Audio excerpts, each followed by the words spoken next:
The once glorious Rose Castle, jewel of the Ragnar clan, now lies in ruin. Its proud towers crumbling, noble halls reduced to smoking rubble. Screams echo through the night as loyal retainers and kin fall one after another, blood soaking the charred earth. At the heart of the devastation stands Theo, sword clenched tight, his back to the flames. He's the last defense against a hidden enemy. This isn't just a battle for his life. It's a war for the crown. The Ragnar clan has fractured from within, but Theo still doesn't know who pulled the strings or which house struck the first blow. Before we go any further, let's rewind. The Ragnar clan has stood guard over the Empire's northern frontier for 1,000 years. What made them legendary wasn't just strength, it was their bloodline. Rumored to be descended from dragons, they were born with unmatched magical power, unbreakable bodies, and a natural gift for the sword. But even in such a line, not all are born equal. Theo was the anomaly. Labeled the bastard heir, he was the weak link in a lineage of warriors. No magic, no strength, no talent. And now, the one facing him is none other than his former mentor. The man who trained him, who shaped him, now a traitor. Rendon. Rendon steps forward, smirking behind mask. When he tears it away, Theo stares in disbelief. It really is him.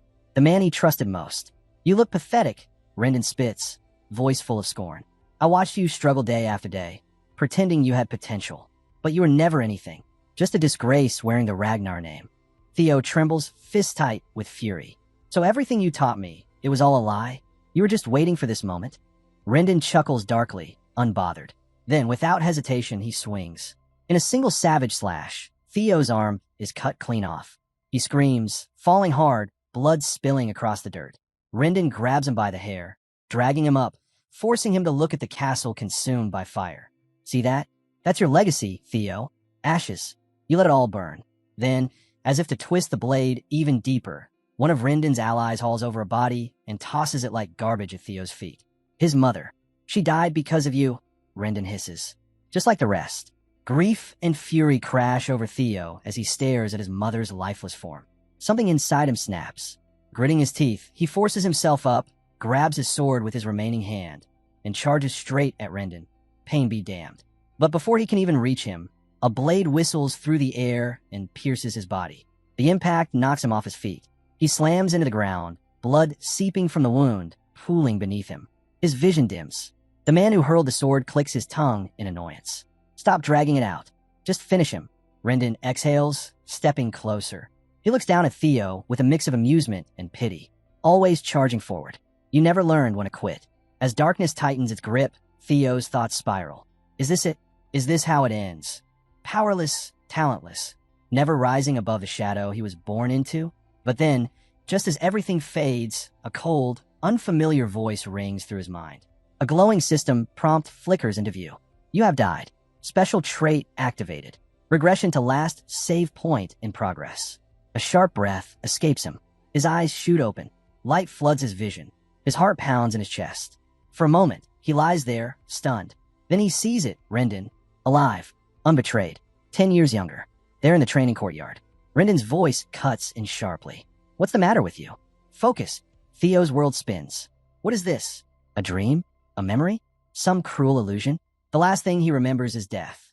And now, the man who butchered his family stands before him as if nothing ever happened. He barely has time to think when a translucent window pops up in front of him, hovering in midair like a ghost. Tutorial quest, punch Rendon in the face. He blinks, dumbfounded. Seriously? He looks at Rendon, still lecturing, still unaware, and clenches his fist. Well, if he can't see the window, without hesitation, Theo drops his training stick, steps forward, and with all the rage buried in his soul, drives his fist into Rendon's face. A clean, solid hit. The satisfying crack echoes loud and clear. For a fleeting second, Theo basks in the satisfaction of his punch landing cleanly. It felt real, too real. The crack, the impact, the rush, it was glorious. But that moment shatters almost instantly. Rendon blinks in surprise, then reacts with cold precision. His counter lands hard, sending Theo sprawling backward. Pain rips through Theo's body as he hits the dirt, groaning. Whatever this is, it hurts just as much as real life. Rendon stands over him with a tired sigh. I know you're frustrated, Theo. The awakening ceremony is coming up fast, and you're still far behind. But pulling stunts like this? I won't let it slide. Theo freezes. The awakening ceremony? That happened nearly a decade ago. His breath catches as the realization dawns. This isn't a memory. This isn't a dream. He's gone back. Rendon brushes past him, tossing a final warning over his shoulder. Around the courtyard, snickers rise. Theo can hear every sneer, every whisper. Guess he finally snapped. Always knew he couldn't handle it. Why waste time on someone like him? He grits his teeth, but doesn't respond. Not this time. He presses his hand against the dirt, grounding himself. It's real. All of it. A soft chime draws his gaze upward. Another system window floats before him. Tutorial complete. Punch Rendon. Reward unlocked. Ragnar's talent. Theo doesn't hesitate. He selects yes. Instantly, energy surges within him, radiating from his chest like fire and lightning intertwined. The system confirms it. His growth rate is now enhanced. Strength, magic, skill, everything he lacked before is now within reach. This time, he's not just surviving. He's rewriting fate. Elsewhere, inside the grand halls of Rose Castle, far from the training yard, Rendon sips tea with a composed smile. Across from him sits Lady Cecilia Ragnar, dignified and elegant, her presence commanding even in silence. He's hopeless, my lady, Rendon says smoothly, swirling his tea. The boy has no talent at all.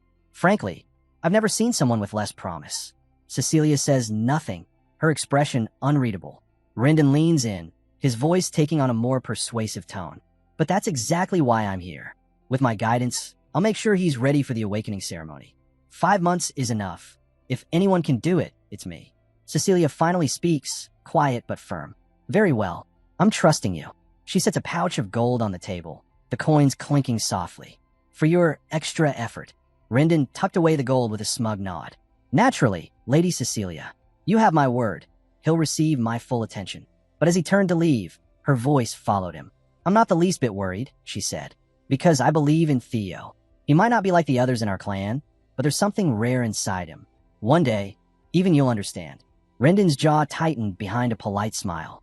Of course, my lady, he replied smoothly, bowing slightly before walking away. Down the corridor, the facade dropped. His face twisted into a satisfied grin as the bag of coins clinked softly in his hand. Each step echoed with a thrill of deceit. Being paid handsomely to train the so-called heir while doing everything in his power to sabotage him, it was almost too good. Fools, he muttered with a chuckle. Both of them. So easy to manipulate. He was playing both sides, passing secrets to his true employer, stalling Theo's progress, and bleeding the Ragnar family dry in the process. It was a perfect con. Rarely did opportunities this sweet come along. Just then, a blur zipped past him. Theo, tearing down the hallway like a man possessed. Rendon scoffed. Still clinging to hope, huh? Hopeless as ever. But Theo wasn't listening. He didn't even look back. His feet flew across the stone floor, not out of desperation, but purpose. He had to see her. Now, he burst into her chambers. Mother! Lady Cecilia turned, startled by the urgency in his voice. But before she could speak, Theo lunged forward and wrapped his arms around her. His breath caught, his chest heaving as he clung to her like a lifeline. Tears streamed down his face, his entire body shaking. She was here, alive. Not the broken, lifeless form he remembered from that nightmare of an ending, but real, breathing, present. This wasn't a dream. He was truly back. He held her tight, letting the truth settle in. This was no illusion. He'd been granted a second chance. A clean slate. And this time, he wouldn't fail her. He'd rewrite everything. With the system's trait, Ragnar's talent, now fully awakened, Theo felt something ignite inside him. A fire that hadn't existed in his past life. Not just determination, but potential. Power. He clenched his fists, eyes sharp with resolve. He would grow stronger. Strong enough to stand against the storm. Strong enough to destroy the man who betrayed him. Rendon. A new system window blinked into view. Tutorial quest. Train your body to the limit. Theo didn't hesitate. Before the sun had even peaked over the horizon, he was already outside. His hands were blistered. His body screamed in protest. But he didn't stop. Every drop of sweat, every aching breath, every push beyond his limits, he welcomed it all. This time, nothing would break him. In his previous life, Theo had served in the shadows as part of Blackwood, the Empire's covert intelligence branch. But his role had always been small. No missions, no frontline work, just observation and intel gathering. He was the one who watched from the sidelines while others made history. But those quiet years hadn't been for nothing. Buried among his memories was something rare, the Bloody Sword Emperor elixir. A mysterious potion, long dismissed as a myth, later revealed through scattered, forbidden scrolls to be a key to physical transformation. Few knew of it. Even fewer understood its true potential. But now Theo did, armed with that knowledge and his newly awakened Ragnar talent. He threw himself into training with a single goal: surpass everything he once lacked. What began as effort quickly turned into obsession. Every movement, every sprint, every swing of his sword became sharper, quicker, more refined. His body responded with a strength he'd never known. The system tracked every ounce of progress, and the numbers rose with him. His peers noticed. Wait, when did he get so fast? He's like a different person. They watched in stunned silence as the boy they used to mock tore through drills without rest, his pace relentless. The whispers grew, but Theo didn't care. He heard none of it. Day turned to night, and back again. Still, he trained. His hands blistered, his body screamed for rest, but his resolve was unshakable. He was chasing something more than strength. He was chasing redemption.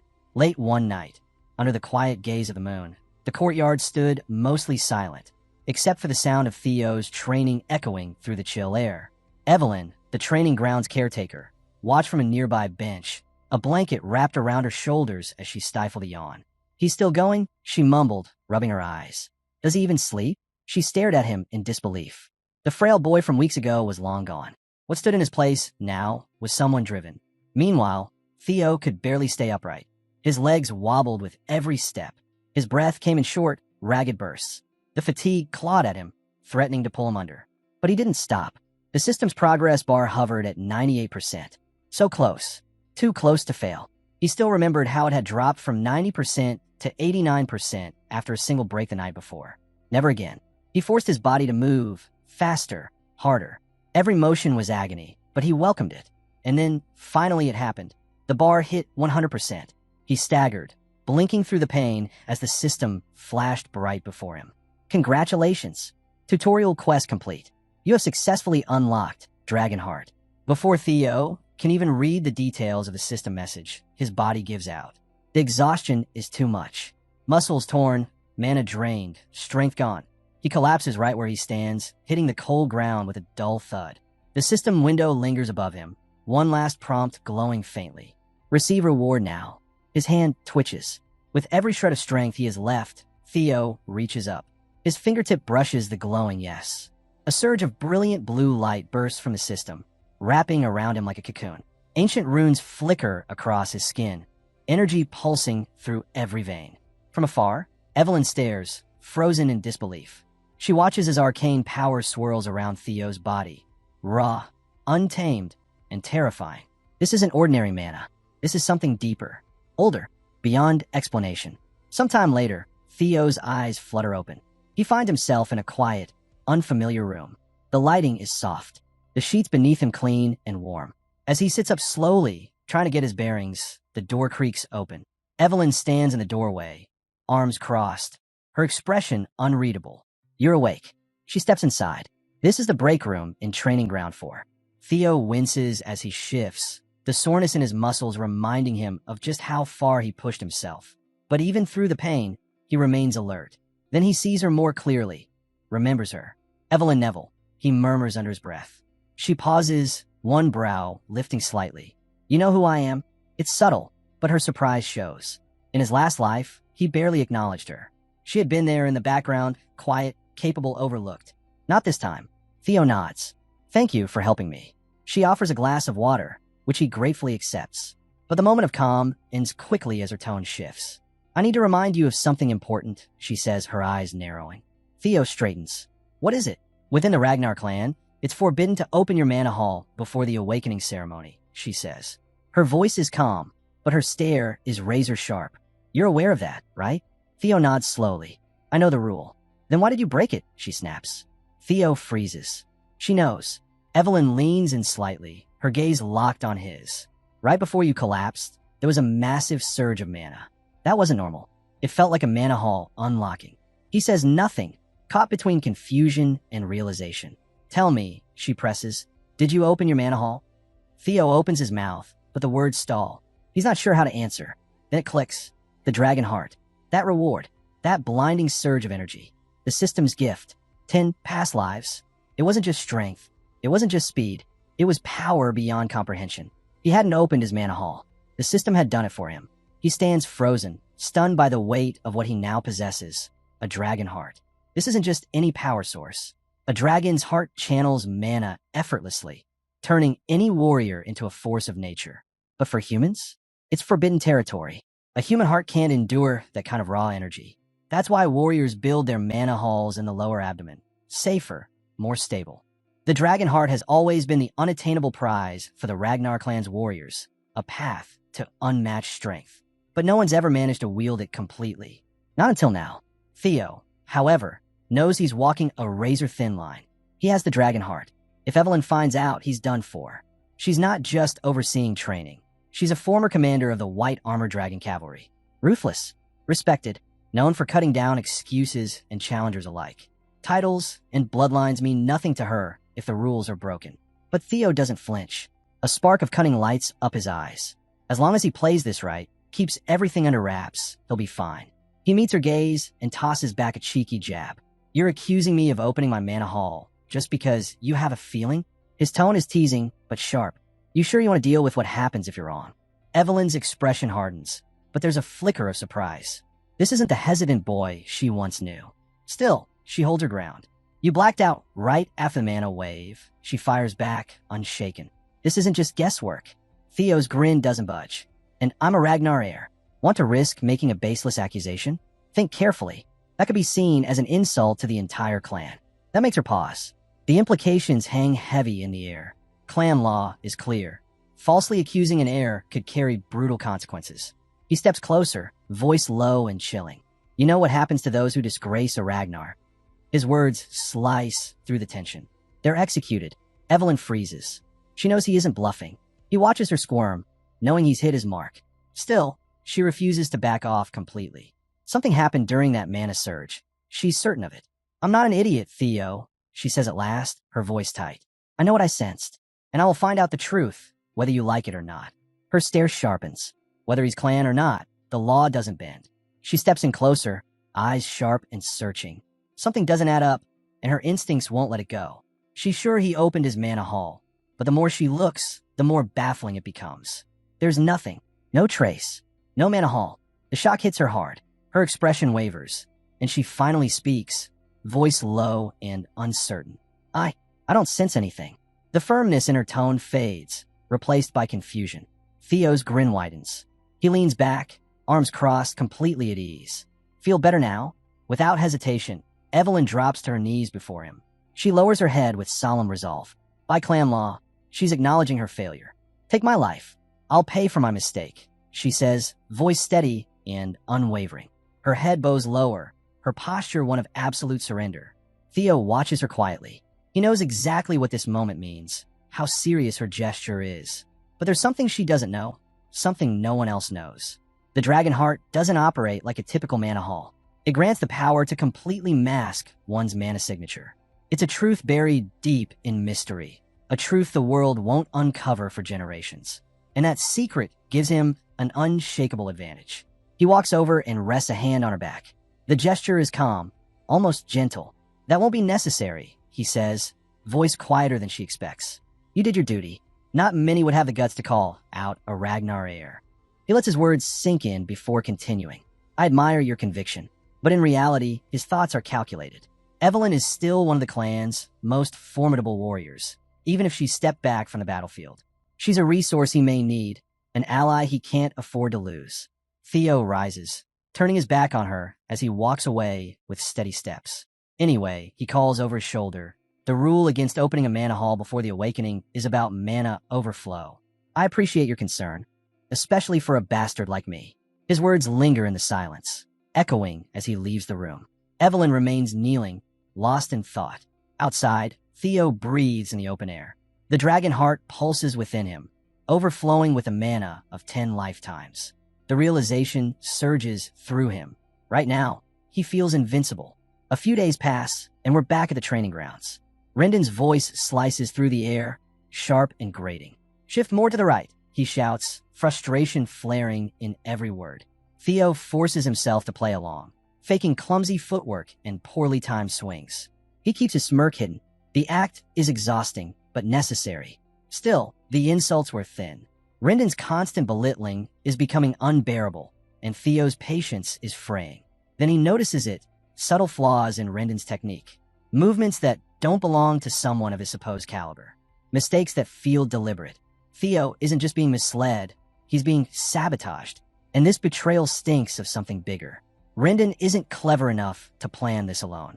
Someone's guiding him, someone hiding in the shadows. Theo's mind flashes back to his former life, to the moment everything ended. The fatal strike, the betrayal, the mastermind. He can feel it. This is all connected. A slow, dangerous grin spreads across his face. If Rendon's the pawn, Theo will cut the strings and follow them to the puppet master. But first, he has to push Rendon over the edge. The insults keep coming, and finally, Theo's had enough. With a sharp twist, he snaps his training stick in two. The crack echoes loud and sharp, silencing the training ground. He glares at Rendon, his voice laced with venom. I'm done listening to your garbage. Your teachings? Worthless. Rendon's face tightens with fury, but Theo steps closer, his voice rising. Seriously, how did someone like you get ranked at all? With that technique, even a weak demonic beast would tear you apart. Rendon's fists clench, trembling with rage. Theo's hit his mark. The anger is boiling over. Exactly as planned. Whether Rendon quits or runs to his handler, Theo's path is set. He turns his back and walks off, completely unfazed, leaving the humiliated swordsman behind. The scene shifts. Camellia Palace, a rowdy, dim-lit pub tucked deep in the city's underbelly. The door slams open. A man bursts in, face flushed with excitement. The Ragnar bastard's dueling his master next week, he yells. The place goes dead silent. At a shadowy table, Axion Ragnar slowly lifts his gaze from his drink. His presence is cold, oppressive. Without blinking, he smashes his glass into the loudmouth's face. Blood sprays as the man collapses, groaning on the floor. Axion doesn't flinch, doesn't care. He leans back, unbothered like nothing happened. Beside him, Remington, one of the four hounds of the North, chuckles dryly, completely unfazed. This is just another normal night with Axion. The man on the floor groans, blood leaking between his fingers as he clutches his shattered face. But Axion's voice slices through the silence. Cold, flat, unforgiving. Let him lose an arm for all I care, he mutters. He's just another Ragnar, and a useless one at that. Ed Trevion, seated nearby, shifts uncomfortably. As the Nine-Dragon Sky Dragon, he's not easily rattled, but today he's clearly uneasy. You really think we shouldn't take precautions? He says quietly, concern tightening his voice. If we misjudge him, it could backfire. Axion doesn't so much as glance his way. Theo's no threat. He's noise.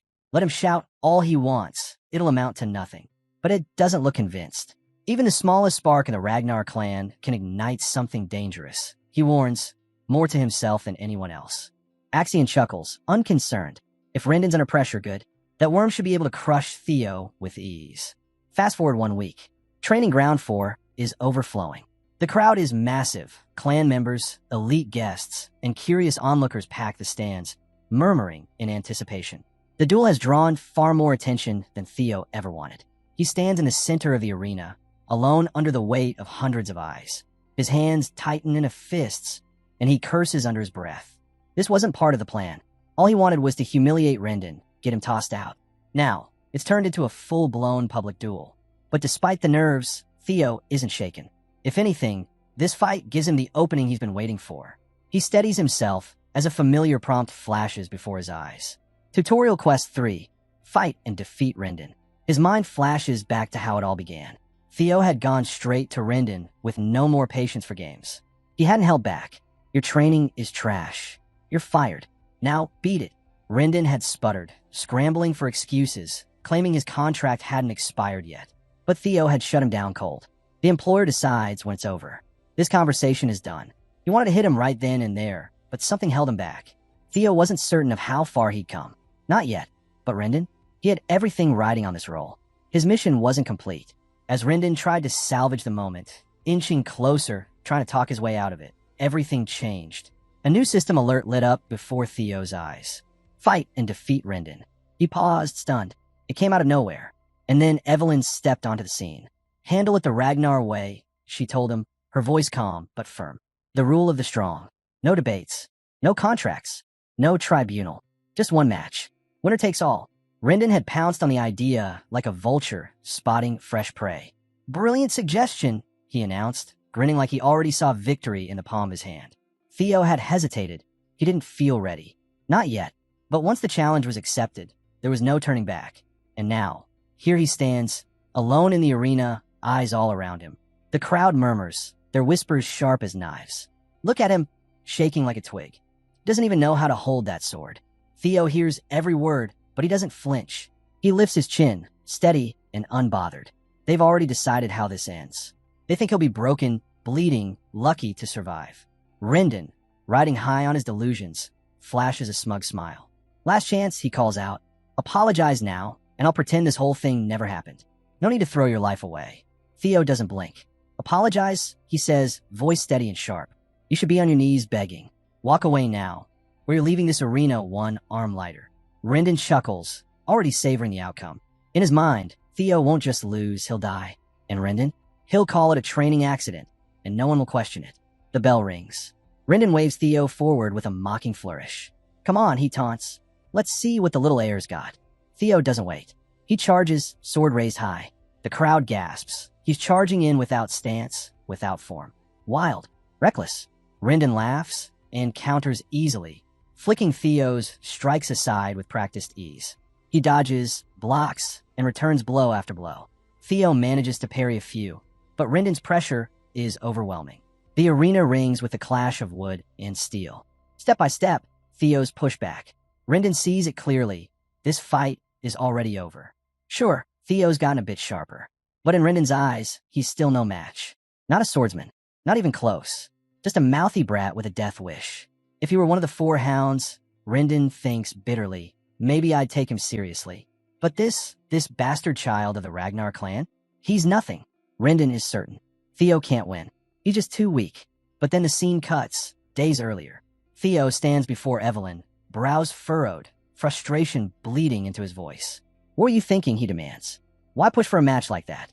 Evelyn stands her ground, arms crossed, her tone cool and composed. I was doing you a favor. If you want Rendon gone, you have to play it smart. Just firing him won't work, he's got backing. Theo's brow lifts slightly. And how would you know that? She scoffs. It's obvious. The sword style he's been teaching, it's completely off. I had someone dig into him. Theo's caught off guard. In his previous life, she never paid enough attention to see through Rendon. But now, just because of that Manhwa incident, she's suddenly investigating? Something feels off about her newfound interest. She doesn't stop there. Everything traces back to Camellia Palace. Theo exhales sharply. Of course it does. The throne war, endless scheming, the same web of betrayal he once got caught in. His hands tighten, but he pushes the rising anger aside. You really did your homework, he mutters, impressed despite himself. He knows politics is at the heart of it. But still, she did more than he expected. But there's still one problem. I don't know if I can actually beat him, he says, voice low. So what's your plan? Evelyn smirks, a glint of certainty in her eyes. You can beat him, Theo. Stop doubting yourself. You're stronger than you realize. And now, back to the arena. The match is still raging, but everything's changed. Rendon's once dominant offense is losing its rhythm. Theo deflects each blow with precision, turning aside what once would have overwhelmed him. Strike after strike, he keeps pace. And now, it's Rendon who's struggling. Panic starts to creep into Rendon's eyes. This isn't the weakling he thought he knew.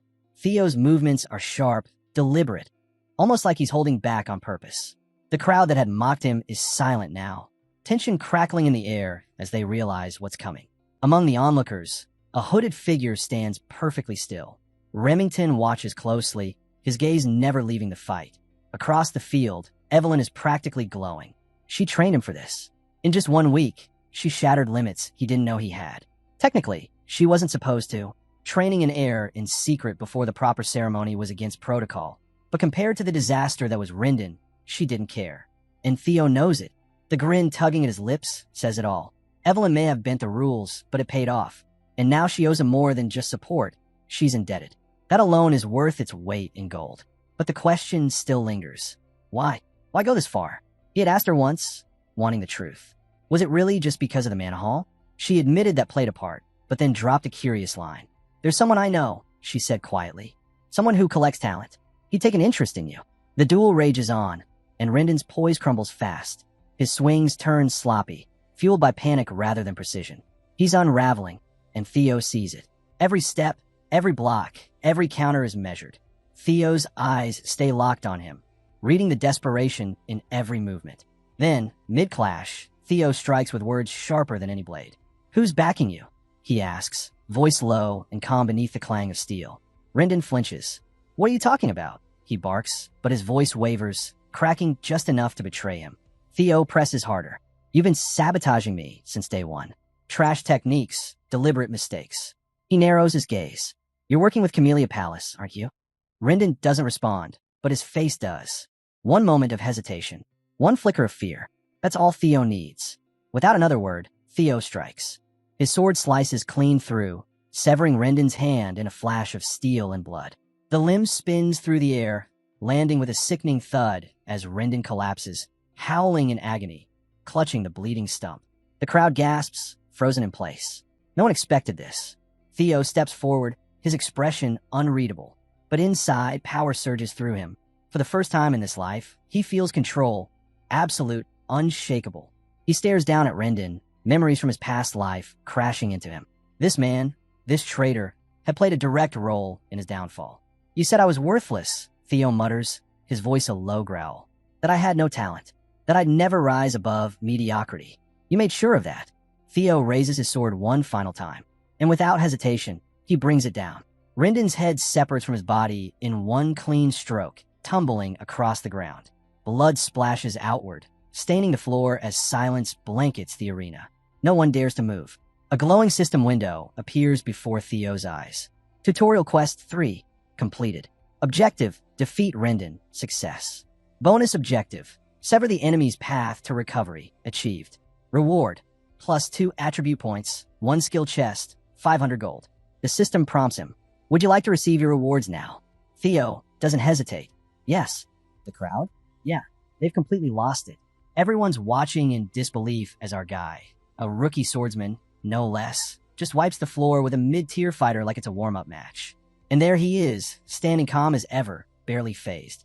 He's thinking, this guy? This is who I used to fear in my past life. Embarrassed, doesn't even cover it.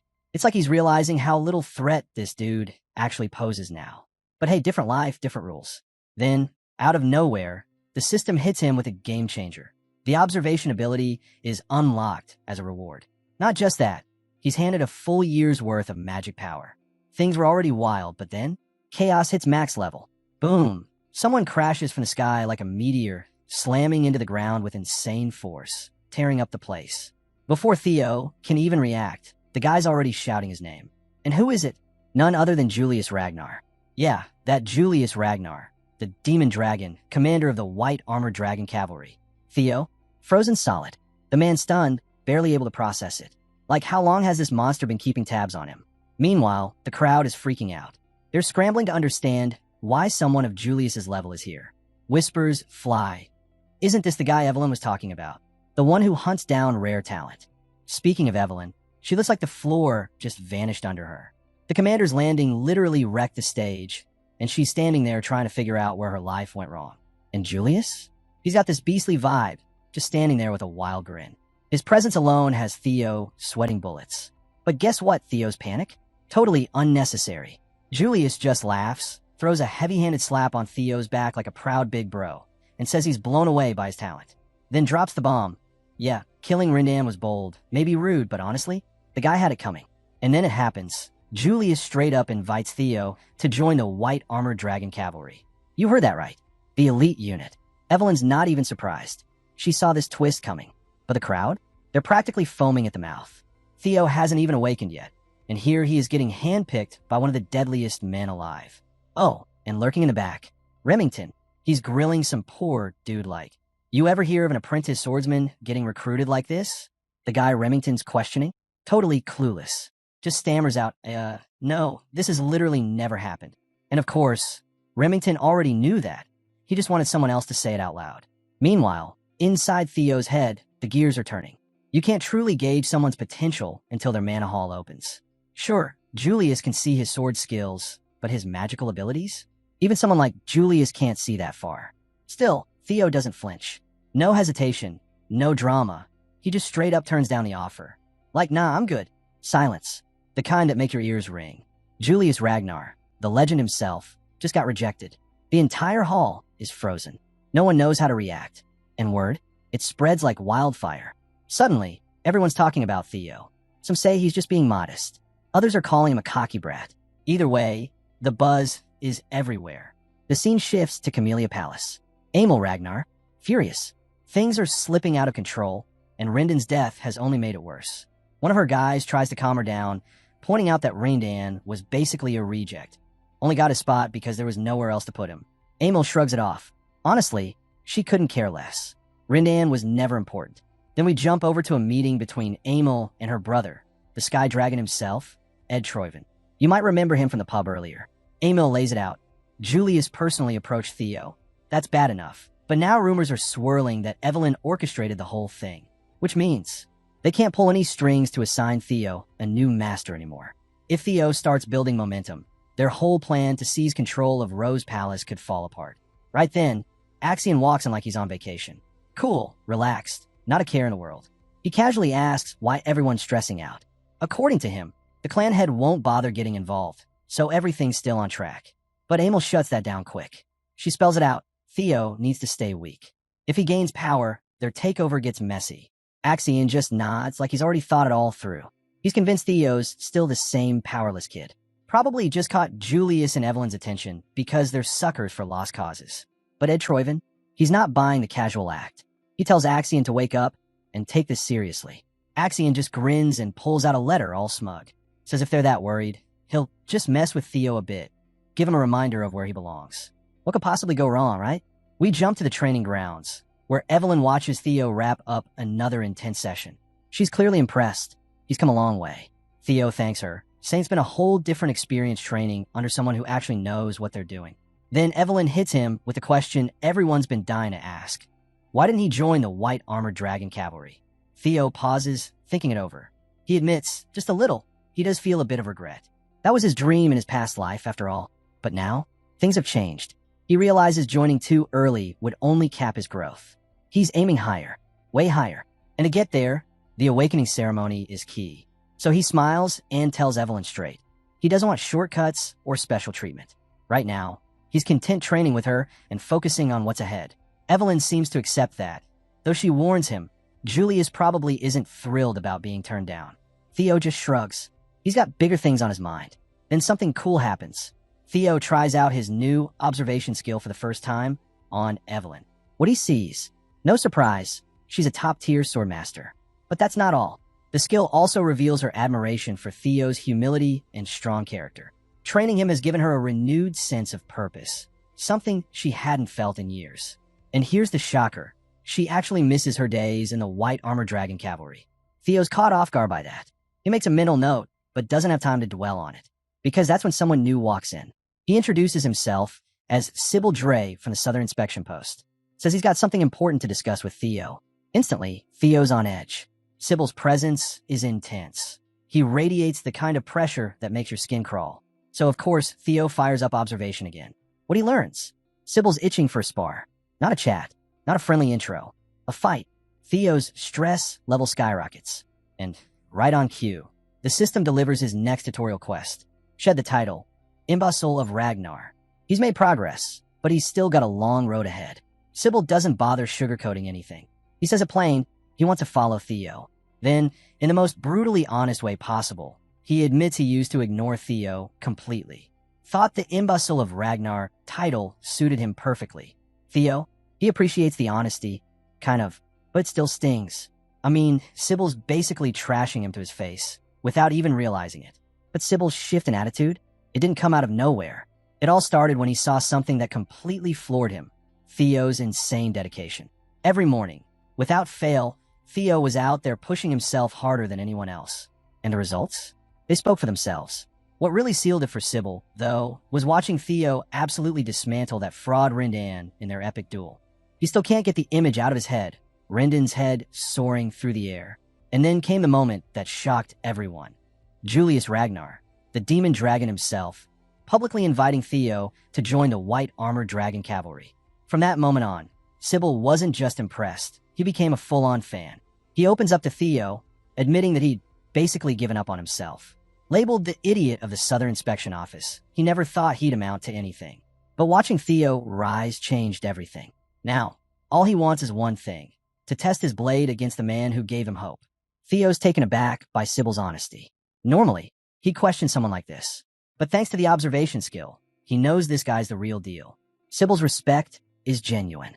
He doesn't want clout. He doesn't want favors. He just wants a fair fight. That's when something clicks for Theo. After crushing Rindan and attracting the attention of Julius Ragnar, he figured people would come after him out of jealousy or insecurity, trying to prove themselves. But what's actually happening? They're starting to respect him, follow him. And that means one thing: there's still real Ragnar pride out there, something he can tap into. If he's serious about becoming the next head of the Ragnar clan, he'll need loyal people by his side. People like Sybil. Plus, it's the perfect opportunity to push forward on his final tutorial quest, shedding the disgraceful title of Ragnar's imbecile, once and for all, a stain that haunted him in his previous life. Determined not to waste a moment, Theo turns to Evelyn and asks for permission to spar.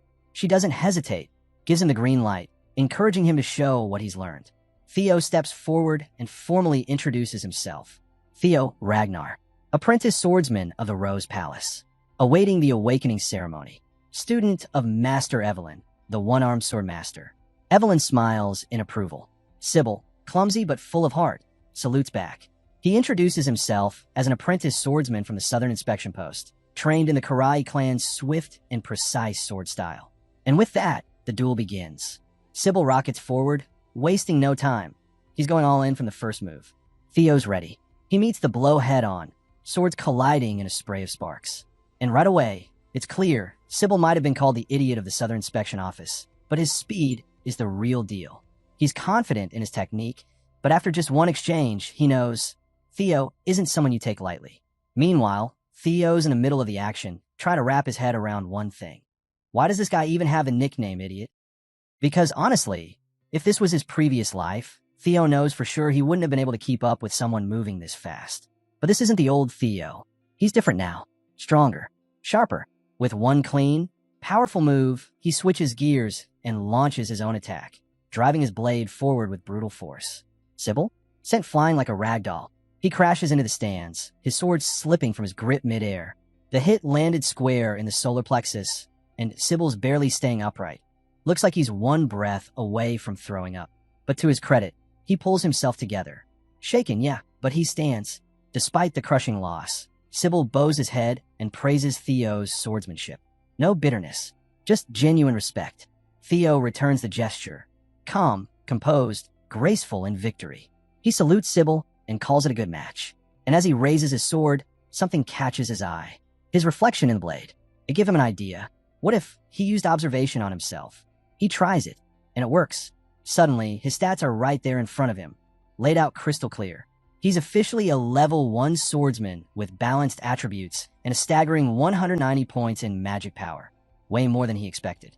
Turns out, this is a total game changer. With his talents now visible, he realizes he can unlock even more through completing quests. 4 locked slots left to fill, meaning there's still a lot of potential waiting to be tapped. And now, with this ability to check his growth whenever he wants, Theo's fired up. The reason? His past life's magic and that dragon heart beating in his chest are paying off in a big way. But not everything looks great. One stat has him grinding his teeth, luck. A brutal minus 49 points. He stares at it, irritated. Is this why everything went sideways in his last life? All those setbacks, betrayals, disasters? Could it all be because of this cursed stat? Whatever the reason, Theo knows one thing. He needs to fix it, and fast. But while he's busy processing all of that, the sparring match and the stat reveal, he doesn't even notice what's forming around him. A quiet crowd of young swordsmen has gathered, circling the arena, watching him like hawks. Their expressions unreadable. Theo figures it makes sense. After all, after decapitating Rindan and earning the personal respect of Julius Ragnar, this kind of attention was inevitable. In a clan like Ragnar, where strength rules all, people either envy you or they follow you. Evelyn, watching from the sidelines, sees the bigger picture instantly. These young swordsmen, they're not here to pick a fight. They're here to witness greatness. You can see it in their eyes. The rumors about Theo, they're seeing them come to life right in front of them. He's the real deal. No doubt about it. Some of them are even imagining themselves in Sybil's place, wondering if they could last even a second against Theo. Just the thought has them itching to test their skills. One of them stands out, Ioti Nalen, a young swordsman in the crowd. Theo spots him, and that alone catches Ioti off guard. Without missing a beat, Theo calls him forward for a spar. Ioti, a bit surprised but composed, steps up and salutes. He introduces himself as the third son of Viscount Nalen, trained in double ascension swordsmanship. Theo returns the salute, ready to go, and then they clash. Every swing, every block, it's sharpening Theo's swordsmanship in real time. But Iodi's no slouch. He's quick, calculated, and manages to land a near-impossible strike, one that looks totally uncounterable. Right then, everything slows down for Theo. He shifts his grip just slightly, and with pinpoint precision, blocks the strike. Iodi's sword goes flying. A clean, decisive win. Ioti accepts the loss without hesitation. But more than that, he offers Theo something more valuable, his eternal respect. And here's where things get really interesting. The moment Theo gains Iodi's recognition, something unexpected happens. His luck stat increases. He's stunned. Could this be the answer? Could his luck be directly linked to his reputation? If so, then all he has to do to fix his disastrous -49 luck is keep stacking wins and gaining respect.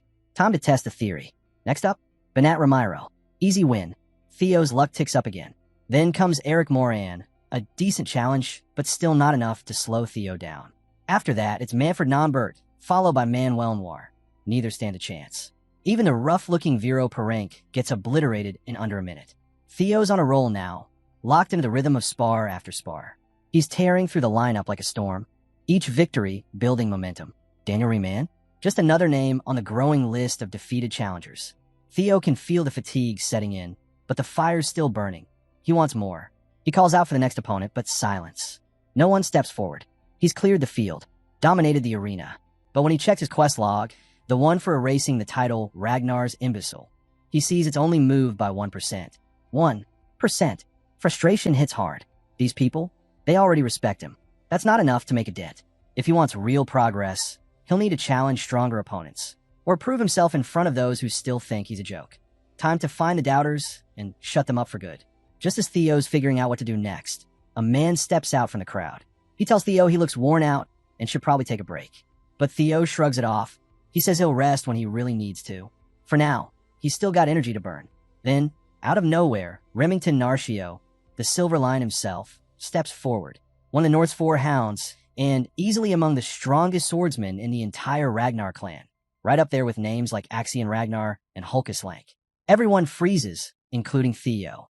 Remington politely requests a sparring match. He says he showed up early just to see Theo's swordsmanship before the awakening ceremony.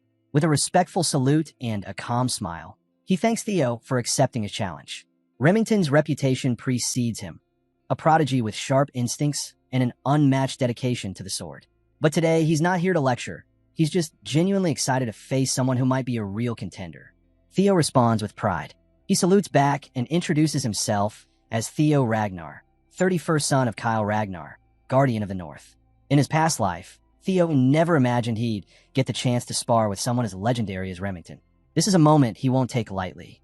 The crowd stirs with anticipation as both warriors square off. Theo's adrenaline is pumping. He's ready to prove himself. Their eyes lock. Then, boom, the duel erupts. Remington unleashes his aura, a wave of pressure so intense it rattles the arena. Theo flinches for just a second, wondering if he's really ready for this. But there's no backing out now. They charge in. Blades clash, sparks fly, and the ground trembles with every strike. Theo stays locked in, laser-focused as steel fragments scatter with each blow.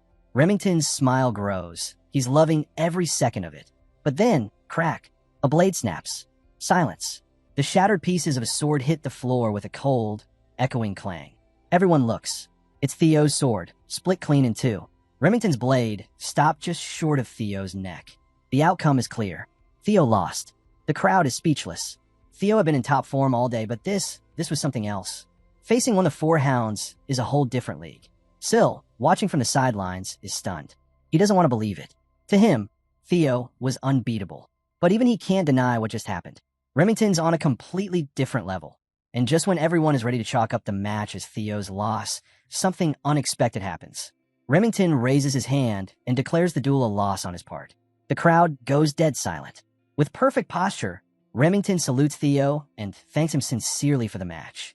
He explains that Theo's blade was already worn from the earlier bouts, and on top of that, he was clearly exhausted. Under different circumstances, if both were at their peak, he believes the outcome could have gone the other way. But Theo doesn't bite. He calmly states that real battles don't come with ideal conditions. Once his sword broke, he lost. Simple as that. Remington nods, a respectful smile on his face. And just like that, something shifts, something deeper than a duel. A bond of respect is formed between them. The Silver Lion and the so-called disgrace of the Ragnar family shake hands as the arena watches in stunned silence. One of the North's four hounds had just openly acknowledged Theo. This wasn't just a duel, it was a statement. The effects are immediate. Theo's quest progress leaps to 35%. His luck stat spikes by 10 points. And most importantly, his reputation skyrockets. All the young swordsmen who once looked down on him, they're seeing him in a new light. From the sidelines, Evelyn exhales in relief. Everything had gone better than expected.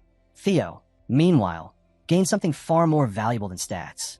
For the first time, he truly understands the weight behind the title of Four Hounds. Even with all the progress he's made, crossing blades with Remington revealed just how far he still has to go. Yes, it's a shame the duel was cut short because of his worn-out weapon and fatigue. But even in that brief clash, Theo saw what true mastery looked like. And now he's more determined than ever to climb higher. His journey to shake off the label of Ragnar's Fool is far from over. If he wants to reach the top, he'll need to chase down greater challenges and face even tougher opponents. Then, as things start to settle, Remington makes another move. He admits he didn't come just to spar. He hands Theo a letter, an invitation to the Scale Dragon Society. The crowd gasps. This isn't just some club.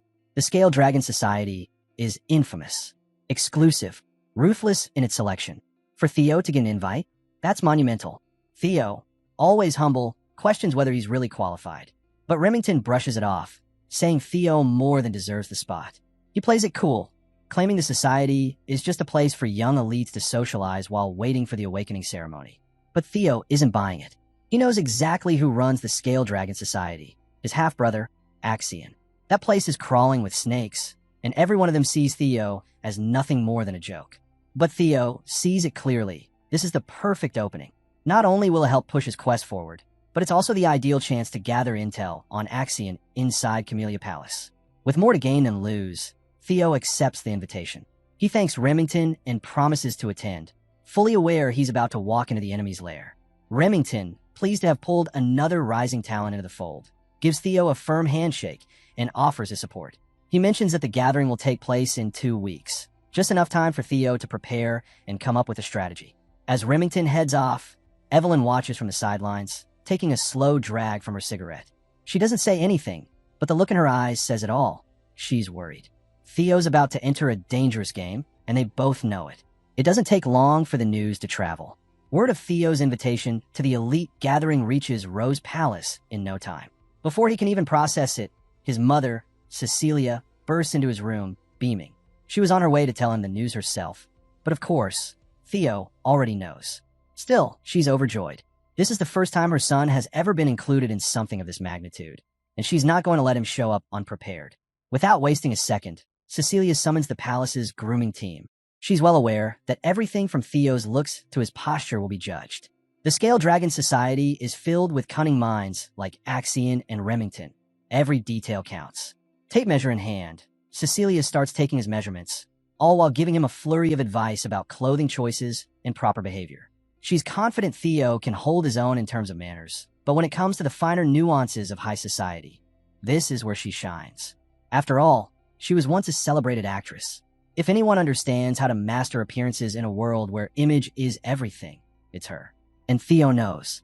He knows how hard it must have been for her all these years, raising a child with no real status, looked down on because of his concubine lineage. In a clan like the Ragnars, where power defines worth, Cecilia endured more than he can imagine. In his previous life, she bore the weight of his shameful reputation. But this time, things are different. Cecilia might be all smiles now, bustling around with excitement, but Theo sees the truth. She's a mother worried sick for her son. She pulls him into a hug, firm and warm, and tells him she believes in him, no matter what, that he can reach as high as he dares. And for the first time, Theo doesn't push the feeling away. He lets it in. The warmth, the care, the trust. He hugged her back, and silently, he makes a vow. This time, he'll work hard enough to finally ease her worries. While Cecilia is focused on Theo making a solid impression at the Scale Dragon Society, Theo's thoughts are far from diplomacy. All he's thinking about is tearing the whole place apart. He knows exactly what kind of vipers lurk in that society. If he's going to survive, thrive, he'll need to crush every single one of them. 2 weeks fly by, and the night of the banquet finally arrives. True to form, Remington shows up at Rose Palace in a luxurious carriage, ready to escort Theo in style. But the moment Theo steps out, Remington freezes for a second. He does a double take. This isn't the same kid who lived in training clothes. Thanks to Cecilia and the palace staff, Theo's dressed in full aristocratic fashion. The fit is impeccable. He doesn't just look sharp, he looks like he belongs among the elite. Remington's genuinely impressed. Theo tries to play it off, joking about the makeover, but Remington isn't laughing. He means it. The transformation is real. In just 2 weeks, Theo's not only bulked up from nonstop training, he's grown more refined, more composed. The change is undeniable, and it's not just an appearance. Remington had trained alongside Theo every day over the past fortnight, and during that time, their bond tightened. Theo also managed to gather a loyal group of young swordsmen who now look up to him with admiration. Sile and the others practically worship the ground he walks on. Evelyn, she's been stuck wrangling what's become an entire platoon of Theo fanboys. It's been chaotic to say the least, but Theo handled it. Now it's time for something new. His first formal banquet. Though still recovering from all the attention, Theo feels ready. Remington reassures him there's no need to be anxious, but he slips in a warning. Axion Ragnar, his friend, and the one who sent the invitation, isn't exactly known for playing fair. Turns out, the whole banquet was arranged just for Theo. That's right, the gathering wasn't some regular event. It was staged from the start with one purpose: to size him up, or more likely, to humiliate him. But Theo doesn't flinch. If anything, he's more fired up. He's fully expecting to be mocked, insulted, maybe even baited. But that's fine. This is the kind of scenario he knows how to flip to his advantage. Meanwhile, at Camellia Palace, Axion Ragnar, the infamous Dark Tiger, is already lounging with a drink in hand, smirking. He's been waiting for this night, eager to toy with the so-called imbecile of Ragnar. To him, the banquet is nothing more than a setup, one big game. But that's exactly what Theo's counting on. The carriage arrives at the grand estate. Glistening marble, golden arches, guards in polished armor. Theo steps out, eyes scanning everything. This is Camellia Palace, the heart of the clan that ruined his life once before. But this time, he's walking in on his own terms. Axion and his circle, they're the ones who wrecked everything. Theo, his mother, Rose Palace, all of it. The memory alone makes his blood simmer. Thoughts of revenge flash through his mind, but Remington's voice cuts in, snapping him back. He reminds Theo that Axion himself will be welcoming them at the entrance. Of course he will. Theo knows exactly why the Dark Tiger extended the invitation. It wasn't about courtesy, it was control. Axion thinks it's his duty to put a stop to Theo's rising momentum. But Theo's not walking into this pit of snake blind. He's got his own plans, and tonight he intends to make a statement. As they near the palace gates, something catches Theo's eye. Up on the higher floors, a strange flicker, blue light. The unmistakable shimmer of a system quest. He locks eyes with it for a second, wondering what it means, distracted just long enough for disaster to strike. Without warning, something crashes down from above, fast and aimed right at him. Remington reacts instantly, lunging to intercept, but it's too late. Boom! A thick cloud of white powder erupts around them. Remington shouts Theo's name in a panic, but when the smoke clears, Theo walks out, coughing but unharmed. Just a sack of flour. A prank. A childish, humiliating prank. Remington is livid. He looks ready to start a fight right then and there. Theo, he's irritated, mostly because he knows he couldn't have dodged it, and more than anything because the outfit his mom worked so hard on nearly got ruined. As the powder settles, Theo takes a breath and reflects. In his previous life, he might have suspected Remington was part of the setup, but now, he can tell the White Lion is just as furious and just as blindsided. Remington's fists are clenched. He's seconds away from dragging someone off the balcony. Theo, meanwhile, figures this dumb flower trick is probably the peak of creativity for the bored nobles watching from behind their windows. Then a voice cuts through the noise. That smug, familiar drawl. It's Axion Ragnar, finally making his entrance. He waves it off with a smirk, calling it a friendly greeting between brothers. Just a little courtesy, he says like it's no big deal. Remington isn't buying it for a second. He glares at Axion, disgusted. But Axion? He's enjoying every bit of it. This is his game, and he thinks he's already in control. Theo doesn't flinch. Instead, he activates his observation skill, and what he sees only confirms what he already knew. Madness, psychopathy, sword talent through the roof.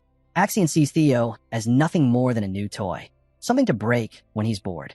But Theo doesn't let it show. He just smiles and thanks him. Yep, thanks him for the warm welcome. That throws Axion off. Just for a second, the smug mask flickers. Theo keeps smiling, cool as ever. He says he's feeling honored, really. If this is how Axion treats guests, then the party must be something special.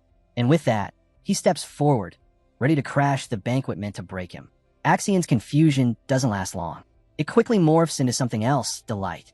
To him, Theo finally seems interesting, and he's loving every second of it. The two step into the grand banquet hall, where the Scale Dragon Society is already gathered. This isn't your average party. Only the most elite young nobles make the cut. They're here to drink, scheme, and flaunt their status. But tonight, all eyes are on one unexpected guest, Theo Ragnar. And let's just say, the welcome is ice cold.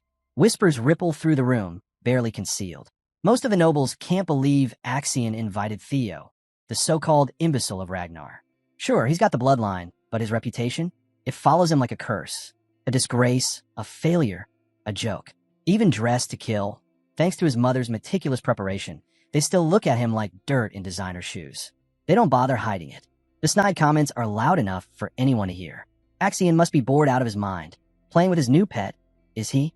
Smirks, snickers, sideways glances, it's nonstop. Remington, standing nearby, clenches his jaw. He leans toward Theo and apologizes, clearly uncomfortable. He swears it's not usually this bad, not this openly nasty. But Theo, he doesn't blink. He hears every insult, every jab, and he lets it slide. Because in the end, the louder they laugh now, the more satisfying it'll be to shut them up later. In the midst of the tension, Theo spots it again, that same blue light from earlier. The quest signal. It's close, somewhere in the hall. He can feel it's important, but now isn't the time to investigate. Too many eyes. Then, descending the grand staircase like some twisted prince, Axion Ragnar makes his dramatic entrance. With that ever-present smirk, he saunters over and asks if his dear brother is enjoying the festivities. Theo keeps his expression calm. He sticks to the plan. He smiles. Thanks Axion again for the kind invitation. Axion, grinning like a serpent in silk, gives a mocking chuckle. He brings up the flower prank, claiming maybe, just maybe, he went a bit overboard. And then, in a blink, he's standing right in front of Theo. No warning. He grabs Theo by the shoulders, holding him tight, making sure the entire hall sees it. With a voice full of fake sincerity, he demands that Theo accept his apology. Right here, right now. Remington stiffens, ready to step in. But Theo raises a hand. He's got this. Cool and controlled. He responds without missing a beat. There's nothing to apologize for, he says. Just as Axion put it earlier, it was merely a friendly greeting between brothers. Axion's face twitches. For the first time, his carefully crafted smirk slips, just a little. Theo's too calm, too composed. The old Theo would have snapped, flinched, or sulked. This one, he's unshakable. There's a beat of silence. And then Axion laughs. A loud, hollow chuckle. He slaps Theo on the back like a proud big brother. He says Theo's changed, grown up. And finally, he's starting to be fun. The nobles watching the exchange between Theo and Axion can't get enough of it. They're whispering, laughing, making a show of their contempt. To them, Theo is nothing more than Axion's lapdog, an illegitimate nobody playing dress-up. They don't hold back. They gossip loudly about Theo's mother, Cecilia, sneering at her status as a concubine from commoner blood. And while Theo shares the Ragnar name, they see him as a pale imitation next to Axion, the prized heir of the Troivan clan, one of the East's elite swordsmanship families. Theo hears every insult, every muttered jab, and rather than lose his cool, he lets it burn inside him. Fuel for the fire. But there's one thing that throws them off. One detail they can't wrap their heads around. Why is Remington, the White Lion himself, so close to Theo? The same smug nobles who were ridiculing Theo now turn their venom on Remington. They go so far as to question his background, snidely hinting at his own mixed blood and status in the Narcio family. Theo sees it. Remington is a breath away from exploding. And that's exactly what Theo won't allow. Not yet. Before Axion can steer him upstairs, Theo calmly takes the lead. He says, since he's just arrived, it's only polite to greet his new friends first. Then, without hesitation, he walks toward the table where the mocking nobles are gathered. The entire banquet hall falls silent. All eyes are on him, the so-called imbecile of Ragnar. Theo picks up a bottle of wine from the table, quiet, composed. He strolls over to the noble who'd been dragging Remington's name through the mud. The guy leans back, still wearing that arrogant smirk. Theo lifts the bottle like he's about to pour a drink. The noble raises his glass, playing along. Did I say something wrong? He asks, taunting. Then crash. Theo slams the bottle down on the man's skull without hesitation. Glass shatters. Blood flies. The banquet hall goes still. No one moves. No one speaks. Even Remington freezes. Even Axion, Mr. Nothing Phases Me, is speechless. The noble clutches his bleeding head, shrieking in pain as red stains his golden hair. Theo doesn't flinch. He stands over him, calm as ever, still holding the jagged remains of the bottle. The noble tries to curse him out through the pain, spitting out rage and blood, until Theo's foot slams into his face with a brutal kick. Crack. Jaw broken. The rant ends instantly. Theo's eyes go cold, nearly unhinged, as he stares down at the collapsed noble. I just can't give a friendly greeting, he says flatly. But this was the thanks I got. The nobles are frozen, staring, silent, terrified. No one knows what to say. No one dares move. Somewhere in the background, unnoticed by all, Theo's quest progress ticks up quietly. 43%. Remington watches the scene unfold, jaw tight, mind racing. He can't help but wonder, is Theo doing this for me? After spending 2 weeks training side by side, Remington knows Theo isn't some reckless brute. This level of brutality isn't the Theo he thought he knew. Yet here they are, with Blondie bleeding out on the palace floor, and Theo standing over him like it's just another Tuesday. Theo plants his foot on the noble's arm, pinning it down. The tension in the hall coils tighter with every second. He leans in, voice as calm as death. Since I've said my hellos, I guess it's time for goodbyes. Blondie panics, begging, pleading, but it's too late. Crack. Theo stomps down hard. The sickening sound of bones shattering echoes through the banquet hall. Gasps ripple through the room. The nobles who were so smug just minutes ago now stare in stunned silence, mouths shut, eyes wide. Blondie collapses, jaw broken, arm crushed. Blood and drool pool beneath his cheek as he slips into unconsciousness. Theo kicks his limp body aside like discarded garbage.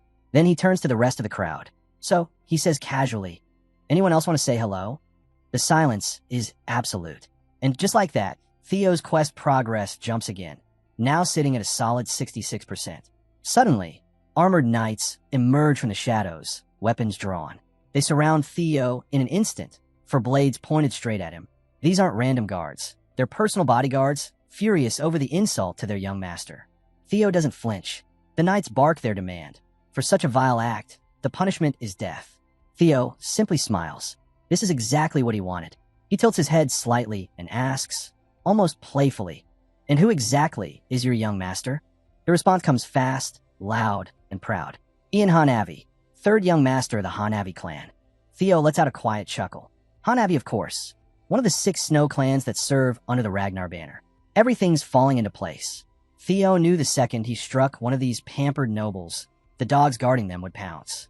These are the same types who used to mock him, call him worthless. And now they're the ones caught in his trap. Eyes flashing with cold fire, Theo raises his voice, just enough for the entire hall to hear. So let me ask you something. He steps forward, gaze sharp as a blade. What's the problem if I roughed up your young master? The knights, brimming with righteous fury, shout again. Theo must die for what he's done. But Theo doesn't back down. His voice drops to a low, lethal tone. Do the dogs of one of Ragnar's bannermen.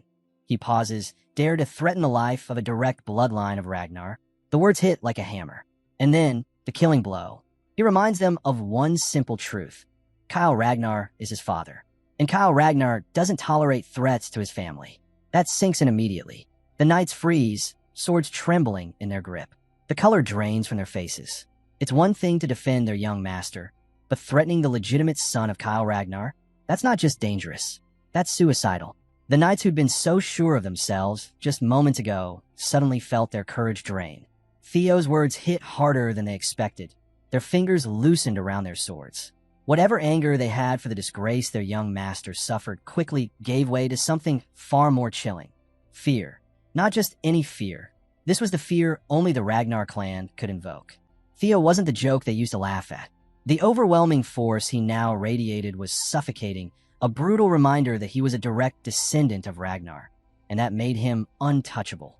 These knights weren't facing some nobody. They had just threatened someone born of the dragon's blood.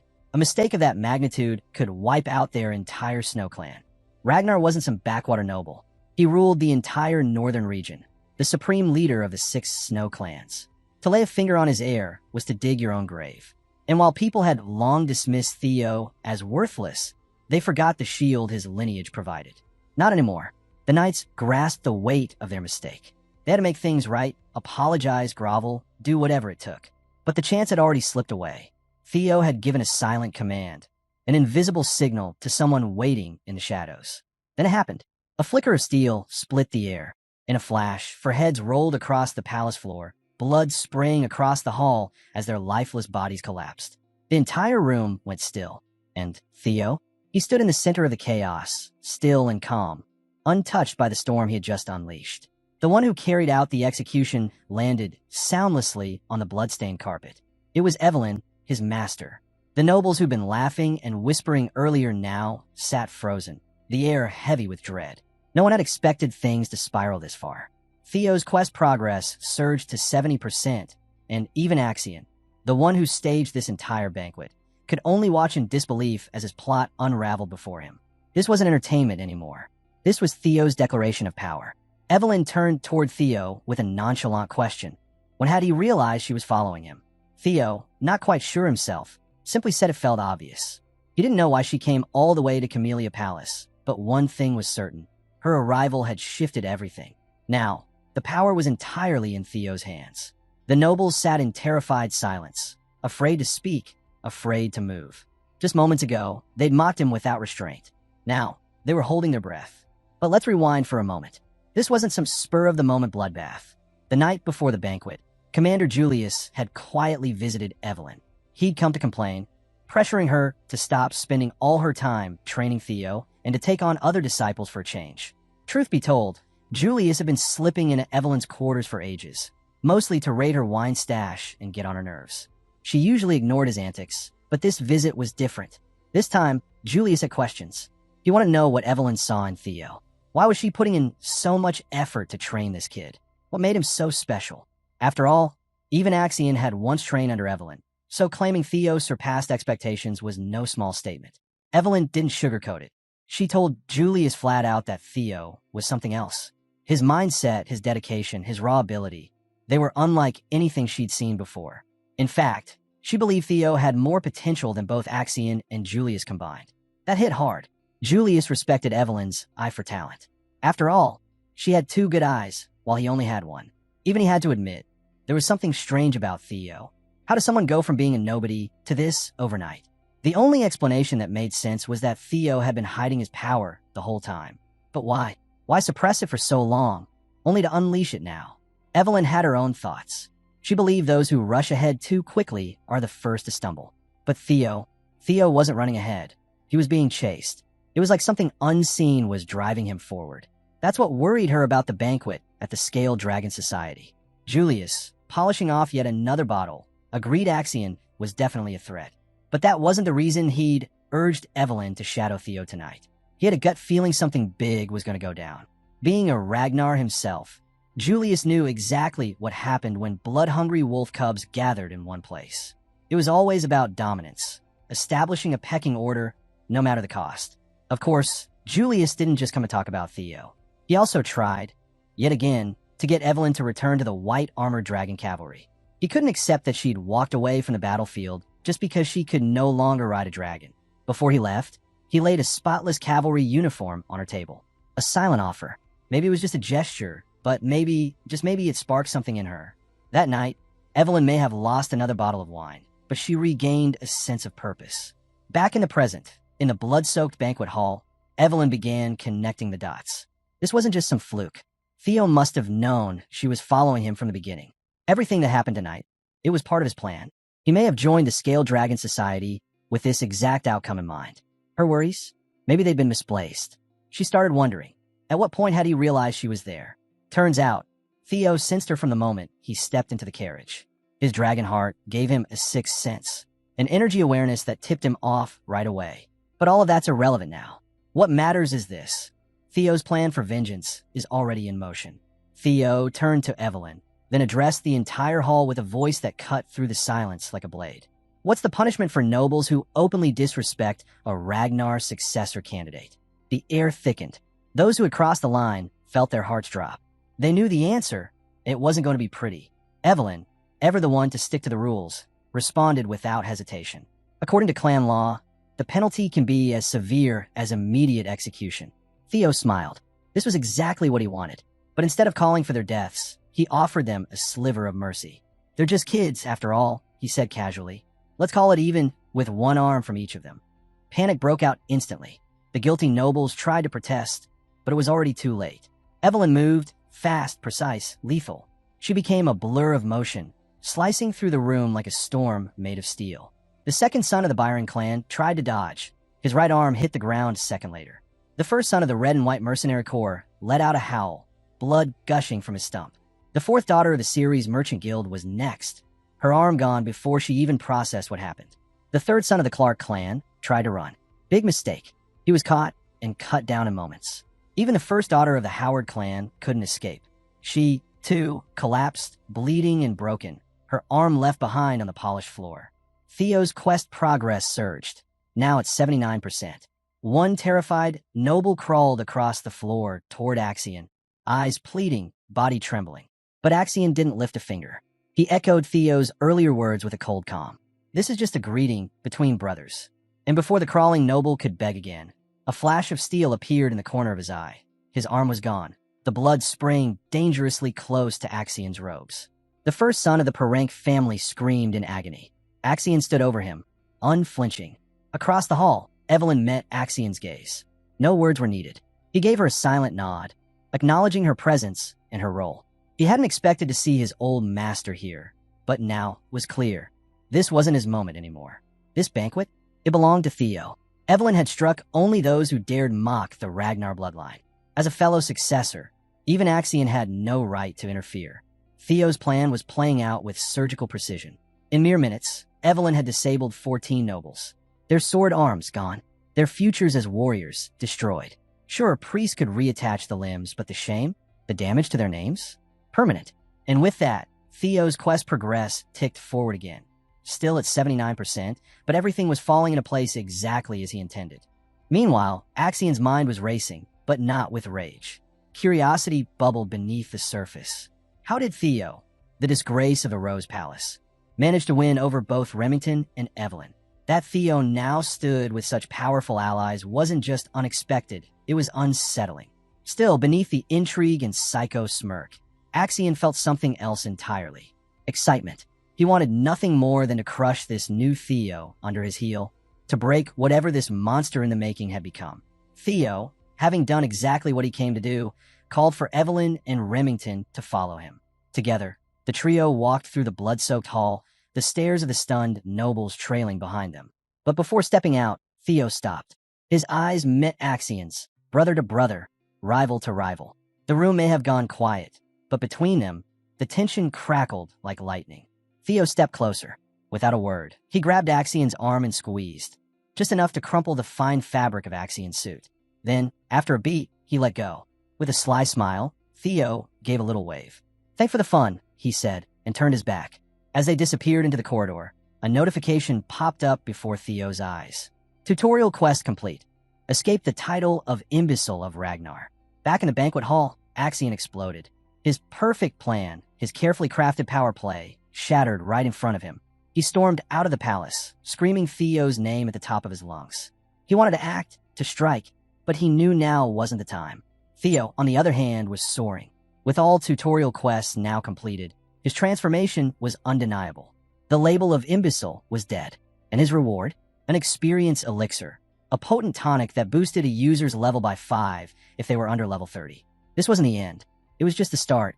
Theo's true revenge was only beginning, and word of the banquet massacre spread like wildfire. All across the palaces, jaws dropped at the news. The mighty scale dragon society, humiliated and torn apart by the one they once mocked. Later that night, Theo's crew took him out to celebrate. The mood was rowdy. The drinks flowed. The once scorned noble had made a spectacular entrance into high society, painted in blood and sealed in silence. Even Evelyn showed up to join the festivities. Theo, drink in hand, couldn't help but wonder how the Scale Dragon Society was feeling now. After all, they used to call him an imbecile. Now, they were licking their wounds. Back at Camellia Palace, the atmosphere was thick with tension. Emil Ragnar, Axian's mother, was furious. She'd heard what went down at the banquet, and she was struggling to believe it. Theo hadn't just found an excuse to act. He'd gone full tilt, slicing off Noble's arms right in front of Axian. Emil didn't hold back. She lit into her son, her voice sharp with frustration. She had warned him, told him not to underestimate Theo. But now, they'd basically handed Theo a blank check to do whatever he wanted. Axian tried to defend himself. He argued that the more attention Theo attracted, the harder it would be for him to maintain control of the Rose Palace. He told her not to worry, but Emil wasn't buying it. She pointed out every flaw in his thinking, every mistake that had led to this disaster. Their carefully laid plans had unraveled, all because of Axian's arrogance. Realizing he wasn't winning this argument, Axian fell silent and left the room. As her son's footsteps faded, Emil muttered to herself in frustration. How could he be so insufferable? Her brother, Ed Troyven, tried to lighten the mood with a smirk. He's just like you used to be. Emil shot him a look. Not in the mood. Ed quickly raised his hands in surrender and offered a real apology. Then, more seriously, he attempted to put her at ease. Yes, the situation was chaotic, he admitted, but it wasn't beyond saving. He explained that the Rose Palace, despite being neglected for years and labeled a haven for misfits, still technically fell under the protection of the clan leader's authority. That made it a tough target to seize outright. But now, thanks to Theo's rampage at the banquet, they finally had the leverage they needed. Theo's own actions gave them the legal ground to suppress him. Emil slowly began to calm down as she processed what Ed was saying. Her fear of Theo rising in strength had always come from the possibility that he'd gain influence and power over time. But if they could weaponize his public display of violence, they could put walls around him before he got too far.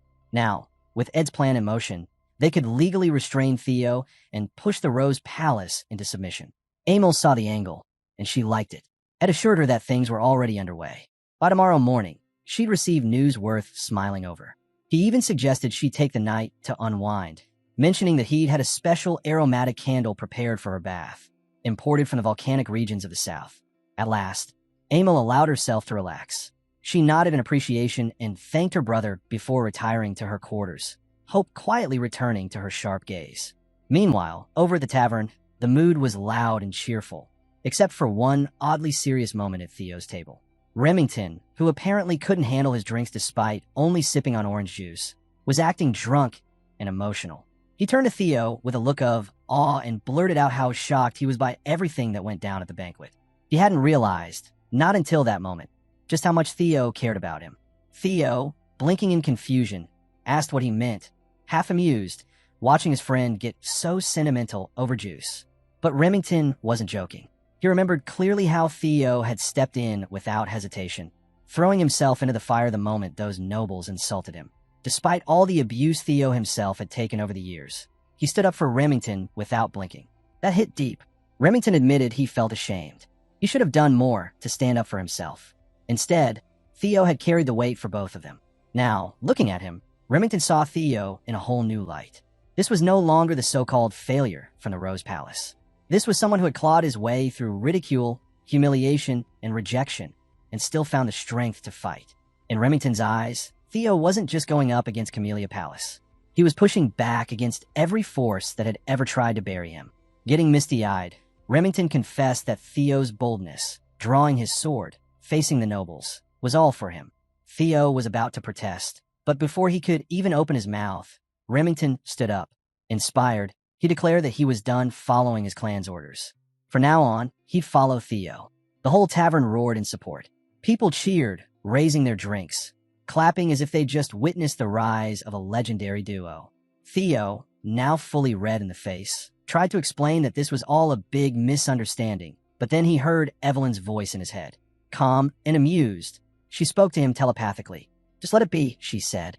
This isn't such a bad misunderstanding. From across the room, she watched the scene unfold, eyes calm, as if everything was going according to plan. Theo sighed, giving in to the moment. A small smile tugged at his lips, but deep down he still couldn't shake the feeling. He wasn't anything special. All of this, the strength, the power, the momentum, it came from the system. The status window. He opened it again and stared. Every bit of progress he'd made, every leap forward, it all traced back to this mysterious interface. He'd once wondered if it was just a reflection of his own regrets, something born from the scars of his past life. But the longer he looked at it, the more convinced he became. This thing wasn't just about him. It was bigger, beyond him. There was something familiar about it, something that gave him a strange sense of déjà vu. He didn't have the answers yet, but whatever it was helping him grow. And for now, that was enough. After the Scale Dragon Society incident, Theo noticed something new. His level had gone up. With each level, the system granted him stat points to allocate however he saw fit. For the first time, Theo realized he had total control over his growth. The future, wide open before him, felt like both a gift and a looming storm. As he sat deep in thought, his mind spinning with possibilities, Evelyn happened to glance his way. The subtle, almost sinister smile playing on his lips didn't escape her. It was faint, but enough to spark concern. Still, Theo had more pressing matters than her unease. He knew full well that Camellia Palace wouldn't stay silent. After what happened at the banquet, retaliation was inevitable. And so, it was time to prepare. He turned to Remington, his tone casual. "Hey, Remy, I need your help with something." Remington blinked at the nickname, surprised, but nodded without hesitation. "Of course. Whatever it is I'm in." Theo pulled out a folded piece of paper and handed it to him. "This is serious. The war between me and Axion, it starts now. I'm going to need everything you've got." Remington took the paper in silence, and for a moment, his thoughts drifted back to his past life. Back when he eventually rose to become head of House Narshio, a time when his forces were strong enough to stand toe-to-toe with the Ragnar clan. Theo understood the weight of the man standing beside him. Having Remington on his side wasn't just helpful, it was a game-changer. And Theo was ready to solidify that bond. Remington's eyes sharpened with resolve. "I'm with you, no matter what." Theo gave a rare, genuine smile in return. "Thanks, Remy. With you here, this fight might just be winnable." But before they could plan another move, the tavern doors slammed open. A squad of knights burst in, voices booming as they called out Theo's name. The room went silent. The lead knight stepped forward. "By order of Camellia Palace, Theo Ragnar is under arrest for assault, threats, and intimidation." Gasps erupted from the patrons. Evelyn immediately stood, her hand twitching toward her weapon, but Theo raised a calm hand to stop her. "It's fine," he said coolly. "Let them play their move." He stepped forward, reading the arrest warrant. The ink was still wet. They were desperate. Theo didn't resist. He knew this was just another trap, another gambit in the political war. Better to play along than give them more ammunition. As they shackled his wrists, he turned back toward his allies with a confident smirk. "I'm counting on you." Evelyn and Remington stood frozen in disbelief. Remington especially couldn't believe what was happening. But then his gaze dropped to the piece of paper Theo had just handed him. Now the only clue left behind, at Rose Palace. The news of Theo's arrest lands like a thunderclap. Cecilia, his mother, is left speechless. When she hears he's being dragged to the tribunal, her legs give out and she drops to the floor. A servant rushes to catch her, clearly alarmed, but she brushes him off, claiming she's all right, though her face says otherwise. Trying to make sense of it all, Cecilia demands to know why Theo was taken. The servant hesitates before revealing it. It's tied to the Scale Dragon Society incident. Theo's being accused of stirring up rebellion. Cecilia, still reeling, can hardly believe it. She thought Theo's invite to such a prestigious affair would elevate his status, not land him in the crosshairs of the tribunal. The servant adds that with the destruction Theo caused at the banquet, there's talk of an actual trial. Escaping punishment won't be easy. Even so, Cecilia refuses to doubt her son. Shocked as she is, she knows Theo's not one to crumble under pressure. All she can do now is hold on to faith and hope he comes back unharmed. Elsewhere, inside a carriage rattling toward the tribunal, Theo sits in silence. As the vehicle slows, he recognizes the towering structure ahead. It's been ages since he last stood before it. He knows full well this won't be some routine hearing. After annihilating the Scale Dragon Society, he's expecting more than just a lecture. And as a Ragnar successor, his claim to the throne is about to be ripped apart and scrutinized. When the knights bark for him to step out, Theo doesn't hesitate. His walk is calm, even bold. Let his enemies think they've cornered him. He's smiling. Because this is exactly what he wanted. The knights announce his arrival, and the doors open to a room thick with power. The tribunal chamber is packed with Ragnar's elite. Theo's eyes scan the room. He can feel the weight of every gaze. There's Julius Ragnar, known as the Demon Dragon, leader of the White Armored Dragon Cavalry. Then 4 of the 9 dragons make their presence known. Sky Dragon Ed Troyven, the Sword Dragon from Plum Blossom Palace, Osa Ragnar, and Wolfgang Ragnar, the Elder Dragon and Head Counselor. In another life, Theo would have felt crushed just standing among them. But not now. Even so, one presence still carries a sting: Wolfgang. The Elder Dragon's dislike for Theo is no secret. To him, Theo's existence is an embarrassment, a blemish on the Ragnar name. Wolfgang locks eyes with him, voice sharp. "Do you even know why you're here?" he asks coldly. Then, not waiting for Theo to answer, he throws down the charges. One after another, Byron clan, the Merchant Guild, the Red and White Mercenaries, the Hanabi clan. They've all pulled away from the main house. And according to Wolfgang, it's all because of Theo's recklessness. Wolfgang's fury boils over as he slams Theo with a vicious insult, calling him a bastard and demanding to know if he can truly shoulder the disgrace he's brought upon the Ragnar name. He makes it crystal clear Theo will answer for dragging the clan's honor through the mud. But Theo doesn't flinch. In fact, he agrees. Calmly, without missing a beat, he admits he was too lenient. Instead of just taking their arms, he says flatly, "I should have taken their heads." The room freezes. No one utters a word. Still unfazed, Theo presses on. He reminds them all, the clans that dare defy Ragnar aren't outsiders. They're subjects. The Lord gave them land, gave them honor, he says. Their only duty is loyalty, even unto death. That's the chivalry code. Theo's voice grows sharper. He says that if he had known of their betrayal earlier, he wouldn't have stopped at crippling them. He would have executed them outright. And now, he believes they deserve to be punished. Only then can Ragnar's name be restored. The chamber is silent, stunned by his boldness. Even Julius lets out a short laugh, impressed. He figures Theo might just walk out with a slap on the wrist after making a speech like that. But Wolfgang isn't amused. He sees right through it, or so he thinks. To him, this is just calculated arrogance dressed up as conviction. He's about to tear into Theo again when Osa Ragnar, the Sword Dragon Lady, unexpectedly speaks. She admits Theo's not wrong.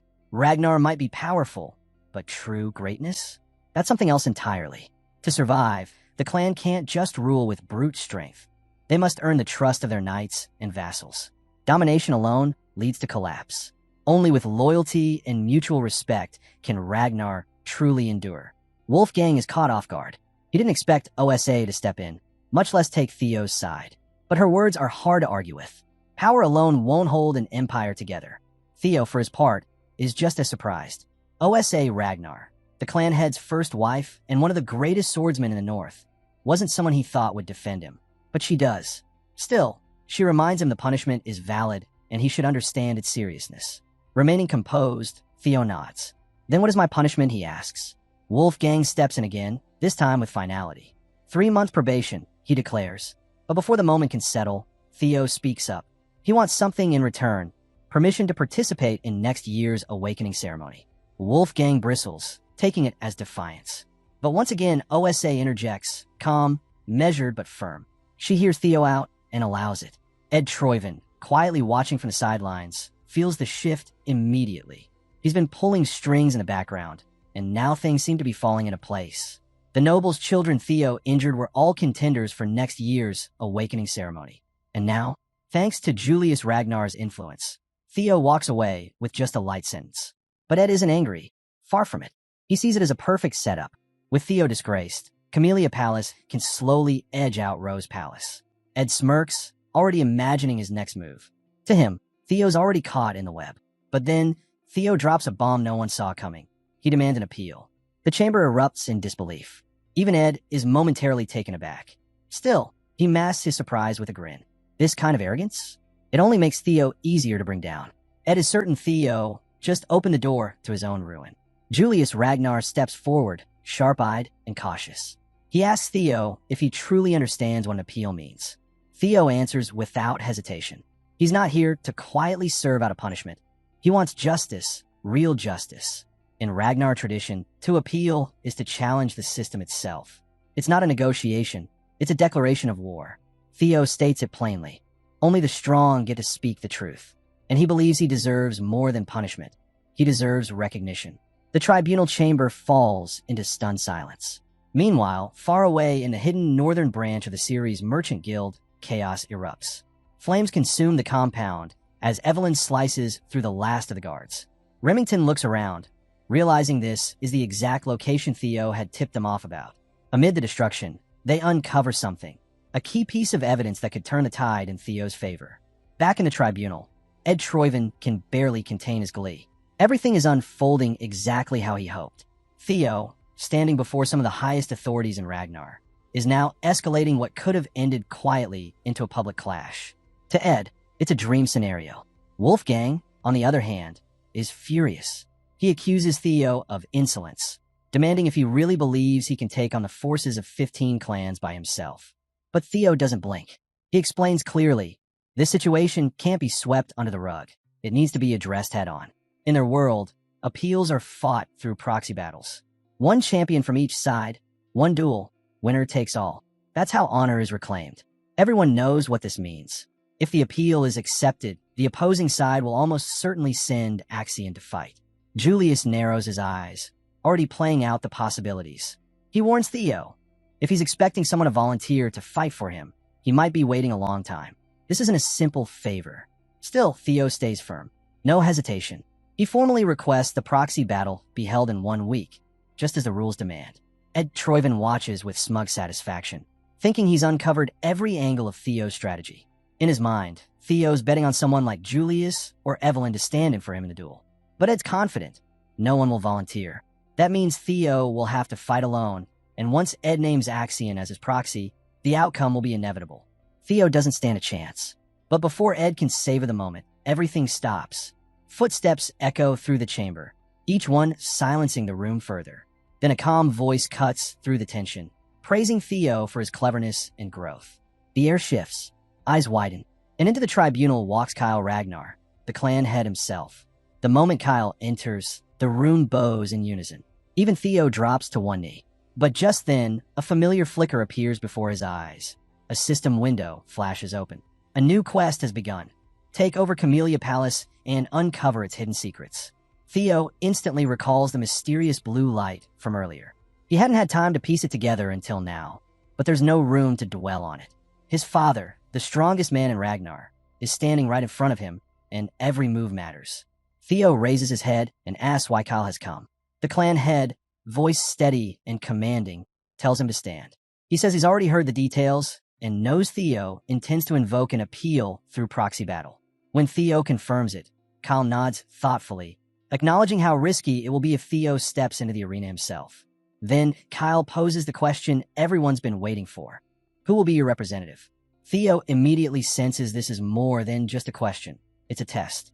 He has every chance to name someone else, someone powerful. But instead, he steps up. Without flinching, he tells his father there's no one who can fight in his place. He'll stand as his own champion. Kyle studies him for a moment, the weight of the room pressing in. He doesn't hide his skepticism. To him, Theo is walking straight toward defeat. But Theo pushes back, voice calm and resolute. He says judgment should come after the battle, not before. He's ready to earn his place with his own hands. Kyle's reaction is unexpected.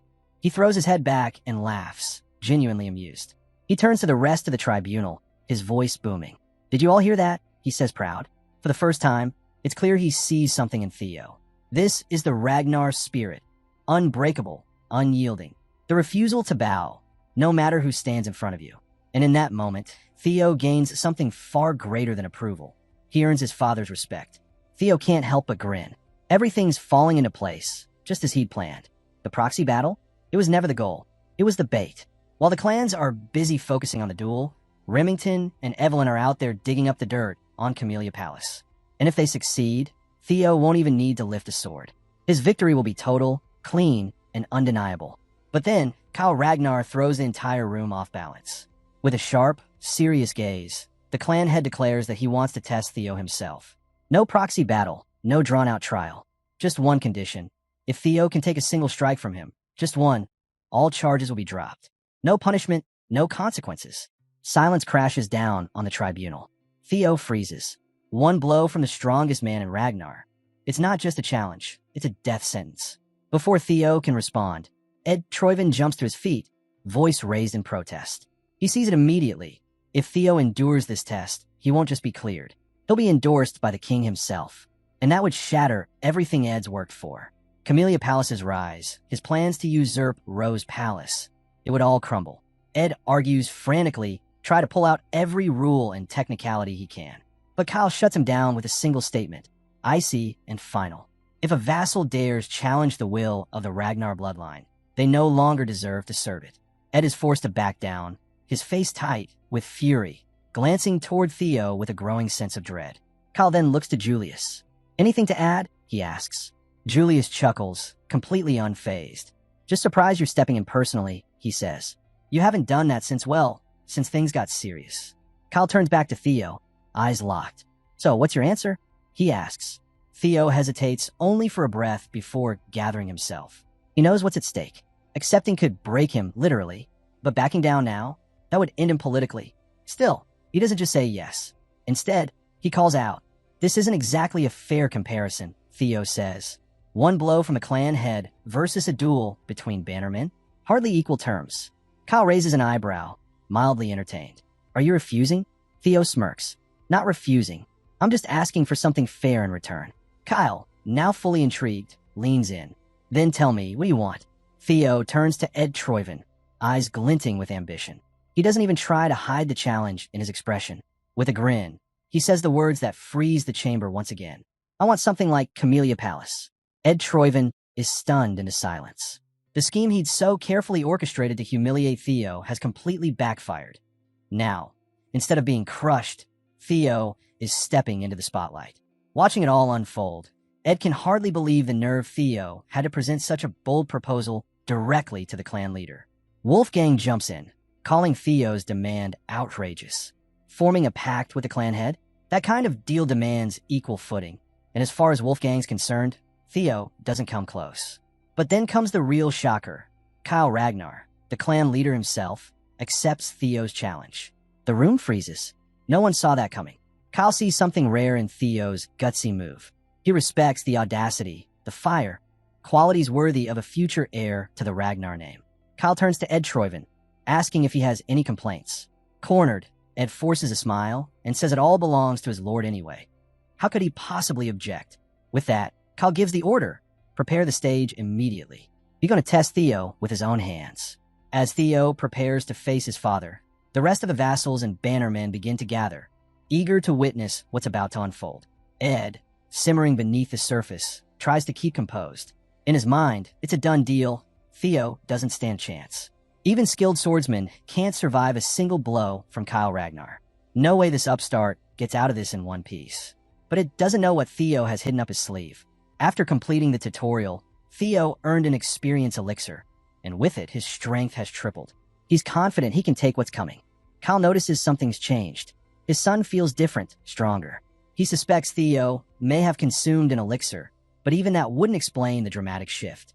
Still, he decides not to dwell on it. This test will reveal the truth. Kyle turns to Theo, asking if he's ready. Theo nods, keeping his composure despite the weight of the moment. Kyle notes that normally, he'd be wielding his great sword, but since Theo hasn't learned to use mana, he'll hold back and use an old rusted steel blade. He offers Theo one last chance to back out. Theo doesn't flinch, he's ready.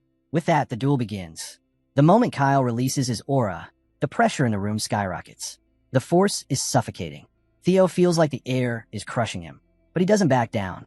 Kyle watches, slightly impressed. His son is still standing. Maybe there's more to Theo than he thought. Inside the ring, Theo stays laser-focused. After downing the experience elixir and leveling up 5 times, he invested every single point into raw strength. For the first time, he feels like he's broken free from the weak and stepped into the world of the powerful. All he needs is to survive one strike. That's enough. Then it happens. Kyle Ragnar moves.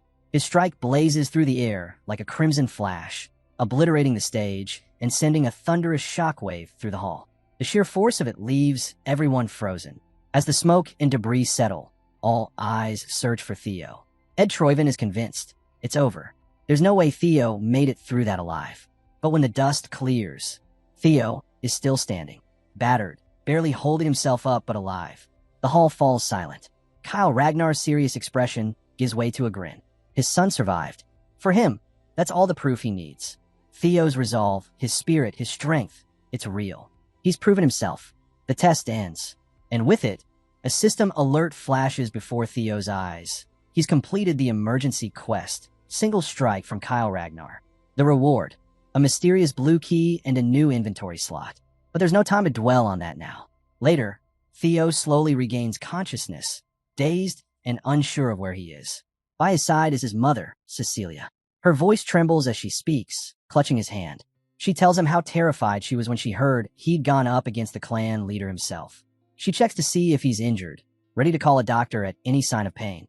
Theo eases her fears, telling her he's okay, though the unfamiliar room still leaves him confused.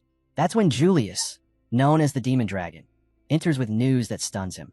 By Kyle Ragnar's orders, Camellia Palace has been vacated. Emil, Axion, and everyone loyal to them are gone. Theo's eyes widen as it hits him. This place, this room, it's Camellia Palace. And now it's his. As if on cue, the system pings again. The next objective appears. Uncover the palace's hidden secret. His journey isn't over yet, but this is a massive victory. Meanwhile, outside in the palace garden, Emil Ragnar is fuming. Stripped of her power, she lashes out at the servants, who scramble to avoid her wrath. Her fury is unchecked. This isn't just a loss, it's humiliation. From the sidelines, Ed Troyven watches in silence, rage simmering beneath his calm exterior. He leans in and gives a chilling command to Axion. End him. Kill Theo. Axion had been quietly making preparations for the upcoming awakening ceremony, carefully laying the groundwork for whatever scheme he had in mind. But Ed Troyven's sudden order throws him off. Kill Theo now. No more waiting, no more delays. The fury burning in Ed's eyes leaves no room for hesitation. Axion understands this isn't just about strategy anymore. This is personal. Meanwhile, back inside Camellia Palace, Theo is finally able to catch his breath. Despite all the setbacks and close calls, his plan worked. Camellia Palace is his, and he didn't even need to play his trump card. Now, with this unexpected victory, his influence has grown even stronger. He opens his inventory and pulls out an apple, taking a bite as he reflects on how far he's come. The system continues to surprise him with its perks, simple things like snacks at your fingertips or strategic tools when they matter most. Then his gaze lands on the blue key he earned from the trial. Something about it keeps tugging at his thoughts. He eyes a door in the corner of the room, and suddenly, a soft glow lights up around the keyhole. This is it. Theo inserts the key, and the lock clicks open. The door creaks aside, revealing a steep tunnel spiraling downward into darkness. A system alert confirms what he suspected. He's just uncovered his very first dungeon. Better yet, experience gained inside will be doubled. A dungeon hidden beneath Camellia Palace? There's no way that's a coincidence. This has to be tied to his larger quest. Before stepping in, Theo loads up his inventory with every weapon and item he might need. Once ready, he descends into the shadows. Not long after entering, Theo encounters a massive wolf, far too large to be a regular beast. Its glowing eyes and overwhelming presence scream one thing: demonic monster. It lunges at him with frightening speed. Theo reacts quickly, bracing with his shield, but the beast's momentum knocks him backward. He tries to retaliate, but his blade barely scratches the creature's hide. It's not enough. Theo quickly realizes brute force won't cut it here. The wolf is too fast, too tough. He thinks back to his father's devastating strike, the one that nearly ended him. That kind of focused, overwhelming power is what he needs. He tries to mimic it. Tight grip, full force, single motion, but nothing happens. It's not that simple. That kind of strength doesn't come from copying alone. Understanding hits him like lightning.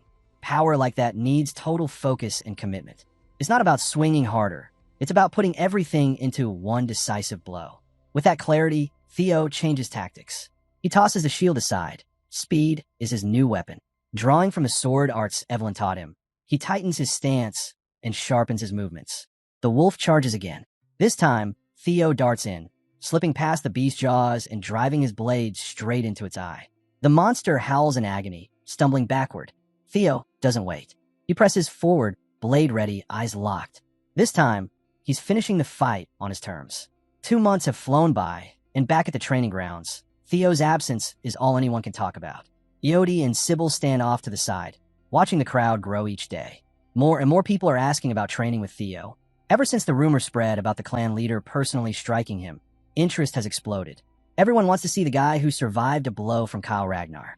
As Sybil talks about the growing buzz, someone approaches, swaggering, smug, and clearly looking for trouble. It's Henry Morris from Plum Blossom Palace. With a sneer, he tosses a glance at Sybil and calls him a lackey, demanding to know when the almighty young master plans to show his face. 2 months, and still no sign of Theo? Henry laughs it off. To him, the guy's just hiding from the spotlight. He keeps going, needling Sybil with every word. He mocks the rumor about the strike, claiming no one actually saw it. Then he flat out says it. Theo's just a fraud who made up a story to boost his name. The whole thing? Fake. But Sybil's had enough. The tension that's been building for weeks finally erupts. With one swift punch, Sybil smashes Henry's face in, sending him crashing to the ground with his pride shattered and his nose definitely broken. Another guy from Plum Blossom Palace rushes in, furious. He hurls insults at Sybil, calling him a dropout and mocking his loyalty to Theo. But this time, the energy around the training field shifts. Everyone aligned with Theo turns their eyes on the Plum Palace loudmouth. The air is thick with threat. Sybil doesn't flinch. He glares back and throws out a blunt insult, calling the guy a shit-face, warning him not to ever talk trash about young Master Theo again. Even Eody is caught off guard. He never expected Sybil, of all people, to talk about looks, especially since Sybil isn't winning any beauty contests himself. But Sybil doesn't care. He's done playing nice. He's tired of watching these punks walk around, disrespecting Theo. With a sharp motion, Sybil and his crew draw their swords. The message is clear. This isn't just talk anymore. They're ready to throw down. The Plum Palace guys meet the challenge, blades flashing as they draw their own weapons. Just as the clash is about to erupt, everything freezes. With a single, chilling move, all weapons lock in place, frozen in midair. Everyone turns. Sybil's eyes go wide. He knows that presence. Ray Ragnar, one of the 4 Hounds of the North, has arrived. Before anyone can react, loud, amused laughter echoes through the grounds. Another figure joins in, Hulkus Lanka, also one of the 4 Hounds. He steps onto the scene, clearly entertained by the chaos. Sybil stares, dumbfounded. 2 of the 4 Hounds of the North, Ray Ragnar and Hulkus Lanka, have just appeared out of nowhere. Hulkus, loud as ever, scans the crowd with impatience and suddenly starts shouting for the Luster Tiger, completely throwing the Plum Blossom guys off. The confusion only grows. Hulkus doesn't care. He wants answers. He demands to know where Theo Ragnar is, calling him out as the master of the training ground. The air turns electric as Hulkus grins wide and announces his real purpose. He's here to challenge Theo himself. Meanwhile, deep beneath Camellia Palace, Theo is nearing his breaking point. His sword lies shattered, his body bruised, and the dungeon has taken its toll. But just as the fatigue starts to weigh him down, the system chimes in. He's leveled up again. Stat windows pop open across his vision. His strength, speed, and stamina all jump. He's defeated 170 demonic beasts. Surrounded by the remains of his enemies, Theo sits atop the pile, breathing hard, soaked in sweat and blood, but victorious. And yet, it's not over. The system delivers its next message. The boss is waiting. Theo downs a healing potion, letting the warm surge of energy repair his wounds. He thinks back on the past 2 months spent in this dungeon. There were countless close calls. More than once, he nearly died, but each time the potions pulled him through. What once felt impossible became routine as his level climbed. The real shock? How fast it all passed. 2 whole months, gone in a blur of blood and battle. Now, only one enemy remains. He spots the stairs leading to the final floor. He rises slowly, but his gaze drops to the remains of his sword. Useless now. He reaches into his inventory and pulls out another blade, the last one he has. A ceremonial sword, a gift from his mother on his birthday. His fingers tighten around the hilt, and memories crash into him. In his past life, he hadn't appreciated this sword, hadn't appreciated her.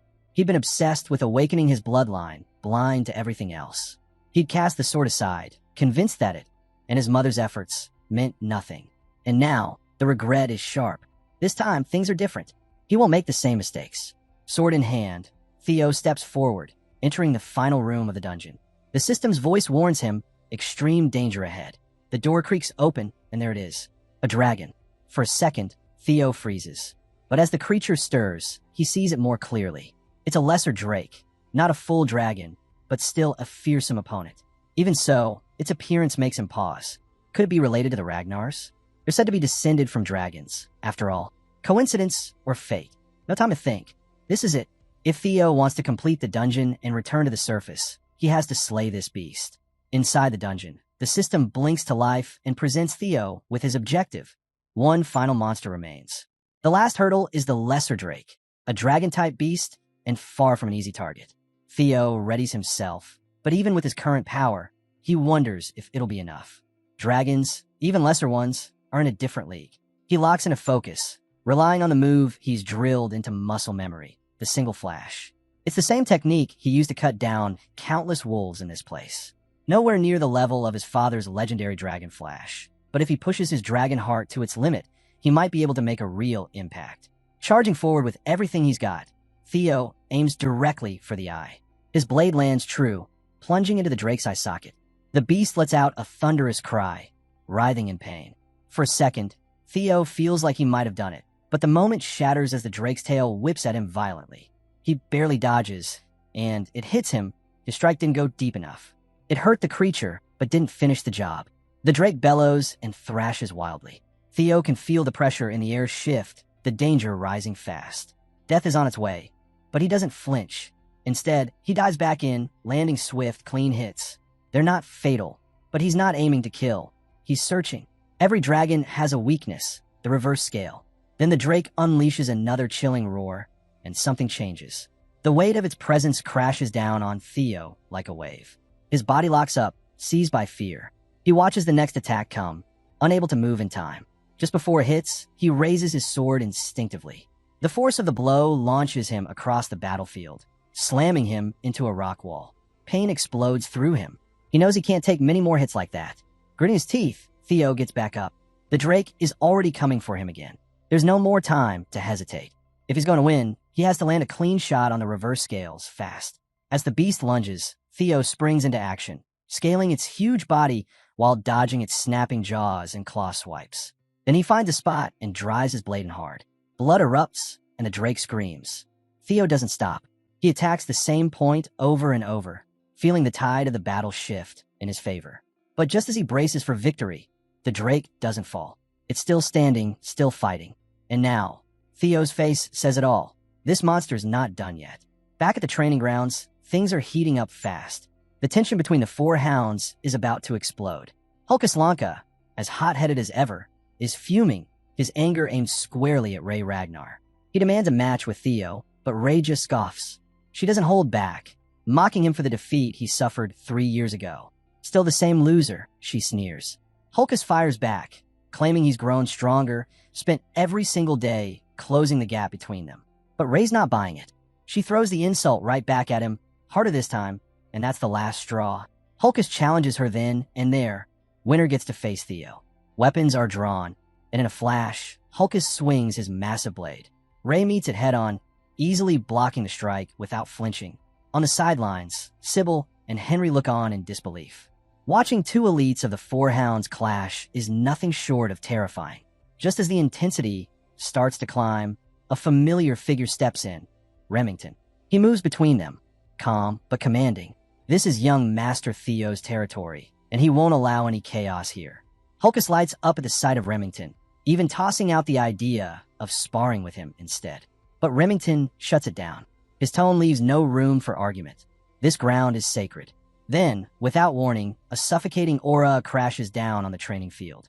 Everyone freezes. A wave of killing intent floods the area, thick and overwhelming. All eyes turn toward the source. Theo has arrived. He walks in slowly, but the energy around him is unmistakable.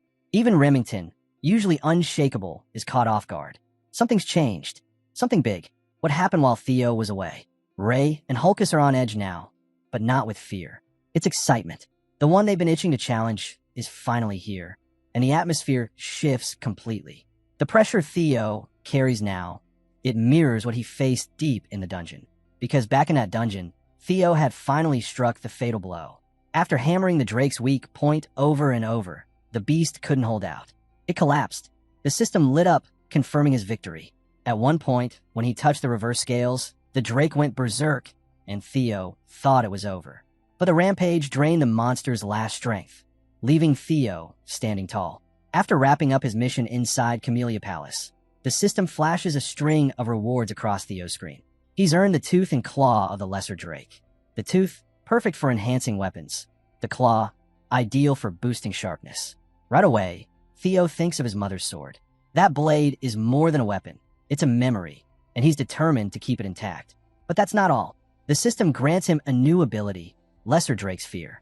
It lets him instill fear in anyone with weaker magic power. Theo is floored. He always thought that kind of skill was reserved for elites. Excited to try it out, he can't help but wonder how useful it'll be in a place like Ragnar, where powerful warriors are everywhere. Alongside that, completing the Camellia Palace quest also earns him a mysterious item, the Nest Compass. He's not exactly sure what it does, but something tells him it'll be important later. Without wasting time, he tucks it into his inventory and heads back to his quarters, drained from the intense dungeon run. But rest will have to wait. A maid comes running, clearly in a panic. She sees his injuries and shows concern, but Theo waves her off. There's trouble in Training Ground 4. A fight has broken out, and they need him to deal with it. Dragging his tired body across the grounds, Theo arrives, and he's in no mood to play referee. Without a word, he activates Lesser Drake's Fear. Instantly, the air thickens with deadly pressure. The aura hits like a wave, and several onlookers drop unconscious. Theo's voice cuts through the chaos. He tells them all to clear out. He needs sleep, not drama. But Hulkus Lanka isn't the type to run from a fight. In fact, Theo's aura only fires him up. The intensity, the power, it's exactly what he's been waiting for. Without hesitation, he charges. Hulkus swings his massive blade with full force. But Theo, fresh off his dungeon trial, doesn't flinch. With one clean move, he counters the attack and knocks Hulkus back. The crowd watches in stunned silence. One strike, that's all it took.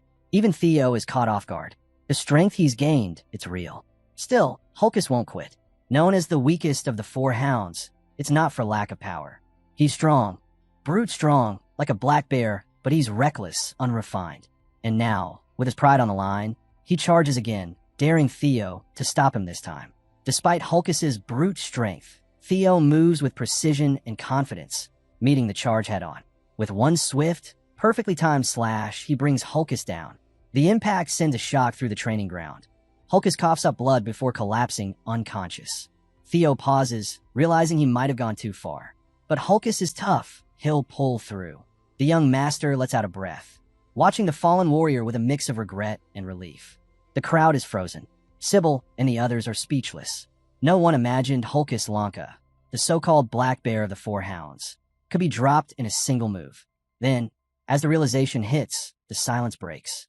Cheers erupt across the training ground. Theo tries to reassure them.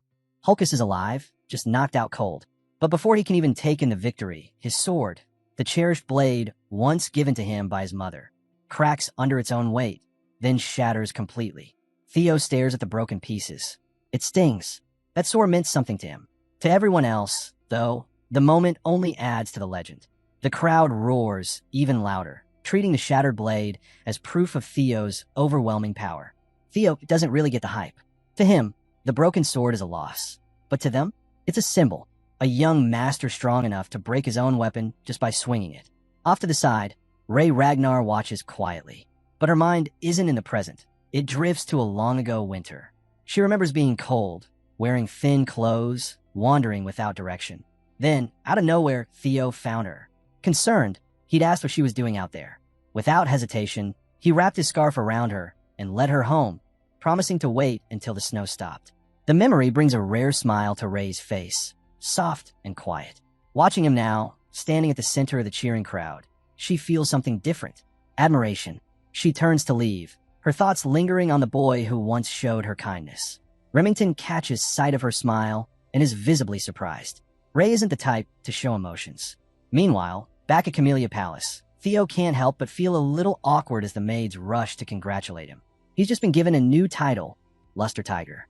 The name echoes through the halls, and the maids are ecstatic. One of them, beaming with pride, encourages him to keep pushing forward until the awakening ceremony. Her excitement is contagious, and for the first time in a while, Theo feels it too, a rising sense of confidence. Maybe he really can do this. Out of nowhere, Cecilia bursts into the room, a steaming abalone dish in hand and determination in her eyes. Without warning, she starts shoving spoonfuls into Theo's mouth, not giving him a chance to resist. He tries to push back, but she's relentless, determined to fatten him up right then and there. As she keeps feeding him nonstop, Theo chokes down the bites, overwhelmed but oddly comforted. The scene, chaotic as it is, pulls at something deep inside him, a memory from another life. In this second chance he's been given, moments like these feel priceless. Between mouthfuls, he manages to mumble that the food is amazing, and Cecilia beams with pride. But her joy vanishes the moment her eyes land on something behind him, his broken sword. The room's energy shifts. Theo starts sweating as he fumbles for an explanation. "It snapped during training," he says quickly. "I'm really sorry. It was your birthday gift." Cecilia doesn't get angry at him, but her expression hardens. She's furious, just not at Theo. Her anger is aimed at the person who forged the blade, the one who promised it wouldn't break. "That sword," she says, "was crafted from white snow steel and ebony steel wood. Materials so rare, they might as well be myths." Theo blinks in disbelief. "Wait, ebony steel wood? From the southern jungles?" She nods. "Exactly. And it wasn't easy to get either. That sword was supposed to be indestructible." Theo's jaw nearly drops. He had no idea the sword was made of such legendary materials. And now he's feeling more than guilt. He's in awe. How did she even manage to get her hands on something so rare? Cecilia's not finished. Her voice rises as she declares she's going to confront the blacksmith personally. And not just for an apology. She plans to demand a replacement. One even better than the last. Theo tries to talk her down, insisting it's fine and that he can just use another weapon. But she shuts that idea down immediately. He's not just anyone anymore. People are starting to recognize his strength. And with the awakening ceremony coming up, appearances matter. There's no way she's letting him walk in with a subpar blade. He deserves the best. Theo's left speechless. Beneath her fury is something else, deep care. And that, more than anything, fills him with gratitude. Just as he's starting to relax, thinking the conversation's over, Cecilia drops a surprise. "Get up. We're going." Theo looks up, puzzled. "Going where?" She crosses her arms and smirks. "To the Basque Workshop, the best smithy in all of Winterra." The Basque Workshop isn't your average forge. It's massive, industrial, and ranks among the top 3 manufacturing workshops in all of Winterra. Known for its scale and unmatched craftsmanship, it's the kind of place where legendary weapons are born. But what truly sets it apart is the master behind it all. Curson, the elf of capitalism. One of the rare few to earn the title of master craftsman. Curson's name alone commands respect. Theo is floored. He never imagined he'd get the chance to meet someone of her status. Even more surprising, his mother apparently has a connection to her. But nothing could have prepared him for what comes next. As they walk into the workshop, the first thing Theo hears is Cecilia's sharp voice cutting through the air. Addressing Curson as mother, Theo stops in his tracks. Mother? That means Curson is his grandmother. For a moment, he can't speak. It all hits him at once. His mother's mysterious past, the secrets she never shared. She'd always claimed to be an orphan, but now the truth is staring him in the face. Curson, one of the most elite blacksmiths in the land, is family. That makes Theo part elf, and suddenly, his striking looks make perfect sense. Curson, clearly not thrilled by the title, fires back. "Don't call me that," she snaps. When not on those terms, the tension between them is sharp and obvious. Cecilia doesn't care. She pulls the broken sword from her bag and tosses it down at Curson's feet. "This," she says coldly, "is defective." Curson narrows her eyes, skeptical, until she examines the blade. Her jaw tightens when she sees the clean break. The silence speaks for itself. She didn't think it was possible. "Who used this?" she finally asks. Cecilia points over her shoulder. "My son." Curson blinks. "That kid," she says, astonished. Cecilia's response is instant. "Watch your mouth. He's not just any kid, he's a genius. One day, he'll rule over Ragnar." Theo, staying composed, steps forward to introduce himself. He bows his head slightly and thanks Curson for the opportunity to meet her. He even calls her by her title, acknowledging her as the master of the Basque Workshop. Curson raises a brow, clearly surprised by the boy's poise. "You raised him well," she mutters to Cecilia. "But they're not done with the sword." Curson turns back to Theo. "You're the only one who used it." He nods. "Yes."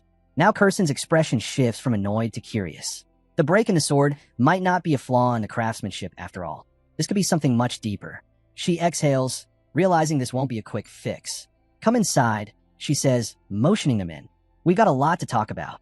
As they step into the workshop, Theo's thoughts drift to Curson. What was her connection to his mother? Unable to hold back his curiosity, he asks if the demon craftsman is really part of their family. Cecilia gives a small nod, confirming his suspicion. While following Curson further inside, Theo's curiosity only grows. He turns to Cecilia again, asking if Curson is actually her birth mother. Cecilia clears the air. Curson wasn't her real mother, but she did raise her for a short time. She shares that Curson has always had a passion for anything beautiful, whether it was music, gemstones, plays, or even people. That's what drew her to Cecilia back then. But Curson, true to her gruff nature, snaps that dredging up the past is a waste of time. Cecilia scoffs at the remark, clearly unfazed. Theo notices something warm hidden behind Curson's harsh tone. Still curious, he asks how his mother ever ended up leaving a place like this. Curson sighs, her annoyance creeping in as she reveals the truth. Cecilia left to marry the head of the Ragnar clan. It wasn't something she ever imagined Cecilia would choose. The Ragnar clan was dangerous, their world cruel, and Curson couldn't believe Cecilia willingly stepped into it. Yet somehow, she made it through. Last year, she even came back, asking Curson to forge a sword for Theo. Curson didn't hide her disapproval, calling Cecilia shameless, but that only fired up Cecilia more, sparking a fresh round of bickering. As they trade jabs, Theo can't help but smile. He's never seen his mother like this before, sharp, playful, alive. In his previous life, he'd been so consumed with chasing rank and reputation that he never really saw her. He never noticed the people who truly cared. Watching them now, he begins to understand. Curson might be rough, but her care runs deep. And he wonders, if she was around back then, why didn't she ever step in? Or maybe this time things really are different. They finally arrive at Curson's private chambers. As soon as they enter, she suddenly grabs Theo by the arm and slams the door shut, locking Cecilia outside. Her muffled protests echo through the door, but Curson doesn't flinch. Her eyes are locked on Theo. Without wasting a breath, she hits him with a strange question. Does he have the relic of the primordial dragon? Theo blinks, caught off guard. He asks if she means the ancient ancestor of the guardian dragon, the one said to protect the Ragnar clan. He's heard the legends, whispers of powerful treasures hidden across Winterra for the Ragnar bloodline. But to him, they always sounded like fairy tales. Curson cuts him off sharply, her voice tight with frustration. The relics aren't myths, they're real. Her hands tremble as she inspects the broken sword, the same blade she'd forged with everything she had. It shouldn't have shattered, not unless it had clashed with something unbelievably powerful. Something like a relic. The idea that her work failed so easily clearly stings more than she lets on. Theo lowers his head, guilt creeping in. He explains that the sword broke during a fight with a lesser drake. He hadn't meant for this to happen. And as for relics, he doesn't know the first thing about them. But Curson doesn't wait for him to finish. Instead, she moves to a nearby chest, tightly bound with chains, and places it between them. She asks if he notices anything strange. The moment his eyes land on the casket, Theo's system flares to life. Blue light pulses across his vision, the same glow he saw at the dungeon gate back in Camellia Palace. It's unmistakable. This is no ordinary item. He asks if this is part of a quest. Curson can't see what he's seeing, but his reaction tells her everything. He's sensing it. She confirms it. Inside that casket lies a relic of the primordial dragon. No matter how many times she's tried to open it, the seal hasn't budged. As she sets the box down, she begins to tell the legend. The primordial dragon, a creature of immense power, once tore out its own fang and had it forged into a blade. That blade became known as the White Moonlight Blade, a weapon of unparalleled might. Then she lays it all on the line. If Theo can break the seal, the White Moonlight Blade is his. But if he fails, he might not survive. The process could kill him. She gives him one last chance to walk away. But Theo's answer comes instantly. A spark lights in his eyes, his heart racing with anticipation. The risk, the legend, the chance to claim something this powerful. He doesn't hesitate. With a bold grin, he declares the sword already his. Just then, the system responds. Scenario quest activated. Be chosen by the primordial dragon's relic, the White Moonlight Blade. Standing before the chain casket in the heart of Curson's workshop, everything starts to click into place. This isn't just any relic, it's that sword. The one wielded by the Black Dragon, a figure shrouded in mystery, feared across all of Winterra. The same blade carried by the Black Snow Leader, one of the 9 dragons. Whispers of the White Moonlight Blade have always ended in silence, because anyone who knew the truth never lived to tell it. A wave of memories crashes into Theo. He vividly recalls his encounter with the Black Dragon 4 years ago, an event he still can't make sense of. The black dragon could have ended him then and there, but didn't. And in that brief moment, Theo caught a glimpse of the real form of the sword.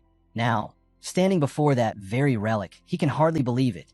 How had Curson been holding onto the primordial dragon's relic all this time without him knowing? Curson's voice snaps him back. She asks if he's ready. Theo doesn't hesitate. Determination burns in his eyes. He will make this sword his. He steps closer, inspecting the casket. The pattern, the markings, it all feels familiar. That's when he realizes it's just like the door to the Camellia Palace dungeon.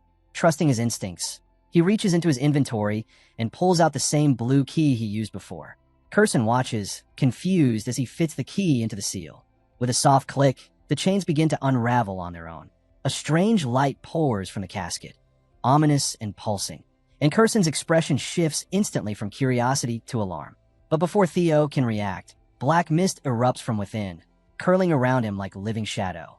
It clings to his body, dragging him downward. He struggles, clawing at the fog, but it's useless. It swallows him whole. Darkness. Then flames. Theo opens his eyes to find himself standing in the middle of a burning palace. Rose Palace.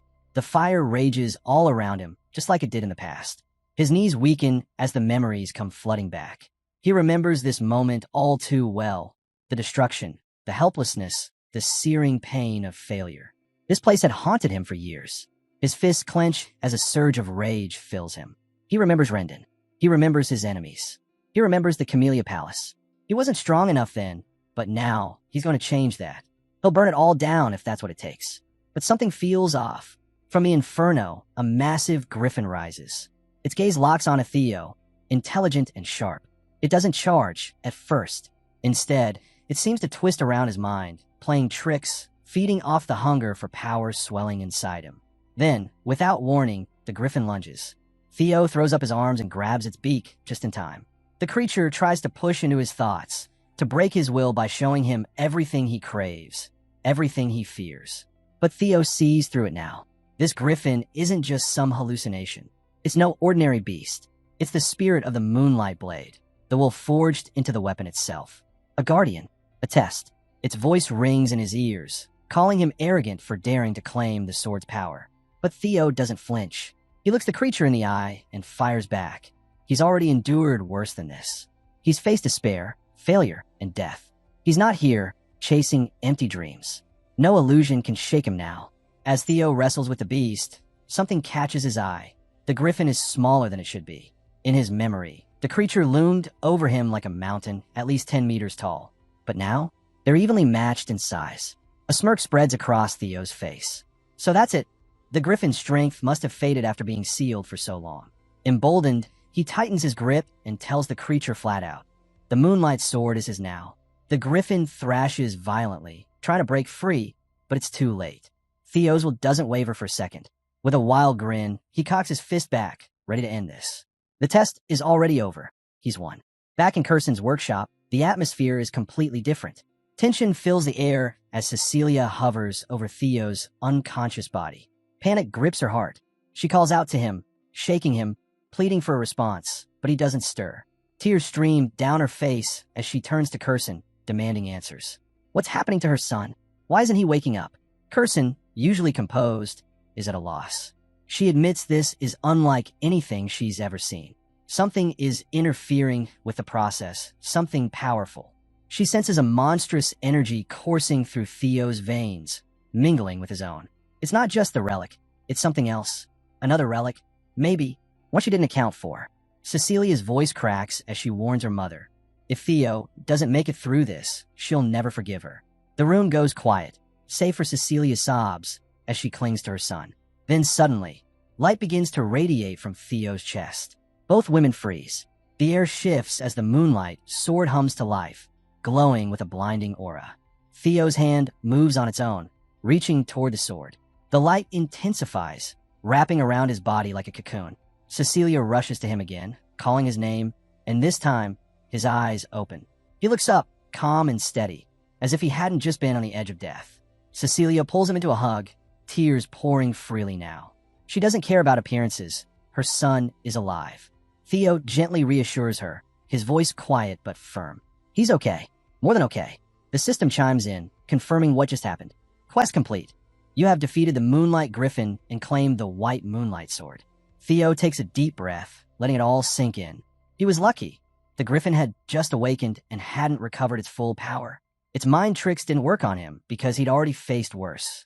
But then comes another notification. The energy of the Moonlight Sword has fused with the monster energy inside him, boosting his magic level far beyond expectations. His stats spike. His magic power now exceeds 200. He's officially crossed the threshold into the realm of high-ranking swordsmen. His body begins to radiate power, glowing faintly with this new energy. But there's a catch. The full extent of this power remains sealed.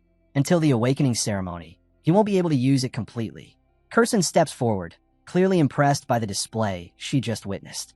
She offers her congratulations. Theo had done it. He'd claimed the Moonlight Sword. But Theo, ever grounded, cuts straight to the point. Was she going to honor her promise? Kirsten raises a brow, but with a faint grin, assures him elves don't go back on their word. Still, Theo can't shake the uneasy feeling creeping in. The sword doesn't feel completely his. Its energy, wild and untamed, refuses to settle. It's like it's testing him. Kirsten picks up on his discomfort immediately. She tells him not to worry. That reaction is normal.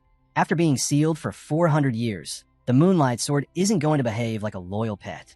It's a beast finally released from its cage. It wants to roar. Theo frowns. He asks if the weapon will ever calm down. Kirsten suggests a simple fix. Let the sword blow off some steam. Hit the wall. Let out. Theo blinks, unsure if she's serious. But she doubles down, tossing in a jab for good measure. With a smirk, she tells him not to worry. Someone with his level of experience wouldn't even scratch the Basque workshop. Legendary sword or not, she doubts he can make a dent. The challenge is clear. A little annoyed but intrigued, Theo decides to go for it. It's the perfect opportunity to test the Dragon Heart ability in a controlled setting. He steps forward, gripping the Moonlight Sword as its volatile energy courses through his arms.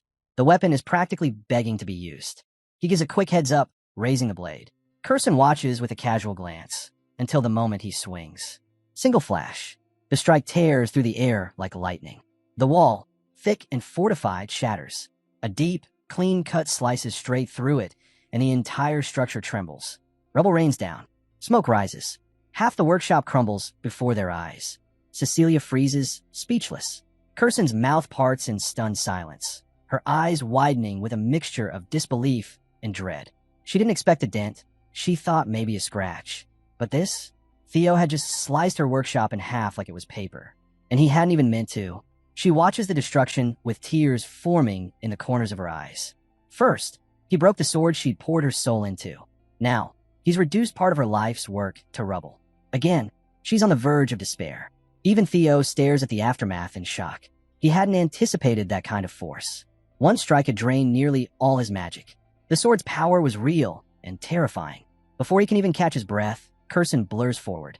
She's at his side in an instant, laying her hand on his shoulder. A surge of mana flows into him. Theo hadn't even seen her move. Kirsten narrows her eyes, feeling the magic rushing back into his system. He's strong, far stronger than she imagined. But he has zero control, no restraint, no stability. And yet, watching what he did to that wall, she can't deny it anymore. This boy is no ordinary talent. He's a prodigy, a real one. A sly smirk creeps across Kirsten's face as she plants a hand on Theo's shoulder. With a proud voice, she announces that she'll be backing him from now on, his official patron. She urges him to soar high and show the world what he's capable of. But let's not kid ourselves. This isn't just an act of generosity. Kirsten's eyes practically sparkle with the promise of profit. In her mind, Theo's about to become a walking endorsement for her beloved Basque workshop. If he dominates with one of their swords, business will boom. Theo, sharp as ever, doesn't miss a beat. He points out the obvious. He can literally see the dollar signs in her eyes. The blunt remark catches Kirsten off guard, but instead of getting flustered, she bursts into laughter. She doesn't deny it. Sure, she's greedy, but she's also genuinely proud. Backing Theo isn't just a business move. It's her way of pushing him higher. As the day comes to a close, and with half the workshop now reduced to rubble, Theo and Cecilia get ready to head out. Before leaving, they share a few final words with Kirsten, who's clearly still reeling from Theo's raw power. Oh, and Theo didn't leave without handling the damage. He handed over some Drake fangs as a sort of wall repair donation for the chaos he caused. Kirsten, being the savvy elf she is thrilled. Those fangs are rare and valuable. She's not only impressed that he managed to take down a lesser Drake, but also feeling a swell of pride in her daughter, Cecilia, for raising such a remarkable son. Just as she's basking in all that maternal pride, a voice slices through the air, calling out to her by her notorious title, Demon Craftsman. Kirsten stiffens. She knows that voice. She turns slowly, only to come face to face with none other than the Crow of Ragnar.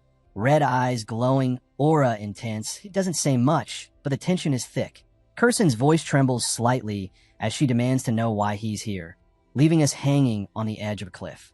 Skip ahead 5 days, and the long-awaited awakening ceremony is finally here. Theo is back in action, locked in another sparring match with Evelyn, his one-armed sword master. Blow after blow, it's obvious Theo's leveled up. Faster, stronger, sharper. Evelyn can feel the difference. Spectators watch in stunned silence, beads of sweat forming as they realize the gap between them and Theo has only widened. After a fierce round of sparring, Evelyn pauses, catching her breath. She finally admits it. Theo's actually pushing her back. It's a rare compliment, and Theo knows it. He tries to play it cool, but that smug grin gives him away. Getting praise from Evelyn? He never imagined it, and inside, he's absolutely reveling in it. Evelyn, keeping her usual composure, tells him he's come a long way and might even have a shot at becoming valedictorian of the awakening ceremony. Theo flashes her a cocky grin, tossing out a playful thanks before adding that if he does end up on top, he'll make sure to mention her name in his victory speech, right in front of the entire clan. Evelyn shoots him a tired look, equal parts amused and mildly horrified, silently questioning if he really needs to go that far. But Theo's not alone in the moment. His friends rush in, fired up, each demanding a shout-out in the speech too. The teasing is loud, chaotic, and full of laughs. Theo, soaking it all in, thinks to himself that maybe this whole being popular thing isn't half bad. Meanwhile, Evelyn watches the scene unfold with a blank stare, wondering if all this attention is starting to mess with his head. Cut to the main event, the awakening ceremony. At the heart of the central headquarters, Theo steps in with confidence. Theo Ragnar of the Camellia Palace, he declares as he makes his entrance. All around him, the hall buzzes with energy. The awakening ceremony isn't just any gathering. It's the Ragnar clan's grand stage, where young talents get their shot at real recognition. The place is packed. Veterans, rising stars, and elites alike, everyone's here. Among them are the 9 dragons and, even more surprising, the former clan head from 2 generations ago, Hilda Ragnar. Theo spots her immediately and feels a sense of relief. She's over 150, yet still here, still watching. Her presence adds a heavy dose of gravity to the occasion. Then, boom, a deep drumbeat echoes through the hall, silencing the crowd. Vanna, Ragnar steps forward. A swordsman from the Dragon Gate and the event's lead judge, his voice carries authority as he lays out the rules for the preliminary round. It's brutally simple. Grab a sword and leave your mark, literally, on the steel wall in front of you. This wall isn't your average slab of steel. It's crafted from white snow steel, a rare alloy so tough that regular blades don't stand a chance. But there's a trick to it. If a participant can unlock their mana hall and infuse their sword with magic, then, and only then, can they hope to leave a mark. To level the playing field, Vanna distributes a Soma pill to each contender. This special elixir holds the equivalent of 10 years' worth of magical energy, designed to awaken their latent power. The test is simple. The deeper the cut, the higher the score. Then comes the first name, Theo Ragnar. He steps forward, eyes steady as he takes the Soma pill. In the back of his mind, he remembers how things went in his past life. Back then, it was his half-brother, Axion, who claimed the title of valedictorian. But not this time. This time, the spotlight is his. With fire in his chest, Theo grips a sword and moves toward the gleaming steel wall, every pair of eyes locked onto him. This is more than a test. It's a chance to erase the shadow of who he used to be and prove just how far he's come. As he approaches, a system prompt flickers into view. Quest: become the valedictorian of the awakening ceremony. Theo can't help but grin. This is it. No more holding back. No more hiding his strength. He's going all in. Up in the stands, Hilda Ragnar watches intently. Her gaze shifts to Kyle Ragnar, the current clan leader, and she raises a brow. Is this the boy you spoke of? She asks. Kyle gives a subtle nod. Hilda leans forward, curiosity piqued. She's heard the rumors. Now she wants to see if there's real weight behind them. Back at the center of the arena, Theo rolls his shoulders, doing his best to shake off the pressure. Vanna steps forward, reminding him to take the Soma pill. Theo nods, pops it in, and swallows. But this time, it's different. In his past life, the pill nearly shattered his dantian. He couldn't control it. But now he's ready. As the soma dissolves, power floods his body like a tidal wave. Mana bursts from him in waves, spreading across the field. Vanna's eyes widen.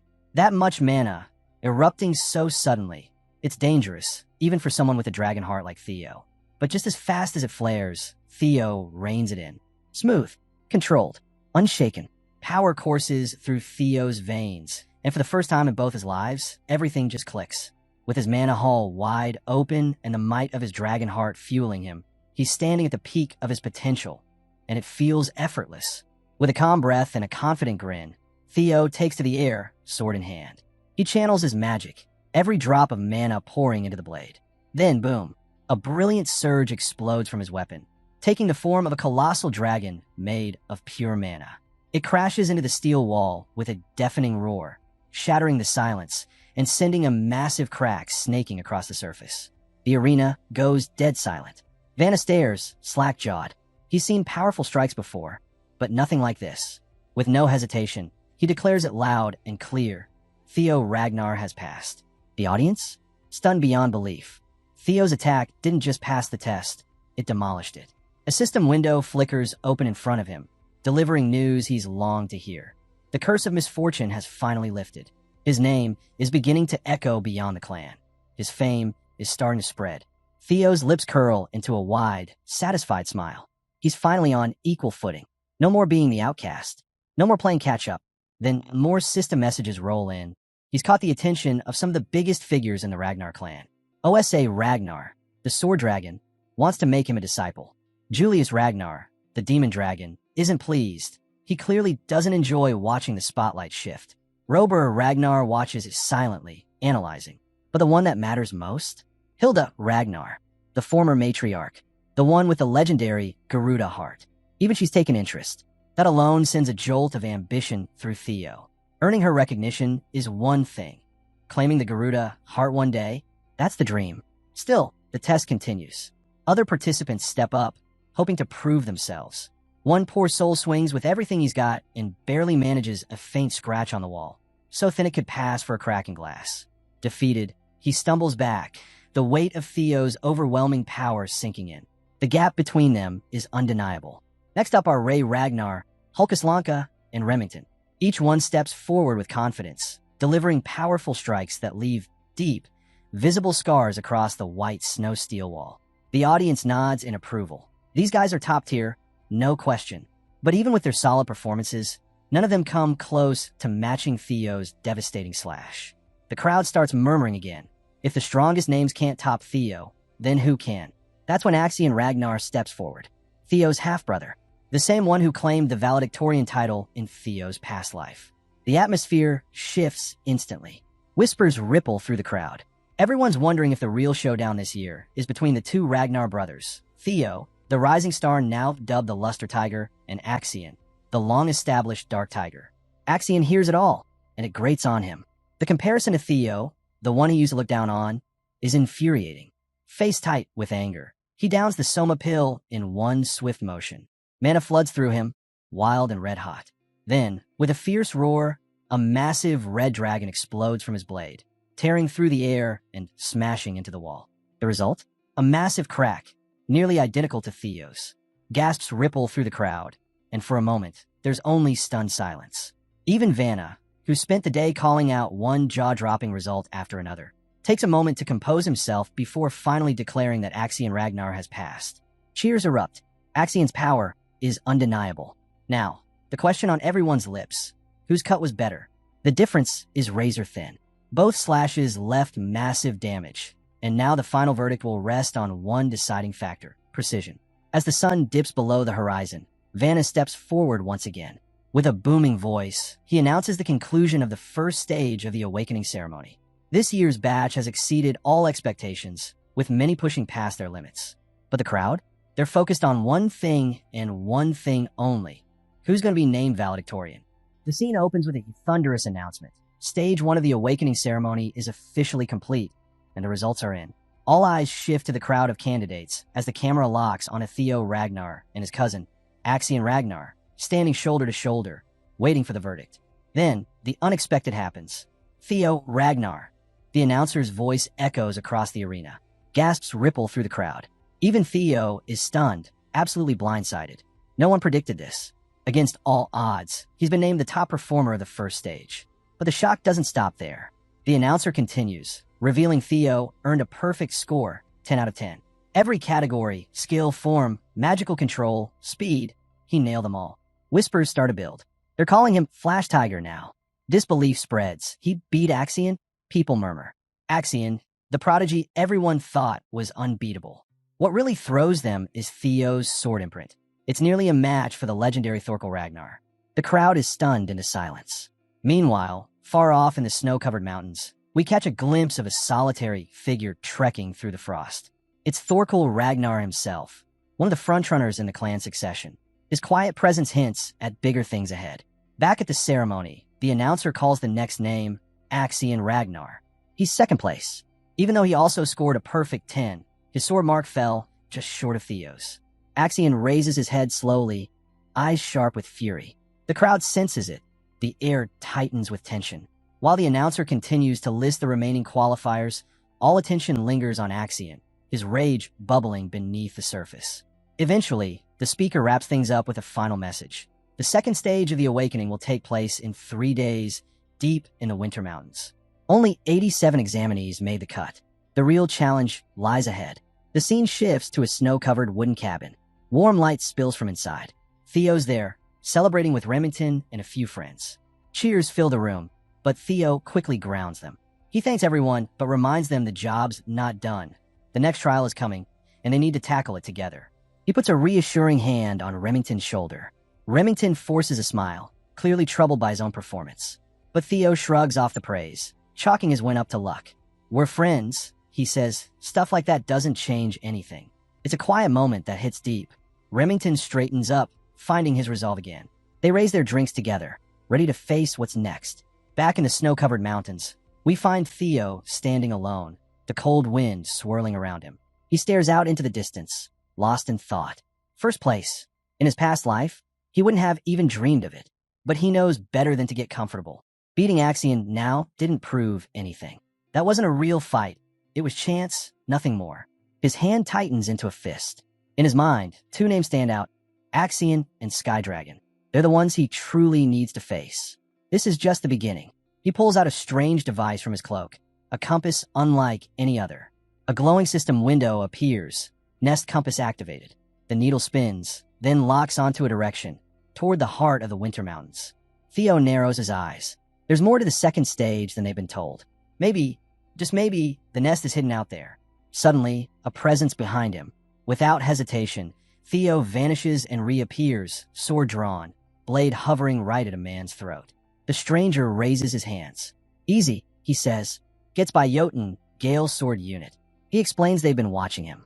His captain was impressed and wants to offer Theo a chance to take their elite unit's entrance exam. Theo doesn't lower his blade just yet. If you're interested in me, why make me test? He asks. Gets by smiles, saying even an invitation is a rare honor. But before the conversation can go any further, another voice interrupts, sharp and mocking. Sword platoon fools, it sneers. A new figure steps in. Ian So Sorry, the fierce vice commander of the Black Iron Cavalry. Nicknamed the Fire Goblin, she doesn't waste words.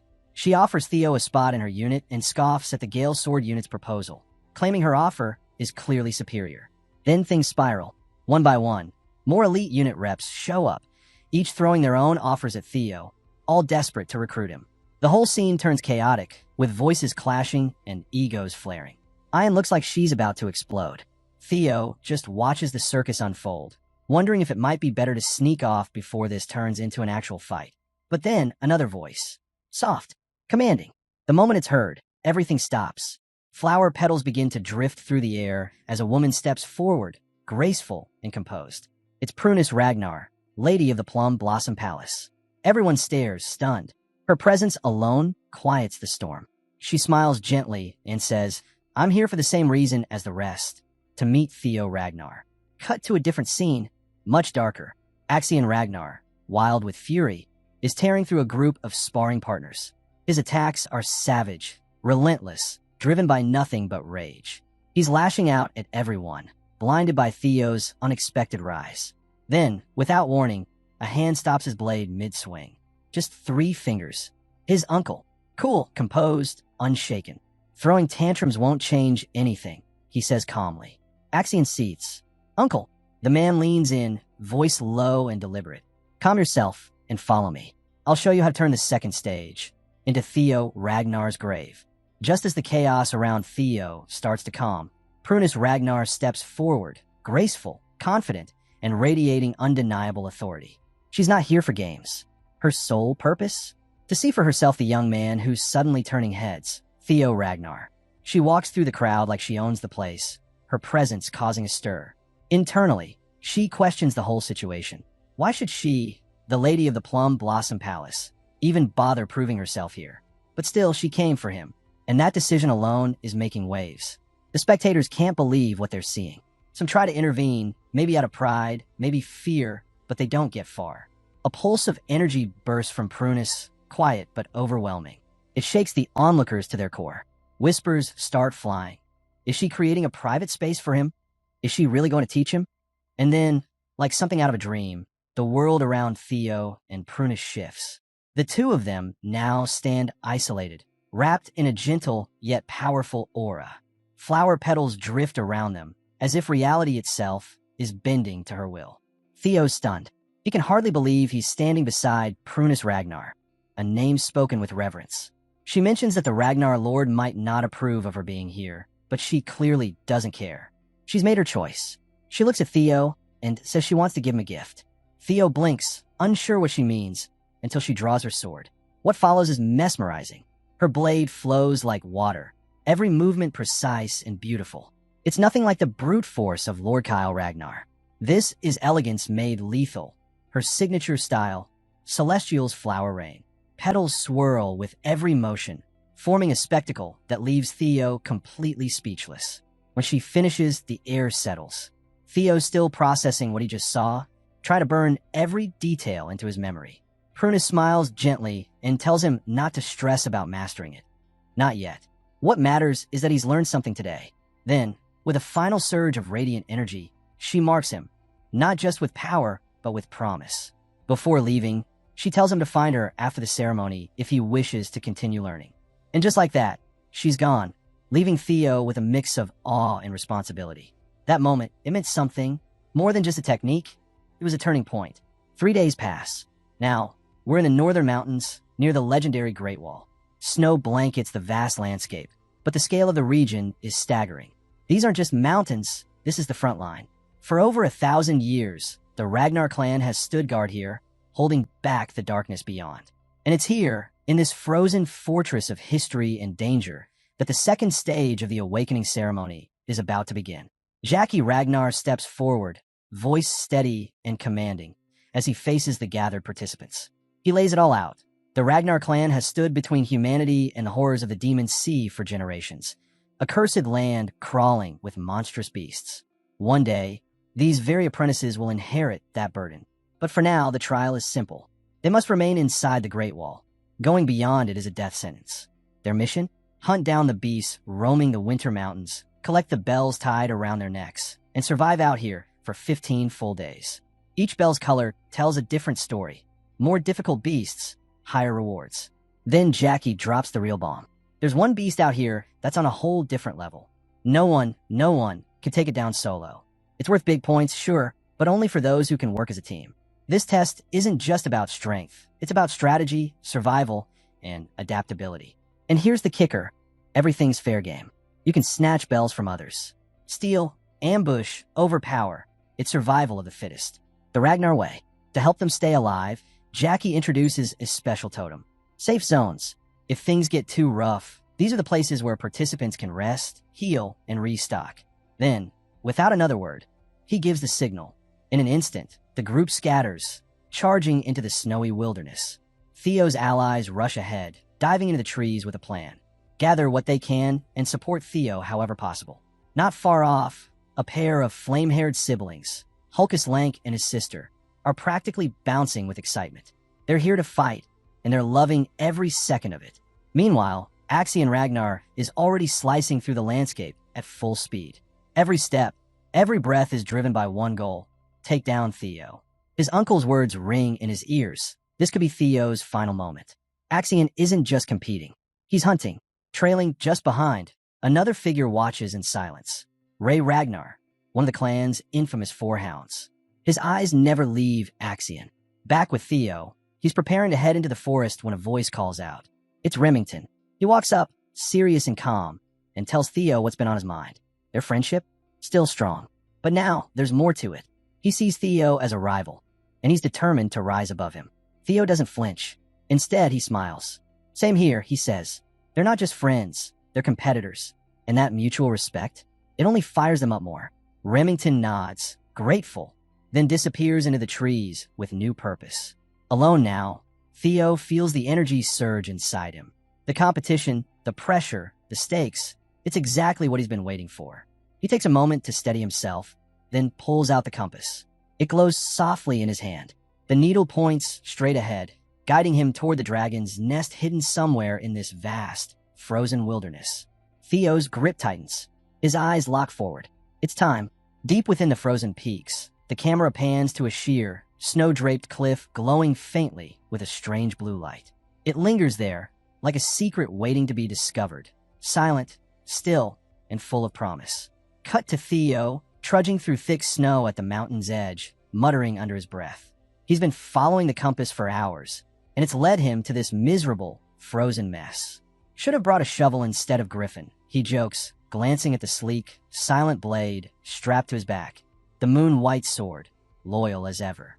Just then, as he grabs the hilt, Griffin stirs with a faint tremble, reacting to his touch like it's more than just steel. Theo doesn't have time to think about it. With a deep breath, he raises the sword and slashes forward, letting loose a burst of blue energy. Snow explodes outward, revealing a hidden path buried beneath the icy layers. But before he can take a step forward, something shifts in the air. Theo's eyes narrow. He can feel it. Someone's watching. Without turning, he calls out, daring the stalker to come out. Sure enough, a man steps from behind the trees, laughing. "When did you spot us?" he asks casually. "We've been trailing you a while." Theo turns, now facing three figures, each armed and smirking. One of them, a heavy-set guy, jabs a thumb toward his friend, blaming him for making too much noise. The bald one grumbles, already regretting this decision. He's stronger than we thought. The leader steps forward, oozing arrogance. "Hey there, first place," he says with a mocking grin. Theo recognizes them instantly. Hyde, Chow, and Loon, the infamous roughnecks of Book Mountain. He knows their reputation. In his past life, he'd uncovered their atrocities while working with Hyuk Seol. Missions had been their excuse, but what they left behind was a nightmare. Over 700 lives lost, civilians torn apart, skulls crushed, names lost forever in pools of blood. Theo had been the one to clean up the aftermath, and the memory never left him. Seeing them now, he knows this confrontation was inevitable. Just didn't expect it would happen so soon. "You working for Axion?" he asks, voice sharp. The fat one stares blankly. The leader scoffs. "Please, like we take orders from some kid." Theo's eyes narrow. "Then who sent you?" They don't answer. Instead, they close in, circling, grinning like it's a game. One of them laughs. "You wouldn't believe it if we told you." Then it hits Theo like a thunderclap. The Senate. Of course. Theo's words land like a hammer, and the roughnecks freeze. For a second, just one, they hesitate. The leader's grin returns, slow and slick. "Not bad," he says, impressed. "Didn't expect you to figure that out." The fat one shifts uneasily. Maybe we're in over our heads. But the leader waves him off, sneering. "Relax. Once we take him out, who's gonna know?" He steps forward, drawing his weapon. "Too bad, though. Shame to mess up that pretty face of yours." Theo doesn't flinch. He calmly reaches for Griffin. The moment his fingers wrap around the hilt, the blade hums, and in a single, blinding flash, a dragon-shaped surge of blue energy erupts from the sword. It roars like thunder, charging straight at them. They barely have time to react. The leader's smirk vanishes as the energy tears into him. Before the others can move, Theo follows up. 3 swift slashes, each clean and deadly, like the claws of a dragon ripping through flesh and steel. Blood paints the snow in crimson arcs. In an instant, the 3 roughnecks are reduced to a pile of torn bodies and stunned silence. Their severed heads land near Theo's feet. He stares down, eyes glowing red. "I won't become monsters like you." he says coldly. He leaves their heads untouched, not out of mercy, but as a message. As the mountain wind howls around him, Theo remembers the horror of their massacre in his past life. They'd been stronger then, more vicious. Maybe this time around, they weren't as terrifying, or maybe he'd just grown stronger. Without hesitation, he kicks their heads off the cliff. No need for trophies. His thoughts drift to Lady Prunus's technique, Celestial Flower Rain. He's mimicked it 3 times so far, but it's still just a shadow of her true form. She could unleash over 100 strikes in a single breath. He's not there yet. He exhales sharply, pushing the thought aside. One thing at a time. Just as he turns to leave, something catches his eye, a faint outline at the cliff's edge. Curious, he walks over and peers down. A staircase, carved into the rock, hidden beneath layers of snow and shadow. Just as he spots it, a system notification appears. Hidden quest activated. Find the invisible staircase and explore the blue cave. Without a second of hesitation, Theo leaps down, following the spiraling stone path deep into the mountainside. Meanwhile, far from the icy cliffs, inside a grand monitoring hall, tension is mounting. A man unfurls a scroll, reading off the current rankings. Axion Ragnar is in first place. Ray Ragnar's close behind. Julius, seated at a massive round table, leans forward. What about Theo Ragnar? The announcer hesitates. He's yet to score any kills or team up with anyone. Julius raises an eyebrow, intrigued. The room goes quiet. Maybe, the announcer ventures, he's waiting in ambush. Or hiding something big. At the round table meeting, as the chatter shifts toward Theo, Prunus opens her mouth to speak, only to be cut off by a smug, mocking laugh. Wolfgang. He leans forward, voice dripping with contempt. Just because he shined in the first trial doesn't mean he'll survive this one, he scoffs. He paints Theo as a fraud. No real combat experience, just a lucky fluke.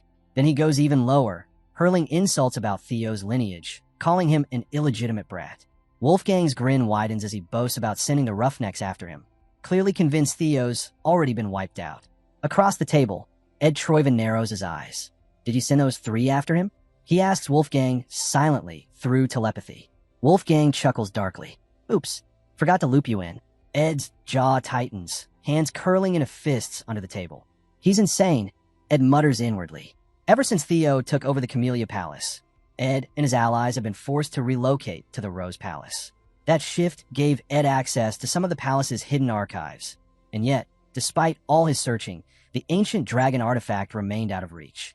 Now, he's starting to suspect something dangerous. Theo might be the key, and Ed's not planning to let that slip through his fingers.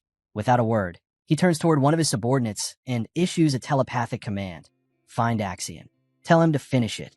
Now, back at the table, Prunus turns to Julius, her voice calm but firm. The Senate's moving pieces behind the scenes. We should prepare a contingency. But Julius waves her off, unbothered. Theo isn't the type to sit quietly for no reason. If he's laying low, he has a plan. Then he glances at her, smile tinged with suspicion. And I haven't forgotten, you met with him behind my back. Prunus just laughs. What matters isn't what you think, it's what he thinks. She leans back, fully confident in the path she's chosen. Cut back to the mountains. Theo steps into the mouth of the blue cave, his figure swallowed by shadows. Inside, the scene is grim. Piles of skeletal remains litter the ground. Skulls stare blankly from the dark, bones cracking beneath his boots. A low, eerie growl echoes through the cavern, and the air feels heavy, thick with dread. Then the skeletons begin to stir. Roars echo off the walls, warped and unnatural. A psychic pressure builds, trying to claw its way into Theo's mind. But he doesn't flinch. His mental fortitude is too high, his will too sharp. These tricks, they're nothing. With a quiet sigh, he places one hand on the icy stone wall. Sensory perception, he whispers. A wave of energy pulses through the cave, lighting up the darkness in his mind's eye. Every crevice, every twist, every hidden path reveals itself. And there, deeper within the cave, a glowing trail blazes into view. Theo's smirk returns. This is it, the hatchling's nest. A memory flickers. Back in his previous life, Hyuxiol had stumbled upon something here, long after this trial had ended. A legendary artifact. By then, it was already too late to stop him. But this time, Theo's going to claim it first. Following the trail, but just as he steps closer, the door stirs.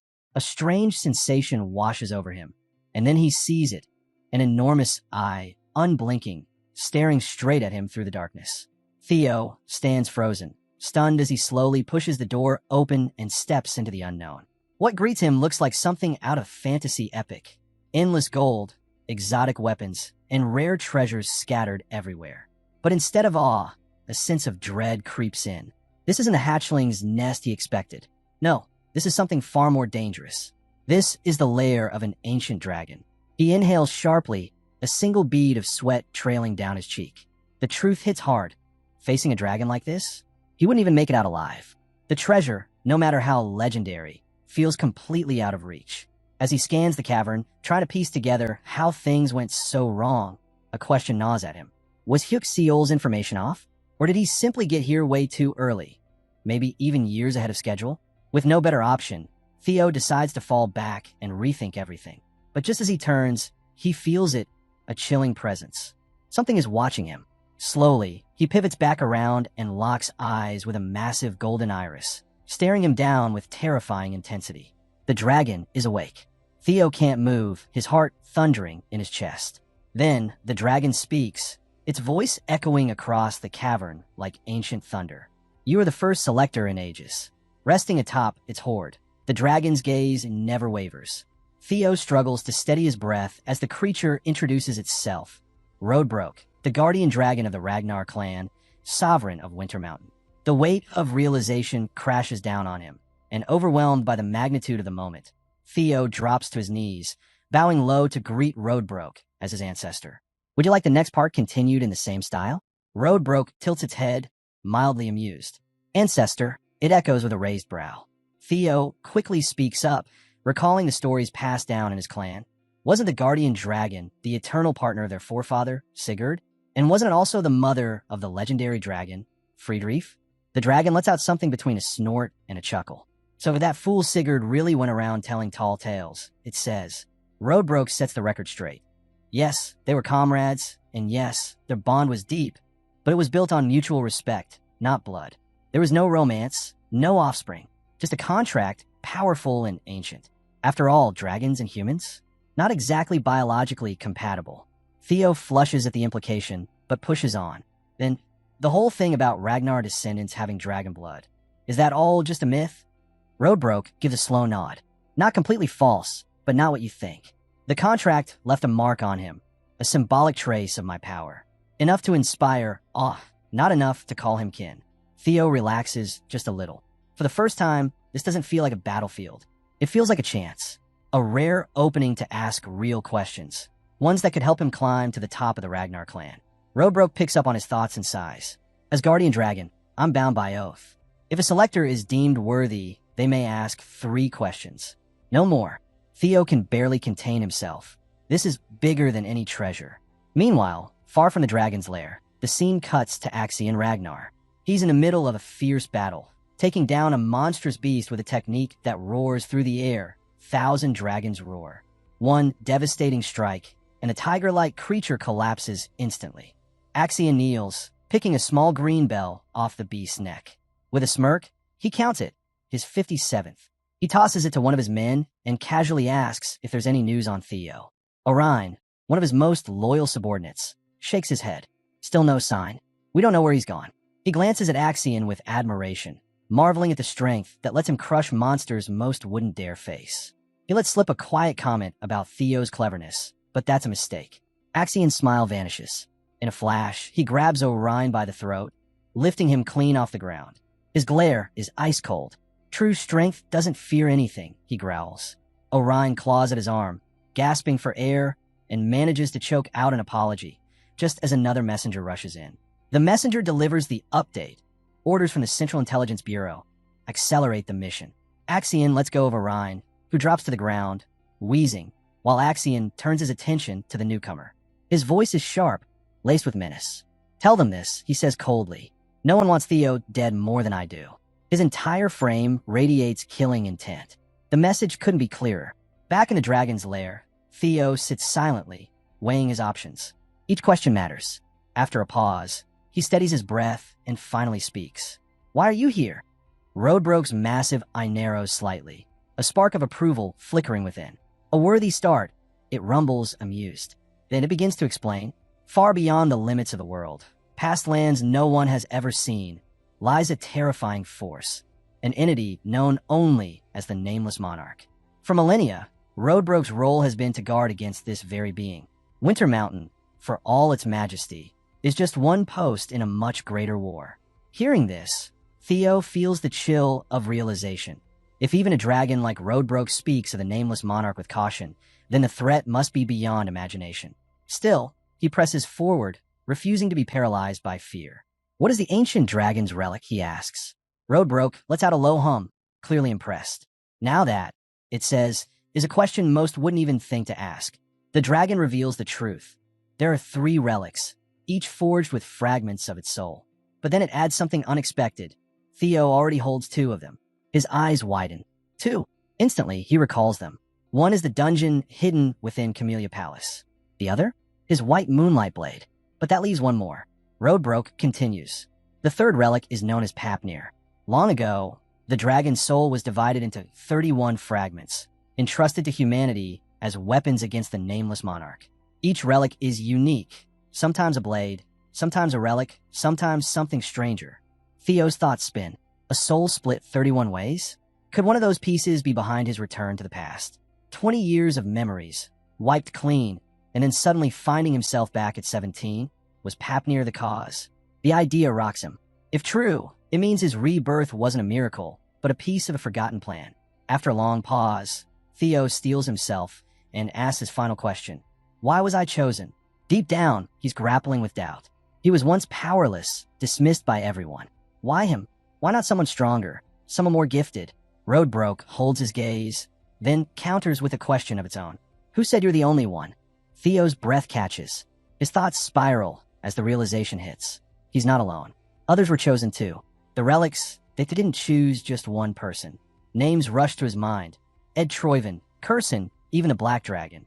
Could they have known about the relics? Could they have gone through the same regression? He thought he was walking a unique path. But now, he might be just one of many pieces in a much larger puzzle. The Nameless Monarch, Roadbroke's eternal mission, and now the possibility of other regressors. It all feels overwhelming. Then, the dragon speaks again. You've asked your 3 questions. The hidden quest is complete. Theo snaps out of his thoughts as a system window materializes before him, announcing the quest completion and offering a reward.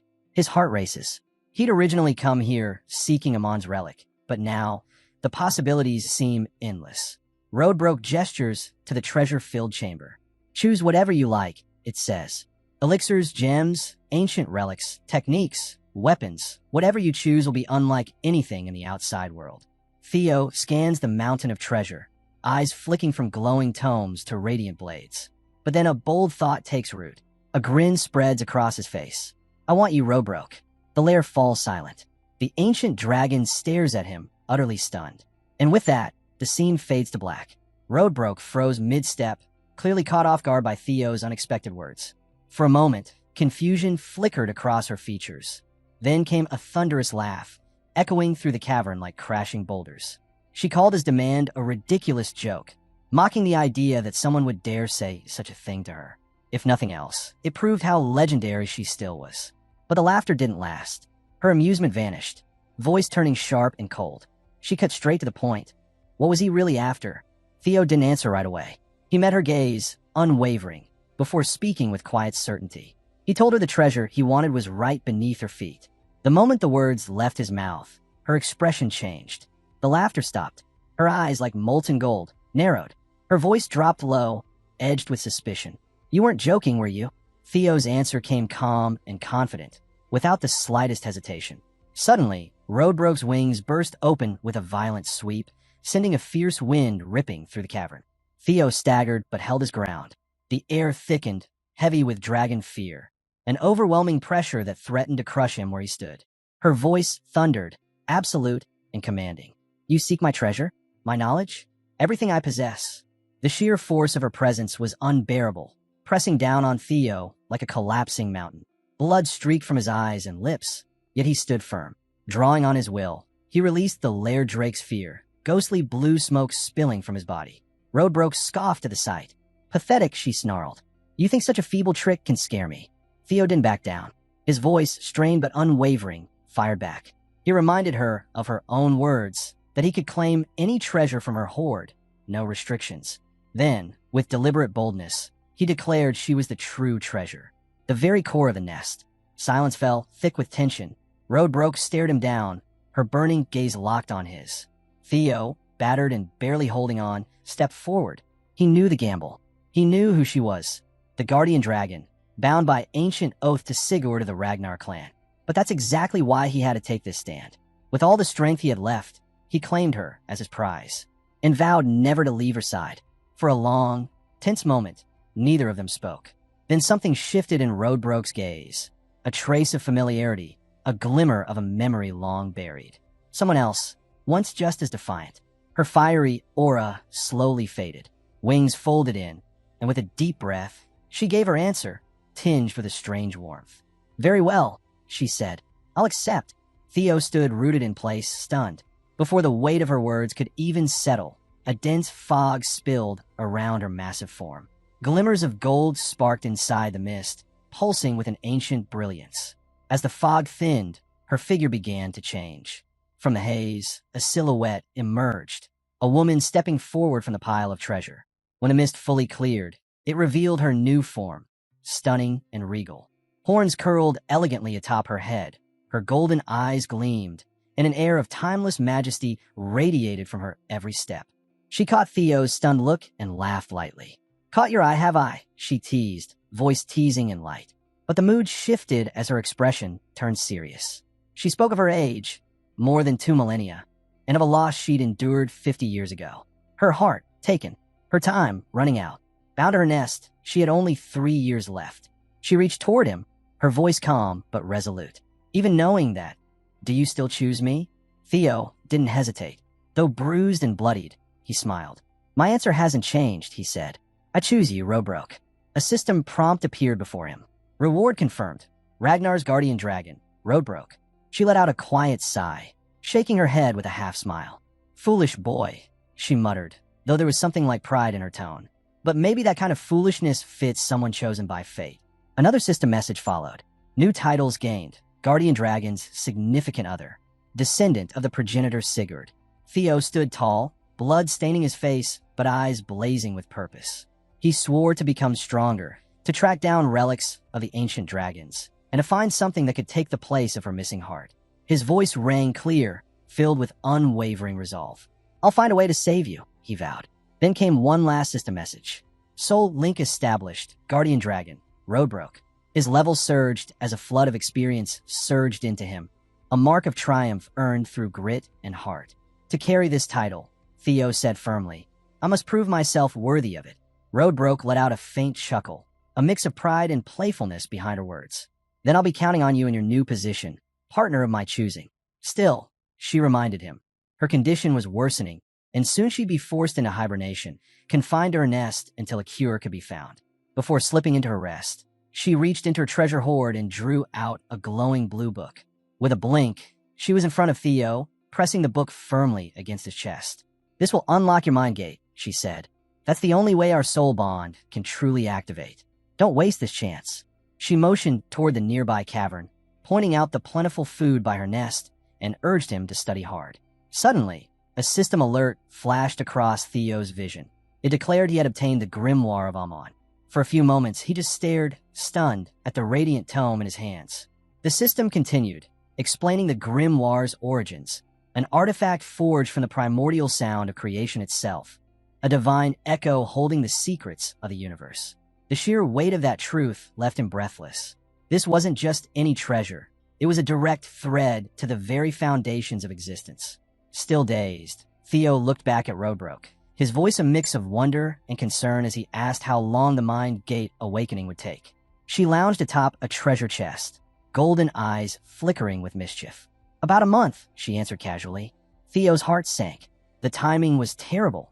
He was already deep into the second phase of the awakening ceremony, and only 15 days remained to complete the trial. Panic edged into his voice as he asked if he could return to the nest after finishing the exam. But Roadbrook, with a sly grin and a tone that brooked no argument, replied, "You're not leaving until that mind gate is open." Theo stood still. She meant every word. The full weight of it hit him. He had only 13 days to master what others needed an entire month for. Meanwhile, his rivals were out there gaining ground, collecting bells, clashing, advancing. There was no room for failure. No option to retreat. 3 days earlier, far away at the Central Intelligence Bureau, the ground lay buried in thick snow. But the bitter cold in the air had little to do with the weather. Axian's uncle was nearby, his wicked grin exuding a chill that bit deeper than the frost. Axian stood silent, watching as the man dug through a container and pulled out what looked like an ordinary marble. But in this world, nothing was ever as simple as it appeared. With the flair of a villain straight out of a twisted fairy tale, Axian's uncle began explaining the marble's true purpose. Far from ornamental, it amplified the power of imprisoned fiends, creating a repulsive anti-field to drive away other fiends. Then, without hesitation, he crushed the marble in his palm. A thick cloud of black and violet mist surged out, churning until it took the form of a nightmarish beast, its cavernous mouth wide enough to swallow Axian whole. Before Axian could even move, shadows burst forth from beneath his uncle. They spiraled upward, solidifying into the shape of a colossal dragon. In a single, merciless blow, the shadow dragon obliterated the fiend entirely. Axian stood frozen, caught between stunned admiration and silent dread. The display was a brutal reminder of the power running through his bloodline. But his uncle paid no mind to Axian's reaction, already shifting gears to the next part of their plan. The rules for the second trial were simple: kill fiends, earn points. But Axian's role came with a cruel twist. He was to draw Theo out using the marbles. Axian, blunt as ever, suggested capturing and torturing Theo to extract the secrets of the Rose Palace relic. But his uncle shut the idea down immediately. Theo wasn't someone to approach so recklessly. Subtlety has never been your strength, he muttered, earning a sharp, icy glare from Axian. Instead, their strategy would be to hit where it hurt, targeting Theo's allies from the training camp to provoke a reaction. Now, back in the present, that plan was starting to fall apart. Theo had yet to take the bait. While the other contenders hunted fiends and climbed the ranks, Theo had vanished. No activity, no presence, just silence. With only 12 hours left before the stage closed, Axian simmered in frustration.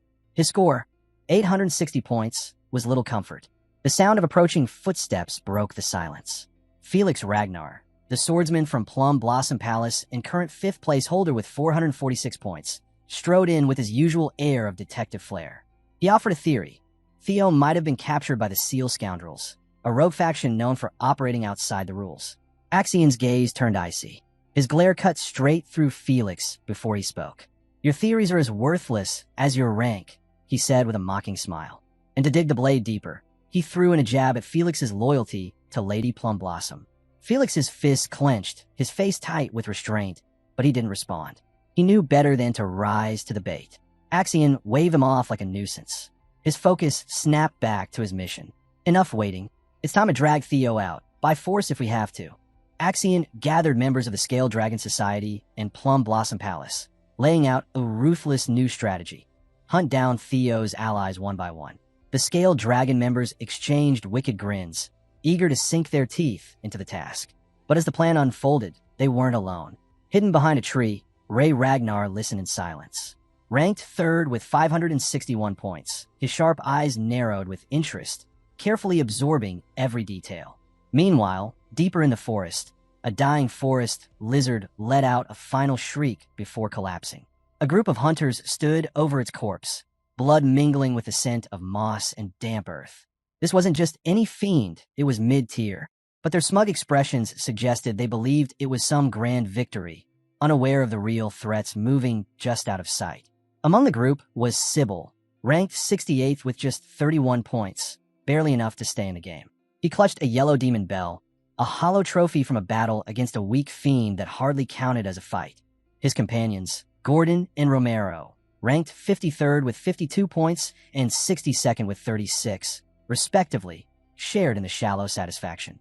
Their scores weren't impressive, but they were enough to keep them breathing. Sybil held up his bell, frowning. 12 hours left. Where the hell is Theo? His voice carried more frustration over wasted supplies than any real concern. Gordon, always the wannabe tactician, shrugged. He's probably plotting something bigger. He's not like us, scrambling just to survive. Romero, ever the hopeful one, lit up. Maybe he's gunning for first place again. His excitement earned tired stares. The others had long since lost their patience for blind optimism. But before anyone could reply, the sharp crunch of a blade ripping through flesh silenced the forest. Out of nowhere, Orion Gardner, ranked 14th with 1,173 points, drove his sword straight through Sybil's back. Sybil's proud smirk twisted into a grotesque mask as blood poured down his chest. Orion pulled his weapon free with a practiced flick, his voice cold and merciless. "You're just cannon fodder."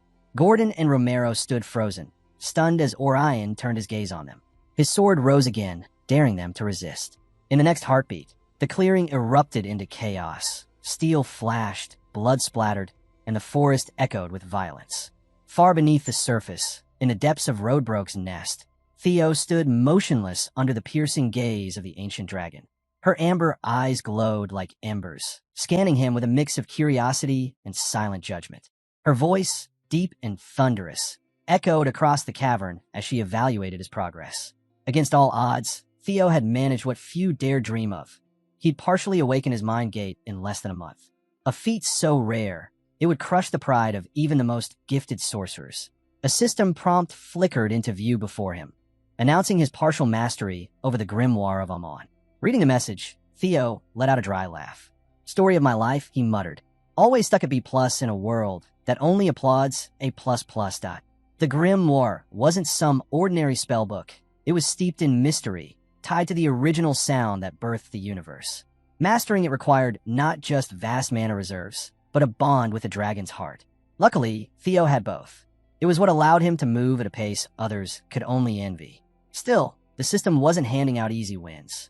Instead of some grand, game-changing power, it granted him a skill called hatching, an ability to control lingering thoughts through psychokinesis.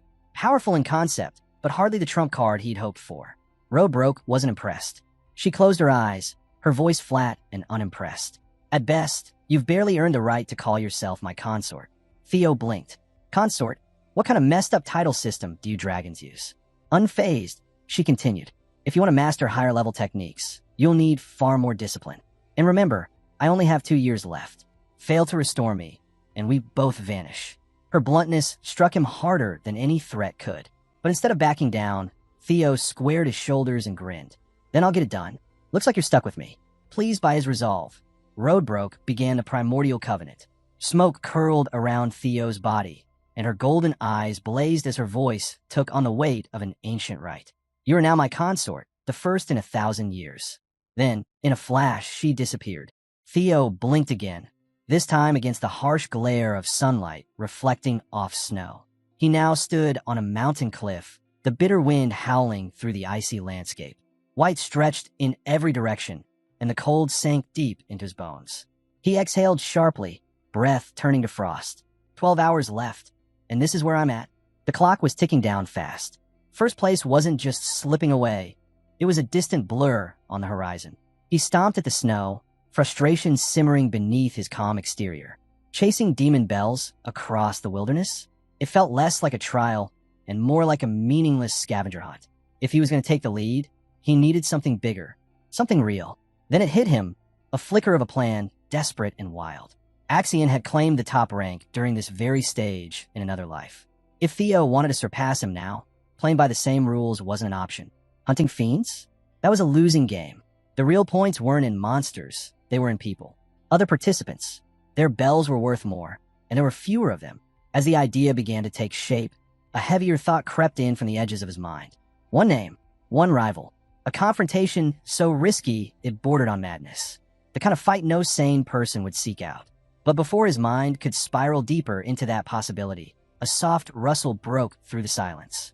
Theo's head snapped in the direction of the sound, his heartbeat kicking up. A figure stumbled into view, leaving behind a trail of red smeared across the pristine snow. He tensed immediately, instinctively scanning the area, not just at the figure, but at the shadows beyond. Then came a voice. Quiet, cold. It sliced through the air like sharpened glass. Theo's breath caught. The real threat wasn't the one in front of him. It was whatever, or whoever, was still hidden, watching from the edges of the treeline. The snow muffled everything, wrapping the forest in a suffocating stillness. Theo stood alert, eyes sweeping the frozen terrain. Then he saw it, a flicker of movement. someone dragging their feet barely upright. Ray? His voice cracked with a mix of surprise and concern.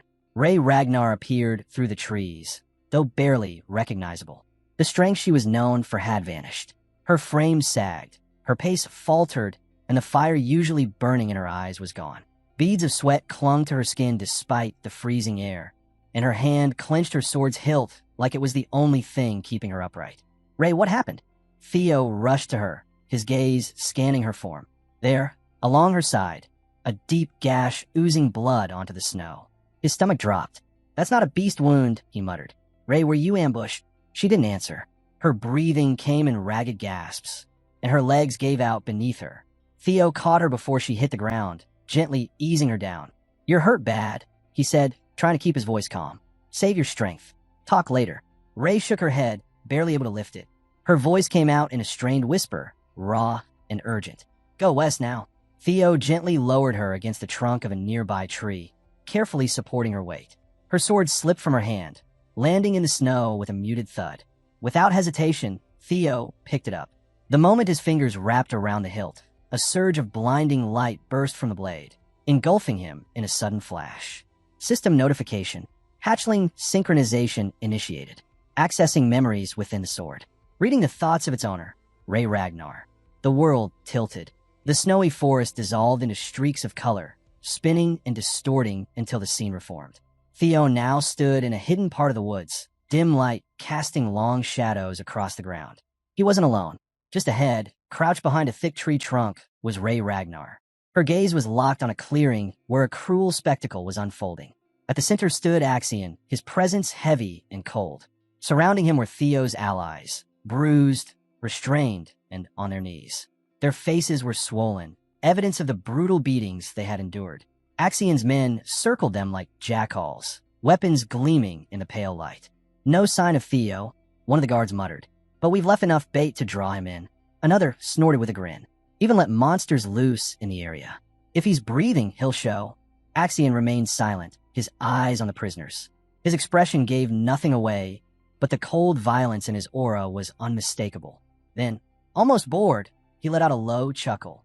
Should I start killing them? He mused aloud, as if pondering a minor inconvenience. Honestly, bringing this many was overkill. 2 or 3 would have done the job. One of his subordinates lifted a blade. Might as well make it count. The weapon rose, ready to fall, until a voice rang out, clear and commanding. Stop this. Ray emerged from cover, sword drawn, her stance unwavering despite the danger. Axion turned slowly, brow raised in surprise before his lips curled into a mocking grin. Ray Ragnar, he said with an air of amusement. Didn't expect you. This has nothing to do with you. Ray's reply was firm. They're Theo's companions. Let them go. Axion's smirk deepened. So you're backing him. Predictable. Ray didn't waste words. She surged forward, blades slicing through the air. Axion moved to meet her, his own sword flashing to intercept. Steel clashed with a shower of sparks as the two collided. Ray struck with purpose, each blow powered by resolve. But Axion parried effortlessly, countering with the speed and precision of a seasoned killer. Her tenacity was fierce, but so was the storm she'd thrown herself into. With one devastating strike, Axion's blade knocked Ray to the ground. She hit the earth hard, struggling to rise as her limbs trembled beneath her. Her strength was nearly gone. Axion stepped forward, towering over her, his sword raised high for the finishing blow. And then, everything shattered. The memory cracked and dissolved, snapping Theo back to reality. The cold forest returned, the silence of snow and wind settling around him once more. Ray slumped against him, her breaths shallow and ragged. Her word from earlier rang louder now than ever. Go west now. Theo's pulse pounded in his ears. This wasn't random. This wasn't just a game. Axion wasn't after points. He was after blood. Anyone tied to Theo was now a target. Gritting his teeth, Theo gripped Ray's sword tighter, a fire lighting in his eyes. The stillness of the forest seemed to brace itself as Theo turned toward her, his voice low and tense. Why, Ray? What is Axion doing? Ray faltered, guilt flashing across her worn features. Her voice came out soft and cracked. He's using them, your allies, to draw you out. You were too quiet, too smart. He got desperate. Theo's fist curled so tightly his knuckles turned white. Rage and clarity surged through him all at once. Where? He demanded, the word sharp as steel. Ray's lips trembled. You can't go alone. The Central Intelligence Bureau, they're behind him. He's not acting alone, Theo. You'll be walking into a death trap. But he wasn't listening anymore. His jaw clenched. Every second wasted meant more suffering, more pain. This had stopped being a competition the moment his friends were taken. This isn't a trial anymore, Theo snapped. This is war. Ray's voice cracked, desperation breaking through. It's a trap. They're waiting for you to walk in blind. Rally help. Regroup. Don't throw yourself away. But Theo's fury blazed hotter than her fear. No one else is coming, he growled. If I don't move now, they'll die. I've already lost too much. Ray's voice shook as she pleaded with him. I can't watch it happen again. I can't lose anyone else. Theo turned, eyes blazing. Neither can I. His voice was thunder in the cold. Final, unshakable, far away, in a snow-covered grove, stained red with blood. Axion stood before Theo's captured companions. The snow beneath their knees had soaked in the proof of their suffering. One of Axion's men approached, eyes wary. Sighted him, the man said. Northern Cliffs, with Ray Ragnar. A wicked grin crept across Axion's face. Good, he said, his tone dripping with venom. Let him come. A chilling voice slithered into Axion's ear. Low, sharp, and meant only for him. It reminded him there was no need to fight Theo head-on. Their real goal was to uncover the secrets of the relics. Theo could be handled later by someone more suited to the task. Axion's gaze darkened as he silently accepted the command. Still, he wasn't about to let Theo go unscathed. The voice advised using the summoning orb, a perfect distraction to keep the supervisors busy and out of the way. Meanwhile, back on the Northern Cliffs, Ray made one last attempt to change Theo's mind. Her words, filled with desperation, couldn't sway him. He thanked her for the warning, but made it clear he wasn't going to abandon his teammates. As he spoke, the atmosphere shifted. A heavy energy radiated from him, and a faint outline of a dragon shimmered behind him. It pressed down on Ray like a tidal wave, overwhelming and absolute. She could feel how serious he was. This wasn't something she could stop. Deeper in the forest, 3 competitors stumbled across a troubling sight. Snow-covered supplies were scattered across the ground, and thin trails of blood stretched into the distance. Remington, the competition's second highest-ranked fighter, knelt beside a bloodstained box. His face grew tense. He recognized the gear. It was Theo's team's. Without hesitation, he called to Hulkus and Erica, urging them to move quickly. Whatever had happened, they didn't have much time. The urgency among them was unmistakable as they prepared to follow the trail. Suddenly, the forest quaked. A towering white beast barreled toward Theo, weapon raised high above its head. Theo's gaze sharpened, his entire body ready. The earth split beneath the monster's feet as its weapon crashed downward. At the last instant, Theo slipped to the side, dodging the crushing blow. Dirt and stone exploded around him as the ground shattered. He exhaled sharply, tightening his grip on his blade. There was no room for hesitation. In a flash, he struck. His sword cut through the air, precise and ruthless, aimed at the beast's weak points. The monster screamed as it fell, its body hitting the ground with a thunderous crash. Theo didn't stop to look back. His thoughts were only on moving forward. Every second mattered. His comrades needed him. But as he sprinted through the forest, a sudden rustle stopped him cold. 5 creatures stepped from the shadows, each one identical, eyes glowing red, teeth bared. They growled low, a sound designed to shake his focus. Theo clenched his jaw. He understood right away these weren't just enemies. They were obstacles meant to slow him down and push him to his limits. Without pause, Theo drew on the might of his dragon's third claw. Power surged through him like lightning, and his sword shimmered with a pale blue glow.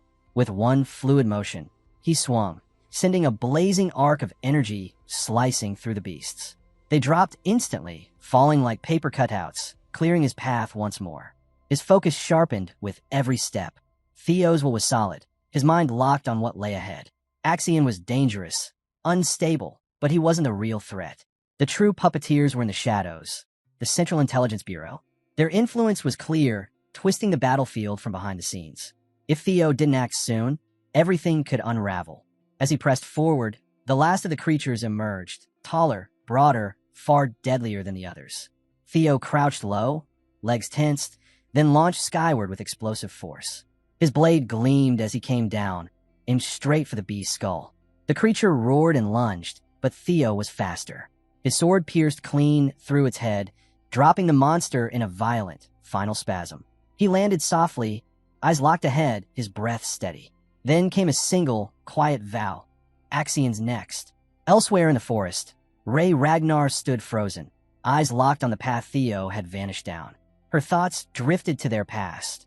Moments from childhood when Theo had led her through darkness with the same fearless conviction. Her hands curled into fists, her resolve crystallizing.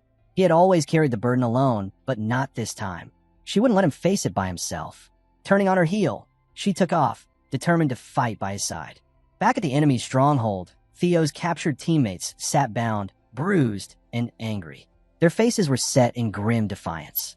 One of them snarled and fought against his restraints, spitting curses at their captors. Axion responded with cold contempt, driving his boot into the man's face and slamming him into the dirt without a second thought.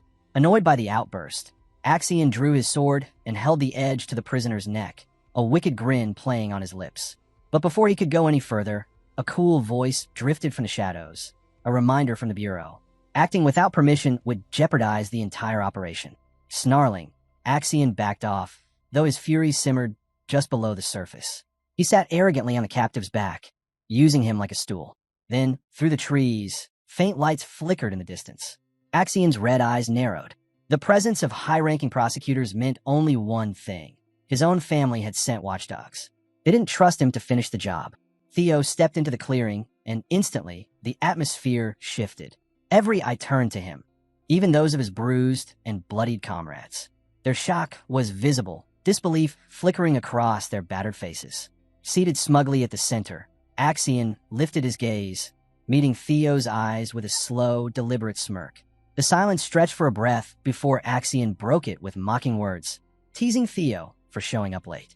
Theo walked forward, unshaken. His gaze swept the scene, captives to his left, tense guards to the right, and Axion lounging arrogantly atop a human throne. Axion's jabs meant nothing. Theo's focus locked on the beaten man beneath Axion's feet, his grip on his sword tightening. Axion rose, fingers brushing the hilt of his blade, but a cold voice from the shadows warned him again. Don't let Theo bait you. Axion paused, then composed himself, shifting his tone. He spoke as if appealing to reason, suggesting their clash was inevitable. Theo cut in, his voice like ice. He asked plainly, was Axion afraid? He didn't wait for an answer. He pointed out the obvious. The hostages, the guards, the orchestrated trap. It wasn't strategy, it was fear. The words hit their mark. Axion's smirk faltered, and his fury surged. You're delusional, Axion snapped. Theo stepped forward, raising his blade, calling for a one-on-one fight. He invoked the name of Ragnar, questioning whether Axion had thrown away his pride. That was the final blow. Rage took over, and Axion roared his acceptance, swearing to finish Theo once and for all. Above the scene, hidden among the branches, covert watchers observed the tension explode. One whispered about the rising heat of battle, while another reminded the group to stay on course. They'd intervene only if Axion lost control. On the ground, Axion barked sharp commands, warning his troops to stand down. This wasn't their fight. He declared it a battle of honor, promising the hostages would remain untouched until it was over. Theo struck first. His speed was blinding. Axion barely blocked the opening slash, stumbling back, momentarily thrown. Theo's faint grin only fueled his anger.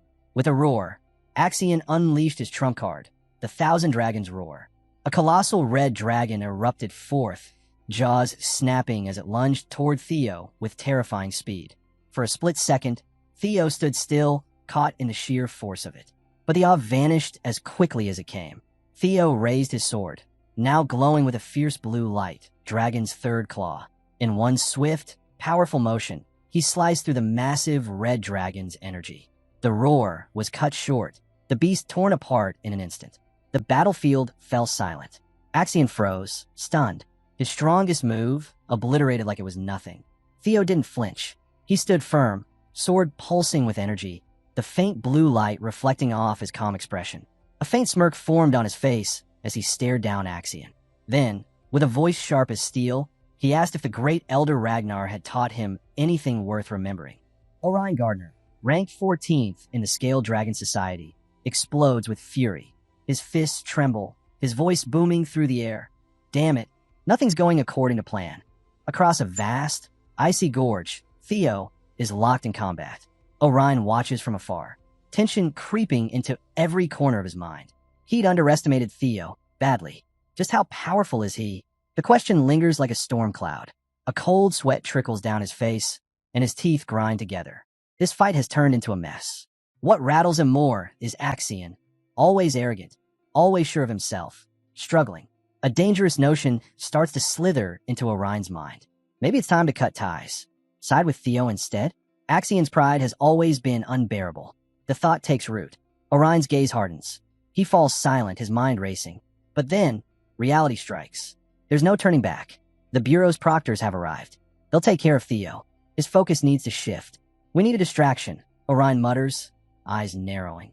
Then he shouts, his voice slicing through the wintry stillness. Scaled Dragon Society, scatter, now! The command rings out, crisp and sharp. His subordinates vanish like ghosts in the snow, slipping into the trees without a trace. This is out of our league, someone whispers urgently. Axion's on his own now. Their voices fade into the howling wind. The scene cuts sharply. A young Axion stands inside an extravagant chamber, gripping an ornate dagger tightly. The contrast between his youth and the deadly blade is striking. A stern voice calls out, Axion. Emil, robed in black, stands beside Ed Troyven. They watch the boy, burdened by sorrow and resolve. Ragnar's future rests in your hands, Ed declares, his voice laced with gravity.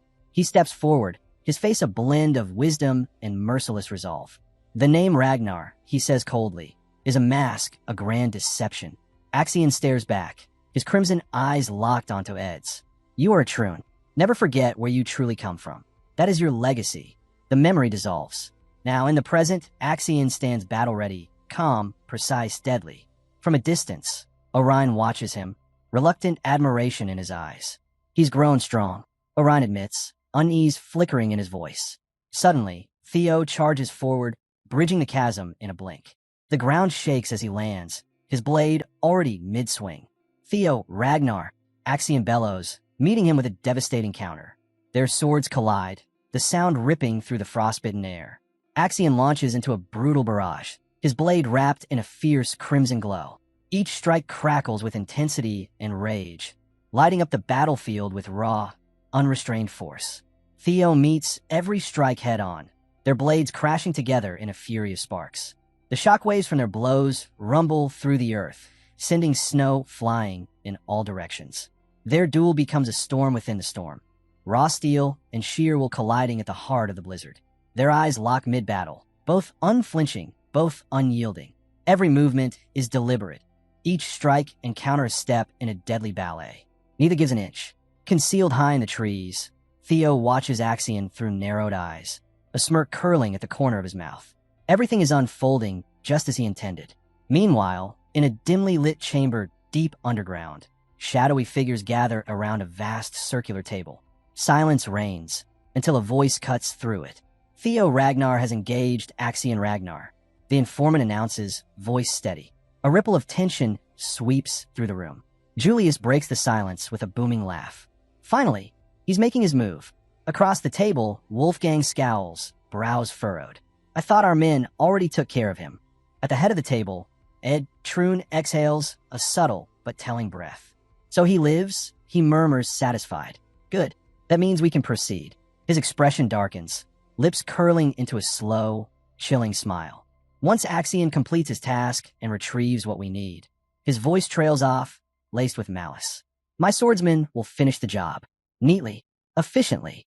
2 armored guards step forward, gold plating glinting dimly under the chamber's light. One bows. Lord Troyven, we've just received a fresh update. Ed glances up, eyes cold. Speak. The guard hesitates, then answers. Axion and Theo, they're fighting. Right now. Ed curses under his breath, barely audible. Back in the snowstorm, Theo's movements become a blur, fluid, unpredictable. His jester's footwork explodes into motion, turning his sword into a whirlwind of calculated violence. Each slash is honed to perfection, every thrust aimed to overwhelm. Axion is pushed to the edge. He blocks, just in time, barely deflecting the barrage. Theo's blade whistles through the air, cutting closer with every swing. The relentless assault pounds Axion's defenses, draining his stamina, fraying his focus. Panting, muscles screaming, Axion grits his teeth. Still, he watches. listens, learns. He's tough, Axion concedes, barely above a whisper. Way tougher than I expected. But then he sees it, something subtle. A pattern, a rhythm beneath the chaos. A sliver of opportunity flickers in the storm. He's powerful, Axion thinks, eyes sharpening. But he's not untouchable. Axion's focus sharpens, his eyes locked on Theo's sword hand. He studies each movement, every twitch, every feint, reading the flow like a musician reading notes. Slowly, the rhythm becomes clear. Each strike, each shift in weight, predictable. Confidence surges. With perfect timing, Axion deflects a deadly blow, his blade swatting it aside like it were nothing. A smirk tugs at his lips. Figured you out, he says coolly. Every last move. But then, thunk, a projectile zips past his head, burying itself deep in the snow behind him. The unexpected attack halts him mid-step. His eyes snap to the embedded weapon. What the hell? He mutters, rattled. The cocky edge in his voice fades. Throwing technique? He blurts out, confused. Where did that come from? Not far away, 4-scale Dragon Society trainees recoil. Their eyes widen in disbelief. The sudden, unseen strike shakes them to the core, fear gnawing at their discipline. Theo stiffens as a memory surfaces, another time, another thrown blade. It hits like a haunting echo, a shadow from a life left behind. Axion lands softly, snow swirling around him like a veil. His every movement is calculated, deliberate. His stare, sharp and cold, cuts straight through Theo. There's a problem with your whole approach, Axion says, his voice low and scornful. Theo doesn't answer. He just glares. You choreograph your fights like a dance routine. Axion continues, tone icy. All flash, no depth. Once I catch the rhythm, it's just repetition. He steps forward. A single drop of blood slips from his sword and lands in the snow with a soft plip, a bright red blot on a sea of white. Nearby, crimson spreads quickly beneath a fallen man. The silence is thick, broken only by the wind as it cuts through the battlefield. Theo's gaze drifts to the body. He freezes. His eyes narrow, confusion turning to something darker. The uniform, the symbol, realization crashes over him. It was you, he whispers, the words heavy with shock. Images race through his mind. The cloaked figure, the final moment before his regression. It all clicks into place. Across from him, Axion stares at the same lifeless figure, unease settling in his chest. The man's expression, twisted in a frozen scream, sears itself into memory. And above them, cloaked in silence and snowfall, the figure in the shadows lowers his hood further. He stands still, a specter watching from the edge of the storm. Axion's restraint shatters. His eyes ignite with a fierce, almost unnatural light as he growls, "End this." The words cut through the air like shards of ice, cold, flat, final. Theo's rage boils over. His features contort, torn between sorrow and fury. The past crashes down on him. Flames devouring the palace, screams echoing through the night, the weight of everything he lost. The face of the one responsible. "I'll make you pay," he snarls, his voice laced with hate. Then, everything blurs. Memories flood back. The once splendid Rose Palace burns, its towers crumbling into ash. Fire devours everything. The day I died. Theo's voice echoes faintly through the memory, heavy with pain. He sees himself sprinting through the smoke-choked halls, lungs burning, heart racing. He remembers the helplessness, the fear, the cruel finality. I was meant to die there, he thinks bitterly, and I never even knew who pulled the strings. A single tear slips down his cheek, trailing through soot and heat. All because I was weak, powerless. The memory fades, but the ache stays.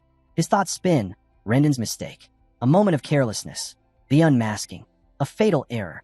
Evelyn's investigation didn't stop, Theo says under his breath. His tone sharpens, and it led to the truth. Rendon, Camellia Palace, bound together by secrecy and bloodshed. A hidden alliance beneath layers of lies. And the Rose Palace, reduced to ruins. The cost of that secret. It all makes sense now. Camellia was behind it. Back in the present, the cloaked figure remains unmoving, a phantom against the snow. The stillness is suffocating, the silence heavier than the wind. Theo grips his sword tighter, his knuckles pale. He stares through the storm, heart thundering, mind razor sharp. This is no longer a fight for survival. This is justice. His thoughts snap into focus. A distinct technique, one he's only seen once before. Among the Troan, only one man fights like that. He mutters the words like a curse. Only one of them throws a sword. The truth hits, cold and merciless. Axion Ragnar. He breathes, the name burning on his tongue. His eyes study every move, every stance. That reckless style, so confident, so arrogant. Throwing a sword mid-battle is madness. Only someone too sure of their own strength would dare it. Someone like Axion. All hesitation vanishes from Theo's gaze. His eyes narrow with cold, absolute clarity. I wasn't certain at first, he says quietly, voice steady as stone. But now, there's no doubt left.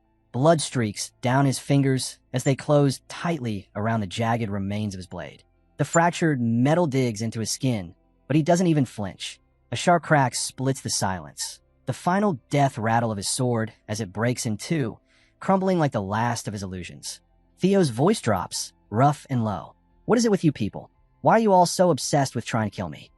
Across from him, Axion freezes. His eyes widen in disbelief, stunned by what he's just seen. He broke that sword with his bare hand. He mutters, the shock clear in his voice. Theo lets the shattered pieces fall into the snow. His face doesn't shift. He glances briefly at his bloodied hand, then back at Axion, cold, focused, unshaken. This time's different, he states firmly. I won't make the same mistakes again. Without missing a beat, he reaches for another weapon, a sword half buried in the snow beside a fallen ally. His grip tightens around the hilt, the icy steel biting into his palm. A flash of resolve hardens in his eyes. I'm going to live, he says, not as a promise, but a vow. And I'll protect the ones who still stand with me. Suddenly, he hurls one of the broken sword halves at Axion with force. Axion scoffs, dismissive. That's it, he sneers. A clumsy mimicry of my technique? Pathetic. You're just pretending to be something you're not. But even as the insult leaves his lips, something shifts. His smirk fades. His brow creases. Theo vanishes. His form blurs, faster than before. Much faster. Axion's eyes dart, trying to keep up, but the tempo has changed. The rhythm is gone. All he sees is motion. Pressure. Chaos. What is that speed? He thinks, chest tightening. I can't follow it. A cold dread creeps up his spine. His skin prickles. His instincts scream. Then he feels it, the aura. Something raw. Something wrong. Not just aggression. Not just a killer's will. This isn't just bloodlust, Axion whispers, his voice cracking. It's something far darker. Theo's mana erupts in a crushing wave. The very air distorts around him, warping under the intensity. Axion stumbles back, struggling for breath. The pressure is suffocating. His muscles freeze. His mind reels. And in that moment, staring into the storm of Theo's rising power, he realizes he's facing something far beyond what he ever expected. How? Axion's mind reels. How is his mana this overwhelming? Then it hits him like a punch to the gut, ice flooding his veins. Has Theo been holding back all along? Was this whole thing a setup? Why would he hide that kind of strength? Axion breathes out, barely audible. But there's no time to think. Theo strikes, his blade aglow with a blinding light, surging with raw energy. A deafening blast follows, shredding through the forest. Trees explode into splinters. The earth shakes, and cracks rip through the ground. The entire world feels like it's coming undone. With a shout, Theo lifts his sword and brings it crashing down, straight for Axion's skull. Axion reacts on instinct, lifting his sword just in time. The weapons collide with a thunderous clang, shockwaves jolting through Axion's body. Fueled by desperation and rage, Axion lashes out, strike after strike, reckless and fast. He pours everything into each blow, fighting to turn the tide. Then, contact.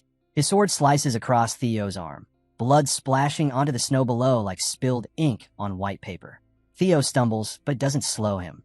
Instead, a twisted grin appears as he leans into the chaos. So this is it. Theo mocks, his tone razor sharp. This is the great Axion? What a letdown. Axion's fury explodes. You'll regret that, he growls, voice low and savage. He lunges, grabbing Theo's wrist in a flash. It throws Theo off. He stumbles, clearly not expecting the move. Axion doesn't hesitate. His blade whips forward, aiming for Theo's head. Theo jerks back with a sharp gasp, narrowly dodging the lethal strike. But Axion isn't done. He springs up and blocks Theo's counterattack, a brutal kick that sends shock through his arms. The clash spirals into a ruthless storm of blades and fists. Every hit carries the weight of old scars and tangled fates.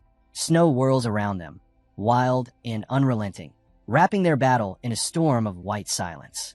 Theo steps forward again, eyes cold, sword ready. The snow thickens, serene yet menacing. Axion halts mid-step, head tilting. His senses flare. Something's different. What is this? He mutters, feeling the shift in Theo's presence. Theo says nothing. His eyes lock onto Axion, razor-sharp with deadly intent. Then he charges. Their blades clash with explosive force, unleashing a shockwave that ripples through the air. Snow whirls violently, debris lifted and scattered like confetti in a storm. The space around them warps under the pressure, the battlefield twisting in chaos. Theo doesn't blink. His expression is cold steel, his focus unbreakable. And then he speaks, just one word, laced with venom. Axion. With a roar, he surges forward again, snow exploding underfoot. He throws everything into this strike. Rage, power, vengeance. Let me return the favor, he growls, voice low and lethal. He halts for a breath, letting his words hang heavy. Do you have any idea? Theo's voice drops, deadly calm. His eyes burn with fury as his blade glows brighter in the storm. What it's like to feel a sword pierce your gut. The question slices deeper than any weapon. Axion's eyes snap wide, caught off guard. Too late. Theo's sword flashes toward him, a blazing arc of light that splits the air, aimed straight for his head. Meanwhile, elsewhere, this wasn't caused by a monster. A voice notes, scanning the aftermath. Someone was clearly taken. Remington narrows his gaze. Only one person could pull this off, Axion. Hulkus, Erica, and Remington exchange tense looks. Axion, Hulkus repeats, stunned. But he's ranked first. Is he trying to rack up more bells? Remington's expression darkens. He must have taken Theo's people hostage to lure him out. His voice tightens. He's planning to eliminate Theo during the second blooming. What? Hulkus snaps, anger flaring. Why not fight him head on? What is he thinking? Erica stays composed. Looks like Axion's not as brave as people thought. So what? Hulkus shouts, fists clenched. Erica doesn't flinch. This is Ragnar's blooming. Stuff like this comes with the territory.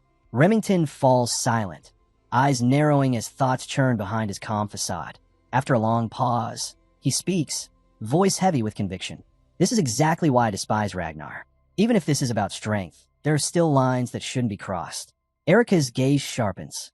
You better be careful with that talk, she warns. You mean that? Remington? He stands tall, unwavering. I'm going to save Theo's people. If the roles were reversed, he wouldn't hesitate. Hulkus turns to Erica, urgency rising in his voice. If you come with me, you'd be a huge help, he pleads. We have to go now. Nuna, you're in too, right? Erica shuts him down instantly. No, I'm not interested. She doesn't sugarcoat it. The only reason I followed you was to see Theo Ragnar. But he's not here. Her voice sharpens, icy and dismissive. And I can't stand weak men. I'm not saving anyone like that. Hulkus reels, stunned. Nuna, are you seriously garbage? Erica snaps. What did you just say? You little punk. Remington steps forward before the argument escalates. Erica, he says calm but firm. I know why you want to find Theo. That catches her off guard. Her eyes flicker in surprise. If you help us this time, Remington continues, voice steady and convincing. I promise it'll bring you closer to your goal. Suddenly, the still air shatters as the three of them bolt across the snow-covered field, racing toward danger. Remington glances back, determination carved into his face. Just hang on a little longer, everyone. But a sword slams into their path, seemingly from nowhere. A hand grips the hilt, unmoving.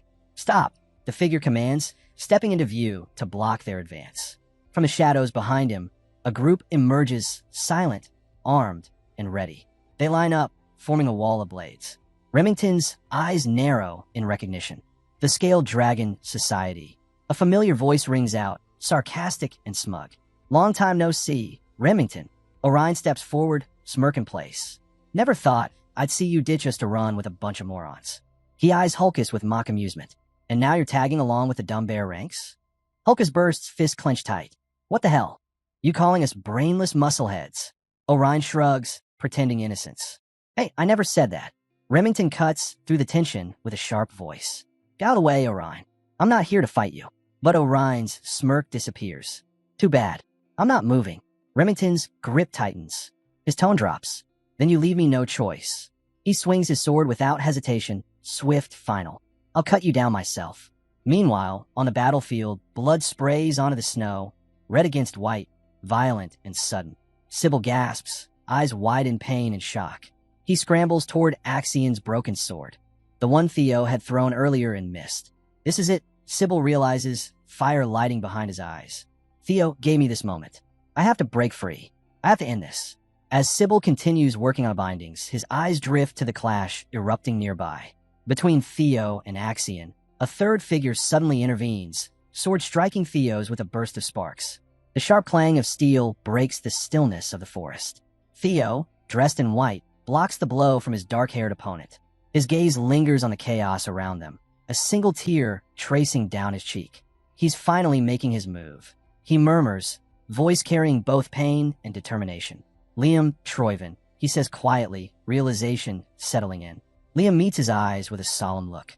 Forgive me, young Master Axion, he says, voice heavy. I'll take whatever punishment comes. After the blooming ceremony, their duel escalates. Blades meet with precision. The rhythm of their fight swift and deadly. Protect the young master, Liam commands.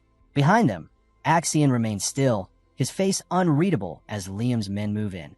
They form a circle around him, swords raised and ready. You've done your part, young Master Axion, Liam tells him firmly. We'll take it from here. A soldier steps forward, offering Axion his sword. Recover this for you, sir. Axion grips the handle tightly, gaze fixed ahead. His expression barely shifts, but there's a flicker of seriousness in his eyes. Liam launches another attack, fierce and unrelenting. His blade slices through the air toward Theo. Steel crashes against steel once again, the sound echoing like thunder through the trees. Theo grits his teeth, blocking the strike. With a quick motion, he forces Liam off balance and moves in for a counter. But Liam doesn't stop.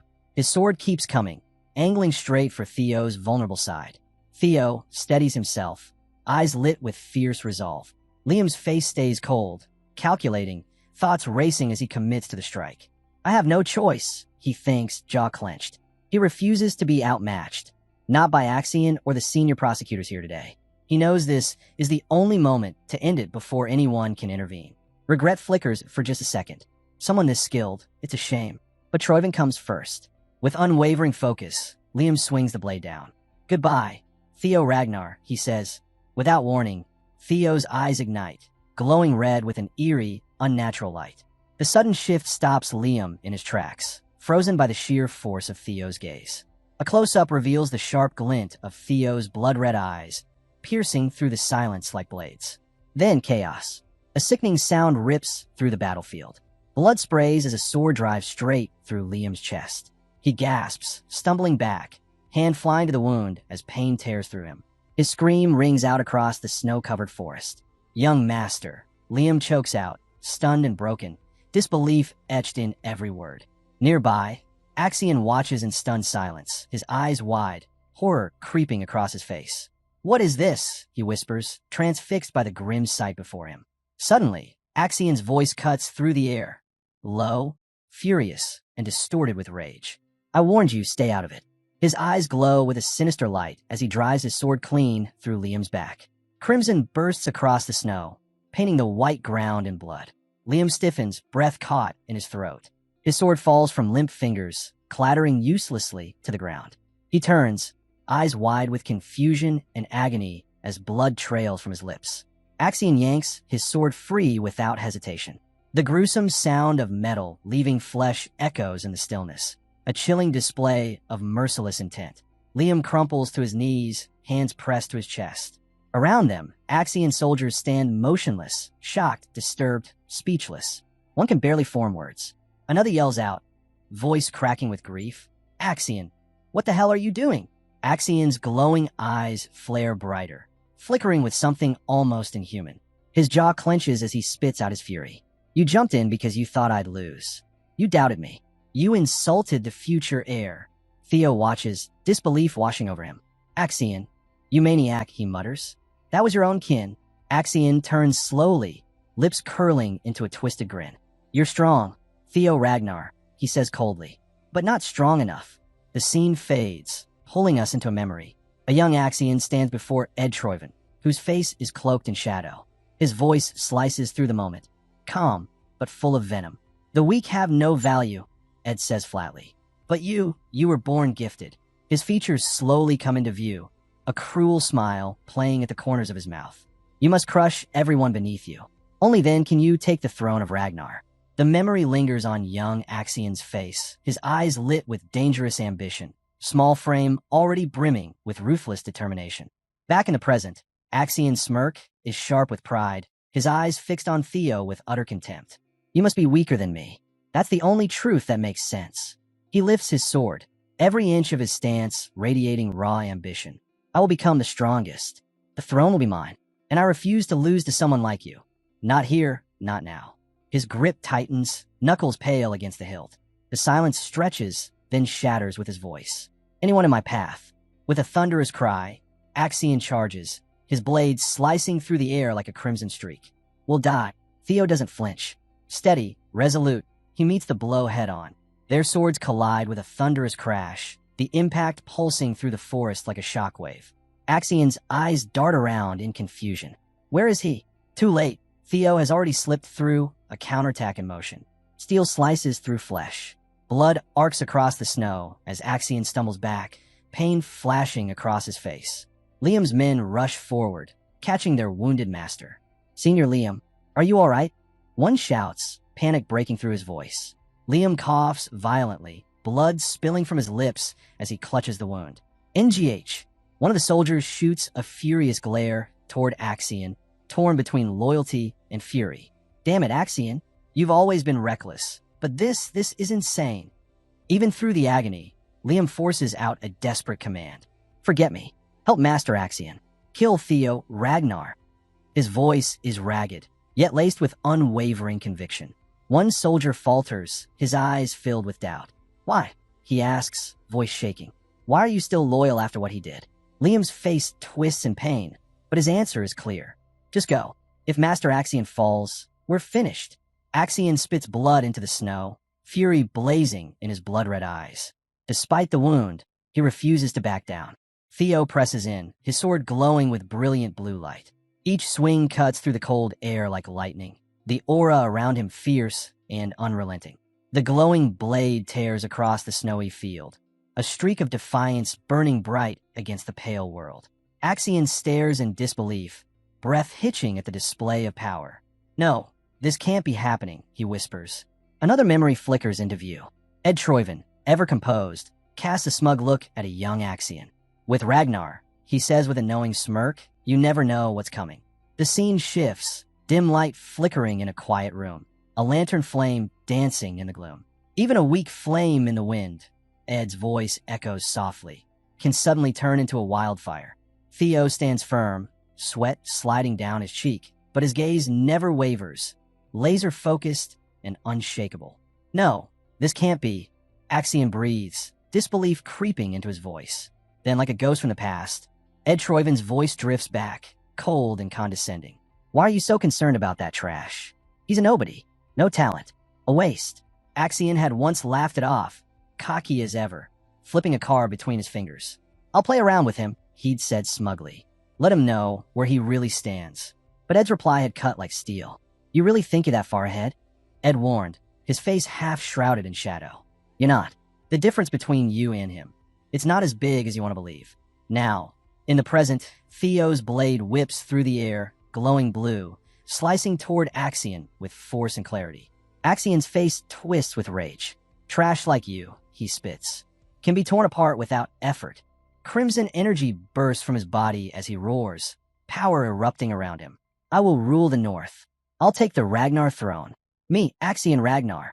Behind him, a colossal spectral beast takes form, its gaping jaws open in silent fury, raw energy pulsing from its core. But Theo doesn't back down. He plants his feet, power coiling around him. Throne, throne. That's all you care about, Theo growls, voice trembling with fury. Because of your hunger for power, my comrades are gone. His fist clenches, blue energy sparking violently around him. He steps forward. If you won't let go of that ambition, then I'll crush it myself. A brilliant explosion of blue erupts from Theo, his aura blazing like wildfire. Behind him, a majestic dragon rises, its glowing eyes burning with justice. With the strength I've been given, Theo roars, I'll finish this. The dragon dives, surging ahead with unstoppable force. 3 claws of the dragon. Theo's eyes shine bright blue, every ounce of focus pouring into the final strike. Axian's monstrous entity opens its jaws as Theo's dragon barrels toward it. Locked in on his opponent, Theo doesn't blink. I'll become strong enough to destroy anyone who stands in my way. From the sidelines, Liam, bloodied and broken, watches, eyes wide, stunned into silence by Theo's overwhelming force. Axian's men stand motionless, awe and terror etched across their faces. Farther out, Remington, Hulkus, and Erica look on, unable to tear their eyes from the titanic clash unfolding before them. An unstoppable storm of power and conviction. Axian fights to stay upright, his body trembling as he clashes with Theo's relentless power. The impact of their battle unleashes a blinding storm of energy, tearing through the forest with a deafening blast. An explosion erupts, shaking the earth and sending a violent wave of energy across the landscape. The forest falls silent in its wake, thick smoke and broken trees marking the aftermath. The air crackles with fading energy as snow and dust slowly drift back to the ground. Axian's boots skid through the snow, dragging deep trails behind him. Blood dots the white surface as he collapses, landing hard. His body lies still, a dark smear across the snow-covered field. Crimson spreads beneath him, staining the ice like spilled ink, a brutal reminder of his defeat. Theo looms over him, sword lowered but still pulsing with power. Against the gray sky, his figure stands firm, exhaustion pulling at his features as he stares at the fallen warrior. Liam's voice trembles as he steps forward, face pale with shock. Master Axian. Theo's blade hangs in the cold air, dripping red onto the white below. Axian's empty eyes stare at the clouds, unmoving. A tense hush settles over the field. Only the sound of ragged breathing cuts through the quiet. Liam's men stumble forward, horror in their eyes. Young Master Axian. Despite his injuries, Liam forces himself up, pain etched into every movement. His eyes burn into Theo's. Kill him, he wheezes. Kill that bastard. Theo stands still, the battlefield around him littered with debris and blood. His white coat is soaked red, the tip of his sword still dripping. The agents behind Liam shift uneasily, their hoods shadowing expressions of dread. Theo's gaze sweeps across them. His muscles are aching, lungs burning, energy fading fast. This is bad. He grits his teeth. Even at my best, taking on 4 senior proctors is risky. Like this? No chance. My mana's almost gone. I've got nothing left. He braces himself, fingers tightening around the hilt. Just a little longer. You should be here soon. 2 figures step toward him, blades drawn. The air thickens as they close the distance. Theo steadies his stance. Almost there. Suddenly, movement rips through the tension like lightning. Dark shapes dash forward, hooded and fast. Steel glints, a short gasp is heard, and then thud. A body crashes to the ground, breaking the silence in an instant. Before anyone could make sense of the chaos, more figures burst into the fight, fast, sharp, and unstoppable. Remington, Hulkus, and Erica stepped out from the fray, cutting through enemies with fluid precision. Their swords moved in perfect sync, clashing steel drowning out the panic. That's not who I was expecting, Theo shouted, caught between relief and disbelief. What, you guys? He gasped, eyes wide. Remington, silver hair catching the light, smirked as he blocked another strike. Isn't it normal to help a friend in trouble, young Master Theo? He said coolly, as if the battlefield was a casual stroll. Theo stood frozen, momentarily stunned by their sudden arrival. Erica flashed a grin as she ducked under a blade. Theo, you're even hotter in person. First time meeting someone with your strength. Consider me a fan. Hulkus laughed, loud and fearless, his blade carving a path through the chaos. Then Sybil appeared, bloodied but unbroken, stepping beside them. We're here to help you, young Master Theo, he said firmly. After everything we've caused, we can't just walk away. Despite the rules, despite the risk, these supervisors chose to fight. You realize this is a massive violation, right? Remington yelled, sarcasm dripping from every word. We're technically not even allowed to step in. But none of them faltered. The choice was made. The momentum shifted. Members of the Central Intelligence Bureau reeled from the pressure, their ranks cracking as the fight turned against them. Liam's face twisted, rage and dread fighting for control as his perfect plan collapsed. Sir Liam, what now? A voice called out, shaking with fear. It's spiraling out of control. Do we take them all out? Another subordinate shouted in panic. Please, give the order. Liam stared, mind unraveling. We're finished, he muttered. Failure hit hard. They'd uncovered nothing about the Rose Palace's secrets. They couldn't kill Theo. And now, even Axion was gone. Everything had fallen apart. On top of it all, they'd exposed themselves, violated protocol, crossed the line. Terror gripped him, but slowly, something darker crept in. "There's no way," he started, his voice low, then stopped. A cold grin spread across his face. "Make it up," he said softly. "Sir Liam, there's no time," someone cried. But he didn't care. His grin widened. "Then there's only one way out." He raised his hand. "Kill everyone." Liam's icy tone sent an uneasy chill down the spines of his men. His eyes scanned the battlefield, littered with devastation. "Imagine an internal outbreak," he said quietly. "What if every examinee was wiped out on the spot? Disguise it as an accident, and Tren walks away clean." From his coat, he drew out several shadowy spheres. A sinister energy pulsed from them, distorting the cold air around them. "These fifth-grade beasts will do the trick. No one will question an accident." "Got it." His glare pierced straight through them, daring anyone to argue. One man flinched, but managed a shaky, "Yes, sir." Just as Liam prepared to release the monsters, a voice rang out. "What's happening here?" He stiffened. Then, pain struck like lightning through his body. His breath caught. The grin he wore slipped as a choked sound left his throat. 3 figures had arrived, their mere presence halting everything in its tracks. Representatives from the White Dragon clan, Plum Blossom Palace, and Daffodil Palace. Selford Gardner, Sally Gardner, Natasha Koppel, and Aaron Bacchus stood tall, assessing the aftermath with stern expressions. Selford stepped forward, voice sharp and unyielding. "What is going on here?" Natasha spotted Liam and rushed toward him. "Sir Liam," she called, urgency in her tone. The others moved quickly, surrounding the rest of the Central Intelligence Bureau's men. "You 3 don't move," one barked. "Come with us and live. Stay, and you'll end up just like Liam." The air grew thick with tension, a fragile moment between violence and retreat. Off to the side, Theo remained still, quietly watching it all unfold. He had made it barely, but the price had been steep. "Supervisors," he said, his voice low but steady. "I'm glad you made it." Remington gave a slow nod, the strain on his face betraying his relief. "You showed up just in time." Ray walked up to Theo, pale but composed. A slight smile played on her lips. "That was insane, Theo. What were you thinking?" He didn't answer, but the look in his eyes said more than words could. Around them, under the ghostly moonlight, the snow-covered battlefield echoed with the cost of survival. Theo stood surrounded by those who had endured alongside him. Remington, Hulkus, and Erica stood nearby, silent and spent. The remaining members of Training Ground Number 4 gathered close, tearful and emotional. "Young Master Theo, you fought for us. Even if we die now, we have no regrets." Theo looked at them all, the weight of their words sinking in. Ray, watching quietly, whispered to herself, "This is what true strength looks like." "Theo." Then, she stepped forward and held out her hand with a soft smile. "Come on, give me the bell. I'm taking first place." Theo let out a faint smirk, worn down, but still standing strong. Under the pale moonlight, the battlefield stood silent, a frozen monument to everything lost and everything fought for. Far from the chaos, at the headquarters of the Central Intelligence Bureau, Ed Troyven sat frozen. The report played on, but his mind clung to one name.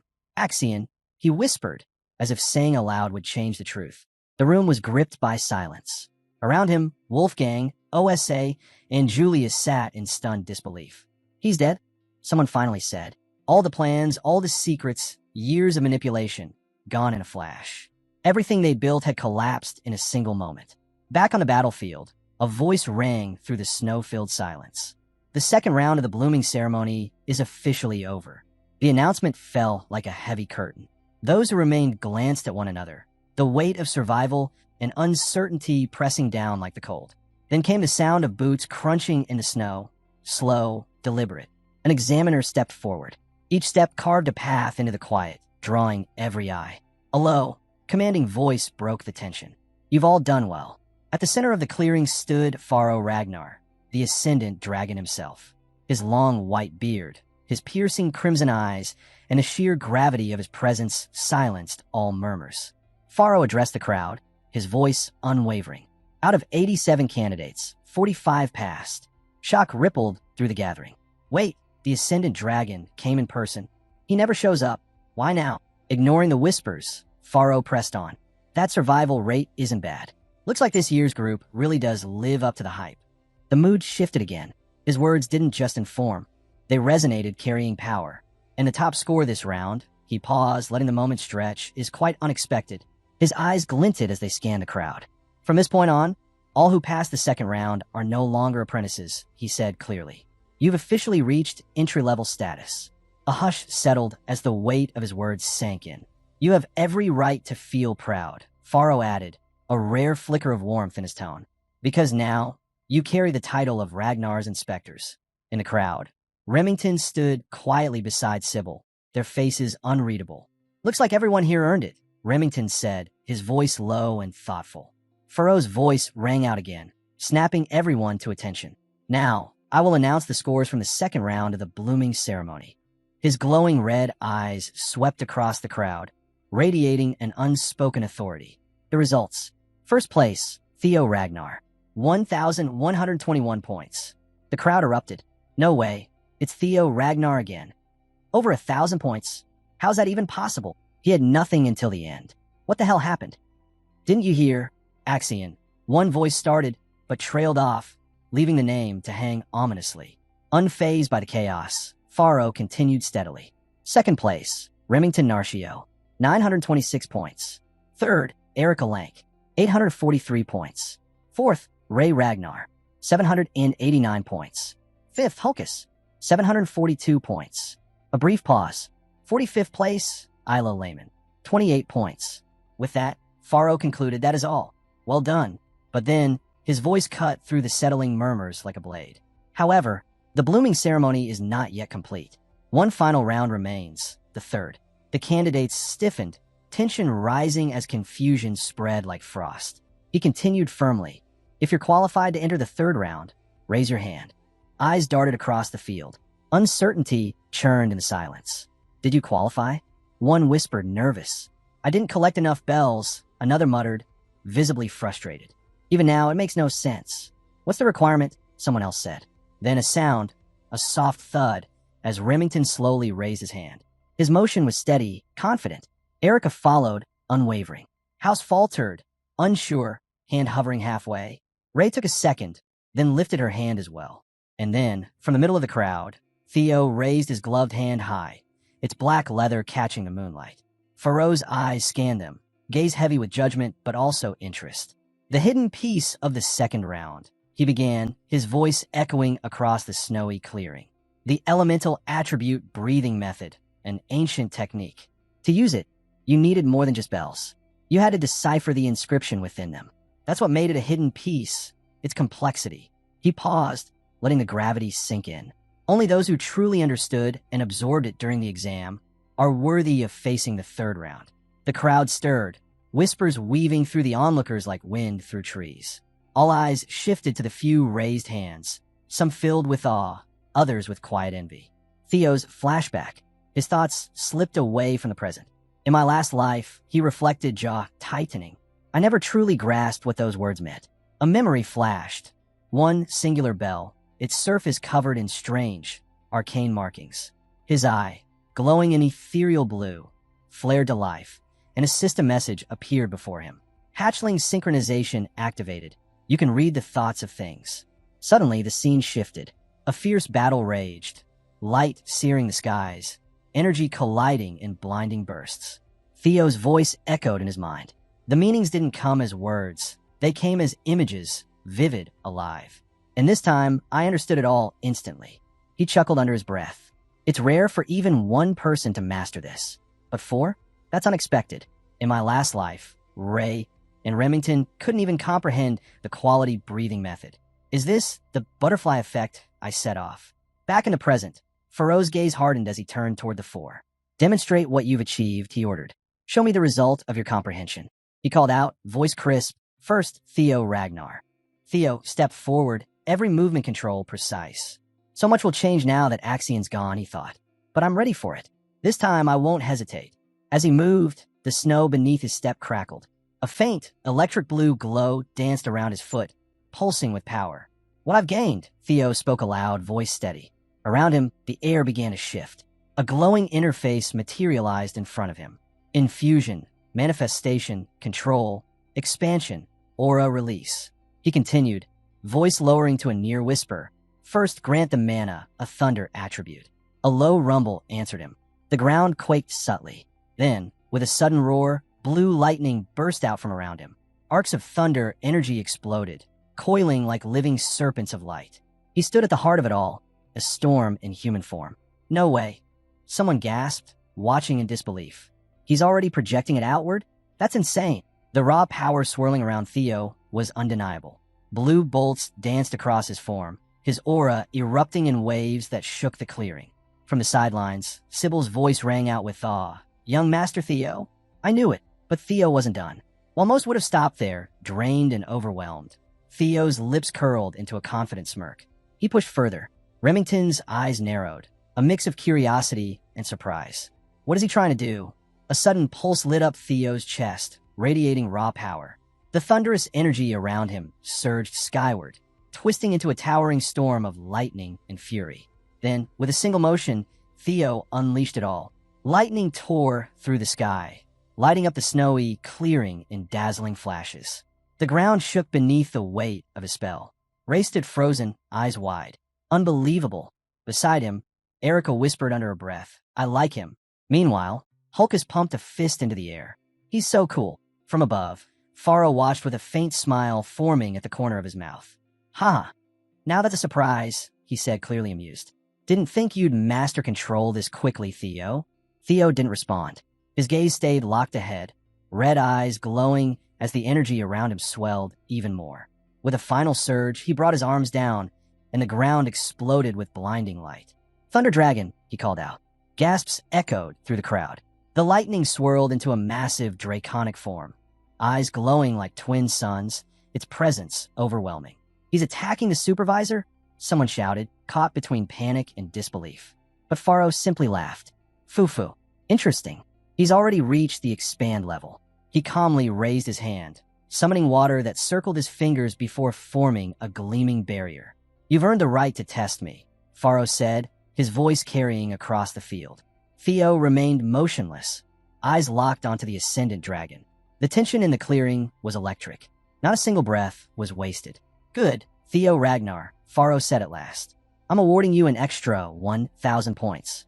The crowd gasped as the updated score blazed across the system display.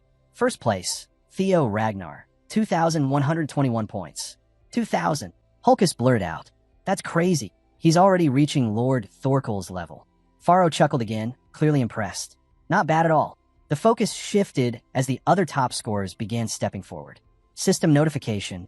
Remington Narcio, plus 500 points. Ray Ragnar, plus 300 points. Erica Lank, plus 300 points. Faro unrolled a scroll in his hand, nodding with approval. This group is exceptional. Normally, breaking 1,000 points would guarantee the top spot. The rankings flashed once more. First, Theo Ragnar, 2,121 points. Second, Remington Narcio, 1,426 points. Third, Erica Lank, 1,143 points. Fourth, Ray Ragnar, 1,089 points.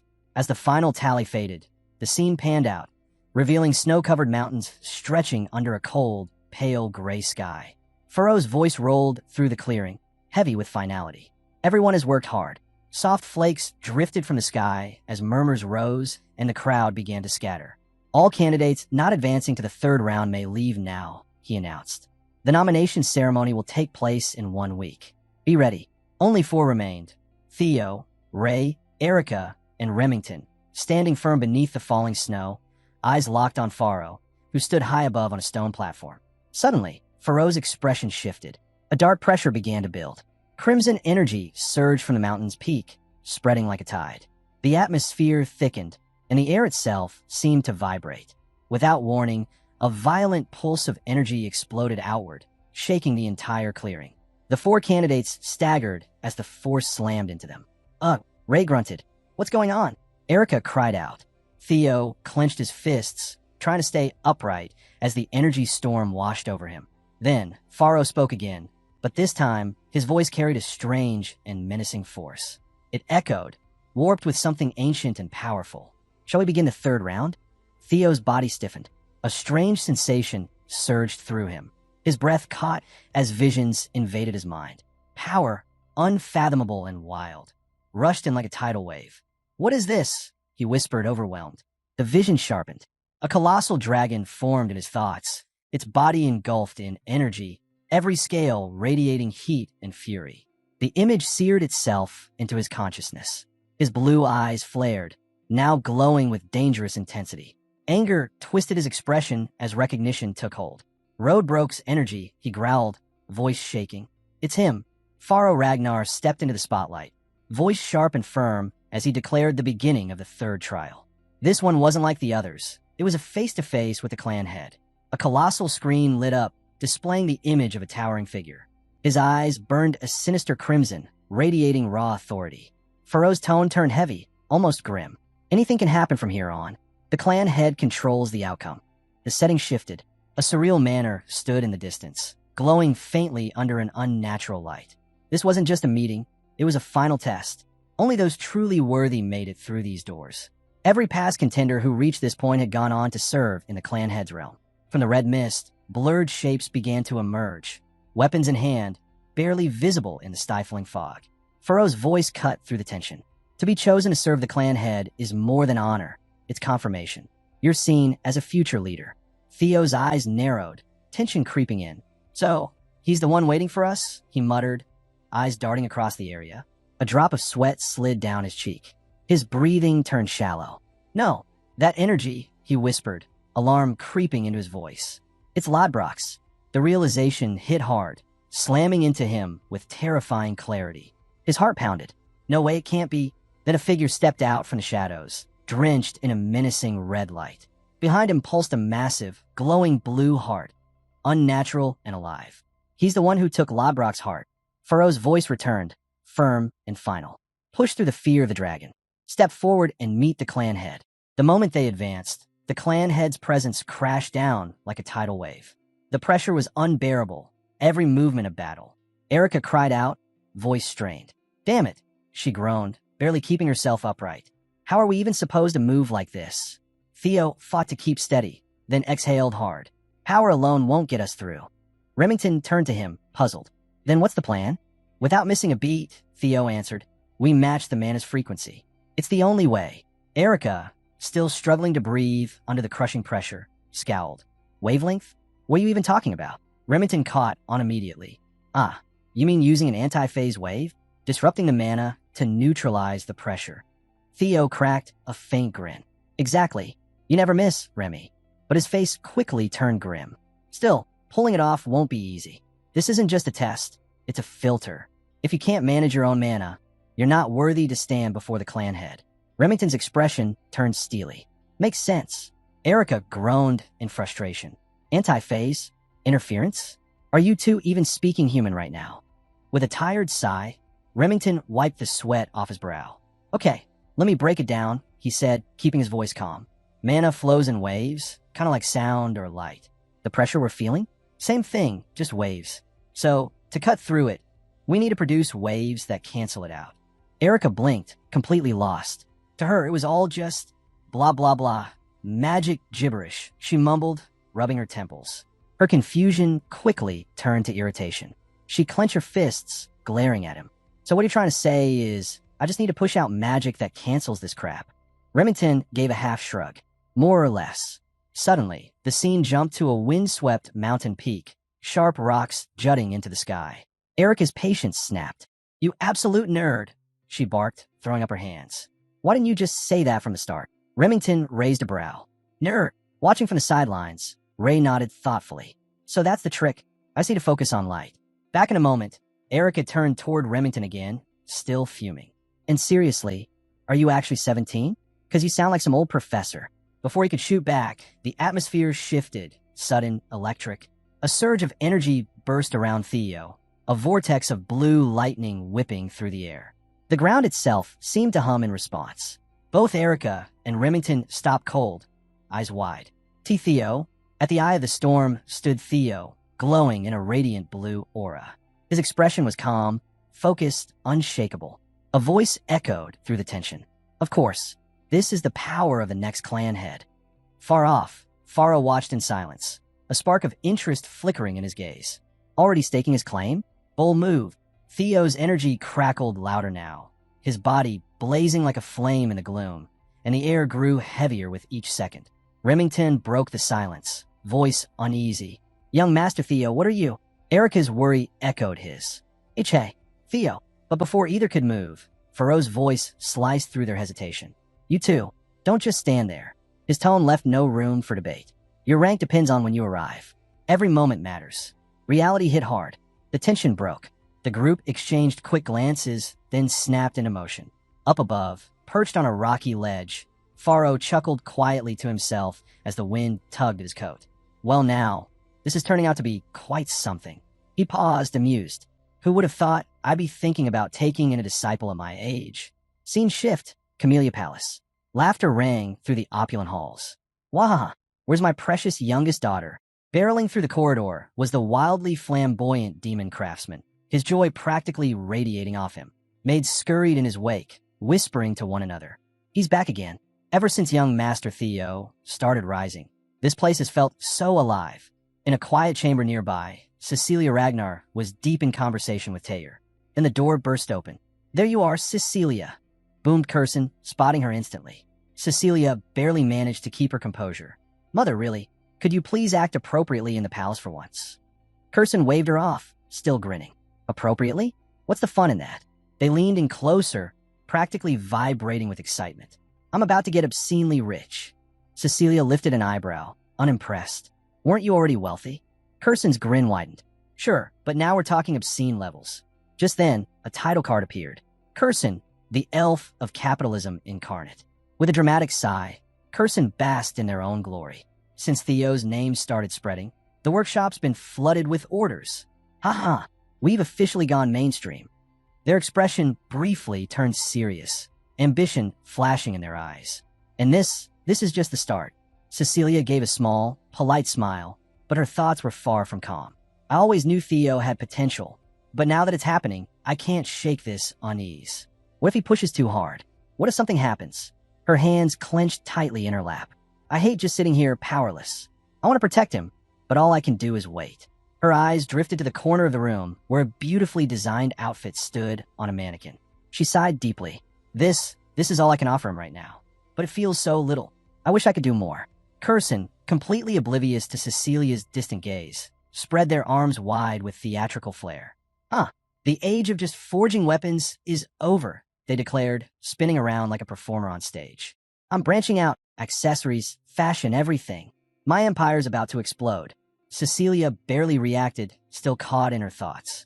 But Curson wasn't done, not by a long shot. Their eyes lit up with a mischievous gleam as they turned to her. Mother, that snapped her out of it. Curson leaned in, voice lowering into a conspiratorial whisper. Tell me, ever tried crafting a prosthetic arm? Cut to a close-up, gleaming metal, intricate gears, and the elegant precision of a beautifully engineered prosthetic. Scene shift, Graveyard of Swords. Laughter rolled across the desolate, war-torn expanse. Ha ha ha! It was Kyle Ragnar, his voice echoing across the battlefield. Raw, unfiltered amusement shook his shoulders. So, he's claiming the title of next clan head? He said between laughs. I like the guts, Theo. A black raven perched silently on his shoulder, its sharp gaze locked onto the distant horizon. Kyle's smirk faded, replaced by something quieter, something deeper. I know what's eating at you, he murmured. But we don't get to block our children's paths, no matter how much we want to. His tone shifted, firm and grounded. Youth burns with a fire that can't be snuffed out. We were no different. All around him, blades stood buried in the earth. An endless sea of swords, each one a relic of the past. A title flashed across the screen. Graveyard of Swords. The raven cawed sharply. Kyle chuckled in return. I told you, didn't I? No need to worry. But then his gaze sharpened. His voice dropped, low and cold. My only concern is Ragnar's future. The wind howled through the graveyard, making the forest of swords tremble in unison. And anything that dares threaten that. His eyes narrowed, deadly intent flickering behind them. Will be eliminated. His stare never wavered, locked onto the chaos below. Nothing's decided yet. There's still time. I'll keep watching. The raven didn't blink. Then Kyle's expression twisted, voice darkening to a near whisper. Even if that threat is my own son. His eyes tracked Theo, who now rocketed forward, cutting through the battlefield like lightning. He finished the sentence, quiet and grim. A regressor. The world around them bled into red. Crimson mist spiraled through the air. "You made it last, my son." The words came slow and heavy, less of a greeting, more of a verdict. The clan head stood tall, a monolith of power. Beside him, a massive great sword sank into the ground like it belonged there. The atmosphere thickened. This was no longer a test. It was the beginning of something far greater. A reckoning. Theo's breath came in sharp, uneven bursts. Each step had pushed him to his limit. Each inhale weighed down by the crushing force pressing against him. His legs shook beneath him. He glanced at the ground. His vision swam. A lone tear slipped down his cheek. Around him, a raging storm of crimson aura twisted violently, a suffocating whirlwind of raw power. He had expected to reach this place in an hour. Instead, for hours, his fists tightened, the strain whitening his knuckles. "I thought I could do it in one, but it took 4. This pressure, the words barely escaped his lips, just a whisper carried by the wind. The land thrummed with dark, pulsing energy. Scattered across the ground were swords, countless abandoned, silent relics of warriors long gone. They pierced the earth like gravestones, cloaked in a red mist that clung to the soil like blood. Then, Kyle's voice broke through the oppressive quiet. "Do you know what this place is?" Theo had heard the legends. But now, standing amidst the wreckage, reality struck harder than any tale. "This is the graveyard of broken swords." He spoke the name aloud, the truth bitter on his tongue. It sank into him like a cold wave. "I've heard. These are the weapons of those you've defeated, my lord." He tried to keep his voice steady, but the chill creeping through his bones betrayed him. Kyle stepped forward, his eyes like ice, his voice cutting and merciless. "Correct." The word hit like a blade. "This is what it means to lead." He advanced slowly, the edge of his greatsword glowing with a dark, ominous light. To hold this title is to stand alone, surrounded by enemies, challenged at every turn. You place your trust in no one. His voice dropped, firm, final. "Only the strong survive." Each word rang out like steel on steel.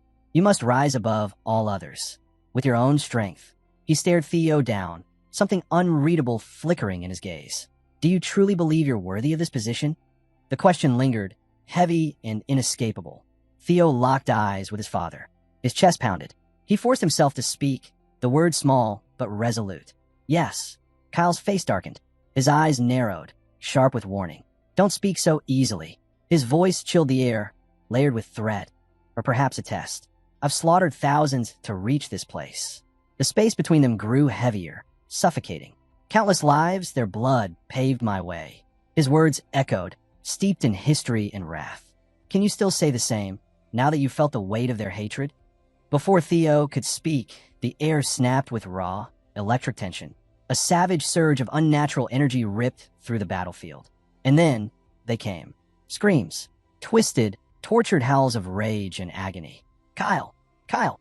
I curse you for all eternity." The wails of the fallen echoed like thunder, their fury shaking the heavens. Shadows began to rise, faint at first, then clearer. Specters of the slain, their figures warped by hate, their faces twisted with rage, eyes blazing with vengeance. "How dare you!" The chorus of wrath intensified, circling Theo like a storm. "Monster, you will suffer for this." The cursed dead surged forward, their presence suffocating, their hatred like a noose tightening around him. "I'll rip you to pieces." The ground trembled beneath them, the air thick with menace. And in that storm of fury, Theo understood. This wasn't just a trial. This was a battlefield, but he didn't flinch. Even with the cries of the damned crashing over him like waves, he stood firm. His resolve held steady, forged in fire.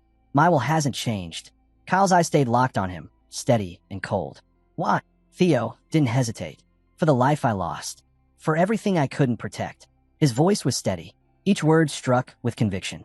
"I'll claim the clan's seat. I'll end this blood-stained struggle for good." He gripped his sword tighter. "No matter what comes, I'll break through it." But then, for just a second, uncertainty flickered in his gaze. I know that's not what he wants to hear. He took a breath, pushing doubt aside. The weight in his sword didn't come from fear anymore. It came from clarity. He raised it, his voice cutting clean through the chaos.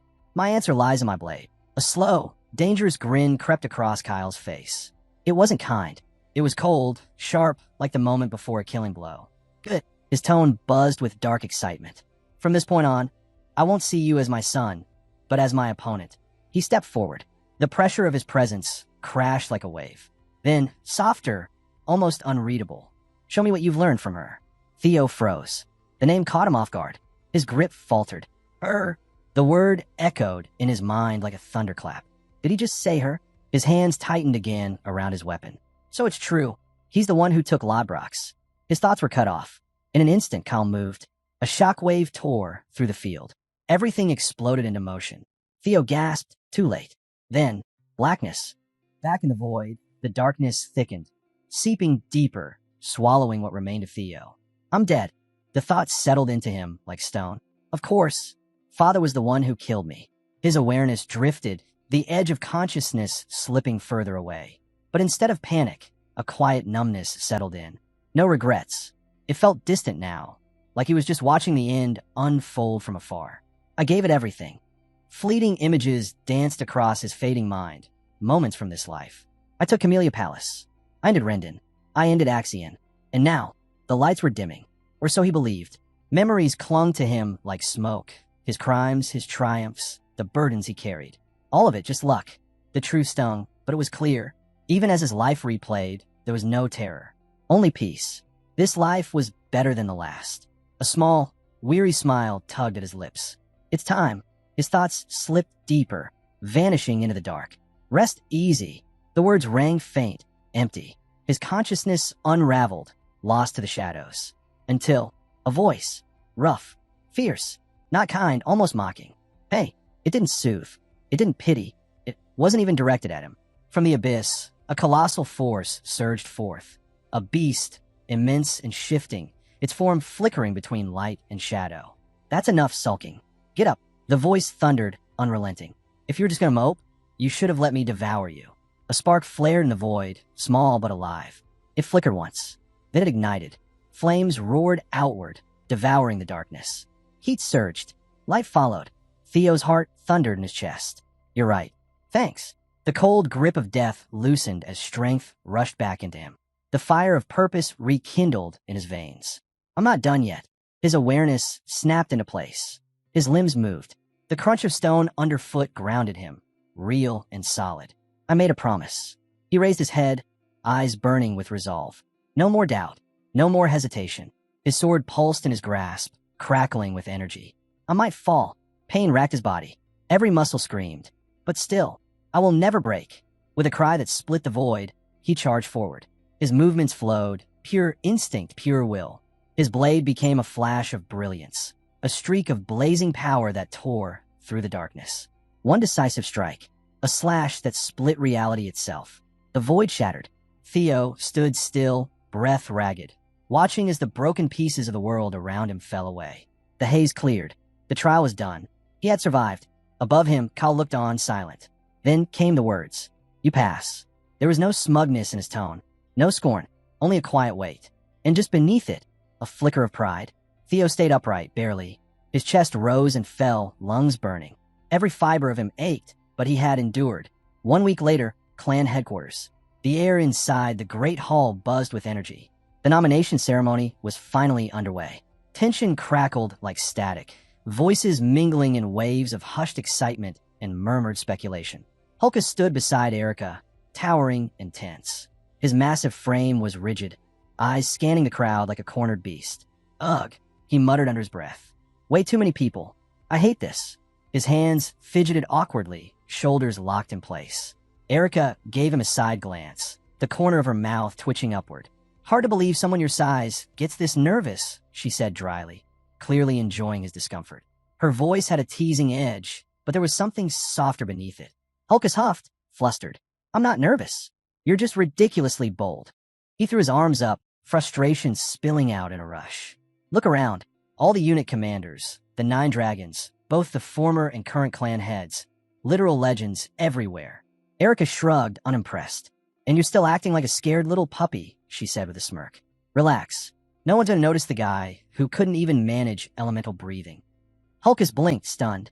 Wait, what did you just say? He stammered. His hands balled into fists, frustration and embarrassment tightening his frame. Something stirred deep inside him, his body starting to shake. He let out a short breath, glancing around. Just spill it already, he snapped. What did the clan head give you in the third stage? His voice edged with urgency. Erica folded her arms, voice calm. That's classified. Hulkus looked like he'd explode. You're so stingy, sis, he shouted. Theo would have told me everything by now. Erica shot him a look, clearly not buying it. My Theo? She repeated. What are you even saying? He turned away, jaw tight. You know what I mean, he said flatly. Alang's duty is to serve their Ragnar. That's what we're born for. Images flashed through his mind. Dragons made of fire and bone, surrounded by hordes of armored bears. If I'm putting my life on the line, he continued, I want it to be for someone who's strong, someone with vision, with guts. His gaze sharpened. That's Theo. He's the one I'll follow. Erica raised an eyebrow. Did Theo even agree to that? Hulkus paused, clearly unsure. Does he need to? He muttered. I was just going to join his unit anyway. His eyes flicked away, the doubt creeping in. But his fists clenched tighter. For some reason, the clan head's not letting him into the manor. His voice was firm, but his resolve burned. So that means I've still got a chance to stick with him. Suddenly, a loud thump rang through the hall, the sound of a staff striking stone, echoing like thunder. Attention! The booming voice of Vanna Ragnar filled the space. He raised the staff high, his stance commanding every eye in the crowd. The nomination ceremony begins now. A tense beat of silence. Then the crowd erupted in cheers. Valedictorian, Theo Ragnar, Vanna called out, his words laced with a stiff formality. Step forward.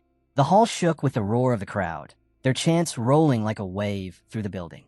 Theo emerged from the crowd, stepping into the open with the entire hall stretching behind him. The atmosphere crackled with anticipation. Every gaze locked onto him. Young Master Theo. A voice rang out, cutting through the noise. Where will you go? The words hung in the air, part question, part plea. Off to the side, Evelyn watched intently, her eyes never leaving Theo. I wish he'd join our white armored dragon cavalry, she thought. But that's just wishful thinking. Alone in the center of the courtyard, Theo stood still, surrounded by a sea of eyes, all waiting for his next move. Vanna Ragnar's voice rang out across the gathering. Congratulations, Theo Ragnar, on earning the title of overall valedictorian, he declared, every word heavy with significance. Your performance across every field was nothing short of extraordinary. He took a brief pause. Now, then, clack, a sharp noise cut through the hall. Movement, sudden and deliberate. The entire crowd turned toward the sound. Vanna froze, his face contorting in disbelief. A lone figure emerged, Ed Troyven, director of the Central Intelligence Bureau. His eyes hidden beneath shadow, his mere presence sent a wave of unease rippling through the highest ranks in attendance. The Sky Dragon. That's Ed Troyven from Central Intelligence. Whispers spread instantly. Is he here to get revenge for Axion? Someone murmured. No way, another answered. Not with the 9 dragons and the Ragnar leader present. Vanna's tone tightened.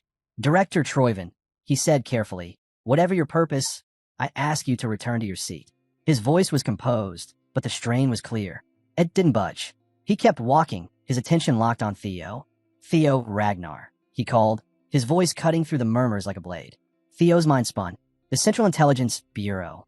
The Sky Dragon himself. He wouldn't disrupt a ceremony like this over Axion, would he? No, that would be suicidal, even for him. Ed stepped forward once more. Then, to everyone's shock, held out a hand. A faint smile crossed his face, casual, almost friendly. I'm offering you the role of deputy director, he said, his tone even and deliberate. Gasps followed. The air turned electric. Theo's expression remained calm, but his thoughts churned. Something was off. Deep down, he could feel it. He didn't buy this. Not for a second. Theo's title wasn't just another accolade. It marked a breakthrough never seen before. A Ragnar, once ranked at the bottom. Nothing more than a footnote. A flicker of memory. A dark, cracked egg nestled in a fragile bed of twigs. Weak, forgotten.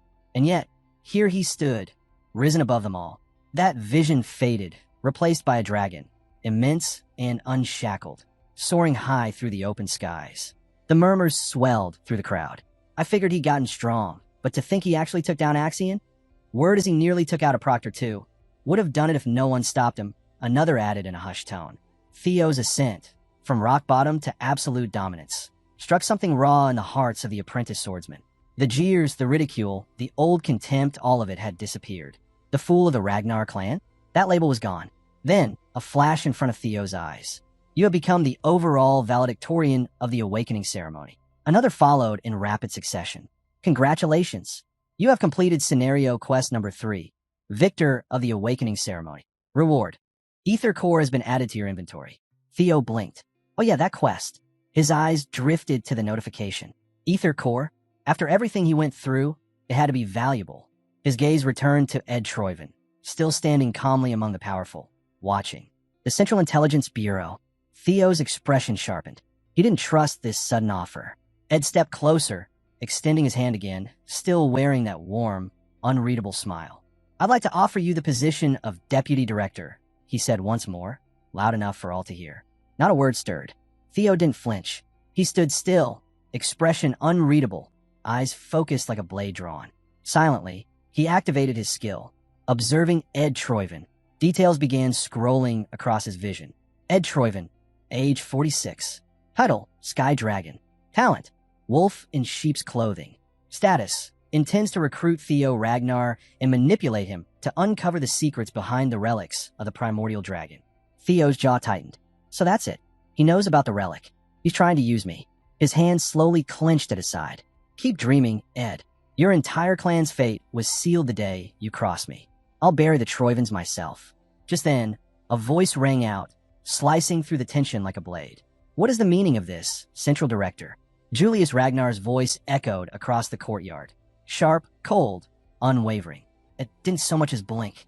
Simply making an offer, he said smoothly, as is customary during nomination procedures. Or is there an issue? Julius's face contorted in anger. Don't play us for fools, he snapped. Everyone here knows exactly what this is. Just a weak attempt to settle your nephew's score. The crowd stirred once more, whispers rising like waves. Every gaze swung to Theo. Would he accept the offer? Or would he defy them all? Again? Ed let out a quiet chuckle, shaking his head. I understand the suspicion, he said lightly, that sly grin creeping onto his face. But you're wrong. His voice was calm, almost soothing. Whatever personal emotions I may hold, I leave them behind in my role. As Central Director, my only concern is securing elite talent. This guy, Theo's eyes narrowed. Even now, after everything, all he cared about was his agenda. Axion's death didn't shake him in the slightest. Enough. Vanna Ragnar stepped forward, raising a hand. I get it. You want to secure the best. But this ceremony hasn't even officially started. He shot Ed a cold glare. Try to show some restraint. He turned to Theo, his voice steadier. Now then, Theo Ragnar, have you reached a decision? Or do you require more time? Theo looked him in the eye. To be honest, not yet. Vanna gave a small nod. That's why, Theo added, a faint smirk tugging at his lips. I'd like to hear all the offers before I decide. He turned his gaze across the hall. Then he spotted it. A graceful hand raised, a ring glinting in the light. OSA Ragnar Plunus stepped forward. OSA Ragnar Plunus, extend more than simple guidance, she declared. I offer to take Theo Ragnar as my personal disciple and grant him the title of Junior Lord of Plum Blossom Palace. A wave of shock rippled through the hall. Junior Lord? Lady Plum Blossom doesn't have any heirs. She's basically offering to adopt him. Theo studied her closely. The famed successor of the Sword Dragon. A voice whispered across the room. That makes 2 of the 9 dragons now. Remington grinned wide.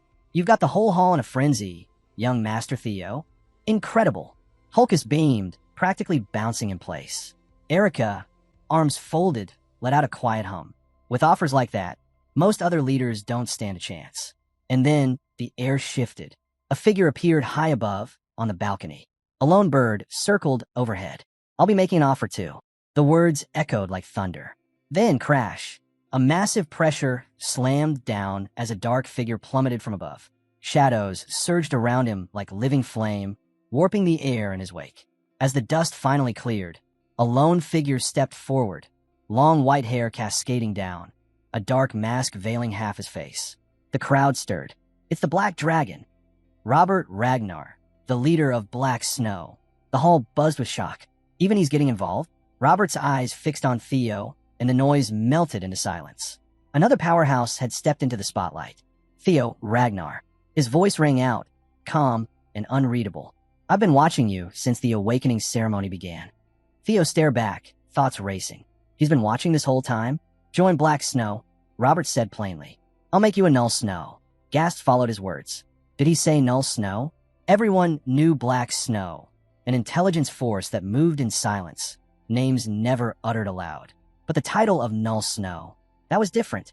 It was the highest authority in Black Snow, the only rank that allowed public recognition, fame, and status, while still commanding power in the shadows. Theo's mind reeled back to his past life. Back then, there were only 8 Null Snow agents. He'd fought desperately to reach that level, sacrificed, endured, and still fell short. And now it was being offered to him, just like that. A cough broke through his thoughts. If it's prestige or after, came a warm voice. Don't forget you have other options. Pharaoh Ragnar stepped out, calm and smiling.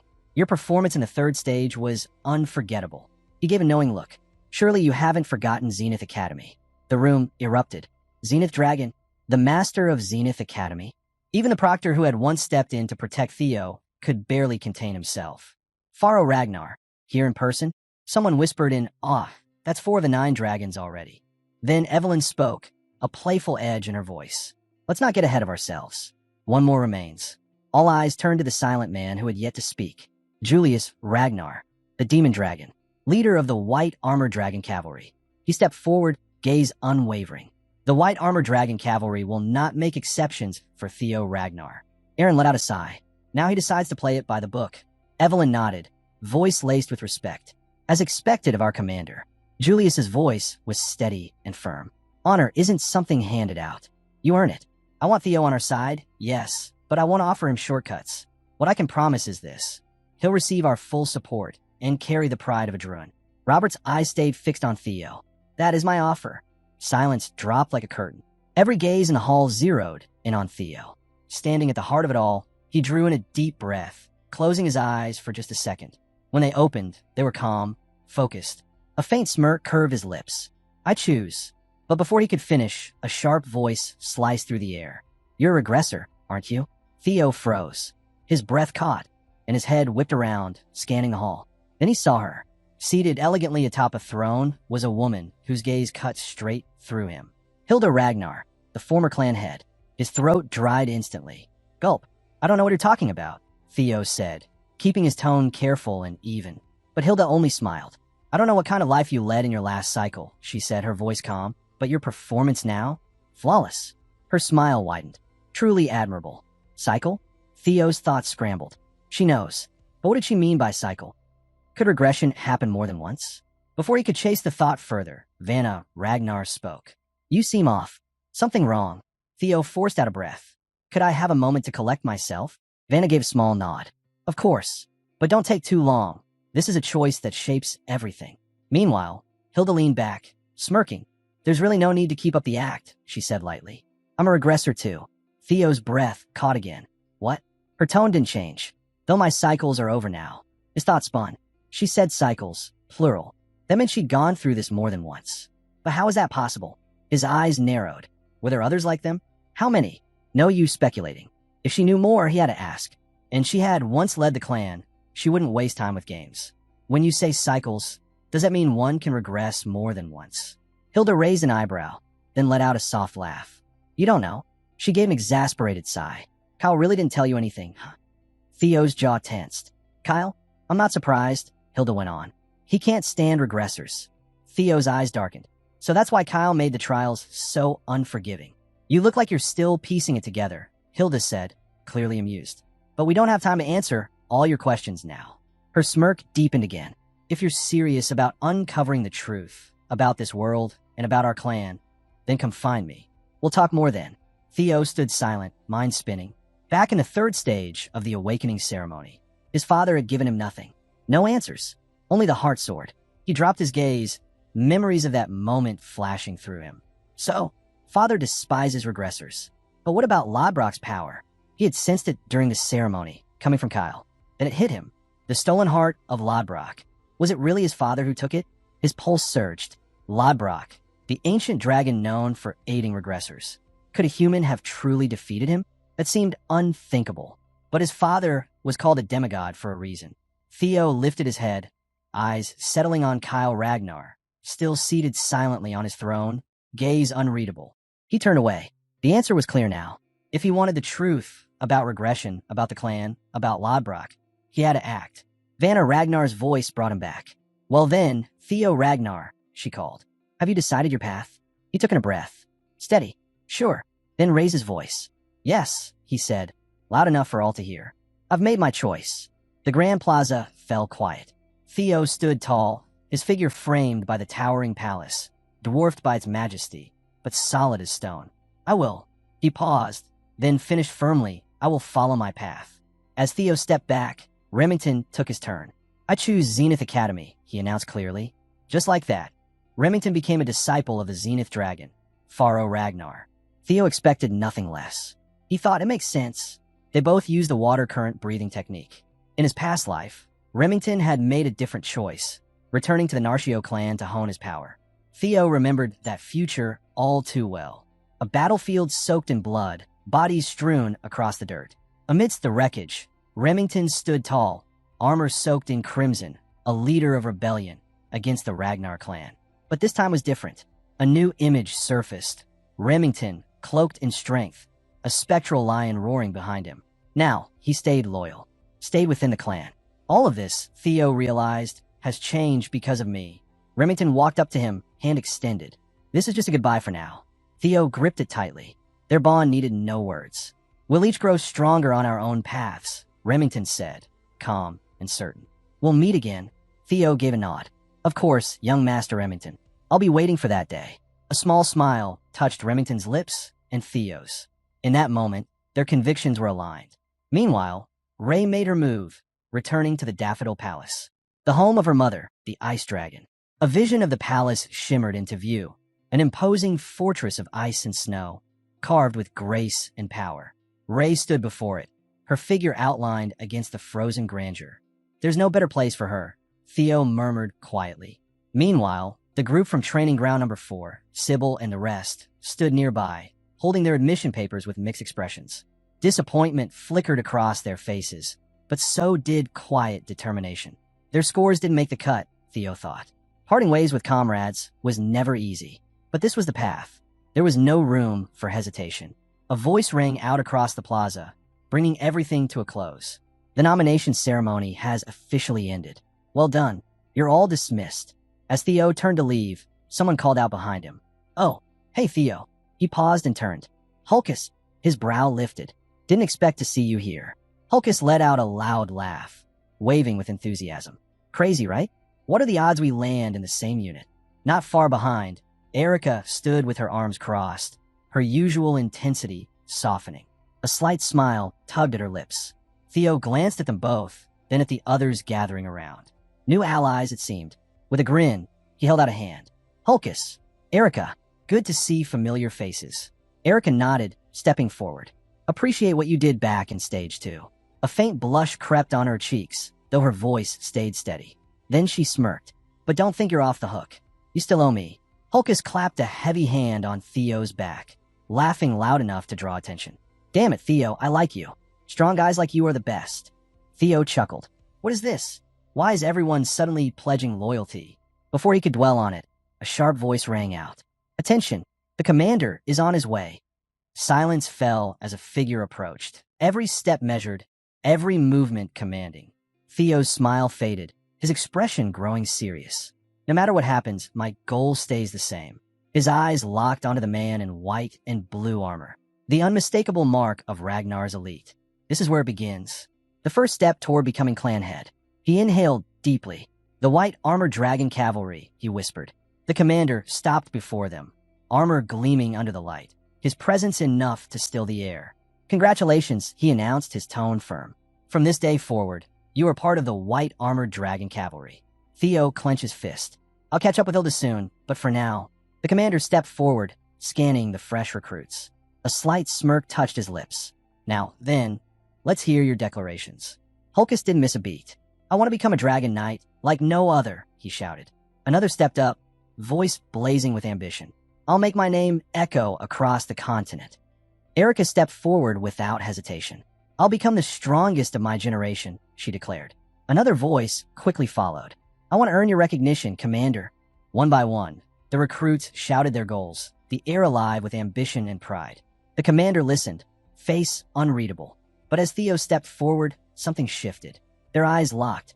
A vision surged through Theo's mind. A war-torn battlefield, lightning raking the sky, warriors clashing below, and high above it all, a colossal, shadowy dragon looming in silence. His voice cut through the noise. To prepare for the great war that will begin 5 years from now, he declared. Silence. Then, a sharp intake of breath rippled through the crowd. Aaron leaned in, muttering, "This guy's got guts." Then he smirked, saying that to the commander. Ballsy move. The commander didn't scold him, didn't dismiss it. Instead, he threw his head back and let out a booming laugh. Huh, now that's ambition. He turned on his heel, cloak swirling as he moved. Dreams should be big, he said. Then his eyes returned to Theo, voice lower but resolute. And you've come to the right place to chase them. He passed through the rows of recruits, his words sharp and clear. Whatever your reason for joining this cavalry, he said, you'll have to prove you deserve it. He turned, facing the group as a whole. His voice rose. There's one thing you all must remember. He raised a fist. Every drop of blood and sweat you spill will be etched into Ragnar's history. His stare burned with intensity. Today's pain becomes tomorrow's pride. Our shield never breaks. Our sword never bends. The recruits responded in unison, voices strong, their spirits ignited. He continued, unwavering. Your comrades will stand behind you, and you will do the same for them. He let the moment breathe, his eyes scanning each of their faces. Then, with a faint smile tugging at the edge of his lips, he spoke again. And at the end of this road, forged through hardship and battle, he glanced toward the sky. His glory. He stood tall, unshakable. Congratulations. From this day forward, you are soldiers of the white armored dragon cavalry. Suddenly, the air shimmered, then cracked with a roar. A massive spectral dragon burst into existence behind the commander, its form pulsing with ancient power. Its eyes blazed, and its roar rattled the very ground beneath their feet. A flying dragon, one of the recruits cried out, stunned. That's the commander's partner, another whispered in awe. The commander stood proudly as the beast loomed behind him. This is Gullah, he announced. My partner, a flying dragon, our ultimate symbol of the dragons. As if summoned by his words, more dragons swept into view, their immense bodies gliding through the air with effortless grace. One after another, they descended from the skies, crashing into the earth with a force that shook the ground beneath them. The commander turned, his eyes sweeping over the recruits with sharp scrutiny. Mount up, ride with your seniors, he ordered, a knowing smirk tugging at the corner of his lips. Without hesitation, he made his way to his own dragon, climbing aboard like it was second nature. The entrance trial starts now, he announced. It's time to claim your partner. His voice rang out again, firm and commanding. Head to the nest. With a single motion, his dragon took to the sky, wings slicing through the air with powerful strokes. Theo could only watch, speechless. So that's a dragon knight. His thoughts drifted. Would he really be able to earn a flying dragon of his own? Just then, a voice cut through his thoughts. Time to go, young Master Theo. Startled, he spun around, eyes widening as a dragon rider approached, cutting through the sky like she belonged to it. You finally made it into the white armored dragon cavalry. Huh, she said with a playful edge to her voice. Theo blinked, stunned. Evelyn, you're here? Are you back on active duty? She gave a small, knowing smile. Something like that. But Theo's gaze shifted to her arm, and the light in his eyes dimmed. Your arm. She raised it slightly, the sunlight dancing off the metal surface. It was flawlessly made, sleek, detailed, almost too perfect to be real. Evelyn said nothing, just smiled quietly. Then, another voice chimed in, warm and sincere. I came to express my gratitude, said Cecilia Ragnar, lady of the Camellia Palace, her hand gently placed over her chest. Curson stood beside her, eyes quietly studying the exchange. Evelyn, her blade resting at her hip, seemed briefly taken aback. Soldiers marched behind her in sync, their presence making the moment feel heavier. She turned fully to face them. Lady of the Camellia Palace, and Curson. If this is about Theo, it's unnecessary, Evelyn replied, voice calm with a faint, knowing tilt to her smile. I'm sure he would have found his strength on his own. Cecilia and Curson shared a glance. Maybe so, Cecilia said gently, but just knowing someone truly sees him, believes in him, and that it's someone strong, that alone can give him the strength to move forward. Evelyn's eyes widened just a touch, a hint of color rising to her cheeks. But Cecilia wasn't finished. Her smile deepened. I've heard. You're the one who stand by Theo. Evelyn's usual composure cracked. I'm no one special, just a retired inspector with one arm, she muttered, clearly flustered. Curson cut in, his voice firm. Don't sell yourself short. Cecilia's gaze turned resolute. Sometimes, the one who shines the brightest doesn't even realize it.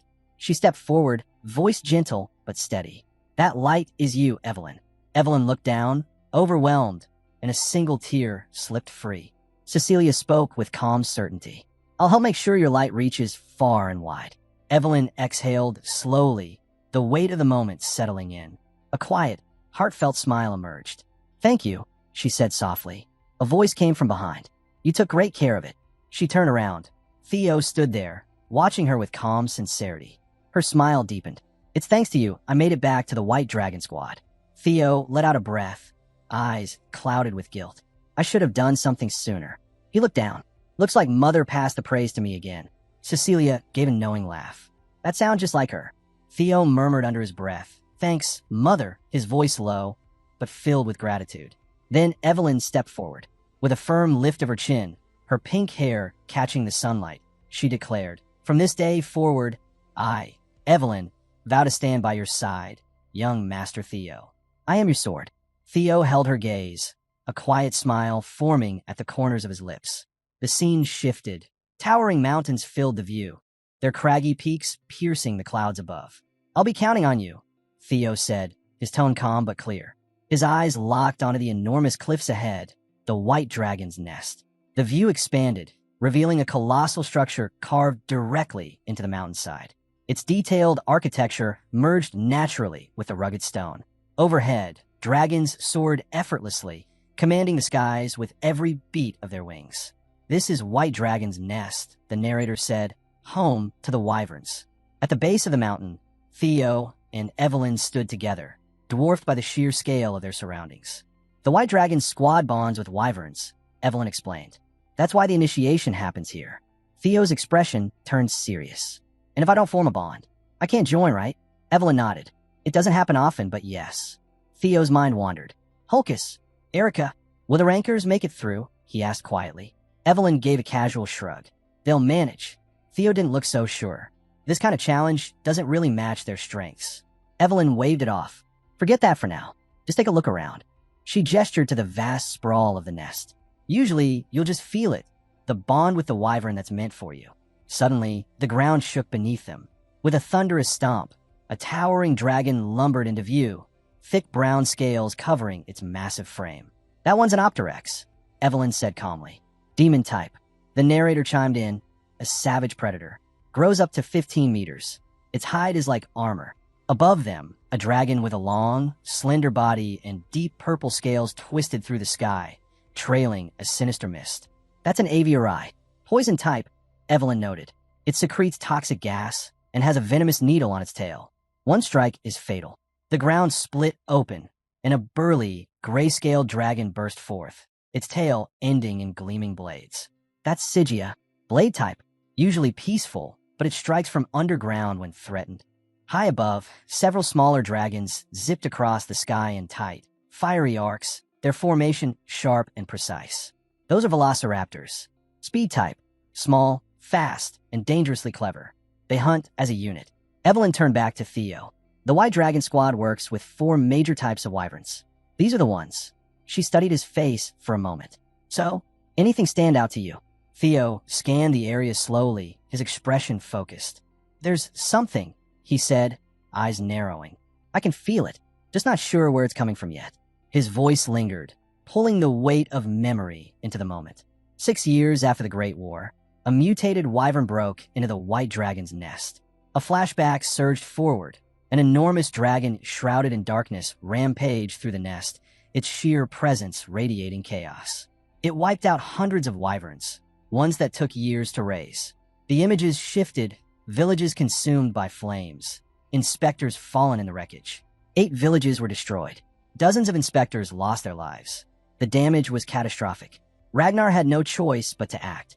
They ranked the demonic shadow dragon as a second-class disaster and ordered its extermination. The screen filled with flickering shadows, battle lines drawn, blades, and roars clashing. In the end, they subdued it, but it took both the demon dragon and the sword dragon to bring it down. A ghostly image of the demonic shadow dragon hovered in Theo's vision, its shape flickering like a nightmare, unwilling to fade. They named it the demonic shadow dragon for a reason, Theo murmured. It could melt into the darkness, completely vanish. He couldn't help but wonder, what if he had a partner like that? A memory stirred, one dragon from his past. He focused, eyes narrowing as he scanned the cliffs. The traits, they line up. Then suddenly, a sleek dragon with jet black scales and piercing blue eyes dove from the cliffs. There, Theo shouted, excitement cracking through his voice. I've found it. As the wyverns began to stir, the scene cut away to a high vantage point where the commander sat atop his dragon, quietly watching Theo's discovery with a knowing smirk. Nearby, OSA noticed Julius's reaction. You seem pleased, she said. The commander gave a light chuckle. Wouldn't you be? He replied, pride threading through his tone. Didn't expect that dragon to choose someone today. That's a good sign. OSA gave a slight nod. Funny, was just about to bring that up. Julius stayed quiet, gaze still fixed on Theo. OSA turned to face him. So, captain of the White Dragon Squad, you're grooming him to lead one day, aren't you? Still, the commander said nothing. She smirked, just like I thought. Always the careful one. Words just cause trouble. He finally answered, his tone even. OSA studied him for a moment. But you're thinking ahead. I can tell. Julius didn't deny it. I never said a word. OSA stepped forward, her expression unreadable, the tension between them heavy with quiet intent. Relax, she said. I'm here to make a proposal about that kid. He raised a brow, intrigued. What kind of proposal? He asked cautiously. He thought to himself. Theo had already joined the White Dragon Squad. The Plum Blossom Palace was out of the question. So what was she after? Leaning in slightly, OSA whispered, let's share him. Julius blinked, surprised. OSA's smile was sharp. What do you think? Overhead, a group of wyverns soared through the sky, their cries piercing the air as their silhouettes danced across the horizon. Evelyn's expression tightened. They're at it again, she muttered. Theo looked over. You recognize that one? Evelyn's gaze followed a lone figure moving among the others. That one's been isolated for years, she said quietly. I've tried everything to reach it, but nothing works. Theo frowned. Why not? Evelyn's answer came with a sigh. Because it isn't a wyvern. Theo's eyes widened. Huh, what are you talking about? Evelyn explained. It was born from a female wyvern and a male viper. Theo's jaw dropped. Wait, are you saying it's a biffer? A first-class monster, one of the sea's deadliest, dwelling in its darkest depths. How's that even possible? He asked, stunned. Evelyn shook her head. That's the part no one understands. The narrator's voice cut in with a heavy tone. First-grade monsters are comparable to natural disasters, like typhoons or floods. Even one slipping past the barrier could wreak havoc on a massive scale. The scene shifted. An enormous, menacing dragon loomed before them, its aura alone enough to chill the soul. Viper, that's a ghost species, Theo muttered, trying to piece it together. It lives in the forest shadows. So the demonic shadow dragon's abilities must come from its father, a biffer. Another memory flickered, a storm within the White Dragon Squad. It caused a huge stir when it was born, Theo said quietly. Evelyn nodded. We decided to keep it under watch at first, but things didn't go as planned. Theo's expression darkened. The others rejected it, didn't they? They did, Evelyn admitted. No matter what we tried, it stayed alone. But isolation isn't the answer. Theo's eyes locked on the lone figure in the distance. What's its name? He asked. Evelyn hesitated. Well, in the old tongue, it means shadow. Theo's lips curved into a slow smile. Then I got even more reason to choose that one, he said confidently. Evelyn blinked. Wait, what are you doing?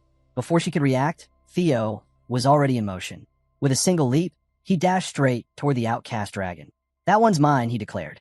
Evelyn's eyes went wide. Why, you can't be serious. I'm going first, Theo shouted back, voice ringing with certainty. Young master, Evelyn called after him, panic rising in her voice. Theo landed atop a jagged outcrop, his crimson eyes locked forward, burning with unshakable will. This time, he whispered, I'll make sure you live a different life, Umbra. A surge of light burst out beneath him, his power igniting in full force as he etched his vow into the earth. I'm heading in, he shouted, launching himself into the sky with explosive force. Behind him, Evelyn could only gasp. Young master, but Theo was already airborne, each movement sharp and deliberate, sheer resolve radiating from him. As he climbed higher, a faint, translucent blue interface flickered into view before him.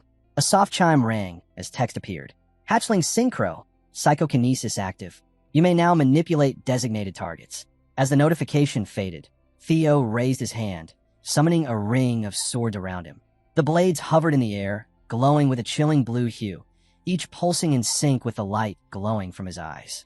With a calm exhale, he touched down lightly, swords orbiting protectively, then launched himself upward again, faster, more precise. Evelyn, watching from afar, could barely believe her eyes. Psychokinesis? Where did he learn that? And use it like this? Her voice trembled with disbelief. His progress is impossible. Down in the nest, unrest churned among the wyverns.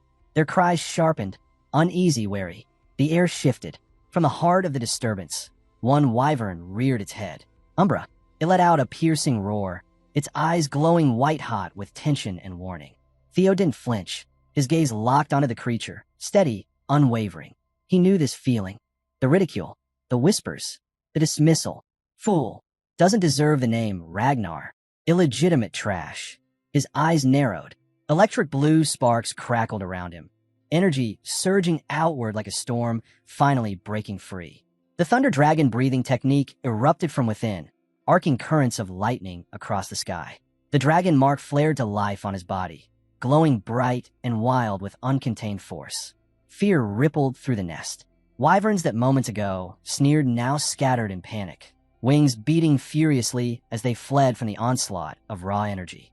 Theo scoffed, cold and sharp. The moment power stares them down, they run. Cowards always bark louder than they bite. His eyes returned to Umbra. The outcast wyvern growled, low, conflicted. Theo took a slow step forward. You okay? Umbra tensed. Its wings twitched. Then it turned and flapped hard, readying for escape. I'll wait, Theo called gently. From behind, Evelyn watched tensely. He's scared. Push him now and he'll disappear completely. But Theo shook his head. That's why I have to be here.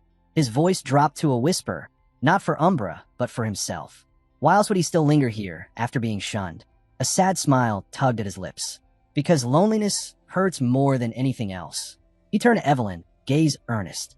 He's wounded. He didn't go far. Please, help me find him. High in a mountain shadow, Umbra lay sprawled on the cold ground, each breath shallow and strained. Even the faintest rustle had him on edge, ready to strike or flee. As Theo neared, a faint radiance caught his eye. Embedded in the rock face was a glowing stone, pulsing with a strange energy. The closer he reached, the brighter it became. Evelyn stepped up beside him. Be careful, she warned. Others have tried to bond with him. None succeeded. Not even the commander. He's on edge right now. One wrong move, and you could lose your chance. I get it, Theo replied. That's why I'll go slow. But first, can you bring something to feed him? His eyes remained fixed on the creature. I need to earn his trust. This is my challenge. He activated wyvern fear. His aura burst outward like a wave. Umbra instantly countered, unleashing Lesser Drake fear, his own energy rising in defiance. For a heartbeat, neither moved. Then Theo took a step forward. Umbra responded in kind. Step by step, they matched each other, like two warriors in a silent duel. Then, without breaking eye contact, Theo reached into his inventory. He uncorked a vial and poured its contents gently over Umbra's wounds. There, that helped. Umbra flinched, puzzled, unsure what just happened. Theo studied him closely. Could be the dragon heart? I can feel it, his emotions. So much pain, rejection, the sting of exile, the ache of wanting connection, battling against fear and mistrust. And toward Theo, suspicion, but also hope. Gently, Theo raised a hand and pressed it to Umbra's snout. I'm not here to abandon you. He rummaged through his bag once more, this time producing a radiant gem. A sly grin tugged at his lips. You still like these, don't you? Umbra's gaze snapped to the gem, tension giving way to curiosity. You want it? Theo teased, tilting the gem. Umbra hesitated, then leaned forward, unable to resist. If you come with me, Theo said, holding out his hand, I'll make sure you get plenty more. Umbra stood still, silent. Then he released a thunderous roar and lowered his head. A message blinked before Theo. You have been successfully recognized by the Viper Wyvern as its master. Another alert followed. New skill unlocked. Wyvern Taming, rank C. Mastery, 1%. Higher mastery boosts trust and grants a 10% power increase when riding. With a mighty flap, Umbra took to the skies, Theo astride his back. Below, Evelyn stared in disbelief, still clutching the bulls she'd brought along. What just happened? As they touched down, Theo wore a smug grin while Umbra, relaxed for the first time, tore into the food Evelyn had dragged up the mountain. He devoured it without hesitation. Evelyn blinked in disbelief. He's actually eating? He's never let anyone get this close. Appreciate the delivery, Theo said offhandedly, nodding toward her. Still flustered, Evelyn pressed him. No, seriously, how did you pull this off? Theo just watched Umbra, amusement in his eyes. Simple. I healed what others ignored. And once his guard dropped, the gem sealed the bond. Evelyn could only stare, stunned. Seeing her reaction, Theo raised an eyebrow, then gestured toward the strange dish near him. What? You expect me to eat that? Evelyn didn't respond. Her mind was elsewhere. That's just like him, she thought. He's always had that charm. But taming a wyvern? That's on another level. Then her eyes widened. Something clicked. Wait, young master, she burst out. Congratulations. He's officially chosen you. Theo glanced at her. Oh, a wyvern offering its neck and back, she started, then suddenly panicked. Wait, what are you doing? Theo casually rested a hand on Umbra's scales. You want me to ride? No, Evelyn shouted. You can't just hop on. You've had 0 flight training. No reins, no saddle. This is insane. But Theo was already climbing up, completely unfazed. Relax. I've got this. A soft chime echoed. Skill activated, wyvern taming. Rider proficiency insufficient. Automatic stabilization enabled. And just like that, Umbra launched into the sky with Theo on his back. Evelyn was left frozen in place, staring upward. Theo, are you crazy? High above, Theo adjusted to the air pressure, the wind cutting past him as Umbra roared and flew higher. All right, Theo said with a laugh. You've got something to show me, huh? He leaned forward. Then take me there. But as they soared, his smile slowly faded. Something felt wrong. He glanced at Umbra beneath him. How did someone like you end up with a name like Evil Shadow Dragon? Up ahead, a waterfall came into view, but the water wasn't clear. A black substance crept through it, spreading like ink, darkening and corrupting everything in its path. Far below, Evelyn's voice was barely audible. Young Master Theo, but he and Umbra had already descended, landing in a secluded alcove hidden behind the falls. Shimmering crystal walls lined a hidden cave, reflecting light in brilliant hues. I thought I'd explored every inch of the Winter Mountains back when I was with the Black Snow, Theo muttered, stepping down. But I've never seen this place. He glanced at Umbra. So you've been stashing your treasures here, huh? Umbra gave a low, content rumble, eyes fixed on the glowing cave. As Theo moved deeper, something odd caught his attention. A patch of vivid purple flowers growing near the cavern's heart. He froze. So this is the reason. Crouching beside the plants, he studied them carefully. You've been eating these, haven't you? A system window flickered into view. Ghost Spirit Flower. A rare bloom found only in the Demon Sea's abyss. Absorbs demonic energy under moonlight. Highly reactive. Used by demonic beasts and demon-blooded beings. Theo's jaw tightened. Demons and dragons couldn't be more different, and yet you've been absorbing their power. A dark pulse emanated from the flowers, making the air thick and oppressive. This stuff's dangerous, Theo muttered, rising to his feet. I'll have to torch it all soon. Umbra hissed low, shifting uncomfortably as if sensing something wrong. Easy, Theo murmured. I'm not here for the crystals. But just as he turned to reassure him further, something caught his eye. In a shadowy recess at the back of the cave, something was there. A skeleton, slumped and chained to the wall. A faint, agonized wail echoed through the cavern. Theo's breath slowed. A person? He stepped forward carefully. No, it's long dead. Judging by the withered state of the remains, it had been at least 10 years. But oddly, the body hadn't fully decomposed. The cold helped preserve it, Theo muttered, eyes narrowing. But more than that, whoever this was, they had enormous magical power. He moved around the corpse, studying the restraints, the runes etched into the chains. A top-tier martial cultivator, locked up here to die? This doesn't make any sense. His brow furrowed. Something seriously off. I'll come back later to investigate, he muttered. For now, his eyes drifted back to the ghost spirit flowers. I need to deal with those. But before he could act, the corpse lurched forward. With a piercing, unnatural shriek, it sprang at him, bones cracking with every jagged movement. Theo's instinct screamed. He jumped back just in time, heart pounding. And then, he heard it. A whisper a name. Kyle? Umbra roared, lunging between Theo and the advancing corpse, his body shielding his partner. The undead thing snarled, eyes glowing crimson. Kyle! Robert! I'll never forgive you! Theo froze. It said my father's name. And Umbra's... What is this thing? Before the creature could strike again, A flash of steel shot through the air. Blade barrage. Evelyn crashed into the cavern, her sword slicing through the air in a whirlwind of precision. Her flurry of strikes battered the corpse, hurling it across the cave in a heap of bones. Theo staggered, vision spinning. "Evelyn," he whispered just before his knees gave out. Pain stabbed through his chest, spreading like wildfire. His breath came in sharp, ragged bursts. "What is happening to me?" Evelyn knelt beside him, her voice urgent. "You've been poisoned, demonic energies laced in it." Theo barely heard her. His limbs were numb, his consciousness fading. "We need an antidote, fast," she said, trying to lift him. "If we don't act now, it'll eat away at your life force." But before she could move, Umbra let out a deafening roar and blocked her path. Wings flared wide. Evelyn's eyes widened. "What are you doing?" "I'm trying to save him." Umbra nudged Evelyn again, more insistent this time, his golden eyes sharp with urgency. "Stop it, Umbra!" Evelyn snapped. "If you don't move, even if you're his partner." "Wait," Theo rasped, voice barely audible. His eyes, glazed with pain, met Umbra's. You know what to do, don't you?" Umbra let out a low, almost sorrowful whimper. Despite the burning in his chest and the tremors racking his limbs, Theo gave a faint smile. "Then, I'll trust you." Evelyn's eyes went wide. "Young Master Theo, this isn't just a regular poison. It's corpse toxin, fused with demonic energy. Even with treatment, survival's less than 30%. Theo's voice was barely more than a breath, but his conviction was clear.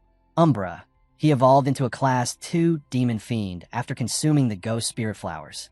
He's faced this kind of power before. If anyone knows how to fight it, it's him. He coughed, breath shaky. "Please trust him. Do what he says." Umbra let out a low, guttural roar, then slashed at the ghost spirit flowers, shredding them with precision. He nudged the pieces toward Evelyn. She stared, confused. "You want me to blend this and feed it to him?" Umbra growled, still unsure. She glanced down at Theo, barely clinging to consciousness. "You're seriously telling me this is the cure?" But Theo, gritting his teeth through the agony, forced himself to nod. "Do it." Evelyn hesitated only a second longer before giving in. She quickly ground the remains into a paste, then carefully fed it to him. Seconds passed. Then his fingers twitched. Umbra watched intently, unmoving. Evelyn leaned in, holding her breath. Theo's breathing started to even out. A soft glow emanated from his chest, his dragon heart pulsing with life. Evelyn gasped. "What the?" The glow intensified, flooding the cavern with radiant energy. Then Theo roared. A thunderous dragon's cry erupted from deep inside him, shaking the very stones around them. The force surged outward, rattling the cavern walls. Evelyn stumbled back, eyes wide in disbelief. His magic, it's changing color. It's turning black. That shouldn't be possible. Umbra recoiled slightly, stunned by the sudden shift. "What is happening?" Evelyn shouted. Just then, a blue notification shimmered into view. "Commencing body cleansing. Purification in progress." A second message followed. "New trait acquired. Evil shadow dragon. Synchronization initiated." The scene shifts. Julius's office, cloaked in tense silence. Behind his desk, Julius sat motionless, fingers interlocked, eyes locked on the report before him. His expression darkened. "Has Black Snow confirmed this?" he asked coldly. The subordinate standing across from him nodded grimly. "Yes, sir. After multiple verifications, they're 89% certain the intel is accurate." Julius's hand tightened, crumpling the edge of the paper. A surge of fury exploded from him, the very air in the room trembling beneath the weight of his rage. "Damn it." He forced out a sharp breath, trying to cage the fury threatening to consume him. "I expected setbacks, but this is beyond anything I imagined." His jaw tensed, teeth grinding in frustration. Then, like a blade slicing through the silence, the narrator's voice echoed. "Trainer Isvin, captain of Platoon 5 of the White Armored Dragon Cavalry, along with all 15 men under his command, have fallen in battle." A dark stream oozed into the cascading waterfall, staining the waters below. A burst of radiant energy pulsed outward, an unmistakable sign that the ancient ritual had begun. This was a sacred process of purification and rebirth, designed to purge toxins from the body and drastically sharpen one's mana control. Known only to a select few, it demanded immense power, the cooperation of multiple elite mana users, and days of brutal endurance.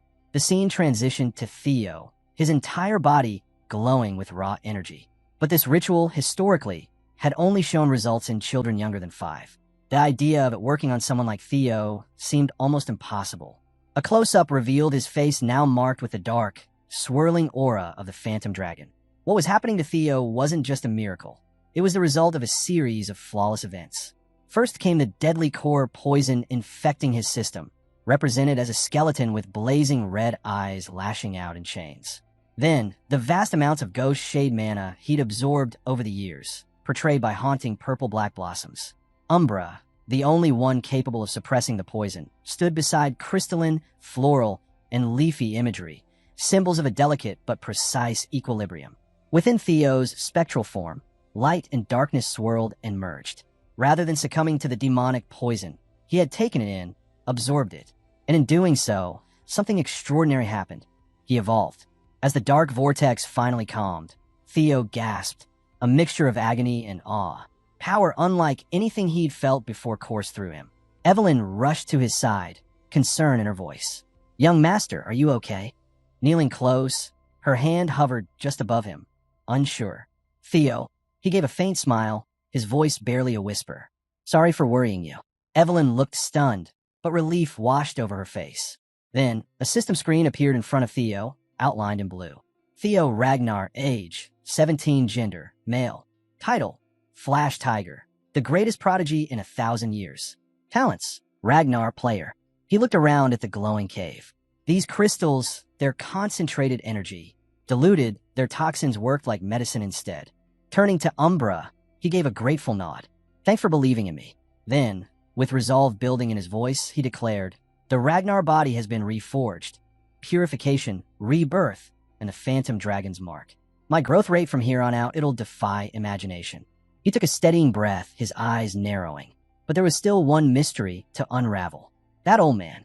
Theo's gaze turned to the chained skeleton nearby, its presence heavy and strange. Theo and Evelyn stepped closer to the stone wall, just behind the hanging corpse. Faint carvings shimmered in the dim light, etched with a precision only a master artisan could achieve. "What is this?" Theo asked, narrowing his eyes. Evelyn leaned in, tracing the markings. "It's a journal. Someone wrote this here." Theo squinted at the delicate script. Despite time eroding the surface, the message was clear and chilling. A tale unfolded of a man consumed by vengeance, naming Kale and Robert as the ones who had once defeated him. That alone stunned Theo and Evelyn. They read on, the entries painting a dark spiral into madness. The writer's body had started failing, likely from an injury inflicted by Robert, his mana core shattered. He resorted to consuming ghost shade just to stay alive, but it was destroying him from the inside. Blackouts came often as his demonic side began to take over. Despair seeped through each word. In his final act, he melted down his most treasured weapon, the Jade Serpent Blade, to bind his fading body, hoping that someone, someday, would discover this place and carry out his dying wish for revenge. Theo and Evelyn exchanged uneasy glances, but what came next shook them even more. The carvings referenced the Phantom Sword art and the Storm Thunder God techniques, secret skills long thought lost. The realization hit like a bolt of lightning. This was the Wind Lord, Evelyn whispered. The one from Tragic Hero, the man who battled Lord Hector Ragnar 40 years ago. Theo froze. I was told Wind Lord died, and yet, here he was forgotten, broken, chained in the shadows. Evelyn collapsed to her knees, visibly shaken. Her voice wavered, thick with sorrow. I harmed a rightful Ragnar heir. That's a capital offense. The punishment is death. Theo's voice was firm. Stop. That wasn't a Ragnar. That was a man lost to madness. You saved me. There was no other way. Evelyn tried to argue, insisting the law was absolute, but Theo cut in. Then let this stay buried. He extended his hand. If you still feel guilt, take Wind Lord's secret arts. Make them your own. She blinked in disbelief. These techniques rival the 9 dragons. Why give them to me? Become Wind Lord's successor, Theo said simply. Carry his will forward. Grow stronger. That's how his legacy lives on. Still on her knees, Evelyn trembled. Theo looked down at her with calm resolve. You're his disciple now. Let his soul rest. No one can call that a crime. Evelyn looked up, shaken. Didn't you say you'd become his sword? Realization dawned. The senior swordsman of House Ragnar bowed her head and pressed her fist to the ground. With reverence in her voice, she pledged her loyalty to Lord Theo, offering herself as his sworn vassal. My great lord, she said. Please accept the oath of your humble servant. Theo gave a small grin. You really are bound by rules to the very end. Reaching out, he clasped Evelyn's hand. Theo Ragnar accepts the oath of Nearville. From this moment forward, I carve it into my heart and soul. On the long road ahead, you'll be my first sword. His words hung in the air, firm and unwavering. Evelyn stood in silence, the weight of the moment settling over her. Suddenly, the quiet was broken by a rush of wind. A loud, rising whistle filled the space, and the scene shifted. The camera swept over a massive, thunderous training yard, alive with motion. Soldiers sparred, shouted commands echoed, and the discipline was palpable. This was the headquarters of the White Armored Dragon Corps, where elite warriors were honed through sweat and steel. Hulkus's booming voice cut through the noise. Huh, still no sign of Theo, huh? Maybe he really is the most gifted one in the whole Corps. He flexed dramatically, a confident smirk on his face, until it froze. His eyes widened as a familiar figure strode across the yard. Theo. But not just Theo. He wasn't alone. Beside him, a fearsome dragon marched, calm yet radiating overwhelming presence. Hulkus's jaw dropped. All his bravado vanished in an instant. Theo approached with steady steps, offering a nod. I brought something back. Evelyn followed, right behind him. All around, recruits stared in disbelief. Wait a minute. Is that Umbra? One of them whispered, eyes wide. How the hell did he tame that wild thing? Another murmured. This guy, this is why they call him the greatest prodigy in 1,000 years. Even this kind of thing is just talent? Unreal. One recruit stepped forward. Senior swordsman Evelyn. Junior swordsman Theo Ragnar. Welcome back. We've confirmed your return from the aptitude trial. But where's the captain? Theo's gaze sharpened. I noticed he wasn't here. Something happened. The recruit nodded nervously. He got an urgent message. Headed back to his office just a moment ago. Evelyn's expression darkened. Urgent, she repeated quietly. A strange noise echoed through the grounds. Wind surged, and faint crackles of energy danced in the air. Something was moving fast. Julia stepped forward, her tone grim. He knows you just finished your initiation, but there's no time. All of you deployment orders just came through. The announcement landed like a thunderclap. Blanky Fortress, he said. Shock rippled through the crowd. Combat already? Evelyn whispered. Theo nodded, his voice low. So it begins. The screen flickered to life. An image flashed across it. The jagged teeth of a monstrous beast, its jaw clamped around a blade. The dragon-slaying sword, strand of fate. A blazing image of a fiery dragon filled the screen. The incident wasn't just a random attack. It was an attempt to steal the Dragon Slayer sword, meant to fuel a rebellion. Whispers rippled through the crowd. Recruits exchanged uneasy glances, tension rising fast. One of them finally broke the silence. Commander, what kind of mission forces deployment without even completing our training? Julius stood still, jaw clenched, his voice barely holding back the storm inside.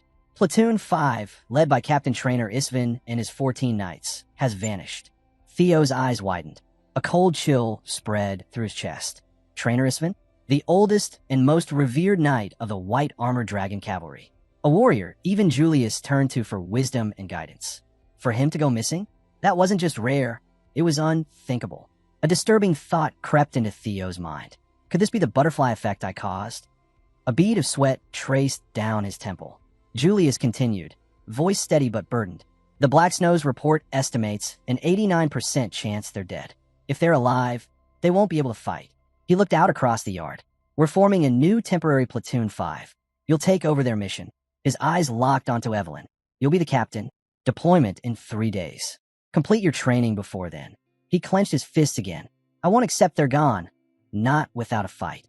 The next morning, Julius stood at the edge of the training ground, his gaze fixed on the distant sky. We'll avenge them, he said quietly. Then he turned and walked away, every step firm and sure. The narrator's voice took over, revealing the truth hidden beneath the chaos. Everyone believed the Black Skull Bandits' raid on the Sirius Merchant Guild was a tragic but contained crisis. The White Armored Dragon Cavalry had prevented casualties. At least, that's what the world thought. But the real objective had nothing to do with destruction. It was all about the theft and smuggling of a legendary weapon, the Dragon Slayer sword, Bomb. In the shadows, a masked figure had orchestrated every move. Ed Troyven had planted a hidden bomb, masking his coup behind the chaos. Back in the training yard, Theo's expression was dark, thoughts spiraling. None of this happened before. This isn't how it went. Another drop of sweat fell. If this shift in fate is because of me, then I have to see it with my own eyes. Suddenly, a translucent blue system window materialized before him. Hidden quest unlocked. The Dragon Slayer sword, Bamon. 3 days later, cloaked in thick furs to guard against the punishing cold, the recruits stood before the towering walls of Fort Blanky. I swear, I'll never get used to this freezing weather, one of them muttered, exhaling a cloud of mist. Another tilted his head, eyeing the sky. Why does the moon look twisted? Before anyone could respond, urgent cries broke out. It's the white armored dragon cavalry. A sentry atop the fortress wall leaned forward, shouting, "Sound the Aller." His warning was cut short. A storm of dark, magic-infused projectiles tore through the tower, engulfing it in a fiery explosion. Bombs away! Evelyn's voice rang like a blade through the chaos, sharp and unyielding. The recruits launched into action, hurling explosive spells and attacks as dragons roared overhead and shockwaves ripped through the air. The ground quaked with the force of their assault, each blast a note in a brutal, chaotic symphony. "Get inside the castle. Don't throw your lives away," someone shouted, trying to guide the fleeing defenders. The battlefield was a storm of violence, steel clashing, dragons shrieking, blood splattering across the snow like paint on a canvas. Theo moved like a phantom through it all, his comrades flanking him in deadly formation. "Kill them all. Let them taste the price of defying the white armored dragon cavalry." Evelyn roared, her fury fueling every strike. The once imposing fortress, a symbol of security, crumbled under the relentless assault. Flames devoured its structure, smoke choked the sky, and screams filled the night. Amid the rubble, a lone soldier crouched low, his face pale but relieved. "If I left even a minute earlier, I'd be a corpse," he muttered, wiping sweat from his brow. Then, a smug grin crept across his face. "Well, whatever. I delivered this. Mission complete. Time to kick back." His words died as a cloaked figure emerged from the shadows, eyes glowing blood red. The soldier froze, trembling, and held out a long, carefully wrapped object. The figure took it with a nod. "Good. It's the correct item." His voice was cold and flat, devoid of emotion. "We've got what we came for. Prepare for Phase 2. "Yes, sir." A chorus of voices answered in unison, emerging from the mist, his subordinates, each moving with mechanical precision. The cloaked figure surveyed the battlefield, eyes narrowing as he turned toward a team of operatives manning strange mechanical devices. "All that's left," he murmured. Nearby, Theo stood confidently, scanning the wreckage. "Subjugation complete," he said with a smirk. "That was easier than I thought," he laughed. But Evelyn, her eyes sharp, didn't share the sentiment. "Exactly, it was too easy." Theo's expression darkened. There's no way the original Platoon 5 fell to something like this. Without hesitation, he activated hatchling Synchro, diving into the minds of the fallen enemies to uncover the truth buried within their memories. "This guy knows Balmung was stolen, but he's never actually seen it," Theo muttered, his brow tightening. Typical for low-ranking grunts, but even the top brass seemed clueless about where it went. "Am I missing something?" Evelyn glanced at him. "Theo, something wrong?" He shook his head. "Nah, just thinking." "Not far off," Sword grinned. "Flash Tiger or not, a rookie's still a rookie. Come on, admit it. You were nervous your first time out?" Aaron teased. "The hostages are safe," Sword added. "Let's regroup with the others." Theo let out a sigh. "Yeah, whatever. I just want to go home." As Sword strolled past, Theo's nose crinkled. He froze. Gunpowder. His eyes narrowed. Instantly, he launched into motion, his body moving with sharp, practiced precision. His blade gleamed in the low light. "What's with him?" Aaron said, half laughing. "Maybe you just can't stand your smell," Sword joked. Theo leaped again, his projectiles landing dead on, each strike deliberate. "I knew it," he muttered under his breath, the unease now undeniable. "What is it, Theo?" Aaron called, her tone shifting. Then she saw it. Rows of barrels, their surfaces etched with danger. The stench of combustibles filled the air. Her eyes widened in horror. They were planning to blow us all sky high. "Get out now," Theo barked. "Understood," came a unified reply. But before they could retreat, the air twisted. A swirling vortex of shadow erupted nearby. Theo's eyes widened in alarm. "No!" His voice cracked with urgency, rage, and helplessness. Then came the eruption. The fortress exploded in a thunderous wave. The shock ripped through the air like a monstrous scream. "Reload," came a calm, heartless voice. The dark figure, untouched by the carnage, reached into the swirling void once more. Another round of detonations ripped through the structure, shaking its very foundation. Exterminate them all. Leave no survivors, he commanded, cold and absolute. The scene shifted. Far from the battlefield, in a grand chamber wrapped in silk and shadows, Amelia sat quietly, pale and worn.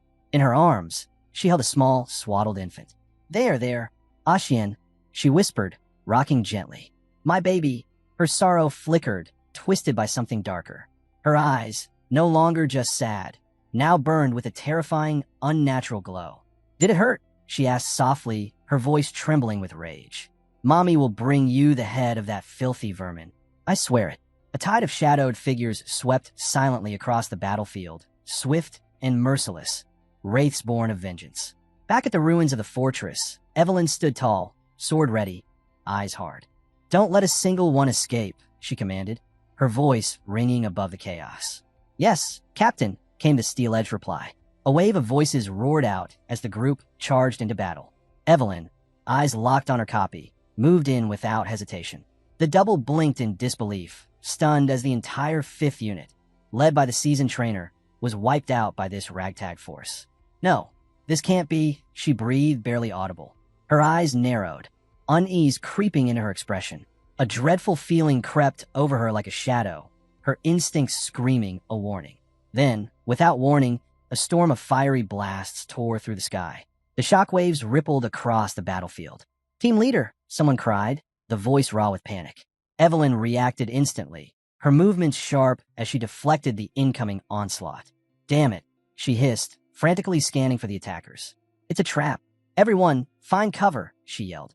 A nearby soldier was caught in the blast. His screams pierced the air as fire consumed him and hurled him into the sky. Evelyn reached out, desperate to pull him back from the brink, but it was too late. His body hit the ground with a sickening thud, silent, lifeless. Theo and the others scrambled for shelter. It's an ambush.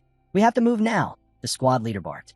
Theo assessed the chaos, then quickly decided, we'll go the other way. Head opposite from where the attack came. Suddenly, a glowing blue screen materialized. Mind gate activated. Cognitive restrictions lifted. Theo's pupils gleamed. His senses sharpened. Thought processes accelerating. Within seconds, he mapped the optimal escape route. Returning to normal, he found Evelyn frozen in place. What are you doing? Snap out of it. We have to move now, she shouted. Theo didn't wait. He grabbed her hand. What are you doing? Evelyn gasped, startled. We don't have time for this. We need to get to the fortress. But Theo pulled her along, the fortress behind them beginning to collapse. I can't believe we're going back there, she muttered. That place nearly got us killed. Theo didn't stop. 21 lives are counting on you. Theo pressed on. If we head outside, they'll just hit us with more explosives or ambush us again. It's all part of their trap. He explained quickly. The enemy believed they wouldn't dare take shelter inside the collapsing fortress. With eyes glowing, Theo activated his hatchling synchronization, scanning the layout in real time. They think we'll die in here, he muttered. His abilities revealed danger lurking. Gunpowder buried on the left, cannonballs stacked on the right. The only safe path is straight ahead. Take the stairs. The group sprinted toward the stairwell. But when they reached the top, Evelyn froze. It's a dead end. The soldiers' faces turned sour. You told us to trust you, Evelyn said sharply. Now what? We can't even turn back. The walls began to crumble around them. The fortress groaned and gave way. The group tumbled with the falling stone, caught in the chaos. Theo landed with Umbra and Hulkus on solid ground, dodging the cascade of debris. Flames spread fast. All the cannonballs had detonated. This is for young Master Ashian, a soldier sneered from the shadows. Even if his body's crushed, bring me his head. Smoke billowed. Theo, barely breathing, thought it was the end, but with split-second instinct, he acted. We break the floor. Now, just as they caught their breath, enemies closed in behind them. What the hell? Why are you here? Black Skull, Theo exclaimed, stunned.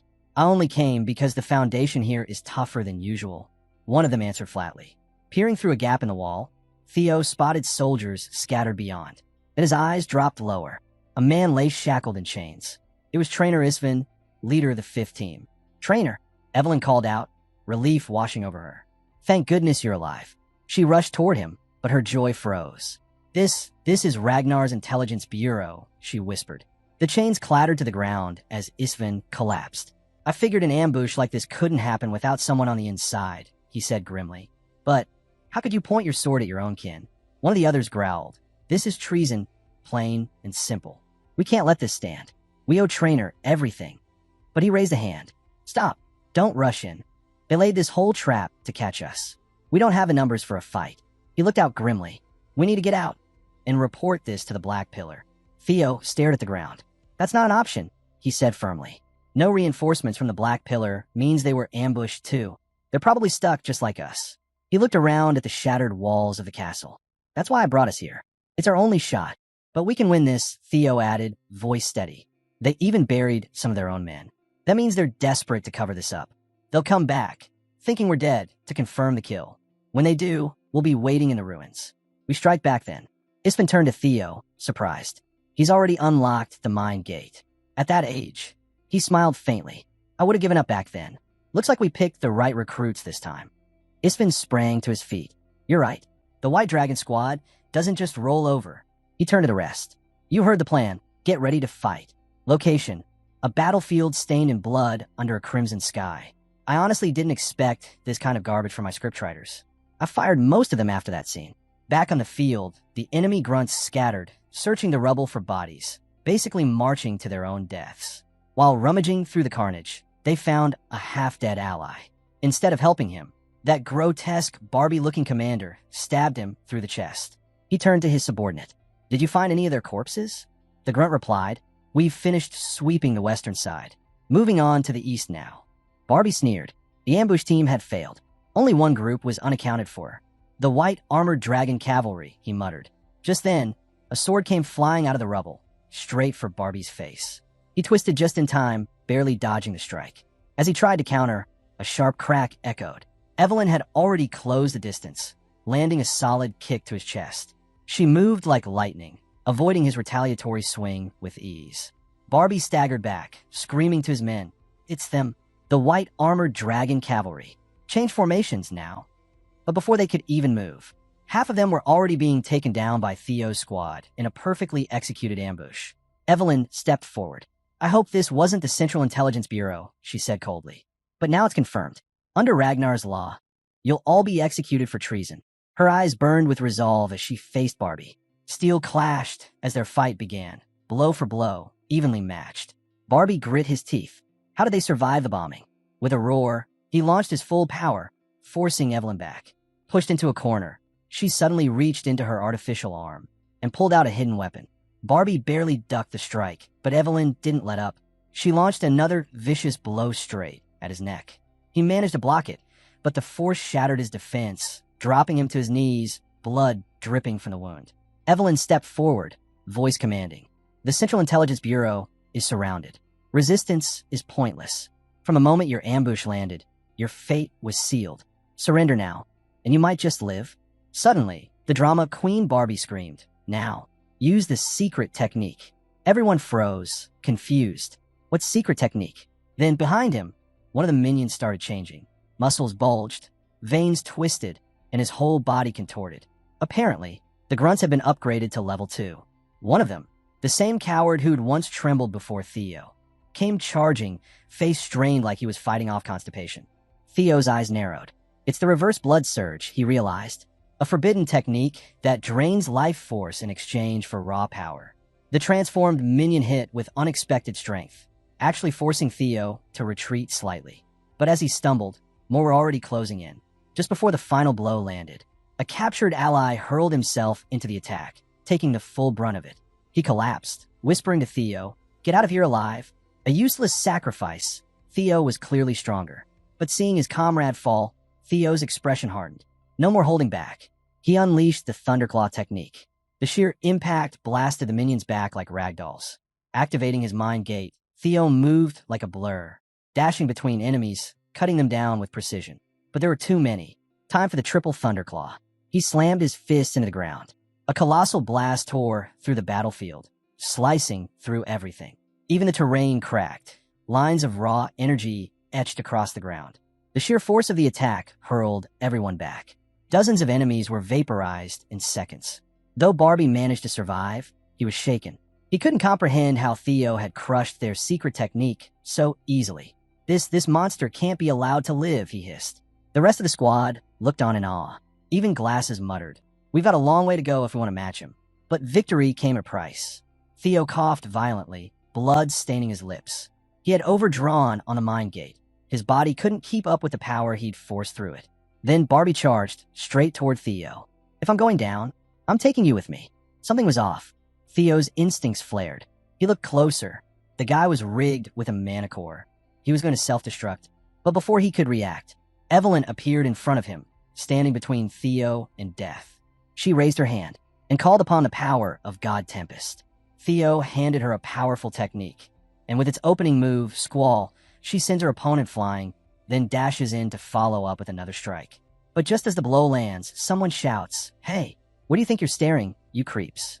Focus back. The real highlight is the technique. Maelstrom, a direct hit to his manicore.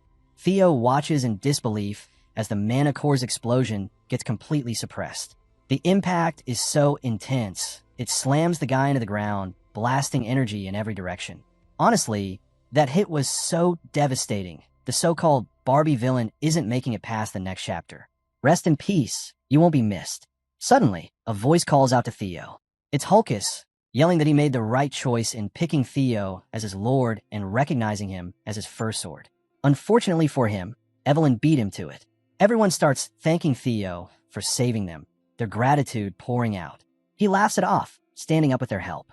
One of them asks where Theo and Evelyn picked up such insane skills. But Theo just smirks, saying the less they know, the better. His team leaps on him in celebration. Elsewhere, the old man gazes at the sky, declaring that a long night has ended, and a new dawn is finally here. Now the scene shifts to Rose Palace. And there she is, that disgrace of a woman, collapsed on the ground and foaming at the mouth. Looks like she swallowed poison, if you know, you know. But actually, it's Ed choking her out with sheer force. He slams her down, growling like a beast, demanding to know where she got the nerve to act without permission. The stewards rush in, trying to calm him, but he's already throwing damning documents at her feet. She used his seal, mobilized his personal army, and sent them after Theo Ragnar and the White Dragon Armor Unit.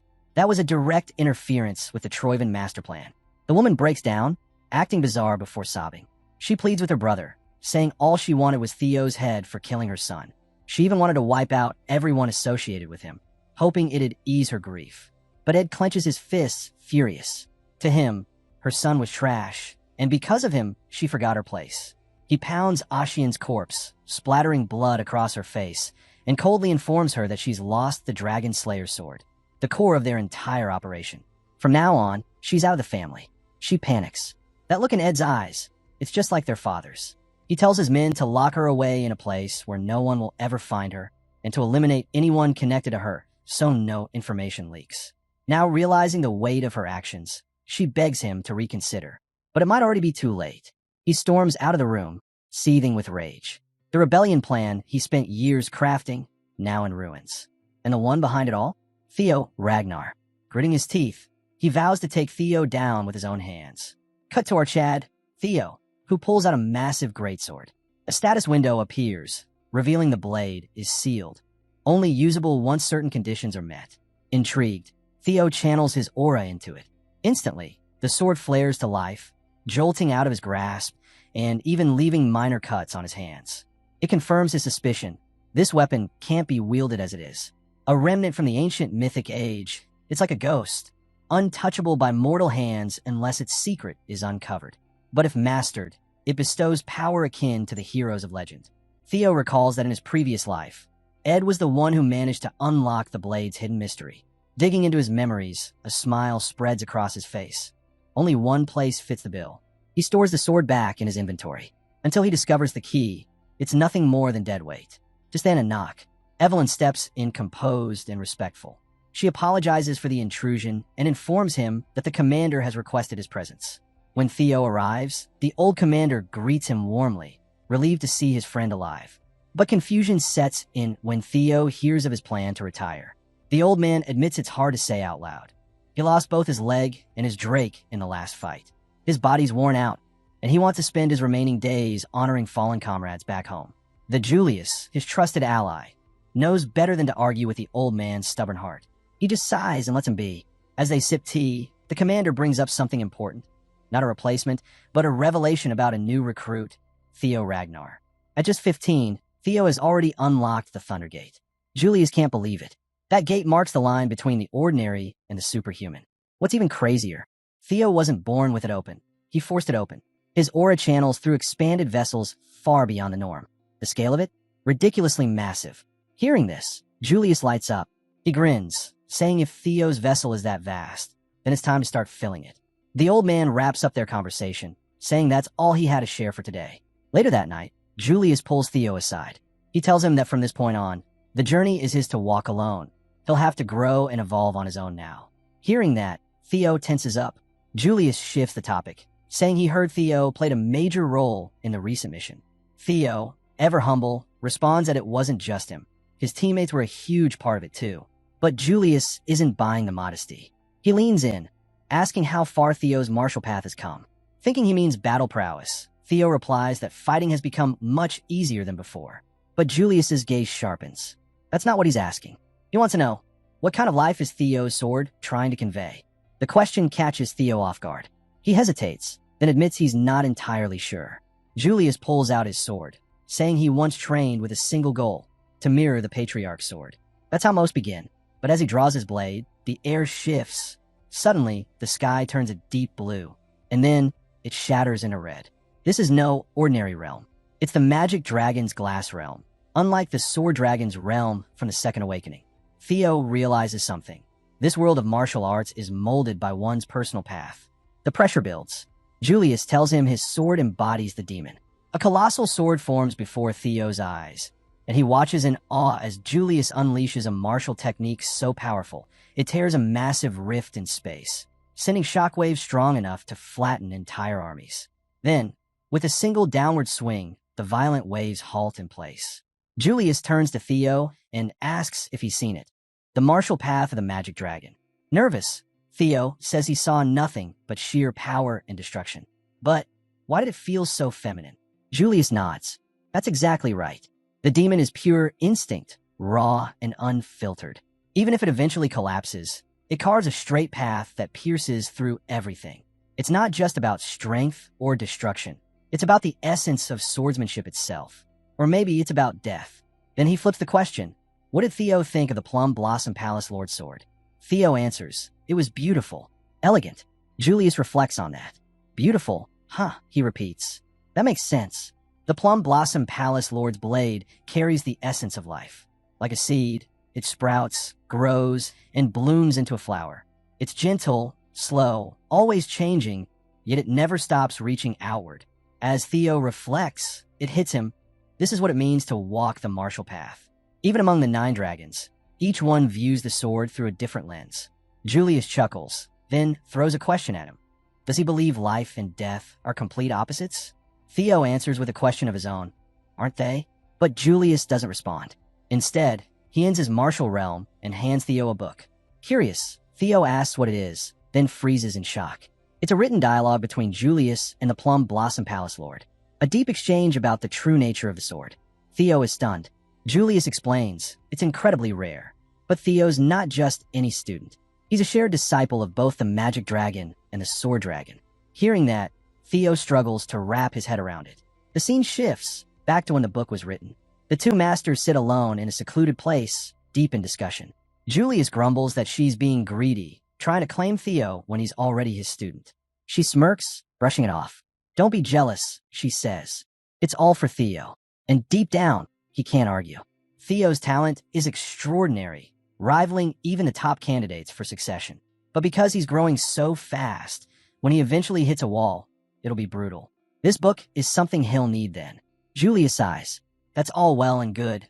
But what if one day, Theo becomes an enemy of Ragnar? That stops her cold. She knows it's a real possibility. Those who rise too fast often fall, just as hard. And when history repeats, it doesn't ask permission. It demands payment in blood. She didn't expect that from him. She always thought his heart overflowed with affection for Theo. But hearing this, she's now convinced he's the right one to safeguard the teachings.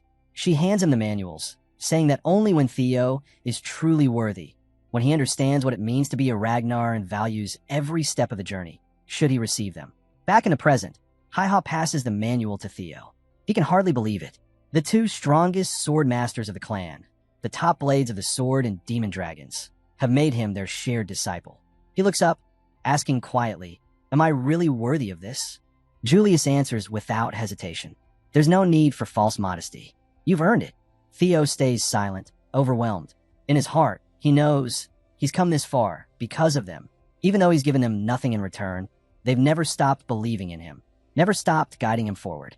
From the very beginning, Theo admits he's received a lot of help and vows to repay the favor someday. But his companion quickly perks up, pulling out his sword and saying Theo can start paying him back right now. It's been a while since he's taken on a new disciple, and he can't just sit around anymore. The real training starts now. Theo realizes this is where things get serious. Meanwhile, Evelyn sees her chance and bolts outside, slamming the door shut behind her. From the other side, Theo calls out to her, but she just apologizes while firmly holding the door closed. Later that night, Evelyn finally opens the door, feeling satisfied, only to find Theo sitting on the floor like a meme-worthy statue. She asks if he's all right, trying to comfort him by saying the commander might have gone too far. But Theo says it wasn't just going overboard. Changing the topic, Evelyn tells him that she followed his orders and locked someone up in the underground detention area. She's a little concerned, though. This guy's tough and won't talk no matter what. Theo assures her that everything is going according to plan. He leans in and whispers something that leaves her completely stunned. The scene shifts to the Plum Blossom Palace, right at the palace's training grounds. Theo greets her, and she tells him she's been waiting, asking if he received the gift she and the demon dragon prepared. Theo replies that it's been incredibly useful. With elegance, she calls forth her sword and soars into the air. Plum blossoms fill the training ground as she lands smoothly, showing off her skill. She's ready to break down the essence of swordsmanship, the foundation of every technique. She keeps the flex going, saying she'd love to show him how to let a sword bloom with life. Then, she turns to Theo with a question. Would he like to become her disciple? But Theo doesn't answer right away. Instead, he asks her something first. Does she ask this as the Heaven Dragon Sword Master? She's surprised he knows something so few, even in her clan, are aware of. But she doesn't hide it. She confirms that the Heaven Dragon School is a secret tradition passed down to only one disciple at a time, and she's the current inheritor. Now, she wants to know, does Theo want to hear her true reason for all this? Theo begins by apologizing, but she quickly stops him, saying there's no need. She's not here to scold him. She explains that she has no hidden agenda. From the Plum Blossom Sword technique to the Heaven Dragon Sword, she planned to pass it all down to him. That leaves Theo stunned. He can't even respond. A while later, he walks out of the hall, only to be stopped by a nobody asking if he's Theo, the new recruit from the White Dragon Cavalry. Theo replies with a sharp, "What if I am? Not your concern." The guy takes offense, calling Theo rude for not even bothering to greet his senior properly. This busybody starts throwing his weight around, saying that now that Theo is part of the Plum Blossom Palace as Lady Plum Blossom's disciple, he should show at least basic respect. But Theo, not one to be pushed around, says he thought this might be serious, but turns out it's just some childish whining over a bruised ego. He adds that if he's not even a direct senior, then rank doesn't mean anything here. That it's a nerve. One of them barks back, asking then what is Theo, since he's not even a real disciple of the palace. Before leaving, Theo turns back, aura blazing, and says they're sorely mistaken. Lady Plum Blossom did offer to take him in, but he refused. They're all left speechless. The scene rewinds to just moments earlier, back when Theo had asked her if she truly meant to pass both techniques to him. She asks if that's not a tempting offer, which of course it is. But Theo can't understand why she's doing all this for him. He hasn't done anything to deserve it. She tells him to stand, saying there isn't some grand reason. It's just him. He reminds her of someone, the clan head, her husband Kyle. Not just in appearance, but in spirit too. Back when Kyle was young, he also chased ideals and dreams. Maybe he still does. That same fire, that unwillingness to give up no matter how hard things got. That's what she sees in Theo. That's the side of Kyle she fell in love with. She says she can't just sit back and do nothing. That's her answer. Now, it's Theo's turn to give his. After a pause, he replies. As tempting as the offer is, he has to decline. Hearing Theo's refusal, she calmly asks him why. He explains that right now, he already has too many teachers. Aside from her, there's Demon Commander Julius, his teammates, and his friends, Hulkus, Erica, even Ed and Ashian. He counts every one of them as mentors. She's taken aback, especially at the mention of Ashian and the Sky Dragon. She had heard their relationship was anything but friendly. Theo, a bit nervously, says it's because of the hardships they created that he's become who he is today. She stays silent as he continues. His sword, his path, has been shaped by everyone who's cared for him, and even those who've hurt him. That's why he's not sure he could ever properly carry on the tradition of her school. He doesn't believe he's the right person to pass it on to the next generation. She finds it regrettable. His sword is fluid, always evolving. But then Theo adds, with a quiet smile, that while he can't be her disciple, he would gladly be her son. That completely stuns her. Back in the present, she's lounging in her garden, sipping wine. Her assistant approaches and gently teases that she must have really taken a liking to Theo. Laughing, she agrees. She says that though the heavens never blessed her with a child of her own, a boy just like her late husband showed up and promised to become her son. How could she not be happy? Her assistant smiles, glad to see her so delighted. She says she owes it all to Theo for making her feel like a mother. Then, she instructs her assistant to prepare a letter for her husband. When asked what it's about, she says it's regarding Theo's promotion exam. That shocks the assistant. Theo is still just a rookie who recently completed his awakening. Drawing attention to him this early could be dangerous, and she knows better than anyone how risky that can be. But the lady insists that's exactly why they have to act fast. If they wait, the Ragnar clan could face dangers they're not ready for. She wants to entrust Theo with the future of the entire clan. Meanwhile, in the depths of the prison, the cocky prisoner from earlier smirks at a mysterious figure. "You're finally here," he says.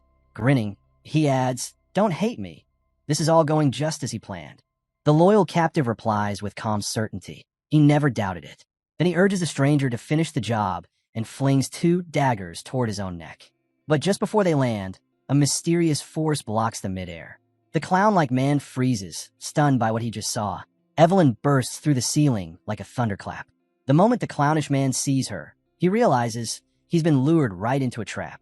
Without missing a beat, Evelyn launches into a flurry of strikes, completely overwhelming him. Watching her move, he can't believe someone like her possessed such skill all along. It's clear he won't be able to take out the captive. At this point, escaping is his only option. But Evelyn isn't letting that happen. She declares she won't just stand by and unleashes the wind god's technique, instantly pinning him down.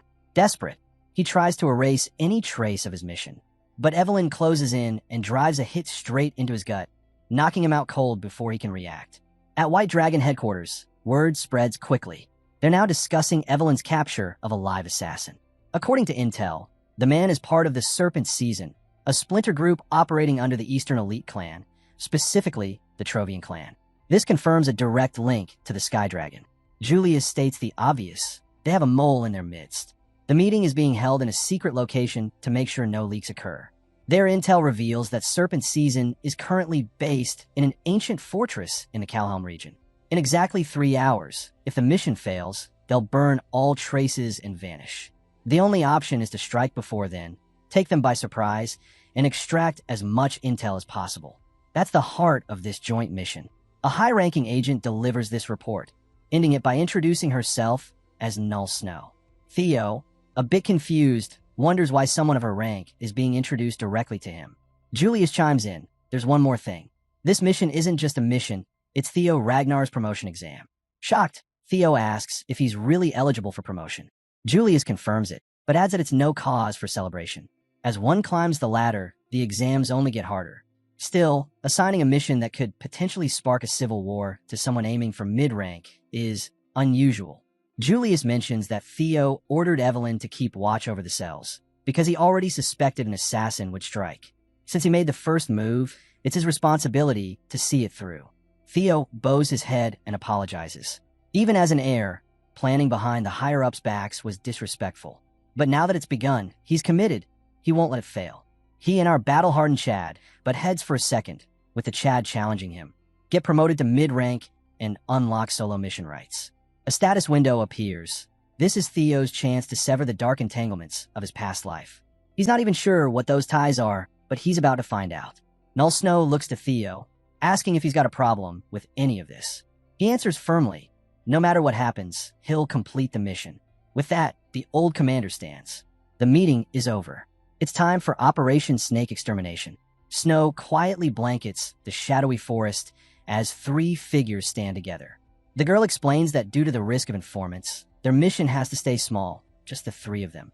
She reminds the others that, as swordsmen, they're better suited for indirect attacks, especially since their target is part of an association. But when it comes to numbers, they're outmatched. She tells them no matter what happens, quitting isn't an option. The two with her nod in agreement. Inside the mansion's library, 3 more figures are gathered.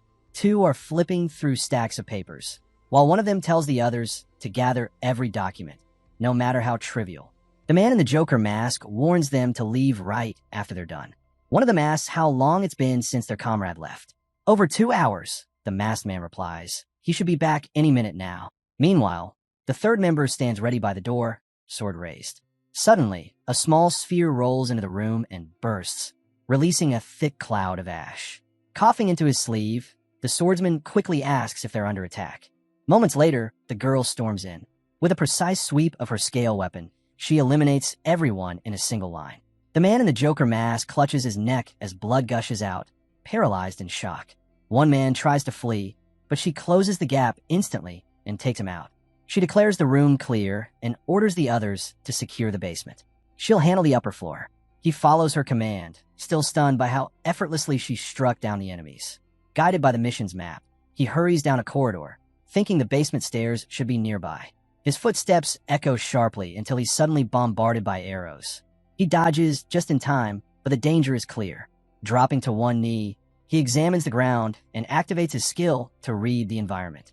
With his ability, he identifies the traps and lurking enemies hidden in the shadows. Theo bursts into action, moving at lightning speed. Using his Thunder Dragon breathing, he cuts through every trap and attacker with lethal precision.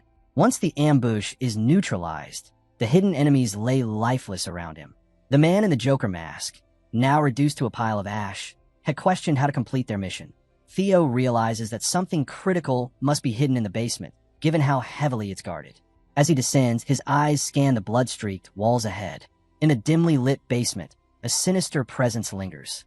The man standing amidst the carnage senses a foul aura, one that mocks sacred prayers with bloodshed. He surveys the grotesque scene and mutters, asking if the culprit simply couldn't wait. All around him are skulls scattered in pools of blood.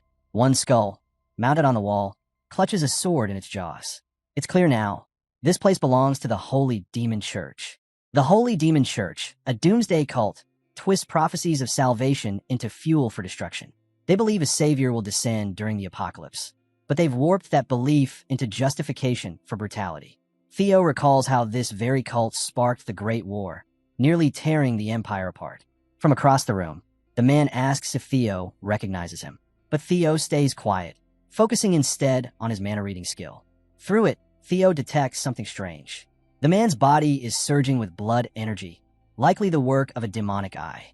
Confused and unstable, his mind seems fractured. From him, an unnatural flow of mana spills into the air, something that defies the laws of magic. Theo suspects it could be the infamous grace granted by the Blood Christ.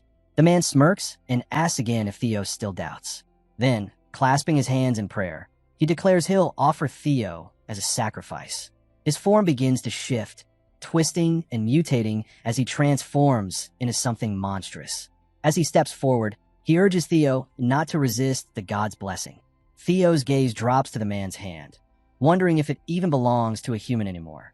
He reacts fast, slashing in every direction, unleashing a furious storm of strikes with everything he has. But the man calmly reaches out and grabs Theo's sword mid-swing. Even with all of Theo's strength behind it, the blade doesn't move an inch. Shocked, Theo tries to pull back, but in a flash, he's hurled across the room, smashing into the wall and leaving a crater behind. Crumbled on the ground, Theo stares at his opponent in disbelief. He's just a blood priest, a low-ranking member of the cult, yet his power is overwhelming. Theo's body trembles. He remembers that using the triple dragon's claw would collapse the entire place, burying him alive. Even a basic technique, imbued with energy, won't help him now. Trapped and outmatched, Theo clutches his sword, questioning everything. Is this weapon even worth holding on to in the face of such despair? A sudden thought cuts through the chaos in Theo's mind. Destruction lies at the heart of swordsmanship, and that, too, is a death blow. He remembers the dual nature of the sword. It can express love, breathe life into the world, yet it also brings ruin. The paradox stirs within him. Life and death, creation and carnage. He grips his sword tighter, murmuring about the clash of two opposing blades. Meanwhile, the man raises his hand in solemn devotion. This young sheep spills his precious blood, he whispers, then bellows, "Accept this blood as my offering." With a roar, he lunges forward, unleashing a devastating strike. But Theo pivots, barely evading the blow. His gaze never wavers, locked onto the enemy with intense focus. The man snarls, mocking him for his stubbornness. Yet Theo isn't just dodging anymore. He's awakening something deeper within. His blades begin to shift, dancing in harmony, flowing like a tide between force and stillness. A realization dawns. Life and death aren't rivals. They're two currents in the same stream. Death is the final page of life's story. Yet life itself grows stronger through death. They're not opposites. They complete each other. With newfound clarity, Theo raises his sword. He'll no longer choose between the two. He'll wield both as one. The man laughs, shaking his head. That sword won't help you. But Theo doesn't flinch. Calm and focused, he unleashes Dragon Flash, a torrent of shadowy mana swirling around him in a dark, spinning cyclone. At first, the man withstands it, seemingly untouched. But then his expression changes. His eyes widen. He senses something unexpected in the strike. Not just force, but vitality. The impact sends him flying, crashing into the wall. Blood pours from his body as he crumples. Wheezing, he mutters, "You chase truth with violence. You're the seed of corruption. I won't let you desecrate my God's name." Theo steps closer, placing a hand on the man's face. The priest howls in agony as Theo activates his memory-reading skill, digging into the source of the man's unnatural power. Images flash in Theo's mind, proof of the holy demon church's influence. But something's off. Suddenly, Theo is pulled deeper, not into a memory, but into an entirely different space. It's dark, distorted, unfamiliar. This isn't a memory. It's something else entirely. A strange, incomprehensible message flashes before his eyes. Then a warning follows. Flee. You've encountered a powerful entity. Confused, Theo scans the void. A disembodied voice echoes, asking, "Who are you?" Theo doesn't back down. "What are you?" he fires back. Then he sees it, a vast, bottomless pit stretching out before him. The weight of unseen, ancient eyes presses down on him, suffocating. And from the abyss, a deep, rumbling voice whispers, "Why do you disturb my sweet slumber?" Theo's thoughts swirl as he stares into the abyss. Could this be the very entity the holy demon church worships? The demon's eyes lock onto his, demanding to know who he is. In that unholy gaze, Theo sees it, the being the cult calls their god. But he understands now, the grace they mention isn't the demon itself. With steady breath, Theo makes his declaration. He's seen enough to recognize the truth. He looks the demon in the eye and calls out, "Theo Ragnar." The moment the demon repeats his name, it stops him cold. Theo staggers, shocked that this monstrous entity knows him. Then the demon speaks again. It's been searching for him for a very long time. From the shadows, thick roots slither upward, twisting around Theo's body. They bind him tightly, refusing to let go.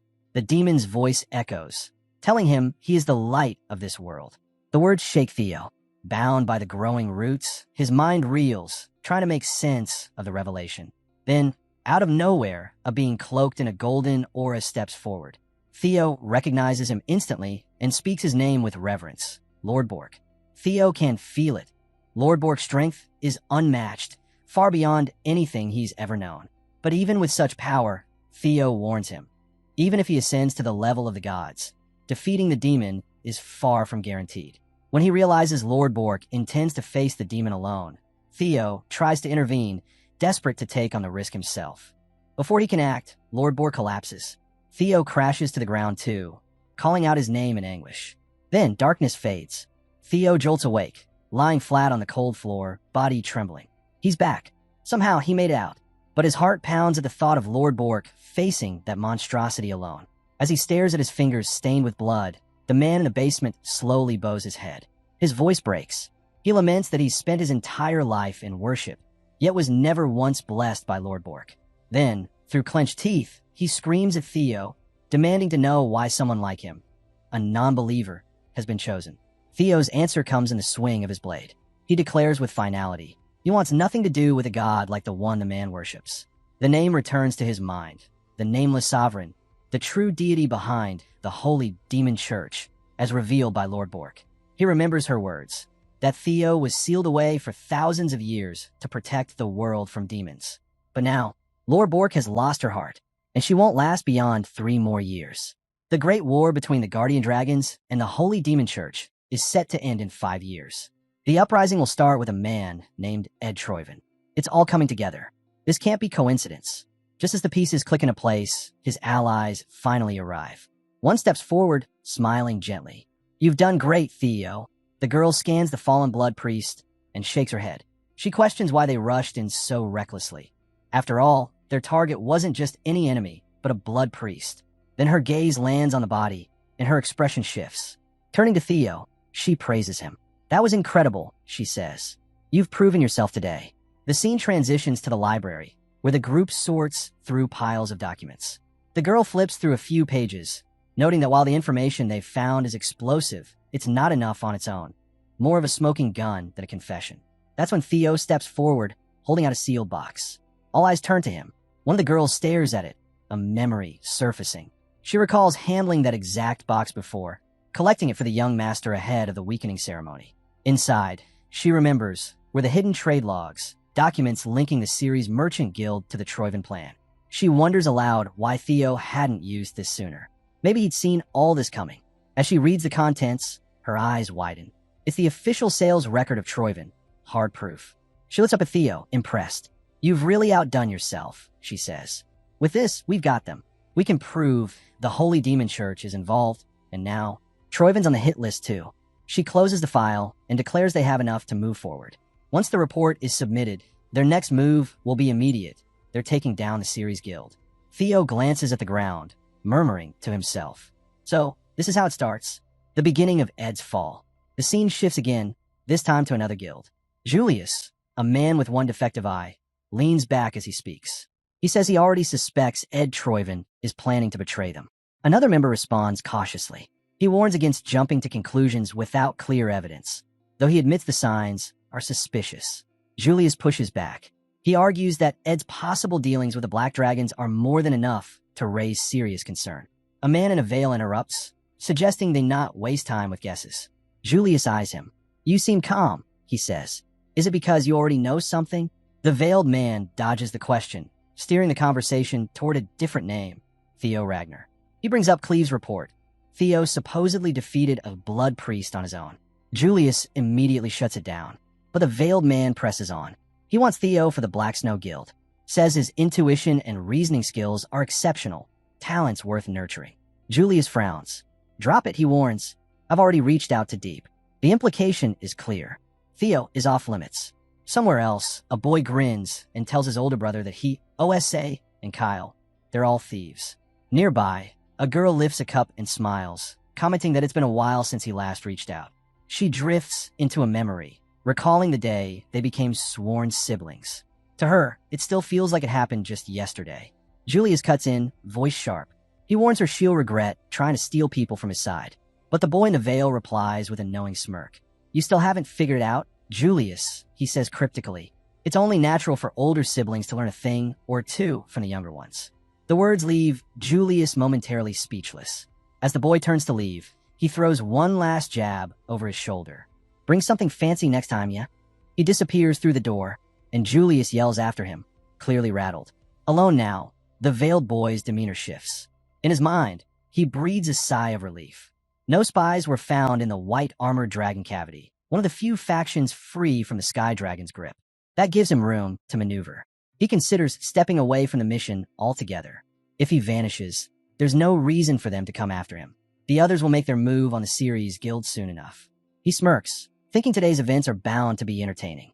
The story cuts again, this time to a grand wedding chapel within the series merchant guild. A formal ceremony is underway. A young man introduces himself confidently. Naven, second son of the Bacchus Clown family.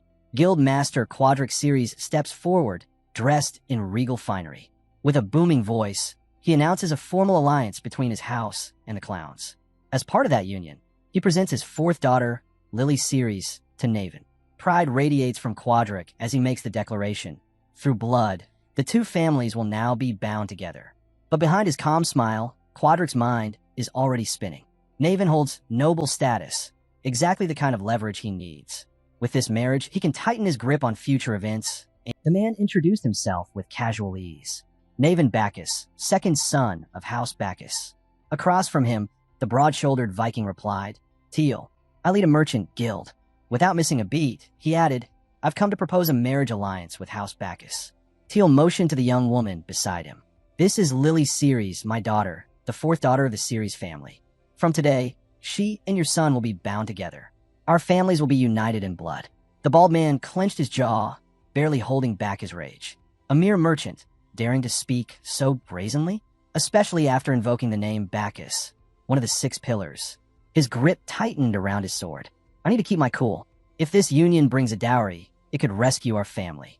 He glanced at Naven bitterly. Besides, what does it matter what happens to a bastard? Naven remained composed, silently watching. It's almost laughable how transparent he is. These merchants think they're doing us a favor. They don't even realize their own shop's being used as collateral. Then, with a smirk, he lowered himself onto one knee. Let's see how long they survive. I wouldn't miss watching their downfall for anything. He reached out a hand toward Lily. Pleased to meet you. As your future husband and the Ceres family's son-in-law, I'll treat you right. Lily didn't respond right away. Her stare was cold, unreadable. Then, she asked, Can you prove that? Naven blinked, caught off guard. He stood up slowly. Proof? My family's already in ruins. I'm part of the payment, sold off like livestock. But if that's what it takes, my bride, I'll give you the Bacchus family seal. The bald man cursed him silently. Lily's voice turned sharp. If you put it like that, then she suddenly screamed, Bring me the head of Theo, Ragnar. She tore away a cloth on her arm, revealing a goose-shaped scar. He did this to me. I want him dead. Naven stood still, unreadable. Did she just ask me to kill a noble, right in public? This woman, she's not ordinary. The surrounding soldiers looked on nervously, whispering among themselves, unsure if she was mad. Cyrus quickly stepped in, grabbing her arm and muttering, You can't say things like that here. Then a voice rang out, cutting through the tension. I'll do it. Everyone froze. The girls looked up, eyes filled with disbelief and hope. Naven stepped forward, calm and composed.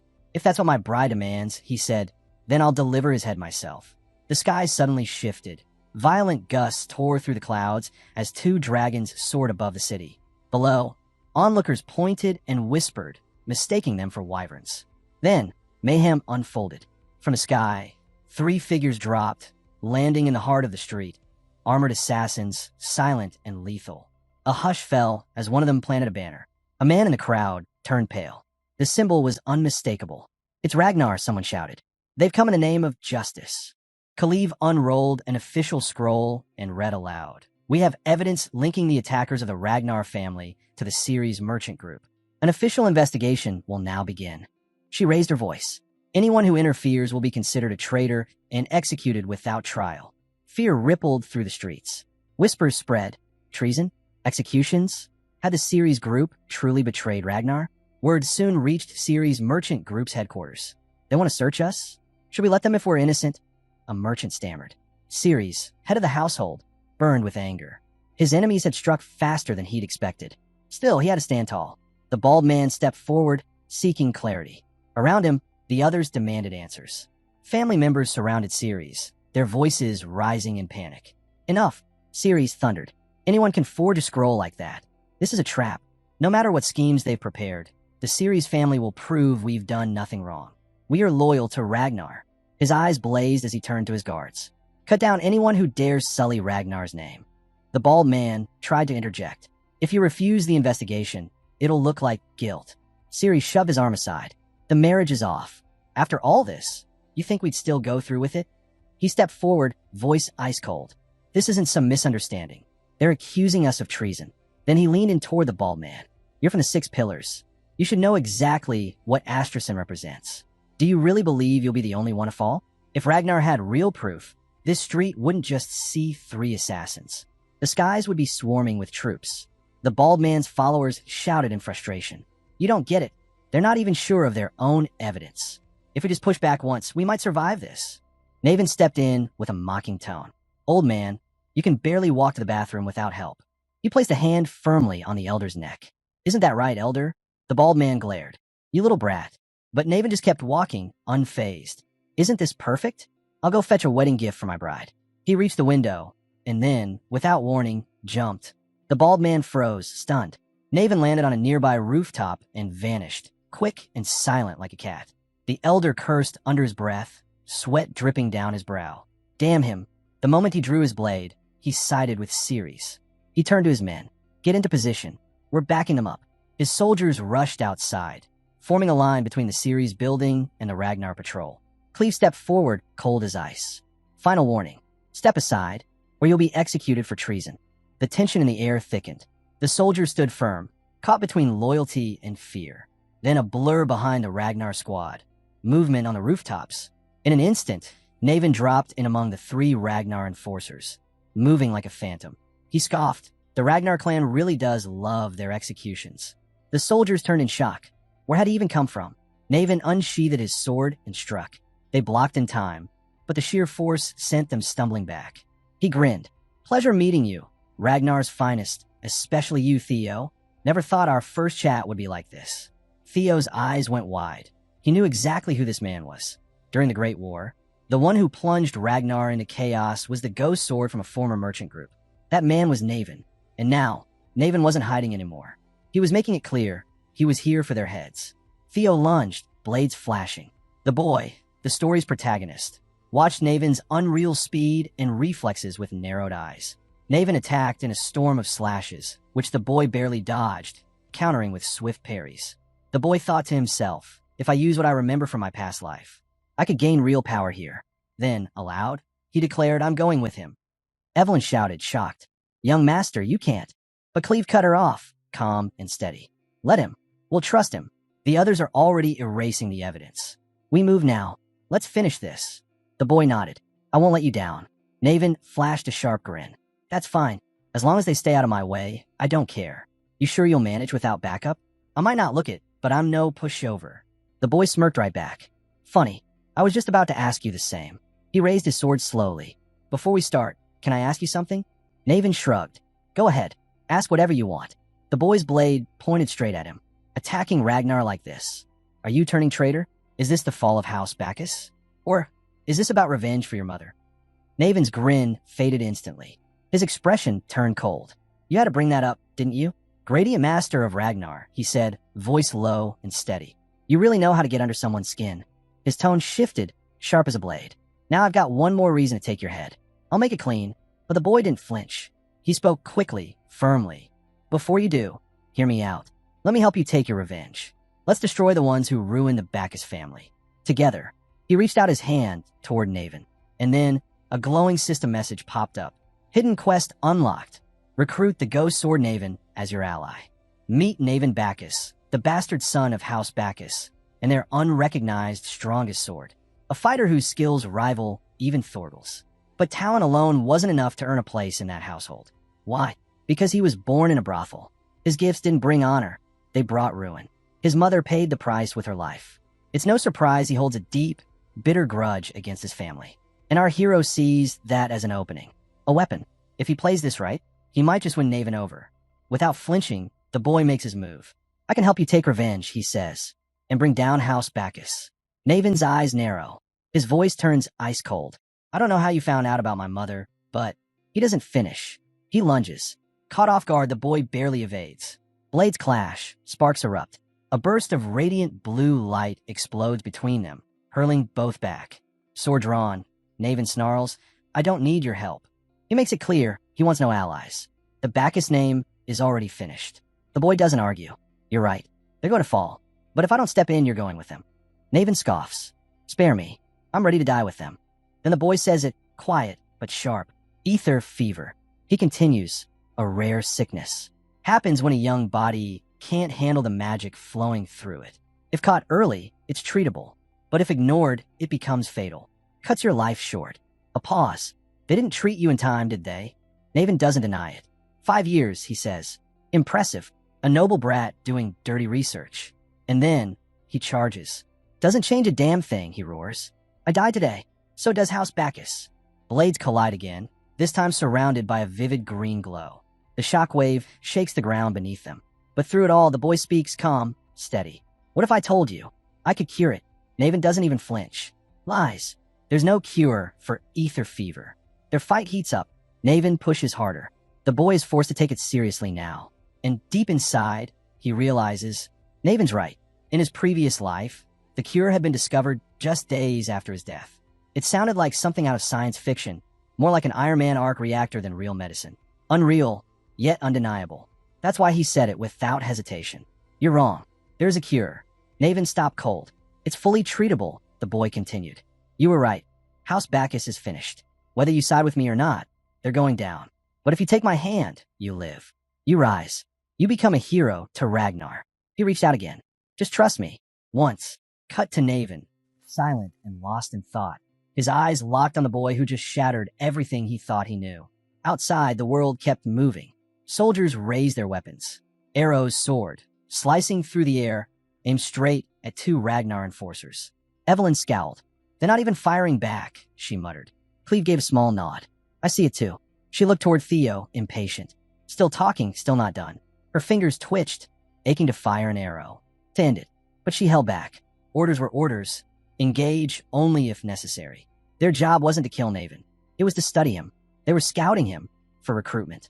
You're telling me we're just supposed to watch? She asked, clearly annoyed. The white-haired commander answered flatly. Yes.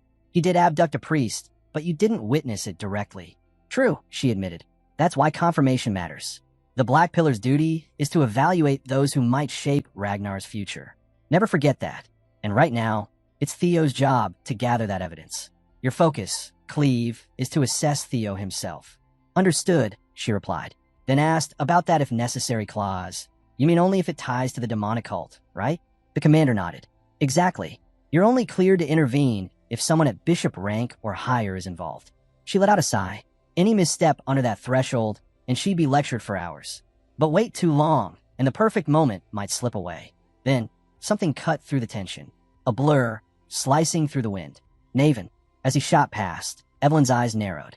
Did Theo actually lose to that guy? But then she spotted Theo, chasing behind him, grinning like a madman. Naven darted past Evelyn without a second glance. But instead of attacking, he spun and sliced through the air. In a blink, he deflected every arrow that had been headed her way, redirecting them right back toward their origin. Apologies for the earlier rudeness, ladies, he said smoothly. Let's call it even with that. Looks like we're allies now. A system prompt lit up. Hidden quest complete. Ghost Sword Naven has joined your party. Then, an explosion rocked the air in the distance. Stop Naven, someone screamed. Multiple attackers rushed him. He didn't even flinch. Dodging every strike like a phantom, Naven weaved through them without a scratch. Take him down, at all costs. But he was already airborne, launched high into the sky. Soldiers below panicked, thinking they had him. They unleashed a storm of arrows, convinced he couldn't dodge mid-air. Wrong. In the next second, Naven landed directly on a cannon, obliterating it. Then he leapt again, blades flashing. He tore through bowstrings, shattered weapons, and in seconds, neutralized the entire unit. The soldiers froze, too late. Their heads fell where they stood, cut clean. A bald soldier roared from the back. How could you? Betraying the very family that raised you. Turning your sword against your own blood. Naven's pace didn't slow. He walked toward him, eyes cold, sword dripping red. Family, he said. That word means nothing to a bastard like me. Then he swung, and the man dropped silent.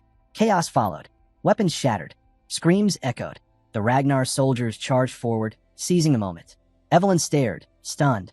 He's every bit as dangerous as they say. He really could stand toe-to-toe with young Lord Thorkel. Tell me, young master, how'd you get him on our side? The boy gave a slight smile. I gave him what he wanted. Now come on, don't fall behind. Follow his lead. They regrouped, moving fast. Time to take down Quadric Ceres, the head of the Merchant Guild. Meanwhile, inside the stronghold, Ceres was losing control. His assistant burst in. Sir, our forces are collapsing. You think I need you to tell me that? Ceres snapped, eyes blazing. There's no time. We have to burn everything, especially the Trovian files, before they're captured. Ceres spun and grabbed him by the collar. If we burn those documents, how do we reclaim the money we sunk into this? He hissed. You want me to throw it all away? Just like that. The assistant opened his mouth, but before he could speak, a voice interrupted, smooth and ominous. You mortals, always blind to what's ahead. Drown in your greed. A shadowy figure stepped into the room, the air thickening with an overwhelming wave of demonic energy. The moment he entered, Ceres fell silent. The figure grinned darkly. As luck would have it, I'm in need of your services. And you showed up just in time. Outside, chaos raged. The Ragnar troops surged through the compound, cutting down every last guard in their way. Victory was nearly theirs. Keep pushing. We're right at the finish line, someone yelled from the front. Our hero sliced through another enemy, breath steady. Uninvited guests really know how to ruin the party, he muttered. Then they reached the inner gate. It creaked open slowly, groaning under the pressure. But what stood beyond made him stop in his tracks. A figure cloaked in robes stepped forward, his presence pulsing with pure darkness. Undeniably part of the demonic cult. He stared straight ahead. It's time, the figure said, voice cold and final. Time to prove everything you've learned means something. The dark figure sneered. Greedy mortal, you're too blind to grasp the greater scheme. He was clearly on the ropes. His manager, stunned, took a breath and finally muttered, well, I need help, and here you are. Talk about timing. Suddenly, towering beast-like warriors lined up behind the demonic bishop. Ceres spoke up. I knew the heavens wouldn't abandon me just yet. The holy demon church sent a bishop? Perfect. You might as well lend a hand. He stretched out his arm like he was welcoming an old friend. You've been working with the Troivan clan, right? That means we're on the same team. I'm asking, help me out here. At that moment, a figure emerged from the side. Scanning the scene, he said, we'll need you when Judgment Day arrives, so I'll assist. But before that, I need documents about Troivan. Ceres blinked, confused. Why are you looking for those?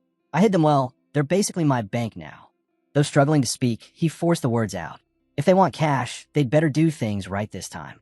Before he could finish, the towering figure grabbed his jaw, clamping down hard and silencing him instantly. The figure growled, arrogant worm, you think you can mock the Lord's will? Another useless heretic. Without another glance, the bishop turned to his soldier. Doesn't matter. Kill him. We got plenty of donors lining up. Ceres, mouth barely able to move, gasped for mercy. I'm sorry. Truly. I've sinned. Please, spare me for the bishop's sake. If you kill me now, Troivan's name will stay under fire. The bishop paused, silent, then slowly raised his hand. The soldiers obeyed without question, hurling Ceres to the ground. As they turned to leave, one of them barked, burn everything tied to Troivan. Now, the bishop glanced back, voice ice cold. Don't even think about escaping. That's your best option, because the Lord sees all. Move quickly, if you want to stay alive. Ceres was left frozen, jaw shattered, unable to speak. But as soon as they were gone, he scrambled to do exactly as he was told. Outside, the Ragnars pressed their charge toward the tower. Orders flew. Keep moving, cut down the resistance, push to the gate. But just as they closed in, the massive doors creaked open, and a wave of sinister figures in robes emerged from the shadows. At their head, the bishop raised his voice to his army. Now's the moment. Strike for the holy war. From a distance, our hero locked eyes on the one giving orders. No doubt about it. That was the bishop of the holy demon church himself. His voice rang out, loud and wild. With our blood, the god shall descend. With our blood, the god shall descend. Over and over, he shouted, whipping the crowd into a frenzy. The cultists roared in return and surged forward, bloodlust in their eyes. Without hesitation, our hero leapt into action, slicing through the oncoming horde. He'd always suspected the church had its roots here, but he never expected their top leader to appear in person. The battlefield turned into chaos. To him, it felt like the monsters were calling for war. He kept cutting through them with brutal efficiency until one of them blocked his strike. He didn't flinch. Instantly drawing his second blade, he cleaved through the attacker and the ones behind in a flash. Meanwhile, Evelyn found herself surrounded, 6 demon warriors diving at her at once. Watching the relentless wave, our hero turned to Cleve. If this keeps up, we'll be buried in their numbers. Cleve stood motionless, eyes fixed on the mob rushing in through the gates. The bishop was still, staring down from the window. She realized this fight was about to get much worse than she imagined. Still, something in her sparked. As she tightened her grip on her swords, she thought, maybe that's exactly what I needed. Drawing both blades, she smirked to herself. Looks like I got a reason to really get involved. Just like that, it felt as if the story had circled back to its beginning. The 3 of them, shoulder to shoulder, took up a defensive stance. Then, out of nowhere, something struck with bone-crushing force. Blood sprayed. Enemies flew. In a blur, Cleve launched herself forward, using a pole to propel into the heart of the enemy ranks. She landed hard, blowing away the crowd and kicking up a thick cloud of dust, clearing the area with sheer impact. Planting her feet firmly, she declared, from here on, I'm leading. Anyone who stands against the Ragnars, I'll wipe them out. Right here, right now. But just as she braced to launch another assault, our hero yelled, Hold on. Don't forget, we came to retrieve those documents.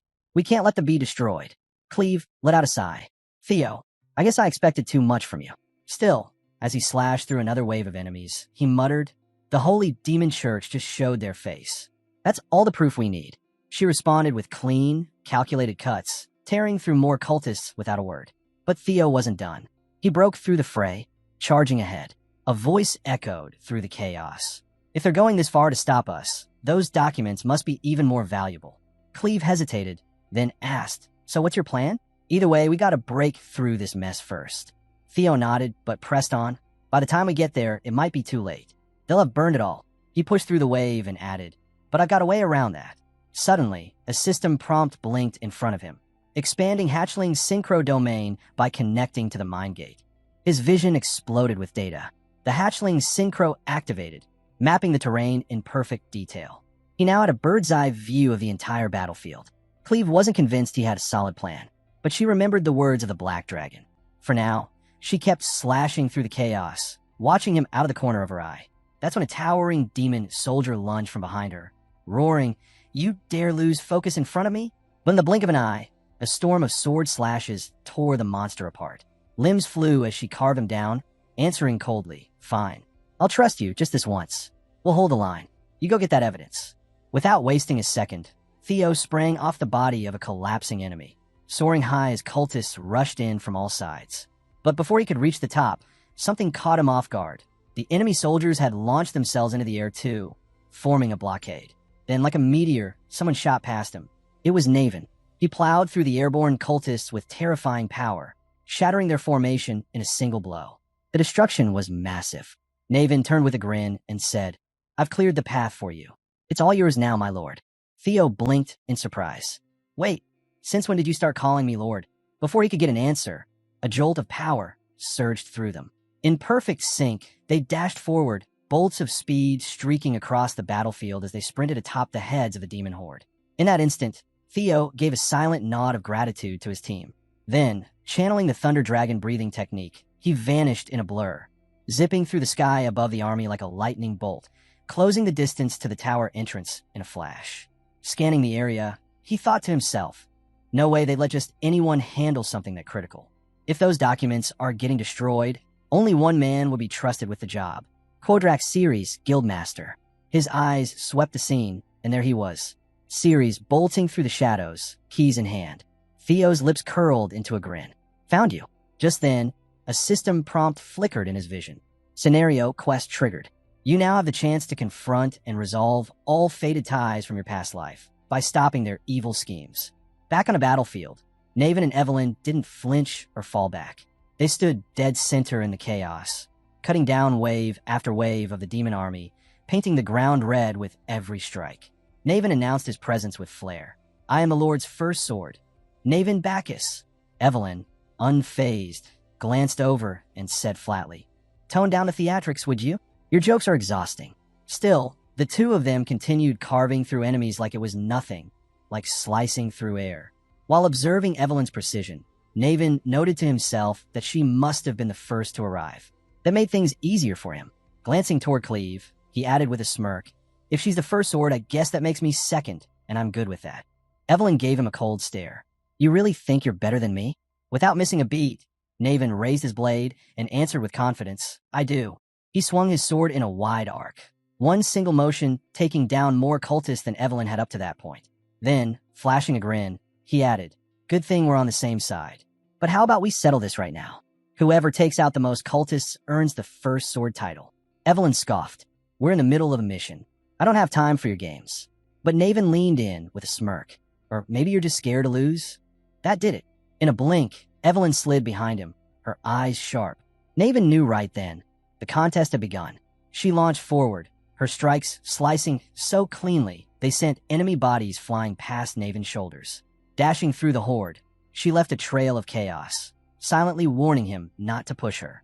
Naven didn't hesitate. He charged in after her, matching her pace, ready to turn the battlefield into their personal arena. Meanwhile, inside the tower, in stark contrast to the mayhem outside, the bar sat in eerie silence. Every room connected to it was deserted. Down a dim hallway, hidden in shadow, stood a secret door. Ceres approached quietly, broke the lock, and stepped inside with a faint light in hand.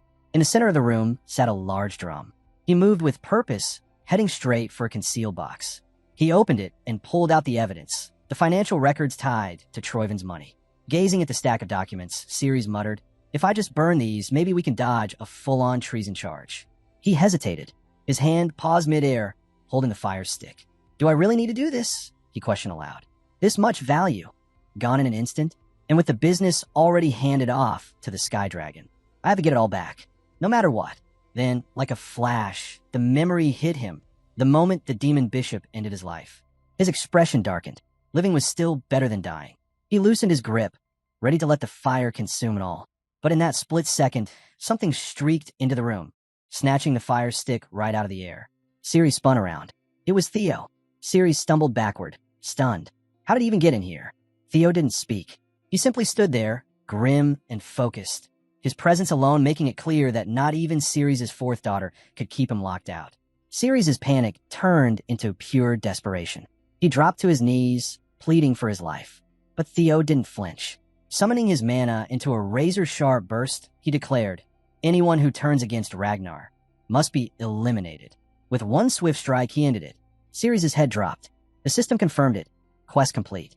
Flipping through the saved documents, Theo's eyes narrowed. His thoughts turned cold. Was this really worth the cult mobilizing their entire army? He reached for the secret ledger, the one handed off to Cleve. That alone could destroy Ed Troiven's entire empire. But the Sky Dragon was still out there, and Ed Troiven had to fall. He laid the documents out across the table, page after page, heavy with evidence. There was so much, he wasn't sure where to begin. Then, on a shelf, one book stood out. He reached for it, opened it, and read the title, Rose Palace Investigation Report. His body froze. Inside, it warned, "Beware the Black Dragon surveillance when attempting to retrieve relics." He kept reading. Troiven's own handwriting marked the pages. 2 relics secured. Remaining relics suspected to be hidden within Rose Palace. A cold sweat began to bead on Theo's forehead. The mention of relics hidden within the Rose Palace sent his thoughts spinning. Why there? Why now? The questions piled up faster than he could answer them. Images from his past life crashed through his mind. Being cast out, wrongly accused, crushed under the weight of betrayal. All of it over relics? He kept reading. The words on the page were crystal clear. Eliminate Cecilia and Theo Ragnar. A chill traced his spine. So all of this might have happened just to chase relics that might not even exist? His jaw tightened. The rage came quietly, steady and deep. With clenched teeth, he ripped the pages from the book. Ed Troiven's name echoed over and over in his head. He exhaled slowly, forcing calm back into his chest. Reading more wouldn't change the past. Revenge would have to be earned, one piece at a time. Turning toward the bookshelf, his eyes sharpened. Every stolen relic, every lie spun in blood and gold. He would reclaim them all. Right then, a system notification blinked across his vision. System update. 2 relics of the ancient dragon have been identified. Inside the Merchant Guild stronghold, tension crackled in the air. The battle against the demonic cult was still raging, and Naven and Evelyn stood back to back, refusing to back down. Their blades had already cut down waves of enemies, but the fight was far from over. Breathing heavily, bloodied and battered, the 2 warriors held their ground. In a brief moment of silence, Evelyn finally spoke, her voice low but firm. She remembered him, but there was no time to dwell on it. The cult's followers surged forward again, eyes locked on their prey, their movements sharp and relentless. Evelyn moved first, her blade flashing as she struck down another attacker. Without missing a beat, she turned to Naven and asked him about the blooming ceremony from 7 years ago. He had come in second, and then vanished. Why? Naven didn't pause. He charged forward, cutting down enemies with swift, crushing strikes. As he fought, he flashed a grin and told her it was an honor to be remembered. Another deadly charge. Naven tore through 2 more cultists, his sword cutting clean through them. Confidently, he declared that he was on track to becoming the first sword. But just as the words left his mouth, a sudden surge of green energy erupted. His eyes darted to Evelyn. Energy swirled violently around her, a powerful storm taking shape. Her eyes glowed as she unleashed the Wind Thunder God technique. A raging green vortex ripped through the enemy ranks, obliterating all in its path. When the storm faded, silence returned. Naven stood frozen, stunned by the display. Evelyn met his gaze, her eyes still glowing. Calmly, she said it was now a tie between them. Naven gave a short nod, still catching his breath. But before he could fully relax, the ground trembled. A massive figure rushed forward, the same hulking man who had arrived with the bishop. Towering, armed, and fast, he barreled toward Naven with both hands gripping his sword. Naven's eyes widened. The sheer force behind the charge was unreal, but he wasn't done yet. At the last second, he jumped out of the way, just as the giant's weapon crashed down, splitting the ground open in a thunderous impact. The behemoth straightened, red eyes burning with fury. He growled at Naven, warning him not to get too comfortable. With his axe at the ready, the giant sneered. Did Naven really think a couple of upstarts could disrupt the will of a god? Naven turned toward the giant, eyes sharp, a smirk tugging at his lips. Without exchanging a word, he and Evelyn moved as one, both locking onto the same target. This monster had to fall. Auras blazing, they launched forward. Evelyn surged ahead, wrapped in a storm of green energy, her steps swift and decisive. Naven wasn't far behind, surrounded by a vibrant blue glow, his every movement crisp, his intent crystal clear. Across from them, the towering brute gritted his teeth, lifting his axe and preparing to meet them head-on. But just as the clash was about to happen, a sudden force crashed down from above. A wyvern dove into the scene, its massive claws locking around the giant mid-swing. The rider, one of the senior members of the White Dragon Cavalry, guided the beast with pinpoint precision. The wyvern slammed the giant to the ground, halting Evelyn and Naven's charge instantly. Dust exploded into the air as the battlefield shook under the impact. Naven and Evelyn stopped in their tracks, stunned. As the dust cleared, they saw the giant pinned beneath the wyvern's crushing grip, completely immobilized, life draining from his body. From atop the wyvern, a man with striking yellow hair dismounted, grinning with pride. He looked straight at Evelyn and called out, asking how he did, clearly pleased with his dramatic entrance. But instead of thanks, he was met with something else. Naven and Evelyn snapped, their eyes blazing as they shouted in perfect sync. Why did he interfere? Their rage hit him like a tidal wave, their voices echoing with fury and disbelief. The cavalryman froze, his face turning pale. His confident grin vanished. He had clearly thought he was helping. Now, caught off guard by their anger, he stammered, completely confused. Before the moment could settle, the sky began to darken. Dozens of wyverns descended in formation, their shadows covering the rooftops. The full force of the White Dragon Cavalry had arrived. One by one, the beasts landed across the battlefield, their impact alone crushing cult followers underfoot as chaos erupted once again. At the forefront of the cavalry stood another high-ranking officer, a woman with sharp glasses and a commanding presence. Her voice rang out clearly, filled with unwavering authority, as she gave the order, wipe out everyone from the Merchant Guild and the demonic cult alike. Her words lit a fire under the cavalry.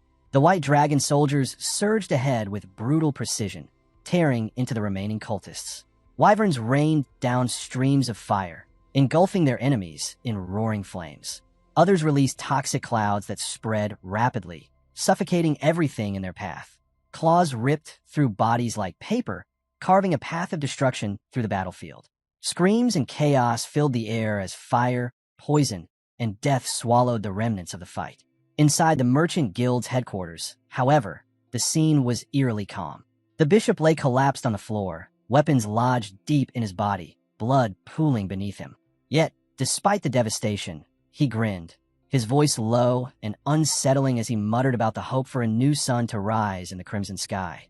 Every word hung heavy, twisted with sinister purpose. In front of him sat Cleve, drained from the ordeal. Her expression was casual, even bored, as she let out a sigh. She muttered sarcastically that measuring anything wasn't really her thing, and after all this, she'd pretty much lost her appetite. Her gaze flicked back to the bishop, who remained motionless, a mangled shell of the man he was. His limbs had been cut clean off. Evelyn's mercy had spared his life, but left him utterly destroyed. Outside, silence had returned to the city. The aftermath had begun. Makeshift complaint stations were set up across the streets as the White Dragon Cavalry took charge. Citizens formed long lines, desperate to report their losses. Amid the chaos, Evelyn found herself surrounded, constantly being approached with questions, requests, and demands. Someone stepped up, waving a report. She sighed, asking if she could finally leave. The official told her she just needed to submit her Merchant Association certificate, and she'd be free to go. Around her, white dragon members dashed through the streets, shouting orders and trying to restore some kind of order from the wreckage. A stack of reports came flying in Evelyn's direction, one page landing squarely in her hands. She read it quickly and blinked. Someone had reported that a horse had been eaten. She stared in disbelief. The confusion around her only deepened, and so did her irritation. With a tired sigh, she asked aloud who had submitted such a ridiculous claim. Before she could get an answer, another paper was shoved into her hands. A nearby soldier tried to lighten the mood, half-joked about whether they were getting paid extra for all this madness. Evelyn shut her eyes, gritting her teeth. The noise, the chaos, the endless questions, it was too much. And then something snapped. Her eyes flared, veins pulsing at her temple. Without a word, she grabbed the nearest table and hurled it into the air. Soldiers went flying along with it, their startled yells trailing behind them. Her entire demeanor flipped as she shouted at everyone to handle it themselves. She wasn't cut out for administrative work.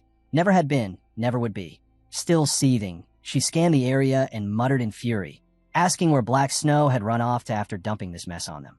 Later, inside a modest tent, a more serious scene unfolded. Theo and Cleve sat across from each other, the air between them tense with purpose. Theo stared intently at a stack of documents laid out before him. His voice was firm as he confirmed. This was what the merchant leader had tried to destroy. He pointed out that not only were Ragnar's relics being leaked, but detailed plans of treason were also included. Everything had been documented. Cleve examined the pages briefly, then carefully placed them back on the table. With a teasing grin, she looked up at Theo and said he'd done a great job. Theo blinked, stunned. The compliment caught him off guard, especially coming from Cleve. His expression was a mix of surprise and confusion. Cleve laughed at his reaction, then shifted to a more serious tone. She said he'd actually done well for someone from Black Snow. Then, almost casually, she asked if he'd ever considered taking up the Black Dragon's offer. Theo scratched his head, clearly confused. He rolled his eyes, unsure how to respond. Cleve let out a sigh and told him not to worry. She was just joking. Theo chuckled, shaking his head. If it's a joke, it should sound like one, he said. Her smile faded slightly, and her tone grew heavier. There was one more thing. She told him the operation to capture the Sky Dragon was still ongoing. And now, with the ledger they had recovered, there was solid proof of Sky Dragon's betrayal. Theo's face lit up, his eyes reflecting a surge of hope and determination. A smile spread across his face as he opened his mouth to confirm what Cleve meant, but she cut him off, voice steady and sure. The elite arrest team from the Black Pillar had mobilized. They were already en route to the capital. Before either of them could react further, the tent flap burst open. A member of Black Snow stumbled inside, blood streaming from one eye, breath ragged and desperate. His sudden arrival shifted the entire mood. "There's a problem," he gasped, barely managing to stay upright. Theo and Cleve instantly turned to face him, their expressions hardening. Still struggling to stand, the operative forced the words out. Ed Troyven, the Sky Dragon, had been hiding his true power all along. The words hit them like a shockwave. Both froze, their minds reeling. The scene cut to chaos. Ed Troyven moved like a storm unleashed. His blade slashed through the air with ruthless precision. One of the Black Snow agents sent to capture him didn't even have time to react. His head separated from his body in a single brutal motion. The lifeless corpse hit the ground with a dull thud. Ed remained expressionless, his voice calm as he muttered that it would have been foolish to reveal his full strength from the start. He stepped over the bodies of elite Black Snow operatives, their heads all severed, their fates sealed by his hidden power. A twisted grin formed on his face as he continued his silent walk, each footstep muffled against the snow-covered ground. He spoke again, this time mocking. With a cold smirk, he offered sarcastic congratulations to Theo Ragnar. His eyes were filled with bitter contempt as he listed off names and places. Camellia Palace, Axion, the Dragon Slayer sword, Ceres, all the things he had poured himself into. A dark laugh escaped him as he ran a hand over his forehead. Theo had wrecked everything, but he could enjoy his little victory while it lasted, because Ed wasn't done yet. His hand clenched tightly around his sword. His thoughts turned dark. Yes, they'd lost the dragon sword, but they had gained something far more valuable. His eyes burned with conviction. Everything was in place, and now, it was almost time to make the final move. At Camellia Palace, preparations were in full swing. The entire estate buzzed with activity as people hurried about, each task adding to the sense of urgency in the air. Inside the grand hall, nobles chatted animatedly, while tailors moved from one person to the next, taking precise measurements. The atmosphere brimmed with excitement as luxurious outfits were being crafted for an upcoming grand affair. One noblewoman admired a design, calling it stunning, and eagerly asked how soon it could be finished. Amid the commotion, a lone figure stood quietly at the edge of the hall. It was the blacksmith, calm, pipe in hand, watching the frenzy with a detached, almost amused air. Her eyes followed the nobles as one of them asked when the new fabrics would arrive. Another answered confidently that the delivery had just been made and everything was accounted for. The blacksmith's brow lifted slightly as she took it all in. Things were clearly escalating fast. Her gaze swept across the bustling scene when a familiar voice called out, "Mother!" The blacksmith turned. Cecile was making her way over, eyes lit with excitement. Glancing around at the whirlwind of tailors and fabric, the blacksmith asked what exactly was going on. Cecile, practically glowing, explained that a new luxury brand was about to launch, one that used only the finest fabrics and precious stones. The blacksmith blinked, taken aback. She stared at her daughter, trying to wrap her head around it all. Cecile, undeterred, launched into more details about the new venture. Slowly, a smile began to form on the blacksmith's face. It had been so long since she'd seen her daughter smile like that. Genuine, full of joy. To her, that smile was worth more than any treasure. Suddenly, Cecile grabbed her mother's hand, still brimming with excitement. She reassured her not to worry about the costs. The blacksmith turned her face aside. Cecile asked if that was the real reason she had come. With a smirk, the blacksmith replied that her daughter always figures things out too quickly. But then she added, it wasn't the only reason she was there. Cecile tilted her head, curious. So what is it then? The blacksmith leaned in slightly. It's about the Rose Palace, she said. The moment Cecile heard the words Rose Palace, her face went pale. Panic flashed in her eyes, and sweat dotted her forehead. She grabbed her mother's arm tightly, her voice trembling as she asked if something had happened to her brother. Then, almost in a whisper, she asked if that wicked woman, Amo, had hurt him again. Seeing the fear in her daughter's eyes, the blacksmith paused. Inwardly, she acknowledged Cecile's deep concern. Gently, she reassured her that it wasn't what she thought. In fact, the news was the complete opposite. As the blacksmith began to speak about Amo, Cecile's expression shifted. Her eyes went wide, and she gasped, both hands flying to her mouth. She was stunned, horrified. Far from the warmth of the tent, back at the Rose Palace, a horrific scene unfolded. Blood streaked the walls and pooled on the floors. The very air felt thick with dread. Bodies lay scattered across the palace grounds, a chilling silence clinging to the aftermath. Those who witnessed it were paralyzed by shock. Back in the tent, Cecile crumbled. Her legs gave out, and she sank to the floor, overcome. Her mother's words echoed in her mind, but they offered no comfort. With tears streaming down her face, she looked up and whispered an apology. Everything inside her shattered, and she broke down completely, leaning against her mother's side as sobs racked her body. Through the crying, she managed to ask, voice shaking, was it really true? The blacksmith looked down, her own eyes misty. Her voice calm, she asked, have you ever known an elf to lie? Cecile's sobs softened, but the anguish in her voice deepened. All this time, she'd said nothing, but every day had been torment, like walking barefoot over blades.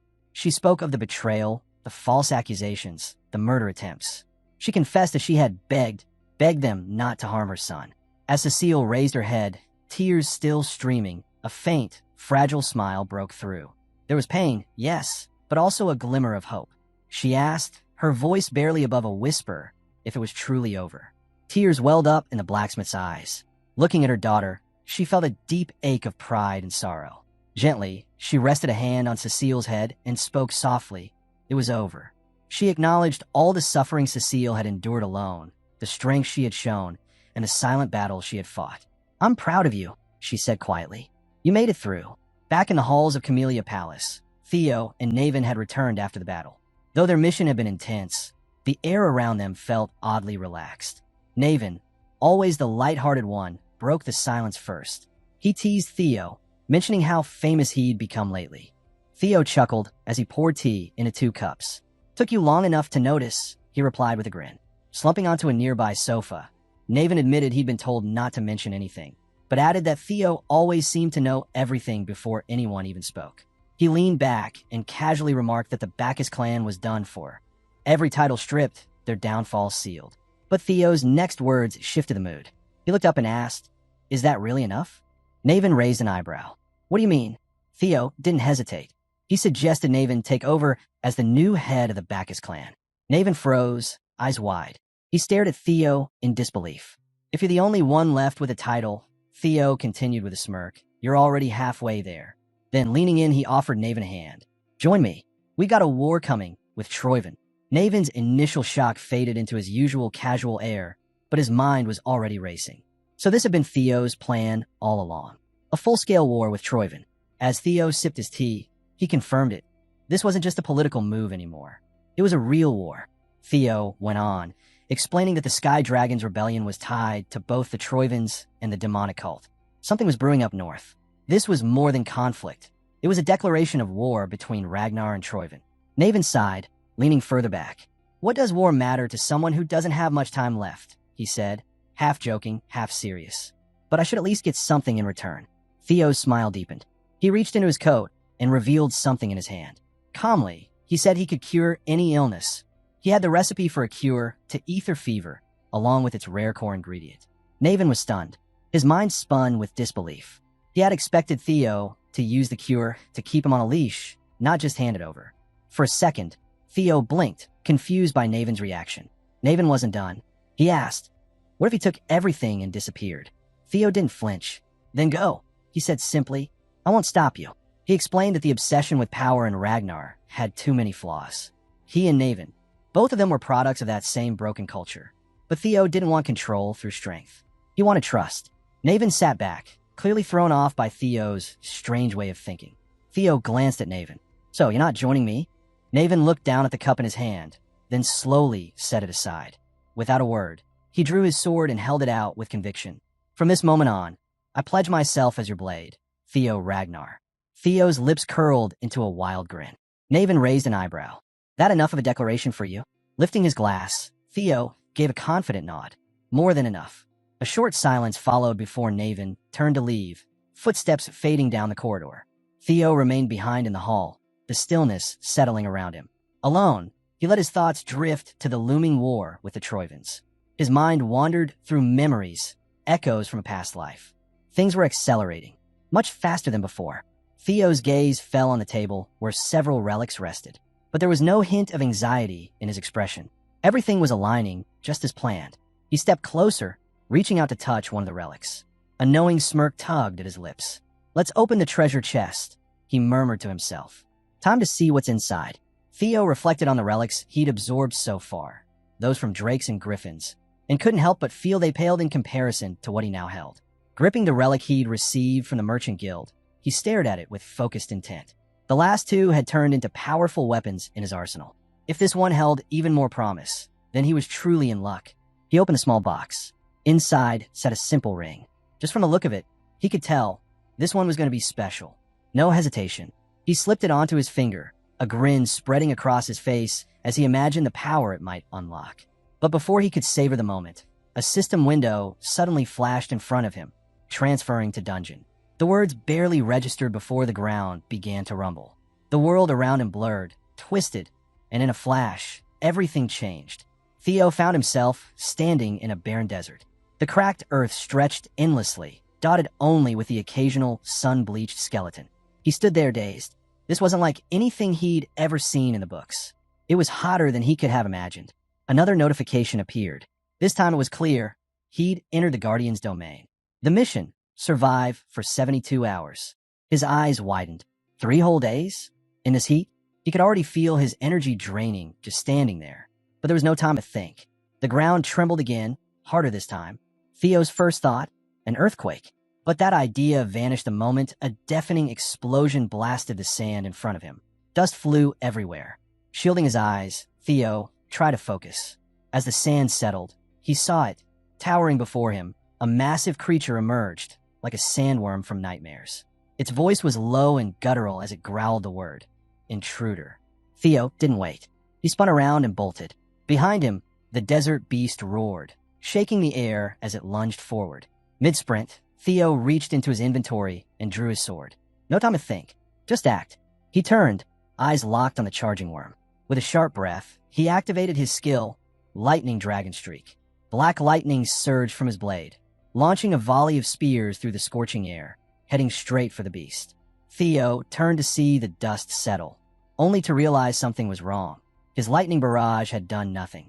The creature hadn't taken any damage. Now fully revealed, the massive beast was identified by the system as a Thruma monster. The problem became clear. It shared the same element as Theo. Before he could adjust his plan, the Thruma charged again, bellowing with fury, demanding Theo's death. He made a dash to escape, but the monster was faster. With a roar, it released a thunderbolt that struck ahead, blasting apart the rocky path. His only way out was gone. "Damn it," Theo muttered, skidding to a halt as debris rained down. He barely had time to react before the creature lunged. Mouth gaping, the sandworm launched itself with such force that the very earth split apart beneath it. Theo rolled out of the way just in time, but the blast of energy from the impact sent him flying. He crashed into the sand, hard, but quickly got back on his feet, teeth clenched, refusing to go down. He glanced at the system timer. Only 5 minutes had passed. 5 minutes. How the hell am I supposed to survive 3 days of this? Every factor was against him. He couldn't strike back while the creature burrowed underground, and lightning was useless against a foe born of the same element. Even the desert itself seemed to aid the monster. Then a spark of memory hit him. Something about this terrain clicked. He recalled a relic from a previous mission, something he hadn't tried yet. It's a gamble, he thought, pulling out the small, earring-like artifact. He clipped it on without hesitation and activated it. The relic responded immediately, unleashing a pulse of energy. It was the Ice Bloom butterfly, but instead of helping him fight, the relic began transporting him to a new dungeon. A system warning flashed. Dungeon conflict detected. Cannot enter multiple dungeons simultaneously. Theo's eyes widened. The two dungeons were clashing, and then an overwhelming presence filled the air. Another figure began forming in front of him. It wasn't a Thruma anymore. This was something else entirely. A dragon-like being emerged, elegant yet deadly. The boss of the Ice Bloom dungeon, the fairy dragon. With a calm, ancient tone, the dragon spoke. "It's been ages since I've seen a chosen one. Activating 2 dungeons at once, how reckless." Wings spread wide. Cloaked in a piercing blue aura, the fairy dragon rose into the air. "You'll pay for your arrogance." Without giving Theo a second to respond, the dragon fired a blast of icy energy at him. Theo braced himself and swung his sword upward, just in time to deflect the attack. Sparks flew as the strike collided with his blade. Theo hadn't seen this coming. Using the second relic was supposed to be a desperate move, a last shot at survival. Instead, he triggered something far worse. Now he was trapped between 2 dungeons. He let out a bitter laugh and cursed under his breath. "I should have just toughed it out," he thought. "I might have had a chance on my own." As the weight of the situation started to sink in, Theo almost gave in to the idea of dying right here, caught in the crossfire of 2 unstoppable forces. But then something unexpected happened. The massive desert worm turned its attention away from Theo. The fairy dragon lowered its stance, gaze locked on the other beast. Without warning, the 2 monsters began shouting at each other, each claiming the right to this territory.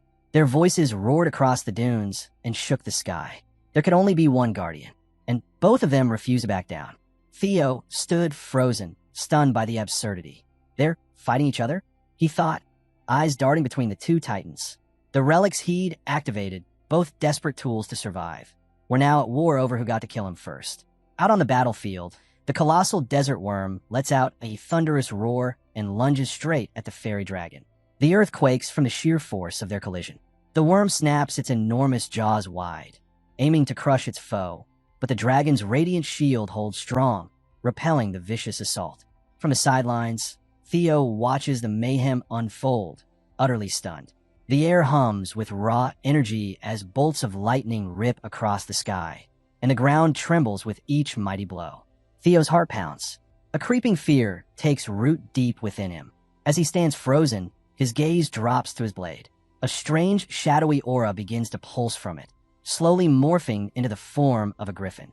A battle-hungry glint flickers in Theo's eyes, and he lets out a small smirk. His moonlight blade seems just as eager to leap into the fight. He places a steadying hand on it, silently urging it to wait. The battle between the dragon and worm wasn't over just yet. The clash between the desert worm and the fairy dragon turns into pure pandemonium. Towering sandstorms twist through the air, while waves of thunder and ice explode across the sky. The ground quakes with every impact. Amidst it all, Theo stands tall, unshaken by the devastation around him. He watches intently, knowing the end was near. The tide begins to shift. The worm's ferocity starts breaking through the dragon's defenses. A storm of lightning lashes out, cracking through the dragon's shield and lighting up the field with showers of sparks. A devastating strike rips into the fairy dragon's wings, tearing massive holes through them. The creature cries out, blood spilling from its mouth as it falters midair. With a thunderous crash, the dragon slams into the ground. Dust clouds rise, and the beast groans, struggling to rise. But the desert worm doesn't let up. It barrels forward, merciless and fast, ready to finish the fight. Gritting its teeth, the fairy dragon locks its gaze on the charging beast. Then, in one swift moment of resolve, it unleashes everything. A powerful aura explodes outward, blanketing the battlefield. A giant snowflake pattern expands from beneath the dragon, its chilling energy freezing everything in its path. The desert worm is caught in its grasp. Without warning, giant ice spikes erupt from the ground, launching skyward at blistering speed. The worm has no chance to evade. The spears slam into its body, brutal and precise. One drives straight through its gaping mouth, shattering its teeth on impact. The beast lets out a shriek of agony as blood pours from the wound, its massive form thrashing wildly. Even with its mouth torn and blood pouring from the wound, the desert worm refused to fall. With sheer brute strength, it shattered the ice spear lodged in its jaws, crushing it to shards. Both guardians, scarred and bleeding, locked eyes. There was no retreat, only raw defiance and fury driving them forward. The desert worm let out a guttural roar and lunged again, clamping down on the fairy dragon with its powerful jaws. Despite the pain, the dragon fought back, summoning another storm of ice spears that crashed down into the worm's massive body. But no matter how many pierced its flesh, the worm's grip only tightened. The dragon slashed with its claws, raking at the creature's thick hide, but the strikes barely left a mark. The beast's body was like armor, unbreakable. From the edge of the battlefield, Theo watched it all. He saw the dragon struggle and seized the moment. Without a second thought, he charged into the fray, sword glowing in hand, his face set with unshakable resolve. As he closed in, the fairy dragon spotted him, sword raised and aimed straight at them. Confused and caught off guard, it could barely react. Theo shouted his challenge and launched a powerful slash. A blinding wave of blue energy tore from his blade, streaking across the air and smashing into the desert worm's body. The impact split the battlefield with a deafening crack. The worm screamed in agony, Theo's blade cutting deep. Recoiling from the pain, the beast flung the fairy dragon aside, but Theo wasn't done yet. He lunged forward, blade ready for another strike. Then, from the sword, the griffin took form once more. With a burst of power, it shot through the air, aiming straight for the wounded worm. The creature roared again, defiant to the end, but it couldn't escape. The griffin's talons slashed through the sky, slicing clean through the worm's neck in one final, merciless blow. The battlefield fell silent. The fairy dragon, still lying on the ground, stared in shock as the desert worm collapsed. Its enemy, the towering monster it had clashed with, was gone. Theo landed calmly, the shadowy aura of the moonlight blade still swirling around him. Then, a system window appeared before his eyes, his kill confirmed. The desert worm was defeated, and one of the two relics was now his. Before he could celebrate, the fairy dragon stirred and called out to him. Theo turned, raising a brow, curious what it wanted. The dragon, still shaken but composed, said it had something important to discuss. Theo listened, puzzled. The fairy dragon explained. It was the wisest of the relic guardians. Its role wasn't just to fight, but to test his wisdom in this place. The fairy dragon, desperate to avoid another fight, asked Theo if he was willing to solve a riddle. But before it could finish speaking, a chilling surge of Theo's dark energy flared to life. His eyes gleamed with a sinister intensity as he stepped forward, slow, unrelenting. Sword in hand, Theo declared coldly that he'd already proven his wisdom.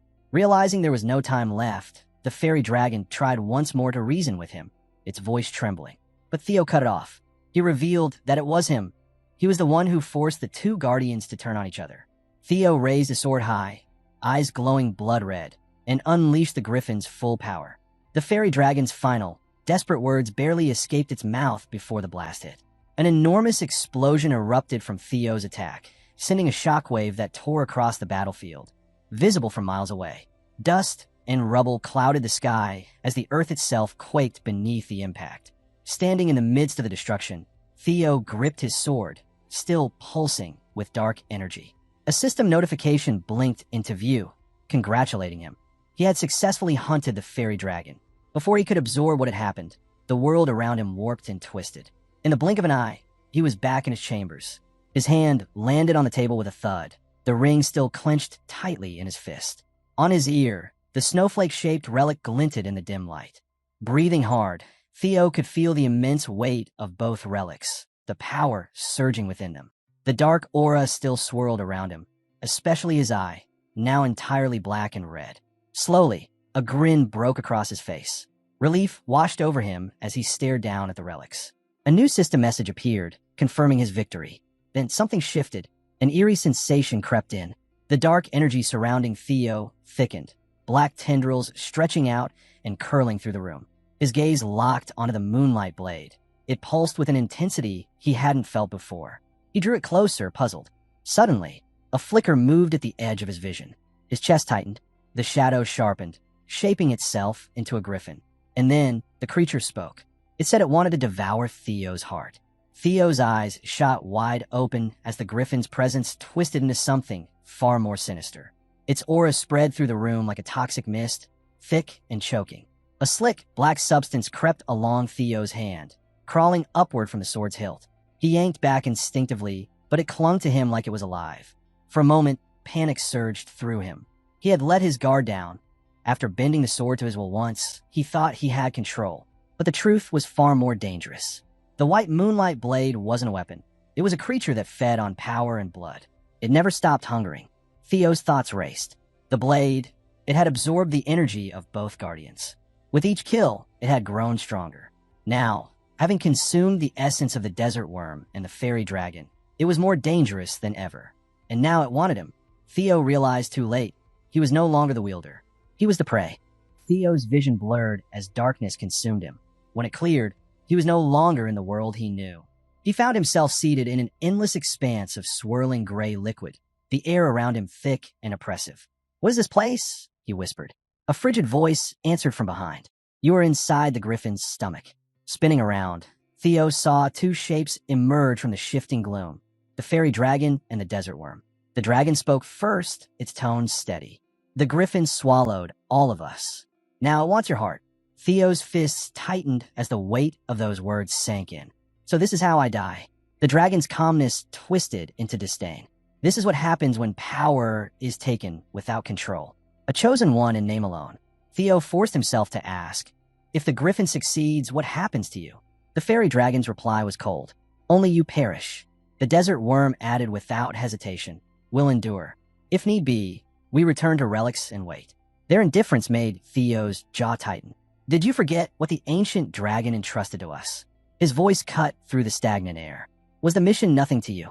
The guardians hesitated, the question hitting deeper than either expected. Theo's tone sharpened like a blade. You were created to help the chosen one face the nameless monarch. Let me die here, and the world falls with me. Tell me, how are you any better than a griffin, chasing your own survival? The word struck, and the fairy dragon's composure cracked. Ice erupted around Theo, jagged shards rising like spears as the temperature plummeted. You dare speak of the ancient dragon to me? It roared. Theo stood his ground as a shard pressed against his throat, drawing a thin line of blood. His voice was steady, unshaken. Then kill me. Stop hiding behind threats. If my death means so little, end it now and watch the world burn. The silence that followed was suffocating. The guardians didn't answer.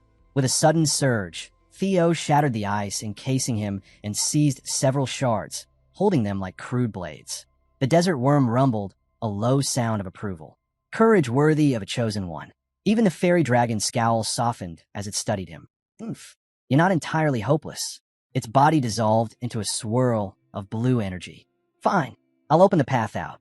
The desert worm followed, its massive form turning into a golden glow. We'll see this through, chosen one. The blue and gold energies swirled together, twisting into a massive portal that pulsed with raw power. Before fading completely, the guardians' voices echoed through the void. This is as far as we go. The rest is yours to finish. Theo tightened his grip on the jagged ice shards.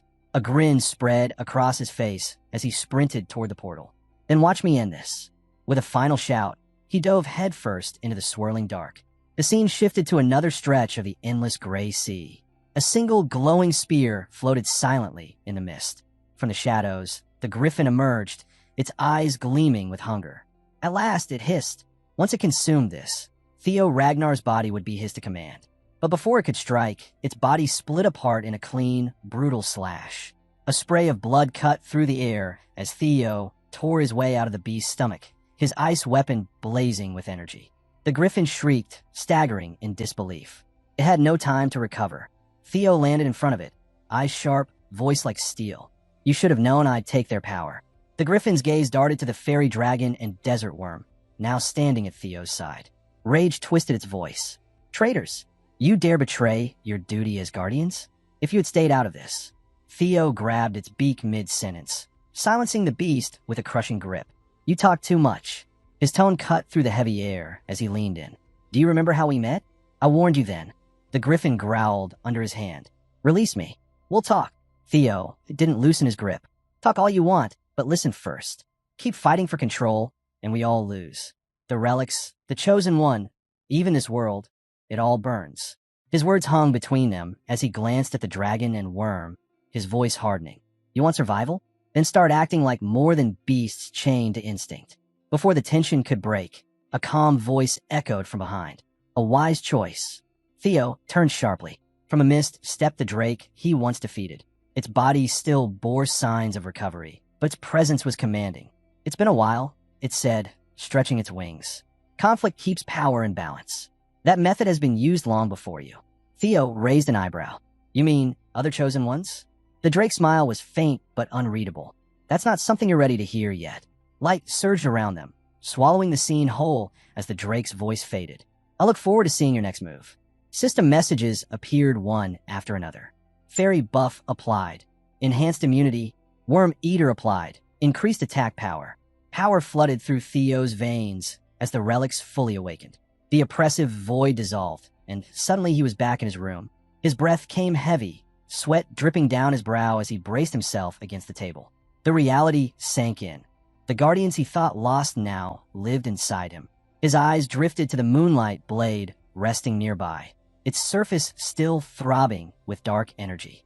Slowly lifting it, he spoke softly, almost to himself.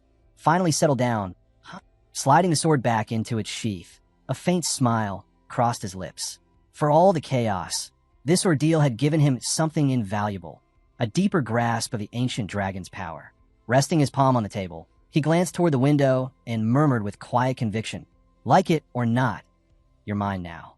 Snow howled in the next scene, whipping through the graveyard of swords. At its heart stood Kyle, unmoving, a lone shadow against the blizzard. Robert approached carefully, his voice carrying through the storm. You're serious? You plan to name Theo as a candidate for succession. Kyle's crimson eyes glinted beneath the frost. He's earned the right. He's on par with the rest. His gaze sharpened as he added, or is this about him being a regressor? Robert hesitated before nodding. You've slain every Ragnar regressor before. Your hatred for them is known. Kyle's grip tightened on his sword, his voice cold as steel. That's why he'll face my test. Robert stiffened, the weight of those words striking him immediately. Turning slightly, Kyle let his aura flare. The blade in his hand hummed, radiating blue energy. If he wants to stand as a candidate, he'll pass the official trial. His eyes slid to the weapon itself, the sword of Dian, the former clan head he had killed with his own hands. A dark smirk touched his lips. No other blade could judge him better. Back in Theo's room, the door swung open and Julius stepped in, urgency etched into his voice. The clan head has summoned you. For a spar. Theo's breath caught. A spar. The word alone carried the weight of storm. The graveyard of swords stretched endlessly under the storm, each buried blade a quiet testament to Ragnar history. Theo walked between them, the weight of their legacy pressing down on his shoulders.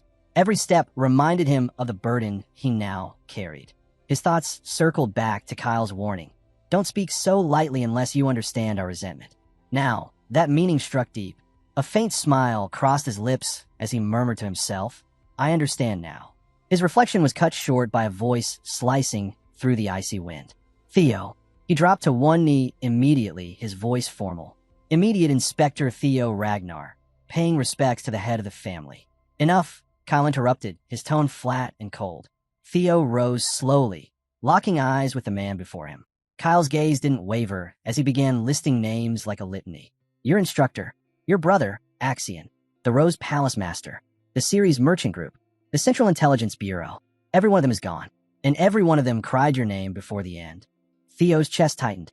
His father knew. He knew everything. Before he could speak, Kyle raised a hand. Power burst outward, the snowstorm scattering like shattered glass. Stepping through the swirling frost, Kyle's crimson eyes burned with authority. No excuses. A family head carries it all without a word. Theo's fists clenched, anger and shame twisting together inside him. Kyle's voice cut again, heavy with finality. I will give you the crazy dragon sword. A massive weight landed in the snow with a dull thud before Theo. Theo's breath caught. The crazy dragon, the former family head, the butcher who had slain hundreds of thousands, and the man Kyle himself had killed. His hesitation lasted only a second, but it was enough for Kyle to notice. You know something, Kyle said, his voice low, eyes narrowing. Theo lowered his head in measured respect. The crazy dragon was the previous head of the family. Nothing more. Inside, his mind raced. The truth behind that name was forbidden. One wrong word could destroy everything. Kyle's gaze sharpened, his voice dropping to a deadly calm. Did your past life fail to teach you about him? Theo's body went rigid. Past life? The words slammed into him. He looked up instinctively, but Kyle's piercing stare froze the breath in his throat. A cold sweat broke along his skin. Kyle's tone turned harsh, every word striking like a blade. Regressors. Greedy. Foolish. Thinking they can twist the world to their liking. Treating life as if it can simply be reset. The storm stilled as the weight of Kyle's killing intent flooded the graveyard. Crimson energy bled into the air, pressing down on Theo like a mountain. This wasn't a warning. It wasn't a trial. Kyle's intent was pure and lethal. He truly meant to kill him. So this is his power without regression? Theo's thoughts struggled to form under the crushing pressure. His body could barely move. Kyle raised his hand, his voice as cold as the snow underfoot. Take up the crazy dragon sword. If you can endure its hatred, I'll acknowledge you. But only as Theo Ragnar, the man, not the regressor.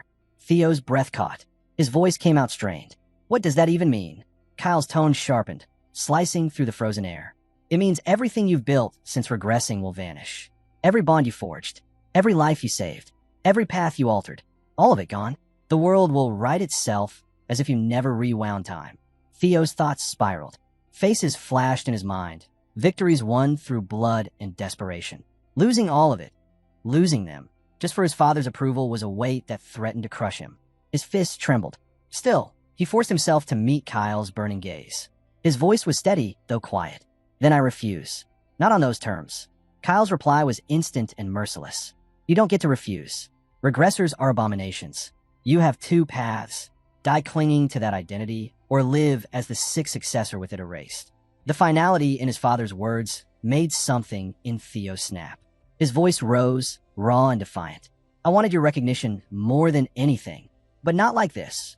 His hand gripped the moonlight blade tight, and with a roar, he swung. He never saw the counter. In an instant, searing pain ripped through him.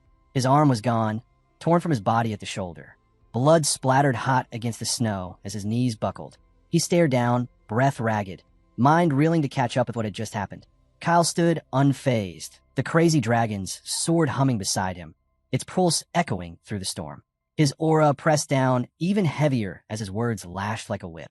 Did you truly think you could rise without sacrifice? Without resolve, Theo's head lowered, blood dripping onto the frozen ground. His thoughts were bitter, heavy. The gap between us is still this wide. Snow whipped past as Kyle loomed over him, voice devoid of warmth. You're no different from every other regressor I've cut down. Theo's bloodied fist clenched in the snow.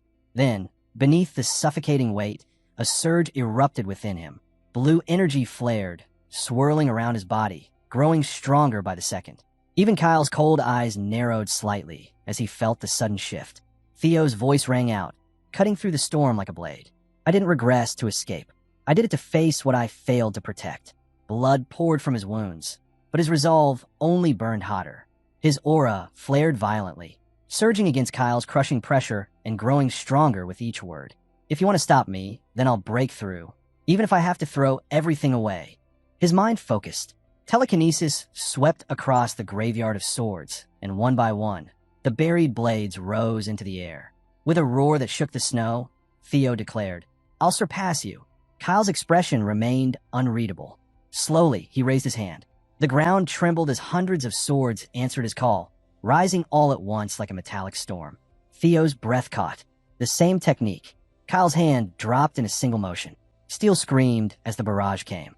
Theo moved instantly, intercepting every strike. He deflected, blocked, and caught blades mid-air, his aura amplifying each movement. Sparks flew as steel clashed against steel. Seizing an opening, Theo launched himself skyward. His blue aura erupted into the shape of a massive dragon as he dove toward Kyle, pouring every ounce of strength into one final strike. But before his blade could land, pain exploded through him. A sword pierced clean through his gut, stopping him midair. His breath hitched as blood spilled from his mouth. The blue dragon shattered, his aura flickering out as his body slammed into the snow. The world dimmed around him. His breath came shallow as he lay motionless among the scattered blades. Kyle approached in silence, his shadow falling over Theo's broken form. For a moment, he said nothing. Then Robert stepped out of the storm, kneeling. I didn't expect him to fight this directly. Kyle's gaze lingered on Theo. It's been a long time since anyone has. Robert's eyes softened slightly as he looked down at him. He's different. Other regressors use people as tools. He fights to protect them. Kyle's eyes narrowed, then curved into the faintest of smiles. A regressor who bears responsibility with his sword? Rare. Without another word, he reached for the blade still impaled through Theo. As his fingers wrapped around the hilt, golden light erupted from the steel, flooding the graveyard. The energy surged into Theo's body. His eyes snapped open, glowing with the same radiant gold. Kyle stepped back as the power exploded outward. Theo Ragnar, he declared calmly, the sixth successor. The golden aura pulsed, rising higher and higher until it shot skyward in a brilliant streak of light, cutting through the storm, visible far beyond the frozen mountains. For a fleeting moment, the world shifted. Towering skyscrapers, bustling streets, and countless unfamiliar faces stretched before a lone figure. His voice, faint yet carrying a tone eerily similar to Theo's, broke the silence. What is this place? He gazed at the skyline, all flickering in his eyes, before whispering softly, now, everything is over. Theo jerked awake in his bed, breath unsteady. Morning light poured in through the window as he pressed a hand to his head, the vision lingering like a half-remembered dream. His mother's gentle voice snapped him back. You slept so late. You looked exhausted last night. Relief softened her words as she smiled faintly. The family head carried you back unconscious. You made me worry. Theo blinked, trying to process her words while his father's cold voice still echoed in his mind. Was it just a test? Before he could sort through his thoughts, the door opened. Evelyn stepped in, followed closely by Captain Julius. Julius grinned, his tone warm. Congratulations. The entire house is buzzing. You passed the family head's test. Theo stared at him, confusion written across his face. Test? Julius chuckled. You're the sixth official successor now. Theo Ragnar. The whole family knows your name. The word struck like a weight to his chest. Successor. A title that carried more than honor. It carried a burden that could shape the world. Far away, in the shadows, figures discussed the news. One laughed low, the sound sharp and dark. How interesting. Another voice murmured, this will be fun. On a distant rooftop, a woman resting a scythe against her shoulder watched the horizon. Her tone was calm, almost amused. A new successor has arrived. In the frozen north, a man stood amidst a snow-covered field. A subordinate rushed to his side, voice tinged with regret. I should have recruited him first. The man didn't look at her. His grin widened as he studied the report in his hand. Even the Plum Blossom Palace master failed. Don't be so hard on yourself. His eyes settled on the name scrawled across the paper. Theo Ragnar. It's time, he said, his smile dark and hungry.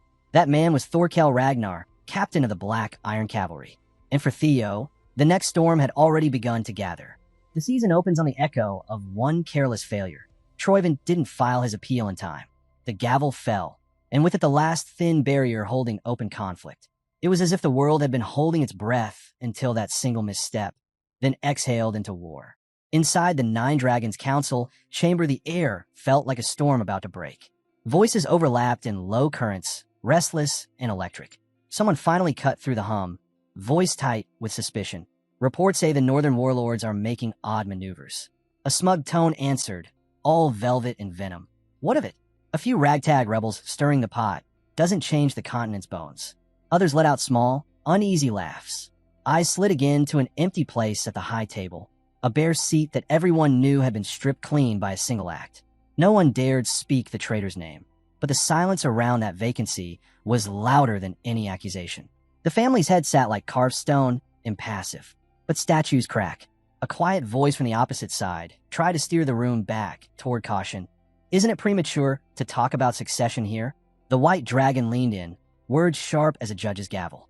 Premature, he snapped. No, this is the exact hour for it.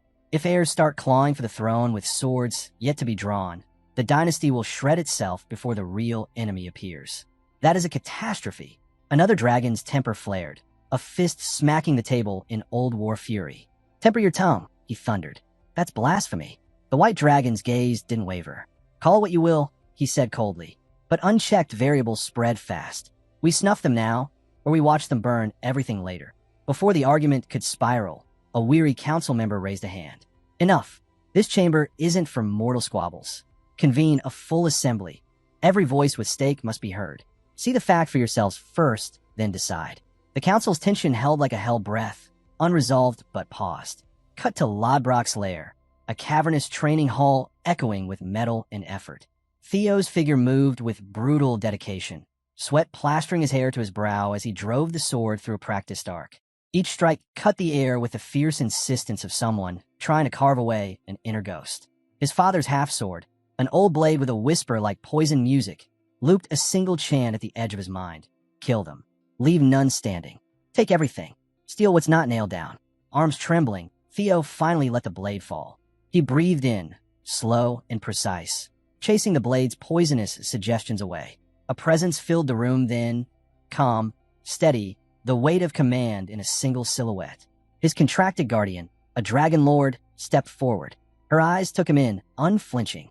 Does it still sit heavy? She asked, voice cool and steady. The way it gnaws at you? The lingering grudge of the mad dragon emperor lingered like smoke that refused to clear.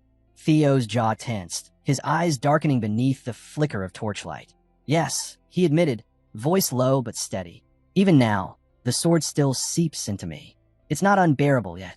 But knowing this cursed weapon once belonged to him, the mad dragon emperor, it eats at me from the inside.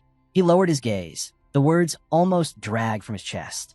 And yet, through it, I've seen fragments of his domain. That power, it's terrifying. Addictive. Lodbrok's eyes sharpened, filled with ghosts of memory. The mad dragon emperor, she murmured, each syllable heavy with loathing. That name will never fade. He was the one who stole my heart. Theo's hand faltered on the hilt. You've told me that before, he said quietly, frustration threading his tone. But it only deepens the weight I carry. Why? Why will my father bind me to this of all contracts? Lodbrok's expression hardened, her voice snapping like a commander pulling a soldier back in a line. You must not rush headlong into a strength you don't yet command. Recklessness will only deliver you to another defeat, just like before. Then, with a sudden pivot sharp as a blade's gleam, she asked, Has your arm fully healed? Theo blinked at the change in topic, then nodded. Yes, thanks to the high priest's quick work. Without warning, Lodbrok stepped forward, her hand tracing lightly over the scarred flesh where the arm had once been severed. Theo froze, startled by the rare contact. Her touch was detached, almost clinical, but something beneath it made his pulse quicken. Was she concerned? After a moment, she pulled back and nodded curtly. It seems you recovered. Her eyes lifted to meet his. Why are you staring at me like that? Theo opened his mouth, but before he could speak, Broke turned away briskly. Enough training for today. Someone's looking for you. And Theo, she added without turning, try not to destroy my lair again. One person causes chaos, another has to clean it. A faint smile tugged at his lips. I have no defense for that. The scene shifts to the grand marble corridors of Camellia Palace. Theo stands before a palace messenger, a sealed letter glinting in the man's outstretched hand. He takes it with a wary glance, muttering under his breath, so that's who's been searching for me. Young Lord Theo, the messenger prompted. Did you say something? Theo shook his head. No, just thinking aloud. He broke the wax seal and scanned the contents quickly. His eyes narrowed, his mouth twisted into a low growl. Damn it, an invitation. The messenger tilted his head. An invitation, my lord. Theo exhaled sharply. To a banquet at Daffodil Palace. Recognition flickered across the messenger's face. For Lady Ray Ragnar's 18th birthday, yes? Theo frowned, disbelief edging his voice. A banquet now? When war's already pounding at the gates. For a birthday? He looked back at the letter, his tone cutting clear as glass. Exactly. That's why it'll be extravagant. The more chaos there is outside, the more they'll drown it out with gold and laughter. The squad member blinked, confused. Why though? Theo's gaze hardened, his voice calm, yet edged with calculation. Troivin's betrayal didn't just fracture Ragnar's peace. It upended its entire foundation. He backed Axion for succession, but the council chose me instead as the 6th successor. Then, Ed's treachery followed, costing one of the 9 dragons his seat. So no, Theo said, lifting the letter slightly. This banquet isn't just for a birthday. It's a performance. Ragnar has to show the world it still stands unbroken. And for the heirs and the dragons? It's the perfect arena to size each other up.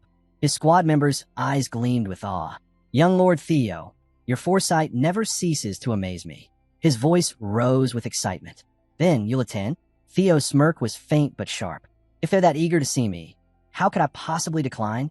The story transitions to the radiant expanse of Daffodil Palace. Beneath the soft blaze of golden chandeliers, the banquet hall shimmered like a dream spun from wealth and pretense. Conversations rippled through the crowd, hushed but electric, spreading faster than scandal. He's arrived. Finally. That's the new heir, young Lord Theo Ragnar. Theo stepped across the marble floor, posture steady, his expression unreadable. The weight of every gaze pressed against him like heat. As expected, he thought, every eye in this hall is fixed on me. This wasn't a birthday celebration. It was a battlefield draped in silk and candlelight. Everyone present knew the truth. The music, the laughter, the extravagant feast. None of it was for Lady Ray's coming of age. It was all a stage for power. Every noble, every successor, every dragon in attendance was there to judge, to compare, to calculate. Theo could feel the stares clinging to him, the same way fame clings to a celebrity under the glare of cameras. Every glance was hungry for a weakness, a gesture, a spark of arrogance they could twist into rumor. If I want to leave my mark here, he mused, it won't be through smiles. One precise strike will speak louder than 1,000 polite greetings. A familiar voice cut through his thoughts, smooth and teasing. My lord, you took your time. I nearly caused a scene waiting for you. Theo turned, finding Naven at his side, his usual calm laced with mischief. Naven, Theo said with a small smile. I almost didn't recognize you. You actually shaved? Even at the wedding, that beard survived the chaos. Caught off guard, Naven flushed, rubbing his chin awkwardly. That day was unusually hectic. Their banter drew attention. Guests whispered behind jeweled fans and wine glasses. Isn't that the one who survived the Bacchus family massacre? One murmured. Indeed, another replied. And now he's risen to lead them himself. Even in ruin, the Bacchus remains one of the 6 pillars. The air around them shimmered with unspoken tension. Every word, every look tonight would echo far beyond these gilded walls. A new voice rose from the murmuring crowd, tinged with disbelief. And now look, the head of the Bacchus family calling the 6th successor lord. Unbelievable. The whispers spread like wildfire, feeding the atmosphere with equal parts awe and envy. Naven, ever the opportunist, tilted his head with a sly grin. My lord, listen to them. Every tongue in the hall is wagging about us. Your entrance has stolen the spotlight. Theo's gaze drifted across the sea of faces, unreadable yet resolute.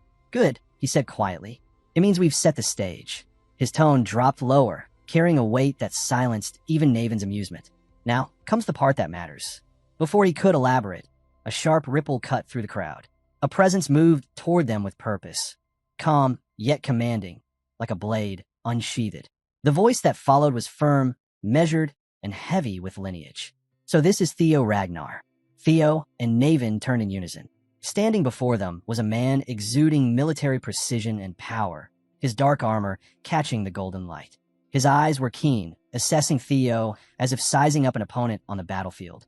I believe this is our first meeting, the man said, his tone smooth but his gaze unrelenting. I'm the 5th successor. Theo's thoughts sharpened immediately, though his face remained a mask of composure. As expected, he moved sooner than I anticipated. The man straightened with the poise of a commander. Thorkel Ragnar, commander of the Black Iron Cavalry. He extended a gloved hand, and the gesture alone sent murmurs coursing through the hall.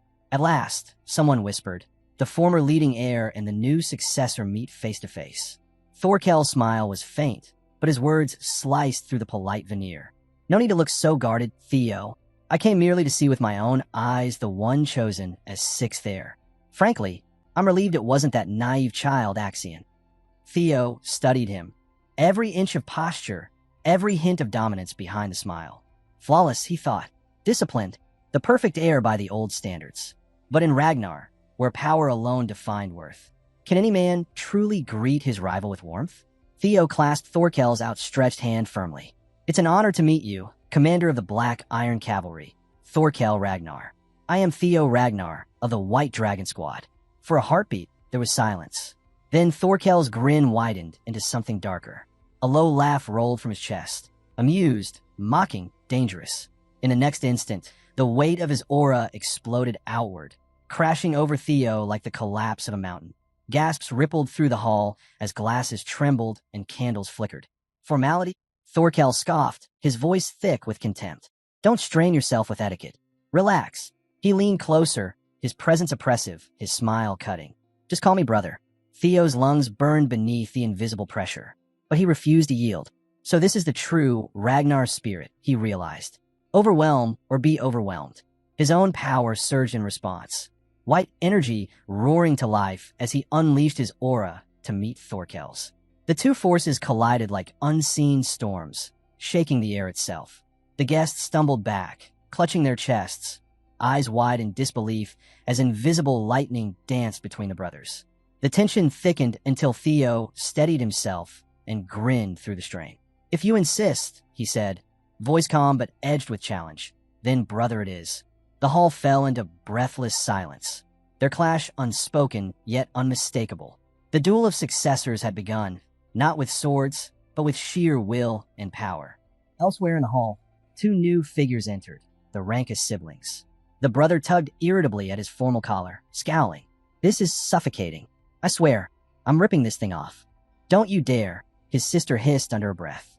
You're the reason people already call our clan savages. Try not to prove them right tonight. From behind the murmuring crowd, a cheerful voice cut through the tension.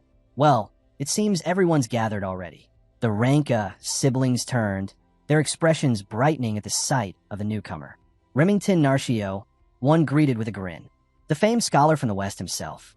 They say you even rival the Ascendant Dragon. Remington laughed easily, waving off the exaggeration. Rumors love to dress things up prettier than the truth, he said, eyes scanning the hall. By the way, have any of you seen Theo?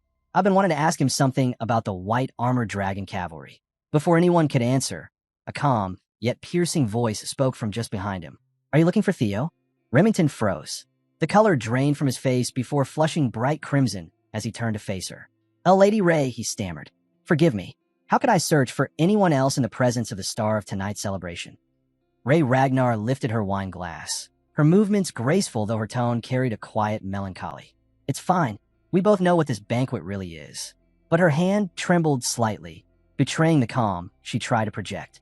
Her gaze drifted past the crowd, settling sharply on the two figures locked in invisible combat. Across the hall, Theo and Thorkel Ragnar's auras continued to clash, unseen but undeniable. One of the Ranka siblings whispered under their breath, "Is that Theo?" Remington exhaled slowly, eyes narrowing. Who else would dare make such a spectacle here? The air rippled between the two heirs, raw power humming beneath the polite facade of nobility. Finally, Thorkel lifted his hands and let out a deep, amused laugh. I concede. I can't keep up. Theo's grin was sly, his tone playful. What's this, brother? Surrendering so easily? Thorkel chuckled, unshaken. Call it surrender if you wish. But I mean every word. If I could return to my youth, I wouldn't stand a chance against you standing here now. Theo inclined his head. You flatter me, brother. But Thorkel wasn't done. Turning to the hall, he raised his voice, confident and resonant. Behold my younger brother, Theo Ragnar. His strength fills me with pride. Even Theo blinked at the unexpected declaration. Then Thorkel lifted his glass high, his smile radiant under the chandelier light. Now, let us toast to a new era for Ragnar. The crowd responded instantly, glasses raised in unison, their voices thundering across the hall. To Ragnar. Thorkel leaned close as the cheers swelled, his tone low and smooth, heavy with intent. Quite the debut for a newly named heir, wouldn't you say? Theo mirrored the gesture with equal composure. Thank you, brother. But beneath his calm exterior, his thoughts sharpened like drawn steel. So that's your play. By displaying his dominance and then publicly acknowledging me, Thorkel secured his standing while basking in the reflected spotlight. The momentum Naven helped me spark now belongs to him. Thorkel Ragnar, Theo thought coldly. A charming mask hiding a strategist's mind, not one to be underestimated. As the applause dimmed and conversation resumed, one of the rankest siblings stepped forward. You haven't forgotten your vow, have you? To make our clan your sword. Theo's lips curved faintly. A promise made is a promise kept. Behind him, whispers swirled like wind-tossed embers. How'd he rise so quickly? At that age. He's not engaged yet, is he? I should introduce my daughter to him. And amidst it all, Theo Ragnar stood silent, his name already spreading like wildfire through the glittering hall. The scene rose to the second floor of Daffodil Palace, where the shadows hung thicker than the perfume drifting through the air. An elder dragon leaned over the railing, his expression twisted with fury. That half-breed bastard, he hissed, voice low and venomous. I was ready to tear him down myself, throw him out before the night was over. Then Thorkel barges in, playing the benevolent fool, treating this family as if it were his personal stage, infuriating. His words trailed off when his gaze caught a familiar figure near the grand entrance below. His face darkened further. Evelyn. How dare she show her face here? Downstairs, the tension was momentarily softened by a lighter voice. Platoon leader Evelyn. Aaron called, eyes wide with admiration. You look incredible tonight. Evelyn blinked, caught off guard. Oh, really? Aaron grinned, his excitement unhidden. Well, have I ever said something I didn't mean? You look beautiful, adorable, even. Her cheeks flared crimson, a battle waging between disbelief and the warmth rising within her. I can't, she muttered, voice trembling. I'd rather change back in my uniform than stay dressed like this. She turned quickly, hoping to escape the sudden rush of emotion, but Aaron stepped in front of her, blocking her path. You can't wear a uniform to a banquet, he said firmly. If you can't handle alone, then come with me. His words carried no hesitation, his eyes steady. He wasn't going to let her retreat. Before she could answer, a sharp sound cut through the music. A wine glass whistled through the air and shattered against Evelyn's face. Crimson wine splattered across her skin and gown, the sound echoing through the hall like a slap. A venomous voice followed, dripping with malice. Just seeing that wretched woman again makes my blood boil. Evelyn froze. That voice, just the sound of it was enough to rip her open from the inside. Her body began to shake violently, memories clawing their way out from the dark corners of her mind. The elder dragon descended from the stairs, his fury no longer masked. His tone was low, controlled, but deadly. Why did you crawl back here, Evelyn? Aaron's fist clenched, his rage sparking instantly. Even as one of the 9 dragons. You have no right to treat her like this, he shouted. But Evelyn grabbed his arm tightly with both hands, her grip trembling. I'm fine, she whispered, though her voice cracked. Louder, forcing the words through her fear, she repeated, I said I'm fine. Tears welled in her eyes as she begged, voice breaking apart. Please, Aaron, don't do anything. I'm begging you. Aaron hesitated. He had never seen her like this. The fearless platoon leader, now trembling like a fragile shadow. His heart pounded as the question formed unbidden. What did he do to her? What kind of monster could shatter her this way? The elder dragon closed the remaining distance, each step deliberate, crushing the space between them with sheer presence. I warned you before, he said, his tone as cold as forged steel. Never show me your face again. His eyes dropped to the mechanical arm at her side, his lips curling in disgust. And this, he sneered, what is this pitiful contraption? Before anyone could react, his hand shot forward. With a brutal, effortless motion, he ripped the mechanical arm from Evelyn's body. The metallic shriek of torn machinery echoed through the hall, followed by her muffled cry of pain. The metallic shriek of the prosthetic tearing free hit the hall harder than any scream. It clattered to the floor, an insult made audible, while a cold, mocking voice finished the deed. Did you honestly believe that attachment would undo what you are? The elder dragon hissed, each syllable serrated. If you're garbage, stay garbage. Crawl where you belong, broken, crushed. Show your face again, and I'll tear you to pieces. Evelyn gasped. The heat of humiliation burned through her like acid. Her knees buckled and she ran, stumbling, breathless, barely holding herself together.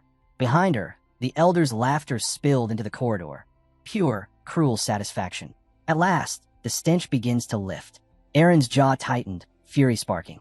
"I'll take this to the tribunal," he spat, but his threat bounced off the elder's sneer. "Do as you please," the elder said, venom slow as honey. "But remember Ragnar's law. Learn it properly next time." Evelyn's thoughts unraveled as she fled. "I shouldn't have come. I promised I could face it. I tried so hard to stand taller, but nothing's changed."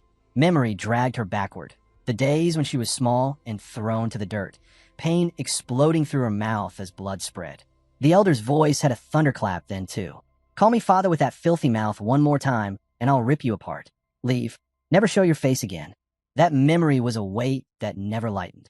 In the present, tears blurred the corridor. Each step echoed the same helplessness. She almost collapsed until a steady hand stopped her. Not harsh, just strong and sure. The demon dragon had stepped in front of her, eyes steady like a calm sea. "Where are you running to?" "The banquet's the other way," he said simply. His presence pulled something from her she'd shut away for years. A warmth she'd wanted her whole life. A glimpse of what a father might have been. Julius Ragnar moved with the quiet assurance of someone used to command. To Evelyn, he felt like the parent she'd never had. Back in the banquet hall, a single scream ripped through the laughter and chatter like lightning through a summer sky. Conversation died mid-sentence as everyone turned toward the sound. They watched, stunned, as the demon dragon seized the elder by the arm and snapped it as if it were nothing more than a brittle twig. Bone cracked, a short, merciless report, and the elder's howl filled the room, veins bulging with pain and shock. Do you know what you've done?" he bellowed, fury and wounded pride colliding. Julius stood unflinching, his grip loosening until the mutilated arm hung limp at the elder's side. His voice rolled across the chamber like a storm. "I warned you. If you touched her again, this would be the consequence." Color drained from the elder's face, rage mixed with humiliation. "You dare turn your back on Ragnar itself?" he spat, voice slick with venom. "Seize him." At the word, tribunal enforcers streamed in, forming a ring around Julius. The guests retreated as if a physical thing had entered the room with their fear. The tribunal's commander spoke, voice shaking with the weight of ritual and authority. "Commander Julius Ragnar of the White Armored Dragon Cavalry, you are being detained for injuring the head counselor. Cooperate." Julius's gaze snapped to the man, and it was like meeting steel. The commander faltered. In the hall, the air thickened as a murderous calm rolled off Julius in a palpable wave. It made men's knees go weak. He spoke with a cool, lethal certainty. "Even Ragnar's clan code is clear. An oath sworn upon the sword is binding."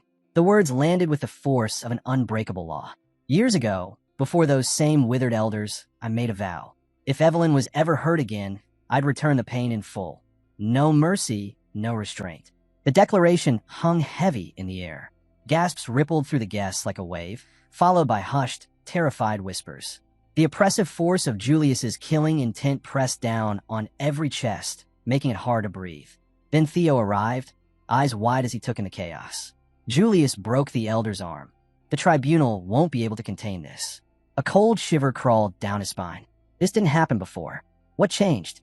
His gaze found Evelyn, and in that instant, the answer fell into place. Evelyn Nareville, Wolfgang Ragnar's illegitimate daughter. To a man like Wolfgang, who worshipped blood purity above all, her very existence was a stain to be erased. He'd plotted her exile long ago, but Julius had intervened, recognized her potential, and pulled her into the White Armored Dragon Cavalry, crushing Wolfgang's plans in a single move. Under Julius's command, she climbed to the rank of vice commander, until Wolfgang struck again. Gripped by his obsession with honor, he used her single mistake as an excuse to destroy her. She barely survived, left broken, her left arm gone, her future torn away. She had withdrawn quietly, taking refuge as a trainer on the outskirts. And now, she was here again, standing where Wolfgang never dreamed she'd return. Theo's fist clenched tight. "All of this, it's because of me. My regression twisted the flow of fate. And if I caused it, then I have to set it right." But the elder dragon wasn't finished. Cradling his mangled arm, he turned on the crowd, spitting venom through his pain. "Look, see how the demon dragon mocks the very elders who guard Ragnar's honor. He hides behind the authority of the 9 dragons, using the clan's power to threaten his own kin. If this isn't treason, then what is?" The accusation rang out, poisoning the air. Julius's fury surged once more, his voice ripping through the hall like a thunderclap. "You dare speak of authority? You wretched coward. The hall shook with the weight of his rage, glasses rattling on tables, the tension ready to snap into bloodshed, until Theo stepped forward. His voice cut through the chaos, calm but commanding, the tone of someone who had seen courtrooms on the brink of disaster and knew exactly how to reclaim control. Both of you, enough.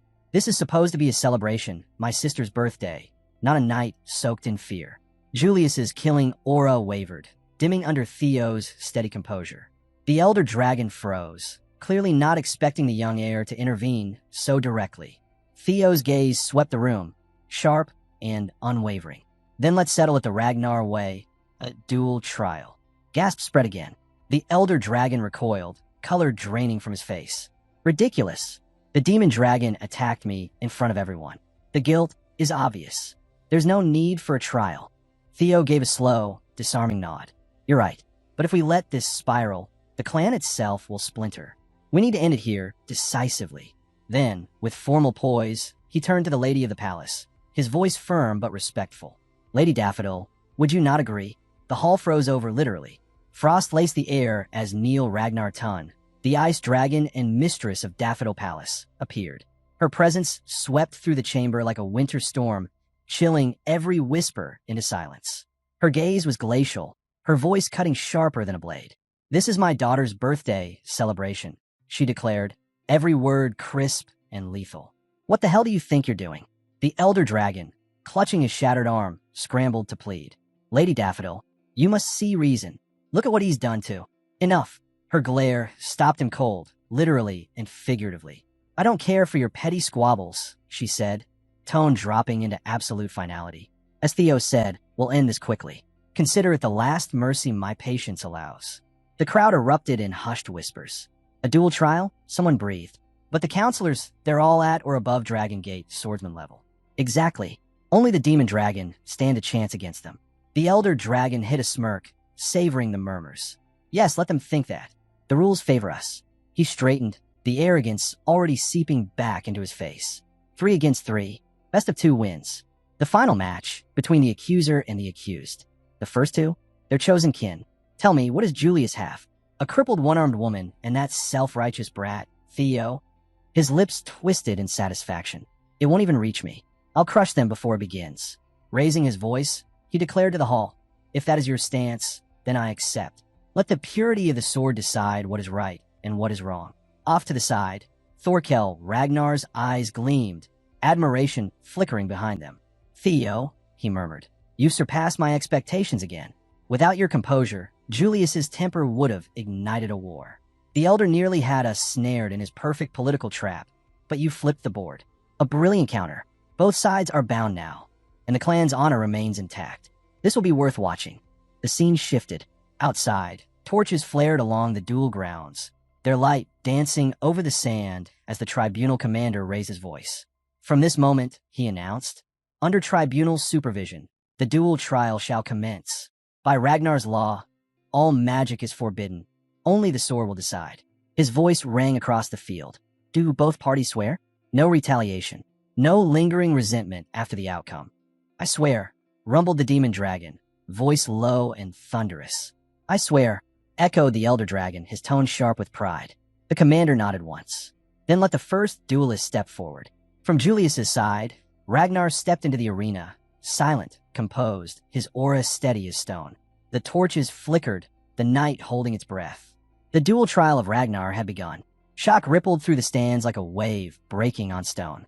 Among the crowd, one of the rankest siblings leaned toward her brother, whispering nervously, is Theo really going to be okay?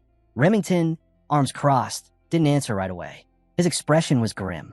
It doesn't look good, he finally muttered. Her brow furrowed. What do you mean? Is the elder's fighter really that strong? Remington's tone dropped low, almost like he didn't want the words to spread. Wild Gus Sword Beta, the elder's personal aide, among the elite, even compared to top-ranked swordsmen. If it had been one of the counselors themselves, it would have been hopeless, but even this matchup is brutal. Across the arena, the elder dragon leaned close to Beta, his voice coiling with venom. For this duel, he whispered, don't hold back. Not even lethal techniques. Beta's eyes flickered, uncertain. You mean, kill Theo Ragnar? He's the heir candidate now. The elder's lips curled into a sneer. Don't worry. Everything that happens in a duel trial is pardoned. At the very least, his grin sharpened. Remy won his arms. From the opposite side, Julius's hands balled into fists. His jaw tightened as he watched Theo take his place in the arena. Can he really handle this? He stepped closer, voice low. Theo, this is my fault. My temper dragged you into this. Are you absolutely sure about this? Theo didn't look away from the dueling ground. His eyes were steady, reflecting the torchlight like tempered steel. Of course, he said simply. Trust me, through this duel, I'll end a grudge that's festered long enough. The torchlight caught on his blade as he raised it, stance sure and unshaken. The first battle of the duel trial was about to begin. The scene shifted to the duel ground. The tension was suffocating. Every breath in the crowd was drawn tight as a bowstring. Across from Theo stood Beta, the elder's aide, his posture precise and dangerous. His blade glinted as he raised it into a high offensive guard, his aura flaring with confidence.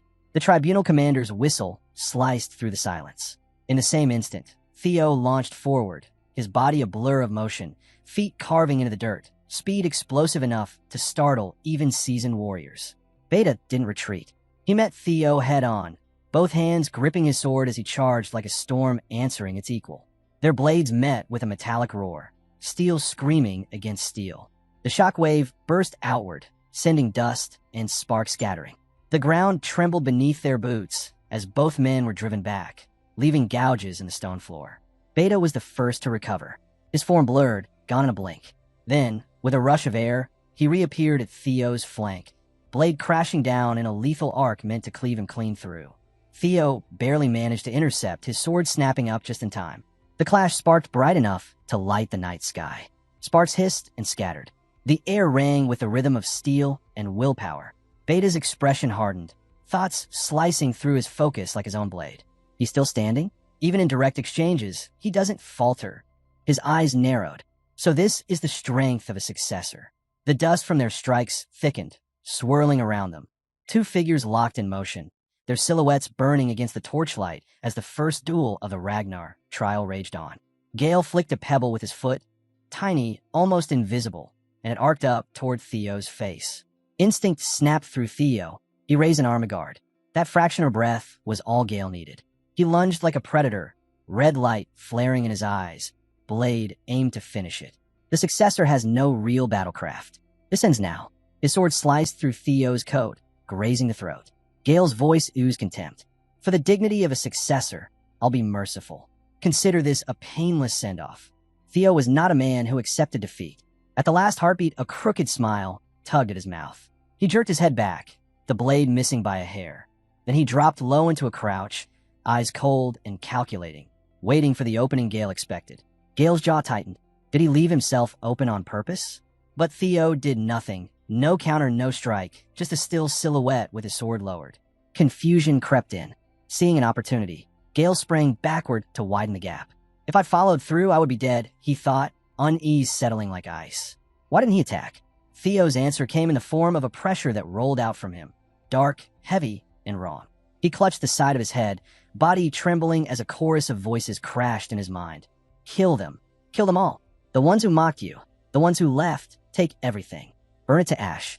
His eyes flared a hellish red. He ground his teeth, fingers digging into his temple, as if trying to tear the noise from his skull. The presence behind it felt like the mad dragon emperor pressing at the bars of a prison. Gale watched, brow narrowed. He's open again, trying that same trick twice? There's a limit to how much you can underestimate me. Successor. With a roar, Gale charged, blade raised high. An overhead arc meant to cleave Theo's neck in two. Steel fell like fate, but Theo's response was sudden and absolute. His sword snapped up and met the blow. The clang rang out, a war bell in the hushed arena. Gale's eyes went wide. He stopped me. Something in Theo had changed. The smirk was gone. His face had gone cold as a blade. Bloodlust soaked his aura, but his glare was not aimed at Gale, rather inward at the chorus clawing for control. In a voice cleaner and colder than steel, he spat the phantom shout, "Kill, kill, kill, enough. I'll handle this fight myself. Shut your mouth." Gale's face contorted, confusion, sweat beating at his temple. "You bastard. What are you even saying?" He spat, voice ragged with equal parts fury and fear. Before he could finish, Theo's sword became a blur, so fast it seemed to tear the air. In a heartbeat, Gale's arm and leg were gone, severed cleanly. Blood sprayed across the stone. He never even had time to register what had changed in Theo. Only the merciless flash of steel aimed straight at him. Panic swallowed him as his limbs vanished and defenses fell away. Gale's scream was swallowed by the next strike. Theo's blade came down like a thunderclap. The impact detonated at the arena's center. The ground split, shock waves shredded outward, and dust, stone, and debris were hurled in every direction. Guests clutched their faces. Nobles dove behind chairs as robes and banners whipped in the gale. Even Lady Daffodil acted. Neil Ragnar Tun raised a pale hand. Her aura flared into a frozen bastion. The destructive wave slammed into her barrier, but shattered against it. Where the arena split into jagged halves, the ice at her feet remained immaculate, untouched. A rare look crossed her face. Respect.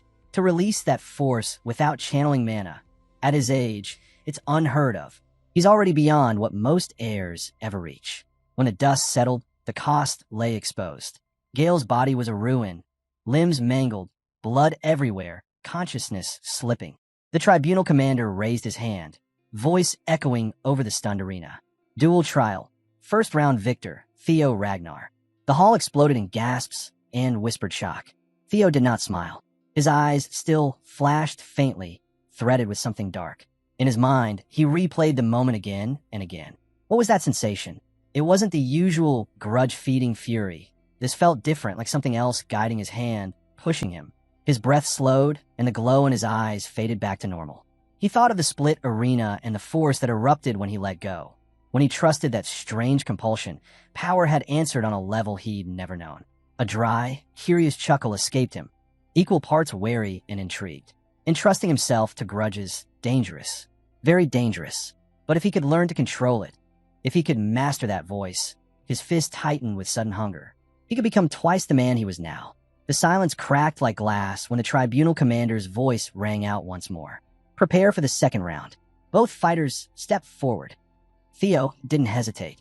His boots struck the stone floor in steady rhythm as he advanced, eyes blazing with defiance. His voice cut through the charged air, sharp as a blade. The defense declares a consecutive battle. The hall erupted, gasps, shouts, disbelief tumbling into chaos. Across the arena, the elder dragon ground his teeth so hard the sound carried. Theo Ragnar, staying in for the second round as well? He hissed. Arrogant little fool. Fine then. If he wants to die so badly, I'll kill him myself. But the man who stepped from the elder side wasn't the elder dragon. It was someone far worse. His presence alone felt like gravity, heavy and absolute. Every movement sharp with the precision of decades spent on the battlefield. I'll be counting on you, young blood of Ragnar, he said calmly, his tone carrying the weight of an oath. The crowd froze as the name passed from mouth to mouth. Paige Garson, the Sword of Mystics, a former Dragon Gate swordmaster. A man whose very name could silence soldiers mid-step. The Ranka's siblings' jaws hit the floor. Erica's eyes went wide. That sword. He can wield it without channeling mana, she whispered. Halkus grinned, eyes alight. That blade's a monster. I like him already. But Remington's expression didn't change. His tone was low, flat with dread. This isn't like the last fight. Paige Garson isn't an aide. He's a monster in his own right. They're not trying to make Theo lose this round. They're trying to kill him. Erica waved him off, trying to laugh, though her voice wavered. Come on, you're overreacting. Sure, Theo might not win this one, but he's not going to die either. Remington's jaw tightened, eyes locked on the arena. No, this isn't a test anymore. His voice dropped to a growl. This is an execution disguised as honor. In the arena, Theo lifted his blade, steady, unflinching. Across from him, Paige Garson raised his own, a weapon humming with restrained power. The two stood at the center of the field like twin thunderheads about to collide. The tribunal commander's whistle split the air, sharp and final. The second round had begun. But before the tension could break, Theo lifted a hand. A subtle gesture, calm and deliberate. I yield, he said. The words hit like a thunderclap. The entire arena froze. For a moment, even Paige Garson didn't move. His composure cracked, disbelief flickering into pure outrage. What the hell are you saying? He barked, fury breaking through his calm. Theo only smiled, that same calm, dangerous smile that always seemed 2 steps ahead. How could a mid-ranked examiner like me ever hope to match an elder? He said smoothly. Even without crossing blades, anyone can see who'd win. Any newborn could. He spoke like a man rearranging the battlefield with words alone. like a chess master sacrificing a piece to force a greater victory. Page Garson's face twisted. He slammed his sword into the ground, rage trembling through his shoulders. Yet he couldn't say a thing. The arena drowned in silence, stunned, heavy, electric. And Theo Ragnar just stood there, smiling faintly, as if he'd planned the outcome from the start. The commander's voice rose over the fading tension, calm and steady. Official announcement. Second round victor, Page Garson. The arena came alive with murmurs and mixed reactions. Some clapped politely, others whispered like a dozen notifications, lighting up a feed at once. A hit to the council's face this time, someone muttered. Lord Theo's playing chess while everyone else brought swords, another voice added. Even with his full strength, they'd struggle against him. And with that arm of his, the third round's going to be brutal. Across the ring, the Elder Dragon's expression went pale. Realization crept through him like ice water. That damn successor. Don't tell me he planned this far ahead. Every careful move of his scheme had collapsed, flipped back on him as if Theo had read the board from the very start. The scene cuts to Evelyn Nereville. She stood at the edge of the arena, eyes fixed on the Elder Dragon. There was surprise in her gaze and a faint, trembling relief. I've never seen him shaken like that. Guilt clawed up her throat.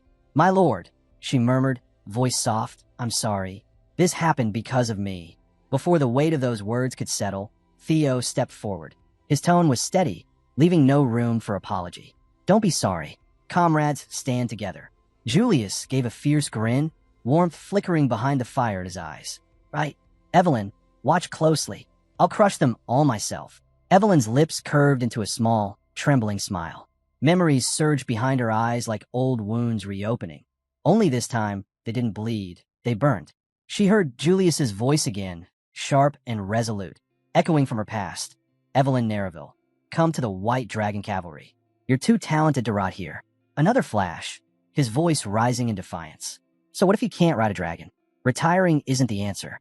Come back, and make the one who cast you off regret it. Then Theo's gentler tone came back to her, grounding her in the now. Didn't you once say you'd become my sword, Evelyn? Let me help you fulfill that wish. The past and the present intertwined, threads of memory and resolve weaving into steel. Something fierce lit within her chest. She gripped her coat tightly, breath shuddering as determination replaced hesitation. Both of them, Theo and Julius, they believe in me. I can't stay stuck in the past. I can't be the one who never moves forward. Her jaw hardened like a blade drawn from its sheath. She exhaled, eyes blazing, and stepped into the open. Captain, she called out, voice firm and bright. Removing her coat, she drew her sword, the motion fluid, full of reborn purpose. This villain's role, she declared, each word ringing with conviction. I'll serve it with my own hands. But before that, I have something to say. The commander's voice boomed, cutting through the sudden hush. The third and final round will now commence. Fighters stepped forward. From the far end of the arena, the Elder Dragon emerged, his gait heavy but unbroken. A sword hung in his right hand, his left arm still bound in thick bandages. His muttering was low, poisonous, half fury, half wounded pride. Damn it, all the way to the third round. Because of that cursed successor, everything's in shambles. My reputation, our council's authority, his teeth bared in a snarl. Even if I die, I'll take Julius Ragnar's arm with me. Then the tribunal's gavel struck, echoing like a thunderclap, and with it came an unexpected ruling that would shake the arena to its core.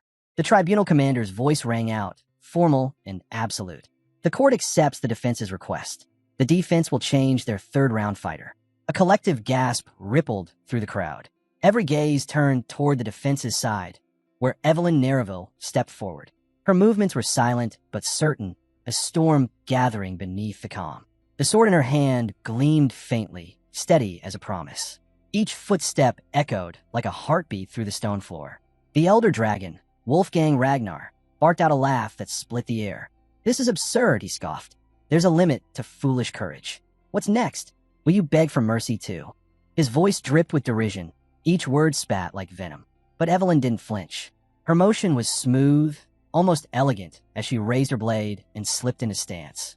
For a moment, time itself seemed to pause, the years of fear, shame, and silence falling away one by one until only steel and will remained. Her gaze met Wolfgang's, cold and unwavering. Don't be a fool, old man, she said, voice edged with ice. The one who should be begging is you, father. The word detonated through the arena. Wolfgang's face twisted, his jaw locking so tight a vein pulsed at his throat.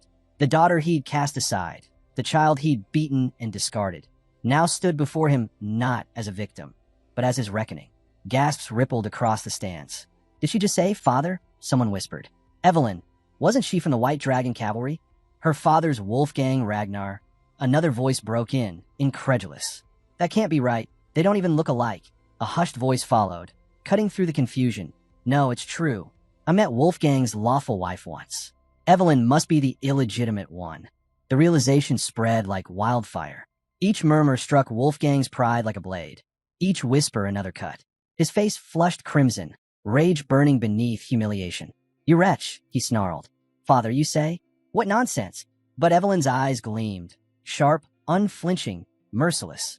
"If I'd known it would please you," she said with an icy smile, "I'd have called you that sooner." She stepped forward, voice rising above the sea of whispers, clear and fierce.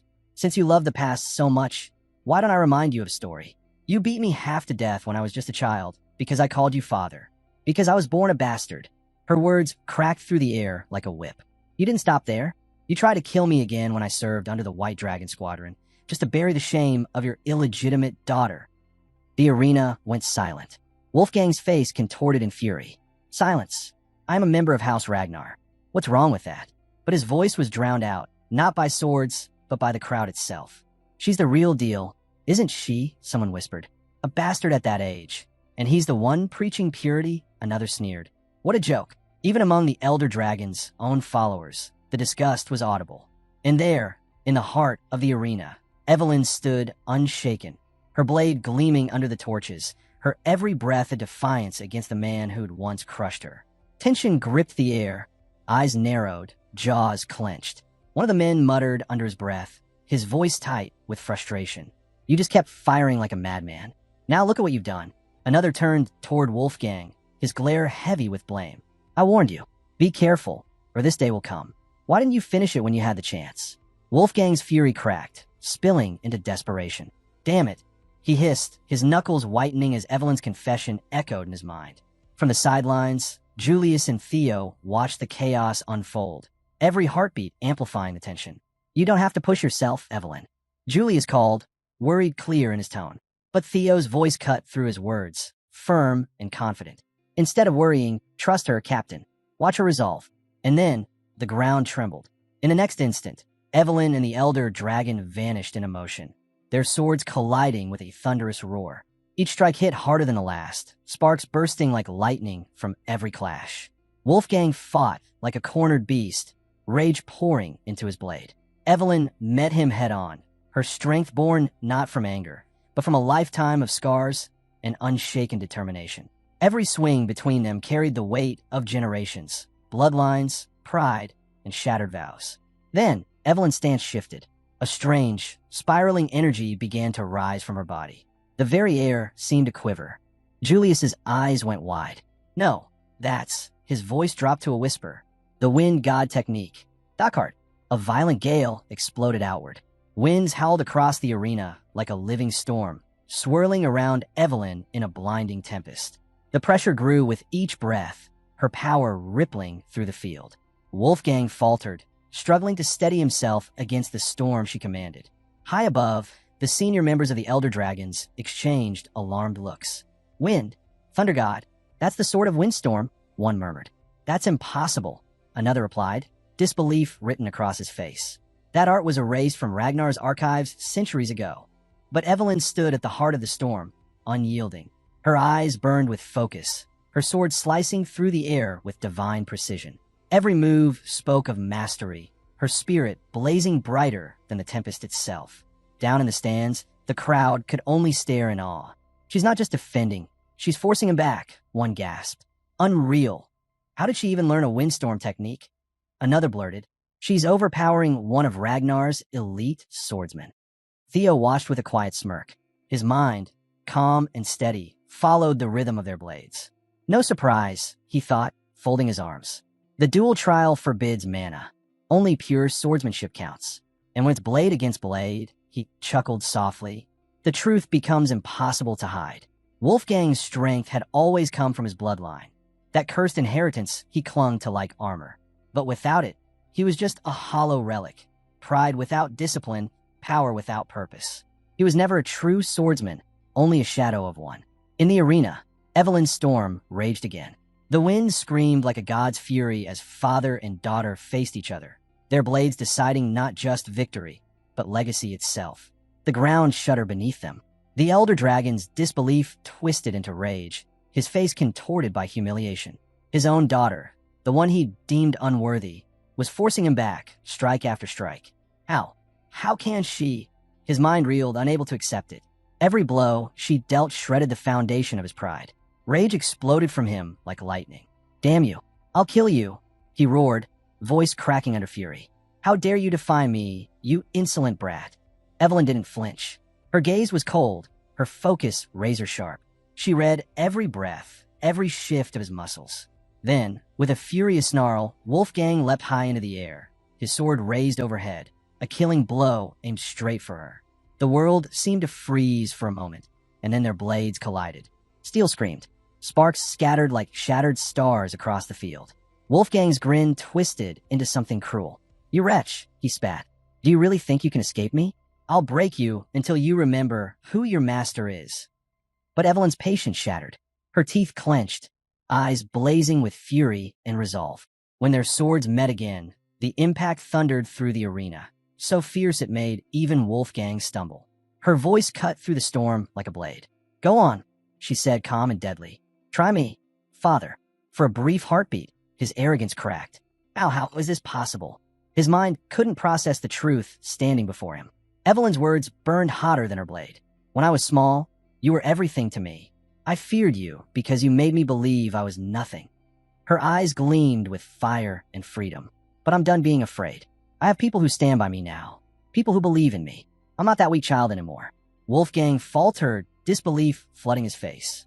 He'd forged her through cruelty, and now she was the weapon he couldn't control. Evelyn moved before he could recover. Her sword sang through the air, a strike born of years of pain and unshakable resolve. The impact was brutal. Her blade tore through his defense, sending the elder dragon crashing to the ground. Blood scattered across the arena floor as his roar split the silence. Evelyn stood firm, her chest rising with each breath, eyes sharp as tempered steel. Her voice rang out, echoing through the stunned crowd. "I am no longer your weak child." Wolfgang's sword spun from his grip, skidding across the arena before embedding itself deep into the stone floor with a harsh clang. For a heartbeat, the world stood still. The crowd gasped as one, a single, collective inhale of disbelief. From the stands, Julius and Theo exchanged knowing grins, pride gleaming in their eyes. The vindication they'd waited for had finally come. The mighty elder dragon lay broken upon the shattered ground, clutching the stump of his severed hand as blood pooled beneath him. His breath came in jagged growls, teeth grinding until they threatened to shatter. Fury blazed within his eyes. Fury and humiliation far deeper than any wound. With a roar that shook the arena, he slammed his remaining hand against the ground, forcing himself upright through sheer will. "Damn it! Don't mock me," he bellowed, voice booming through the air. "This duel isn't over."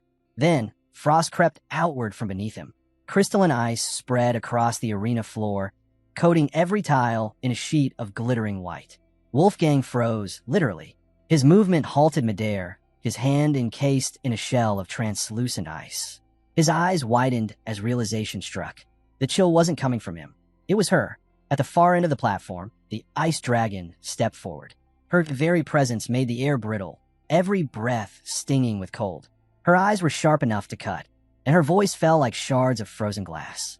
"If you truly are one of the 9 dragons," she said, each word laced with authority, "then stop disgracing yourself and accept the result." The elder dragon's rage flickered, defiance faltering under the weight of her command. Then came the official verdict. The commander's voice rang clear, carrying across the silent crowd. "Third duel trial victor, Evelyn Nereville." The arena erupted. Cheers and thunderous applause surged like a wave. The tribunal's ruling followed soon after. Verdict, not guilty. Evelyn sheathed her sword and walked toward Julius, her steps steady, her expression softening. When she stopped before him, her smile bloomed, warm, unguarded, real. "Evelyn Nereville, reporting back. Captain. Julius's chest swelled with pride. His voice trembled with emotion. You did well, Evelyn. You've done us proud. Evelyn closed her eyes for a brief moment, cheeks flushed pink with relief. Her heart whispered the words only she could hear. I'm not alone anymore. It's because of them. A faint smile touched her lips. It's all thanks to you. Around them, members of the Elder Dragon's faction scrambled in chaos, trying to piece together their shattered dignity. Elder Council Head, are you all right? Here, your blade, sir. You're bleeding badly. We must treat you. But Wolfgang's fury was beyond reason. He shoved away every hand that dared to help him, blood dripping as his aura flared, dark and violent. His gaze locked onto Evelyn, his daughter, his defeat. Murder burned in his eyes. He took a step forward, voice shaking with wrath, every word a venomous promise. Evelyn, Theo, and Julius turned at the sound of shuffling boots, expecting the Elder Dragon to retreat in shame. But instead, Wolfgang charged. Bloodlust burned across his face, his eyes wild, his movements unhinged. He swung his sword in a wide, brutal arc, fury spilling from him like wildfire. Evelyn Narraville, you wretched girl, I'll kill you, right here, right now. But before his blade could fall, a massive hand caught his wrist mid-swing, stopping the strike hold. The arena went silent. The hand belonged to Julius, commander of the white armored dragon cavalry, his figure standing firm between father and daughter like an unbreakable wall. His crimson eyes burned with righteous fury, his aura rippling outward like a rising storm. He met Wolfgang's glare head-on, voice dropping to a lethal calm. Do you want me to tear off your other arm too? The threat hung heavy in the air. Wolfgang's jaw clenched, fury twisting into frustration. He knew it. In his injured state, he wouldn't last a second against Julius now. His grip on the sword slackened, metal scraping against the floor. Why is it always you? He spat bitterly, getting in my way. Before the tension could explode further, a voice pierced through the chaos. Invasion. A messenger burst into the arena, breath ragged, face pale. The Troyven family. They've launched their attack. All units, return to your posts immediately. The words struck like lightning. Julius's face hardened, his frustration audible in a single low growl. He turned sharply, cloak snapping behind him. Theo, Evelyn, this is wartime. Return to the White Dragon Squad, now. Both answered in unison, voices steady and clear. Yes, sir. As they moved to obey, Wolfgang's rage reignited. His eyes blazed with madness. Those bastards. How dare they look down on me? He roared, stumbling forward. Stop. I said stop. The duel isn't over. Stand where you are. But before his fury could consume the air again, the temperature dropped. From the edge of the shadows, a wave of frost rolled through the arena. Neil Ragnar Tun, the ice dragon, stepped into view. Her very presence froze the breath in every throat. Her gaze locked onto Wolfgang, sharp as shards of a glacier. Lord Wolfgang, she said, her voice smooth, cold, and merciless. Hundreds of slender blades of ice materialized in the air around him, gleaming like death itself. I'll say this once, she continued, her tone cutting deeper than steel. Do not bring shame upon the 9 dragons again. Wolfgang hesitated, trembling between rage and humiliation. Lady Ice Dragon, are you defying me? Ignoring the Elder Council? He demanded, disbelief cracking his voice. Her reply came calm, unhurried, and cold enough to silence him completely. Who can say, she murmured, but I doubt his opinion differs much from mine. Then came the final blow, not from her blade, but from the very people he once commanded. The Elder Council members turned away from him, their steps echoing like judgment. One elder paused, voice cutting through the still air. Even if the council's honor has fallen, we will not be represented by one who denies defeat and brandishes his sword after losing. The words struck harder than any blade. Wolfgang's pride crumbled, the weight of his disgrace too heavy to bear. With his aura flickering and his spirit broken, the Elder Dragon fell to one knee. For the first time in his life, Wolfgang Narraville admitted defeat. Publicly humiliated beneath the banner he once ruled, the old man crumpled, and Julius watched with cold, quiet satisfaction. He didn't celebrate. He simply allowed a small, grim smile. Mounting his wyvern with the others, they rose toward the White Dragon Squad. Julius's voice carried back across the arena like the close of a verdict. It's finally over. A pitiful spectacle. A greedy old man reduced to a farce. Cut to the Troyven headquarters, a war room carved from stone and steel. Ed Troyven sat on a throne like a king of ruin, his face a mask of icy intent. One of his generals stepped forward, voice clipped and steady. With this move, we've secured the central plateau. Castle Harmon will fall soon. Ed's eyes sharpened. And Ragnar's forces? He asked, measuring threats like chess pieces. The general answered without hesitation. Their lord's cavalry and the private troops of the Six Pillars are converging on the central plateau. A manic laugh escaped Ed. Not triumph, but the thrill of a plan clicking into place. He pressed a hand to his brow, amused and ruthless. Foolish Ragnars, he breathed, words as cold as steel. They move exactly as expected. His fingers curled on the armrest. While they pour everything into the plateau, he murmured, our feast will be served right here. The scene shifted to one of the castles owned by the 6 noble houses, buried deep inside Bacchus territory. Exhausted soldiers stood watch along the walls, eyes hollow as they waited for an enemy assault that felt inevitable. One man leaned against the cold, damp stone and muttered under his breath that their new lord was completely useless. Since arriving, the man had done nothing but barricade himself inside and drink until he could barely stand. In moments like this, the soldier wondered if the so-called head of the house even remembered the role he was meant to play. His companion let out a dry scoff, bitterness seeping into every word. Calling that man the head of the house was a bad joke. The estate was buried in debt, and anyone with half a brain had already fled. Even knights and vassals who had served the Bacchus name for generations were long gone. There was nothing left to lead anymore. Maybe drowning himself in alcohol was the smartest decision that Coward had ever made.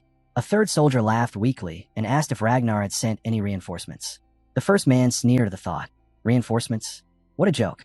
All they got were those freeloaders from Ragnar's support squad, Sybil Dre and Iodi Naren. He leaned in closer, lowering his voice into a rough growl. Those two just drank all night and pretended to handle patrols while passed out cold. Support, he muttered with contempt. The whole thing was a setup. Ragnar wanted them gone. And now, he finally understood what this was really about. The scene shifted again under the cover of night. In the dark woods beyond the castle walls, that same soldier knelt before a hooded figure wrapped in shadows. He bowed deeply and reported that morale inside had already collapsed. The garrison was barely functioning. From his perspective, the operation was essentially finished. The hooded man's lips curled into a cold smirk as he folded his arms and glanced at the man behind him. With mocking ease, he said that if the place was already dead, then they'd put it down quickly and be back home before sunrise. The scene snapped back to the Bacchus castle. Inside, Sybil Dre lay sprawled on the floor, dead asleep, a half-empty bottle hanging loosely from his hand, mouth wide, open mid-snore. From the shadows, an assassin dressed in black stepped forward, dagger catching the candlelight. He thought to himself how laughably easy the job had become with the guards passed out drunk at their posts. As for the rest of the alcohol, he mused darkly, the man could finish it in the afterlife. Then the blade came down. The scene cut sharply. A hand slammed onto a table hard enough to rattle the room. Inside the White Armor Dragon headquarters, Julius spoke with finality. Theo's request to invoke independent operational rights as a mid-tier swordsman was denied. This was wartime.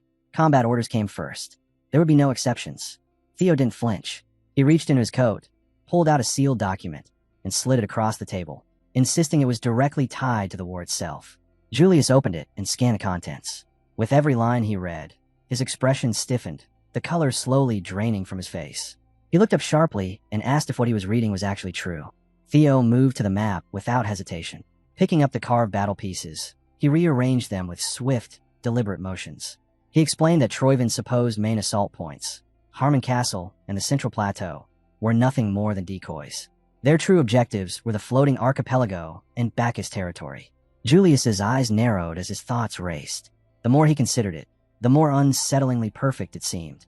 Every strange movement, every delay, every inconsistency suddenly fell into place. Theo continued, his voice calm but edged with steel. During the series Guild hostage incident, he said, the Black Skull Group's movements had mirrored Troyvin's actions exactly.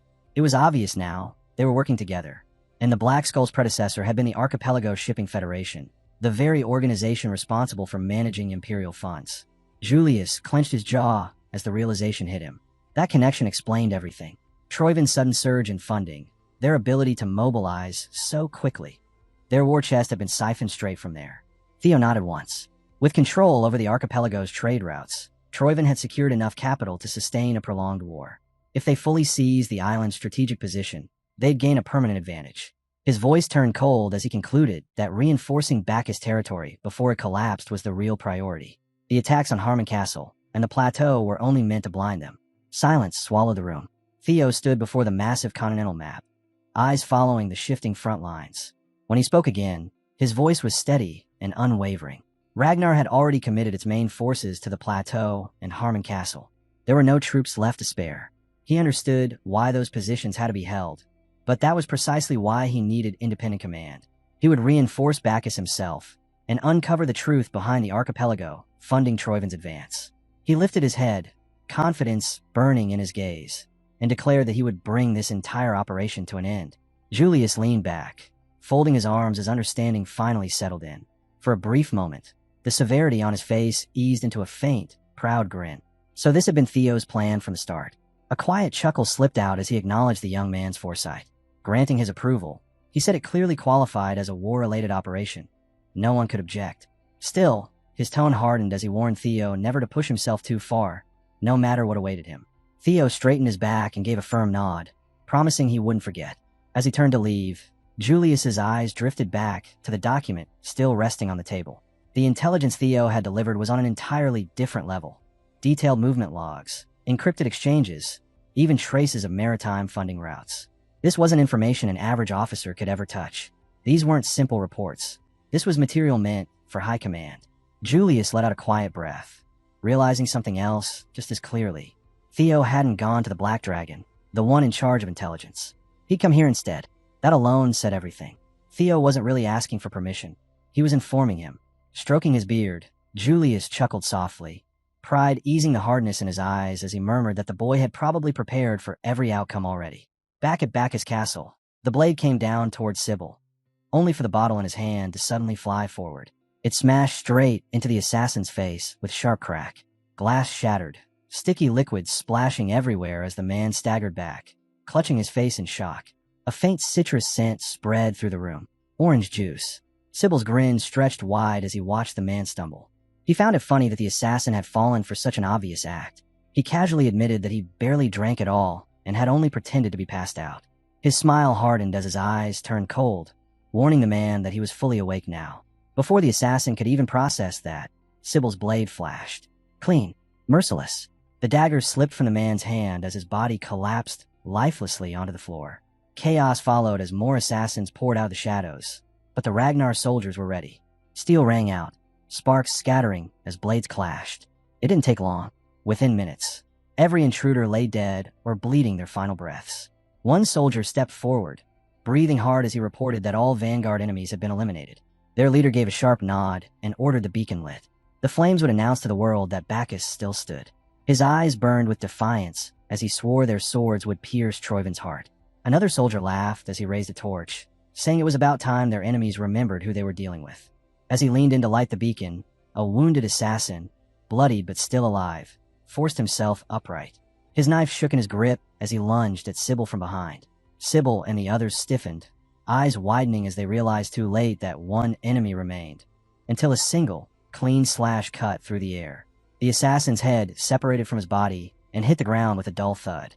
Knave Bacchus stood behind him, his sword giving off a faint hum as it cut through the silence. His calm gaze locked on Sybil as he warned him coldly to stay sharp. If anyone got hurt, how was he supposed to face their lord afterward? Sybil snapped straight immediately, nodding like a child who'd just been scolded. Naven blinked once, then the severity on his face eased into a faint smile. He told Sybil to relax and make himself comfortable. Sybil crossed his arms with exaggerated seriousness and muttered that if comfort was truly the priority, then perhaps their lord should light the beacon himself. Turning to the others with mock solemnity, he instructed them to handle the beacon while he engaged in a deep and meaningful discussion with his conscience. Naven stared at him blankly for a moment before Sybil burst into laughter and waved it off, promising to take care of it himself. Their exchange carried an easy warmth, but beneath the jokes lingered a shared awareness. This was only the calm before the storm. The torch touched the oil-soaked cloth, and the beacon erupted to life. Flames roared upward, cutting through the darkness, and one after another, beacons along the frontier ignited in response. Bacchus lit up like a blazing line against the night. Archers rushed into position along the walls, bows drawn tight, their faces flickering in the firelight. On the battlements, Naven planted one boot on the parapet and fixed his eyes on the approaching enemy. A faint smile tugged at his lips as a thought crossed his mind. Maybe this was exactly what their lord had seen coming all along. Just how far ahead could Theo really see? Below, Troyvin's forces surged forward, completely unaware of the snare tightening around them.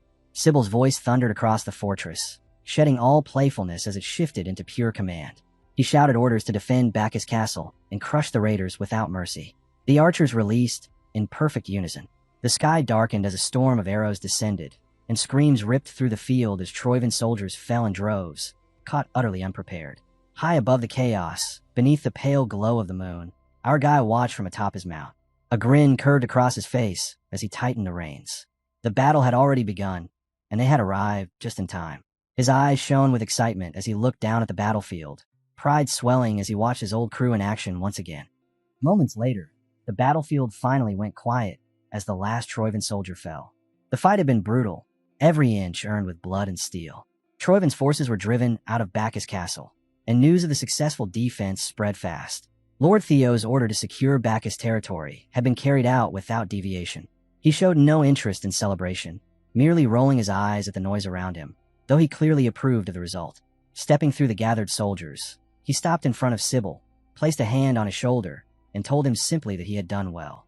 Those words hit Sybil harder than any blade ever could. His vision blurred as tears welled up, and for a brief moment, he felt like a child again, stunned that his lord hadn't noticed him at all. He stood there frozen, clinging to the praise as laughter broke out around him. One man joked that he was jealous. Another slapped Sybil on the back and called him the luckiest bastard alive. Theo then turned toward Naven. Naven admitted honestly that he hadn't expected Theo to show up in person. Theo answered calmly that he had come just in case, but judging by the outcome, it seemed they hadn't needed him after all. Naven's gaze drifted towards Sybil and the others standing near the beacon, their faces lit by firelight. Just moments ago, they had been boys. Now they looked like men forged by battle. Curious, he asked where Theo had found soldiers like them. Theo felt a quiet swell of pride in his chest as he explained. These were the men he had trained with during his time as an inspector, those who later chose to follow him and serve under his command as part of the Camellia Palace Guard. He added that they had clearly earned Naven's trust as well.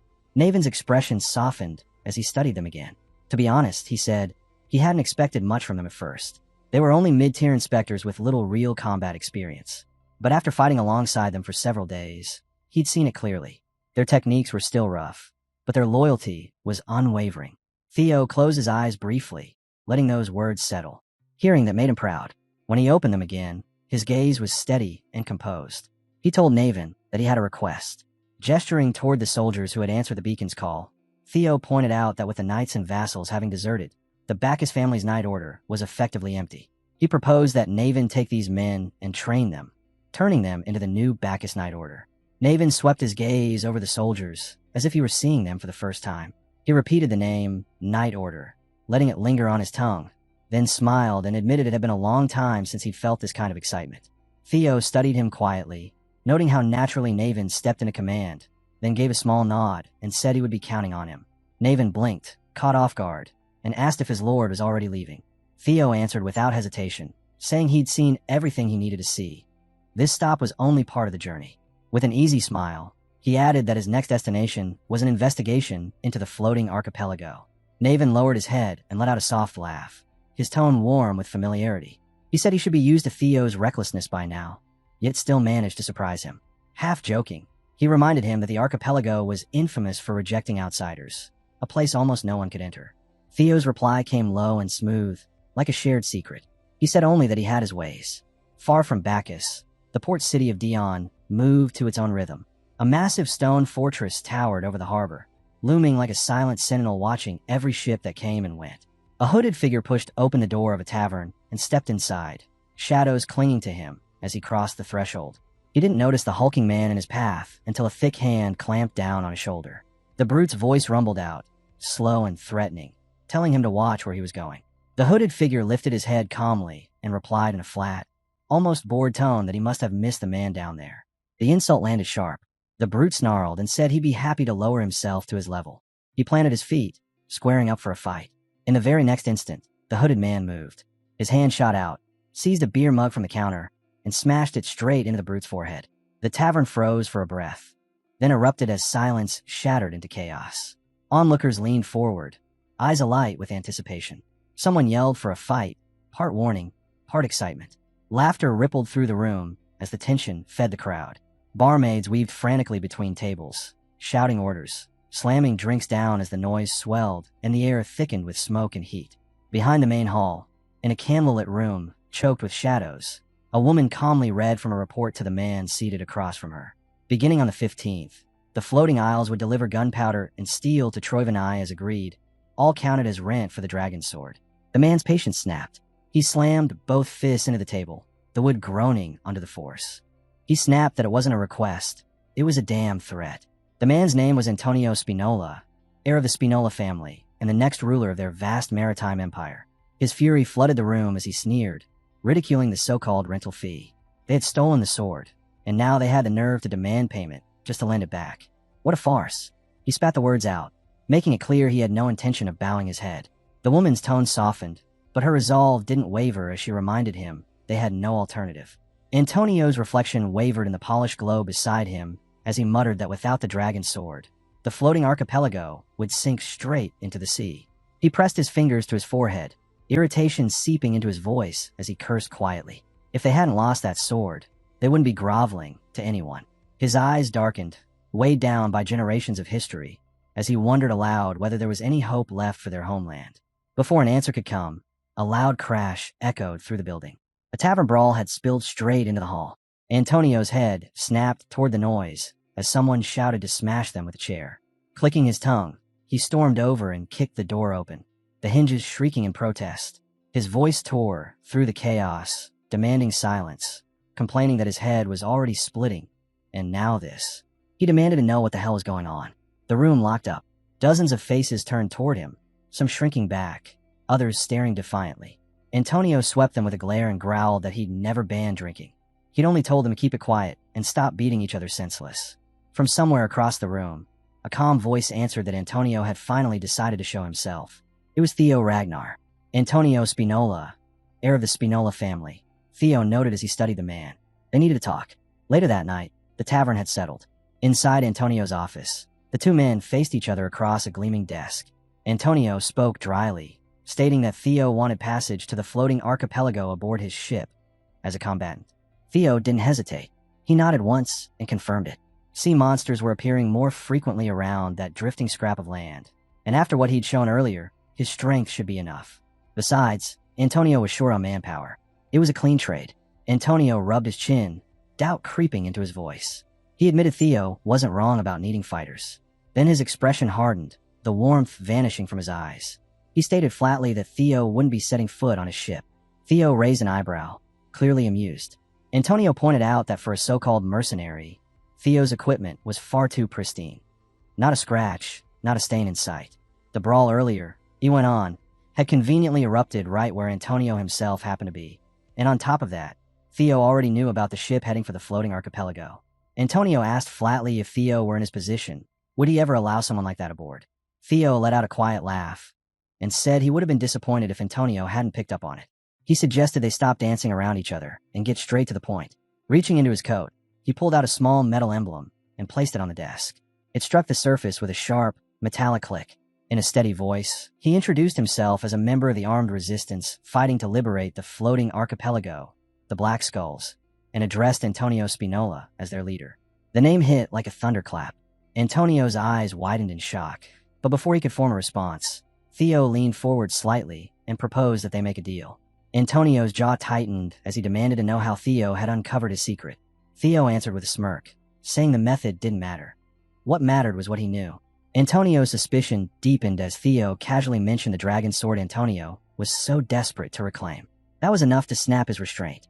Antonio's chair screeched as he shoved it back and surged to his feet, slamming both palms onto the desk and shouting that Theo was nothing but a dog of Troiven. Theo didn't flinch. His voice stayed cool and measured as he reminded him that losing one's temper was the fastest way to ruin a negotiation. Antonio glared at him, teeth clenched, but said nothing. Then, forcing himself to think, he spoke again, saying it didn't add up. If Theo truly wasn't aligned with Troiven, there was no way he could know about the dragon sword. Before Theo could reply, the door flew open. One of Antonio's guards rushed in, tense and alert, asking if everything was all right. Antonio flicked his wrist dismissively and forced a thin smile, telling him everything was under control. The guard hesitated, then bowed and withdrew, leaving the two men alone in the dimly lit room. Theo let out a soft chuckle and asked why Antonio found it so hard to believe. Maybe Troyven, just like him, had only claimed to possess the sword. Antonio's eyes widened once more as the thought struck him. His mind raced. Now that he thought about it, they had never actually been shown the sword. His gaze dropped to the desk, his expression stiffening as the realization settled in. They had been deceived, even with the fate of the archipelago hanging in the balance. Theo's smile didn't fade as he leaned in slightly, his voice calm, almost coaxing. He told Antonio he had nothing left to lose and that it wouldn't hurt to listen. Antonio let out a long breath and sank back into his chair. His tone eased, though the wariness never fully left his eyes, as he agreed to hear him out. Theo's expression shifted. The humor vanished, his eyes narrowing as his voice slowed into something deliberate and controlled. He began to speak of the floating archipelago, not as a place, but as a legend steeped in mystery. It all started, he said, with the hero known as Kriemhild. The name alone made Antonio stiffen. Beads of sweat formed along his brow as he sighed, opened a drawer, and pulled out an old leather-bound diary. He set it on the desk and admitted, quietly, that Theo already knew the story. Theo nodded as Antonio continued. Long ago, Kriemhild had driven his blade into the head of a sea dragon that terrorized the oceans, sealing the monster beneath the depths. The hero of legend, Kriemhild. Antonio's voice grew heavier as he explained that while people believed the floating archipelago was held aloft by strange sea currents, that wasn't the truth. The dragon sealed far below was the real reason. The immense mana it leaked upward created the force that kept the islands in the sky. The dragon's sword was the anchor of that seal, the medium that regulated the flow of mana. But ever since Troyven had stolen it, the balance had begun to collapse. The currents were destabilizing. If the sword wasn't returned soon, the archipelago would fall. Antonio's hand clenched into a fist as his tone darkened. Tidal waves would rise, swallowing everything. Cities, lives, the islands themselves, erased beneath the sea. He fixed his gaze on Theo, urgency tightening his voice. The lives of everyone on the archipelago depended on that sword. If Theo truly had it and brought it back, they would grant him anything he asked for. Theo's eyes dimmed as he weighed the words. Returning it wouldn't end the problem. Someone else would steal it again, and then it would be lost forever. The memory of the sword's dark shimmer burned in his mind. Antonio leaned forward across the desk, his voice low but resolute, insisting the offer still stood. He asked what Theo wanted. Gold, perhaps. Theo shook his head and said he didn't need money. He already knew what he intended to do. He would keep the dragon's sword and save the archipelago from it. All Antonio needed to do was take him there. The color drained from Antonio's face as the certainty in Theo's voice sank in. The scene shifted to open sea, where a ship carved through the waves, its bow rising and falling as it carried Antonio and Theo toward a horizon scattered with islands. Theo stood at the rail and followed his gaze forward. The floating archipelago hung, suspended above the water, its harbor crowded with ships of every size. Even from a distance, it throbbed with movement and trade, alive in its own way. Once, it had been a proud trade alliance, its customs so unusual that even the emperor had granted it autonomy. Now, the scars of conquest were impossible to miss. Since the Great War, Troyven rule had hollowed it out, stripping it down and turning it into a factory, churning out military supplies. Theo watched the rows of forges and felt a cold, knot tighten in his chest.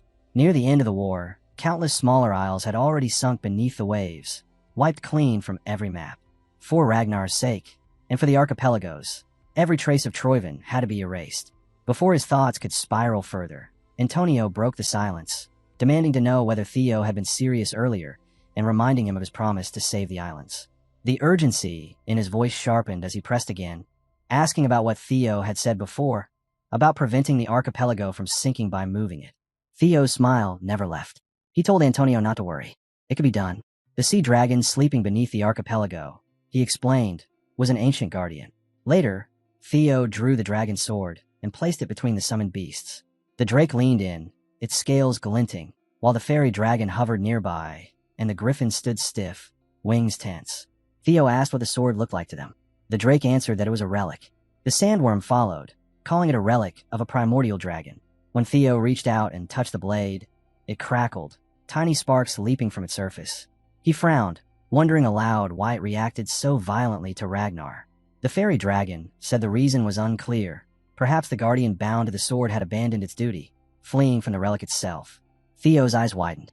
Does that mean... He started. The griffin shifted, clearly uneasy. The fairy dragon confirmed that such things had happened before when a guardian forgot its purpose. The griffin added that it had been the first to break the chain. Theo asked if it was truly possible to abandon the relic, pay the price, and still live. The griffin answered that no sane being would even attempt it. Only one had ever escaped and survived, and even then, it hadn't been easy. If Theo believed the mana leaking from it was enough to keep an entire archipelago afloat, then he was absolutely right.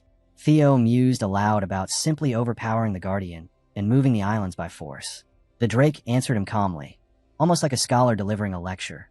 In theory, it was possible, but only if Theo could seal the creature once more. The question wasn't whether it could be done, but whether Theo was truly prepared. Before he could respond, the fairy dragon cut in, warning that even in a weakened state, the guardian ranked among the strongest beings alive. The griffin followed up with a sharper doubt, asking whether Theo could even reach the ocean floor in the first place. Theo just grinned, waving off their concerns. Reaching the depths and sealing the guardian had already been accounted for. It wasn't bravado, it was simply part of the plan. The moment snapped back to the present. Antonio asked if the statue truly possessed the power to save the islands, a power even the natives themselves had never fully understood. Theo raised an eyebrow and remarked that Antonio still seemed unconvinced, even after witnessing the Dragon Slayer's sword with his own eyes. Antonio clenched his jaw and replied that it wasn't doubt, it was fear.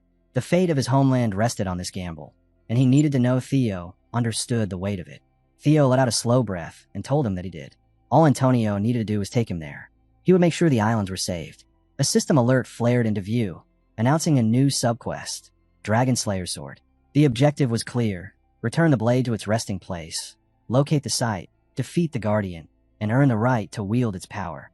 Night fell deeper as the scene shifted once more.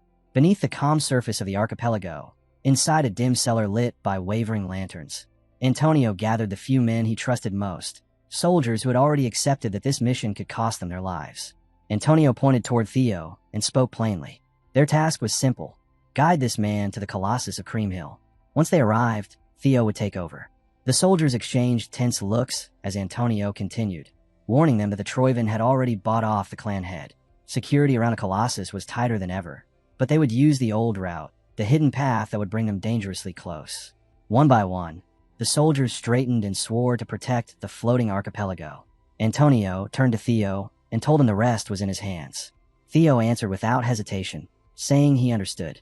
Among the gathered men, one soldier lingered behind, his gaze sharp, gleaming with something that wasn't quite loyalty. The scene shifted to the heart of the archipelago. The dragon statue of Cream Hill loomed over the cliffs, moonlight tracing its massive form while guards stood watch above, unaware of the shadows slipping beneath their feet. Far below, Theo and his group moved silently through a hidden passage, descending an ancient stairway slick with sea mist. Theo ran his hand along the damp stone, his eyes narrowing as realization settled in. The old legends hadn't been lies after all. A secret path truly did exist down here. The tunnel spilled into a massive cavern, the thunder of a waterfall crashing down hard enough to swallow every sound they made. One of Antonio's men whispered that the roar would cover their movements, but warned everyone to stay sharp. Theo gave a short nod, then opened his inventory and drew the Dragon Slayer's sword. Turning to the soldiers, he thanked them for bringing him this far and told them he would take it from here, alone. The men froze, eyes locked on the blade's glow. One of them breathed out in disbelief, unable to stop himself. It was the real Dragon Slayer's sword, a relic believed to have vanished forever. Theo lifted his eyes toward the towering statue of Cream Hill. The sword pulsed harder in his grip, the reaction growing more violent with every step closer. Whatever it was responding to, the source was there. He bent his knees, then launched upward in a single explosive leap. Like a shadow clinging to stone, he began scaling the colossal monument toward its head. Below, one soldier watched with his breath caught in his throat. If Theo truly wielded the Dragon Slayer's sword, then hope had finally returned to the islands. That thought barely had time to settle before something shifted behind him in the darkness. A hand clamped over his mouth. A blade flashed. His throat was cut cleanly, eyes widening as his body collapsed and blood pooled beneath him. The killer stepped back and whispered a vow to Troivan. The time had come, he murmured, to reclaim the dragon's sword, Bamong. Above, Theo reached the dragon's crown and stood before the carved warrior. The sword in his hand shook violently, reacting stronger here than anywhere else. Without hesitation, he drove Bamong straight into the statue's head. Purple sparks burst outward as searing pain shot through his arm, steam rising from his skin. This wasn't like piercing stone or earth. Something was buried inside. Before he could process it, the air around him twisted. A figure slipped out of the shadows, an assassin drenched in killing intent. Without a word, the man lunged, his blade tearing through the air. It struck nothing. The assassin stiffened, shock flashing across his face. Pain detonated in his abdomen as Theo appeared behind him, a brutal kick slamming into his ribs and sending him crashing across the stone.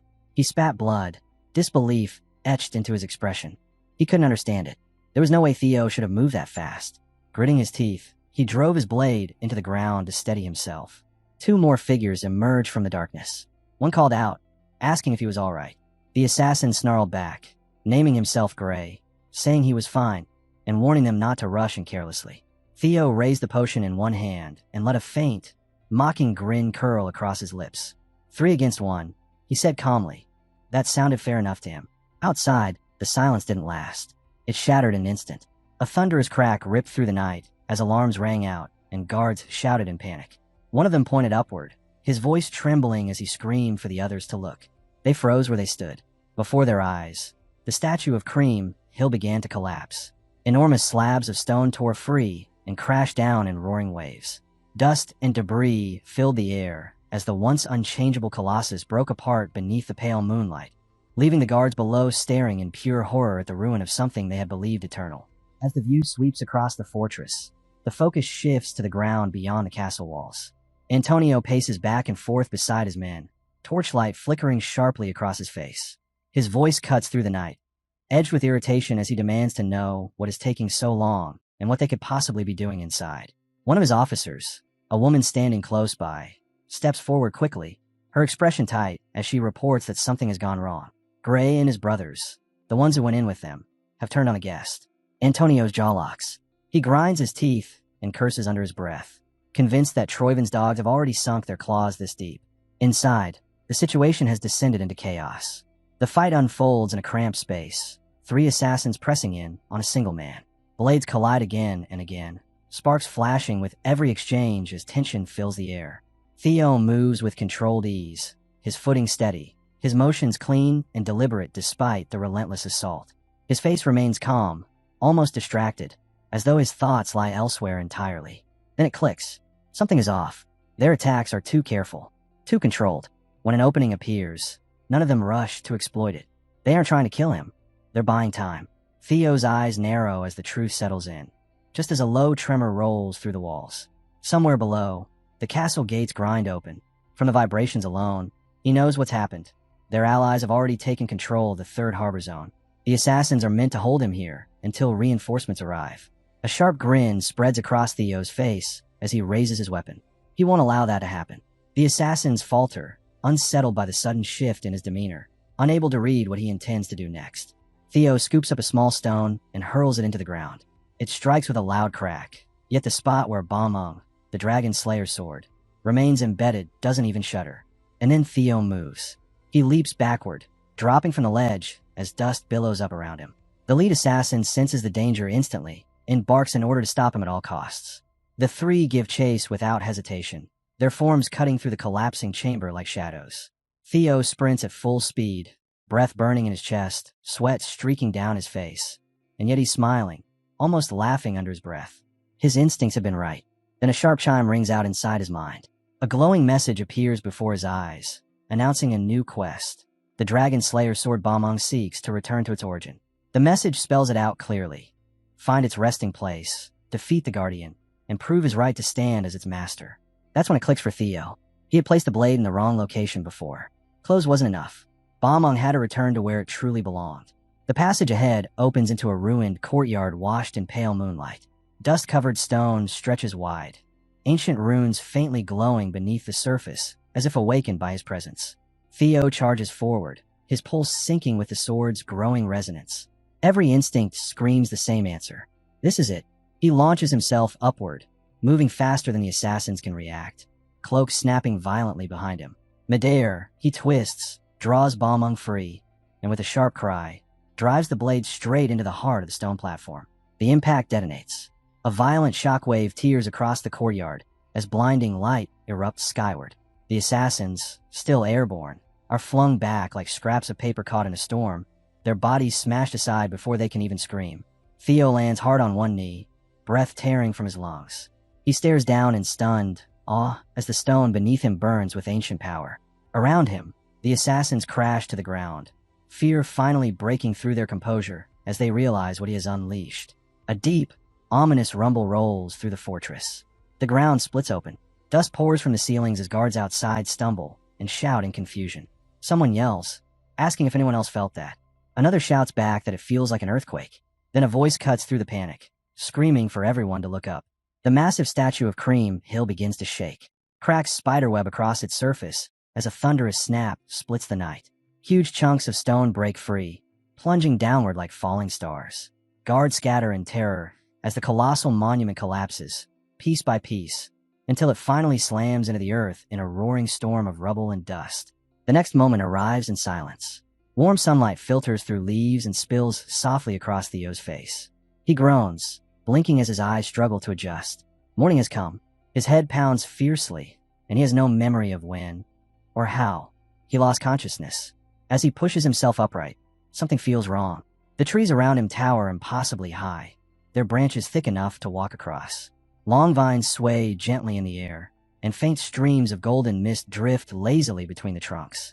The forest feels old, not wild, but intentional. Then he notices the carved symbols etched into the bark, the faint glow of moss beneath his boots. Understanding settles in slowly. This isn't a normal forest. It's a relic dungeon. Despite the confusion swirling in his head, Theo lets out a slow breath, grounding himself in the simple fact that he's still alive. Then a calm, almost distant voice echoes beside him, remarking that this must be its domain. Theo flinches and looks down at his sword, Bamong. Faint, spectral shapes are gathering around it, coiling and drifting like mist. One by one, his companions begin to emerge. His summoned spirits take form, but something is wrong. The dragons and birds are only half there, their bodies translucent, edges flickering as if they might vanish at any moment. He stares at them, disbelief creeping into his voice as he asks why they look so strange.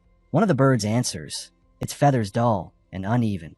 It explains that they've manifested using his mana as a medium, and with his reserves running low, their forms can't fully stabilize. Then, almost casually, it adds that it finds it fascinating, a relic guardian showing such pity toward a human. Theo frowns at that and asks what it's supposed to mean. The griffin responds that it can only sense lingering thoughts left behind by the magic of this place, not the full truth. Still, if the guardian in question was human, the name Cream Hilt might be the one it was referring to. Theo exhales sharply and rubs his forehead. The name does sound familiar, and the pieces line up well enough. With no guardian in sight, he decides there's only one way forward. Explore and figure out what this so-called domain really is. He barely takes a step before an arrow whistles through the air. Silver flashes in the sunlight as it streaks straight toward him. Theo reacts without thinking. His head shifts slightly, his hand snaps up, and he catches the arrow mid-flight. He turns toward where it came from. Among the distant branches stands a skeletal figure wrapped in tattered robes, a massive bow in its hands. Another glowing arrow is already drawn, aimed right at him. Theo lowers the arrow he caught and mutters that this really must be an empty home after all. The skeleton releases its shot, and in that instant, the forest comes alive. Arrows rise from below like a storm, and the rattling of bones fills the air as skeletal warriors begin climbing the trees. Dozens appear, then hundreds, their hollow voices merging into a single chant, calling for the intruder's elimination in the name of Cream Hilt. The griffin lets out a low whistle, remarking that all this chaos seems dedicated to protecting the ownership of someone called Cream Hilt. It doesn't get a finish. Another arrow streaks straight toward the bird. Theo steps forward, his blade flashing as he slices the arrow out of the air and redirects it back the way it came. The deflected shot punches through one of the skeletons, shattering it into a spray of bones. The bird freezes, staring in shock. Theo just shrugs and says there are a lot of them, but they don't look that tough. At that moment, another griffin materializes beside him, shaking its head as it takes in the scene. It warns him that these aren't ordinary undead. Theo's confident smirk falters when he looks back at the skeleton he just destroyed. The scattered bones begin to twitch. Cracked pieces of skull drag themselves across the ground, pulling together until the face reforms as if nothing ever happened. The dragon speaks grimly, explaining that these are dragon knights, undying soldiers bound by ancient magic. Theo tightens his grip on his sword, his eyes sharpening. A crooked smile slowly returns to his face as he mutters that this fight was never going to be easy. The forest erupts. Theo launches himself into the fray, energy detonating with every movement. His blade tears through wave after wave, bones flying apart as branches snap and flashes of light tear through the dungeon like lightning. But no matter how many he cuts down, the skeletons keep coming back together. The griffin shouts over the chaos, warning that they can't keep this up forever and demanding to know if Theo has any kind of plan. Theo snaps back without slowing down, telling him that unless he has a better idea, he should keep the advice to himself. The griffin huffs, feathers bristling, and fires back that since Cream Hill was once human, Theo should just find him and demand ownership of the place. Theo groans, irritation flashing across his face even as he fights. He shouts that a so-called legendary hero like Cream Hill couldn't possibly still be human. That clearly hits a nerve. The griffin flares its wings and calls Theo an arrogant fool. But the argument is cut short as glowing text suddenly flashes before Theo's eyes. Leviathan's final gift. Dungeon ownership bound to Cream Hill. Retrieve remaining relics and claim the inheritance. Theo freezes mid-motion, sweat sliding down his face as the meaning sinks in. The griffin might actually be right. Before he can react, several skeletal knights drop from above, their weapons slamming down in unison. The ground explodes in a cloud of dust. But Theo is already gone. He swings from a thick vine, arcing across the battlefield like a phantom. His eyes glow blue as synchronization with the hatchlings activates. From above, he scans the chaos and spots it. One skeleton glowing faintly red amid the swarm. So that's it. Theo grins. And when he sees the red one isn't attacking but trying to retreat, his suspicion turns into certainty. He dives, chasing it through the tangled branches. Energy coils tightly around his body as he crashes into the creature, threads of light wrapping around it while his strike comes down with everything he has. The ground trembles as the boss detonates in a violent burst of sparks and shattered bone. Another system message flashes into existence. Thunder needed. Cream Hilt remains secured. Collect all 206 bone fragments to summon the Guardian. Theo lowers his gaze to his hand, slick with blood, fingers wrapped around a jagged piece of the monster's spine, the cervical vertebra. He lets out a sharp breath and mutters that this has to be the right path. All that's left now is to gather the rest. The world shifts without warning.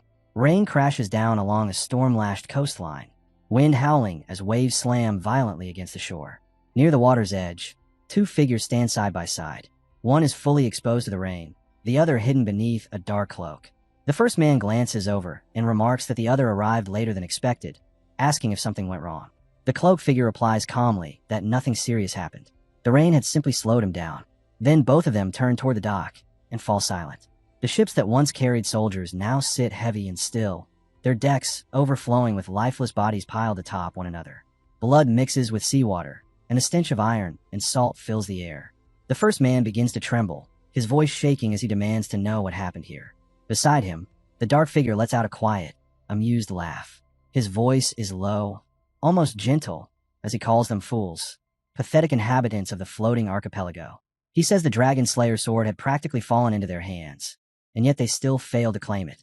He steps forward into the rain, droplets sliding off his mask as it catches a faint glint of light. The system flickers across the screen.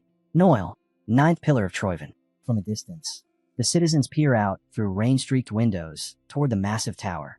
The downpour is relentless, yet not a single person looks away. Eyes wide, breaths held, they watch the impossible unfold. The enormous tower, the 100-year guardian of the Colossus Archipelago, is collapsing before their very eyes.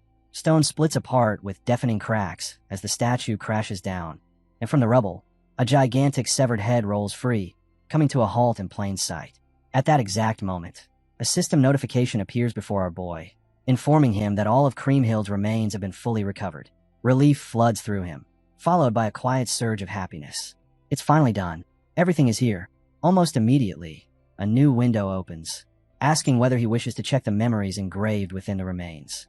He presses yes without even thinking. There's no reason to refuse. Deep down, he can't help wondering what the hero from the legends truly looked like. The world around him shifts as the display expands, filling his vision. The system announces that it is now playing the memories engraved in the remains. The scene opens by the seashore. A voice echoes as a figure calls out for Levi. Footprints form in the sand as the person runs forward, breathless, until a cave comes into view. Inside, a sword stands embedded in the ground. The figure taps the blade, revealing its name, Levi, and urges it to wake up. In the next instant, power surges outward.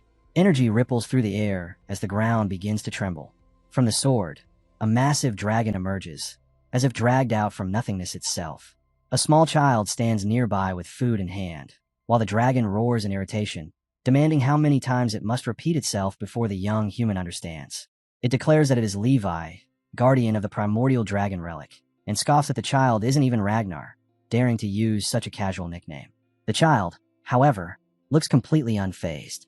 They complain that the full name is too hard to say and decide to call it Levi anyway. Realizing the child is beyond help, the dragon gives up, allowing the nickname, while muttering that speaking with a foolish human only exhausts its mouth. Its gaze shifts to the food, grumbling about why the innkeeper keeps sending bread every single time. The child agrees, saying it's strange too. Soon enough, the child lights up and begins excitedly rambling about something fun that happened earlier that day. As it chews on the bread, the dragon listens with visible annoyance, thinking the chatter will never end. The child goes on about the florist uncle and the baker auntie, talking casually, comfortably, like they're speaking to an old friend rather than an ancient guardian of legend. Time passes like that, the dragon saying nothing as the girl talks endlessly, her voice filling the quiet cave while Levi listens in silence. Then the memory shifts. The girl is younger now, and the scene returns to the same place by the shore. The sword still stands embedded in the ground, waiting. Levi wears the same irritated expression, complaining that no matter how many times it tells her not to come, she never listens. It asks what happened today, and then it notices the drops of blood staining the ground. Levi's eyes widen. The girl is badly wounded, her body shaking as she cries out for Levi to help her. A hand yanks her hair back as strange men storm through the town, cutting people down without mercy. A sword clatters to the ground in front of her as she sobs in pain. One of the men laughs, mocking her. He sneers that she has no good deeds to her name, calls her a foolish barbarian, and boasts that the mighty emperor is generous enough to care for these backwater waters. He says she should be grateful, while he takes his pleasure. As the man turns away, Levi can only scream her name. Kriemhild. From the depths of the cave, Levi's eyes ignite, glowing crimson. A terrifying blast erupts outward, and the oppressor is torn apart in an instant, erased as if he never existed. The memory shifts again. The city is drowning in chaos. Houses burn one after another, flames devouring streets and homes alike. Guards drag captured citizens through the streets, forcing them to march. An oppressor shouts in fury, demanding to know what's causing the disturbance. And then everyone freezes. Both captives and captors look up in terror as something far greater than anything they've ever known descends upon the city. Dragons. They pour down from the sky, breathing fire, doubling the destruction in moments. Panic explodes as people scatter in every direction, fireballs raining from above. The oppressor stands there, stunned, unable to comprehend where such monsters could have come from. At last, the scene reveals her. The same girl, her eyes burning with pure hatred, riding atop Levi as they soar above the city. She is no longer crying. She is ready to bring ruin to the world that wronged her. One of the guards spots her and screams that a girl is riding on top of a dragon. Realization hits him like a hammer. She must be the one controlling them. He orders everyone to kill that woman first. On the ground, soldiers and citizens activate defensive magic circles, shielding themselves from the dragon's flames as the command spreads across the battlefield. Above it all, she continues riding Levi, her heart heavy. Even now, she feels sorry toward him. She admits that he was supposed to wait for the chosen one. But because of her, everything changed. Levi answers her in a calm, steady voice, telling her not to cry so bitterly. He reminds her that everything ended well in the end.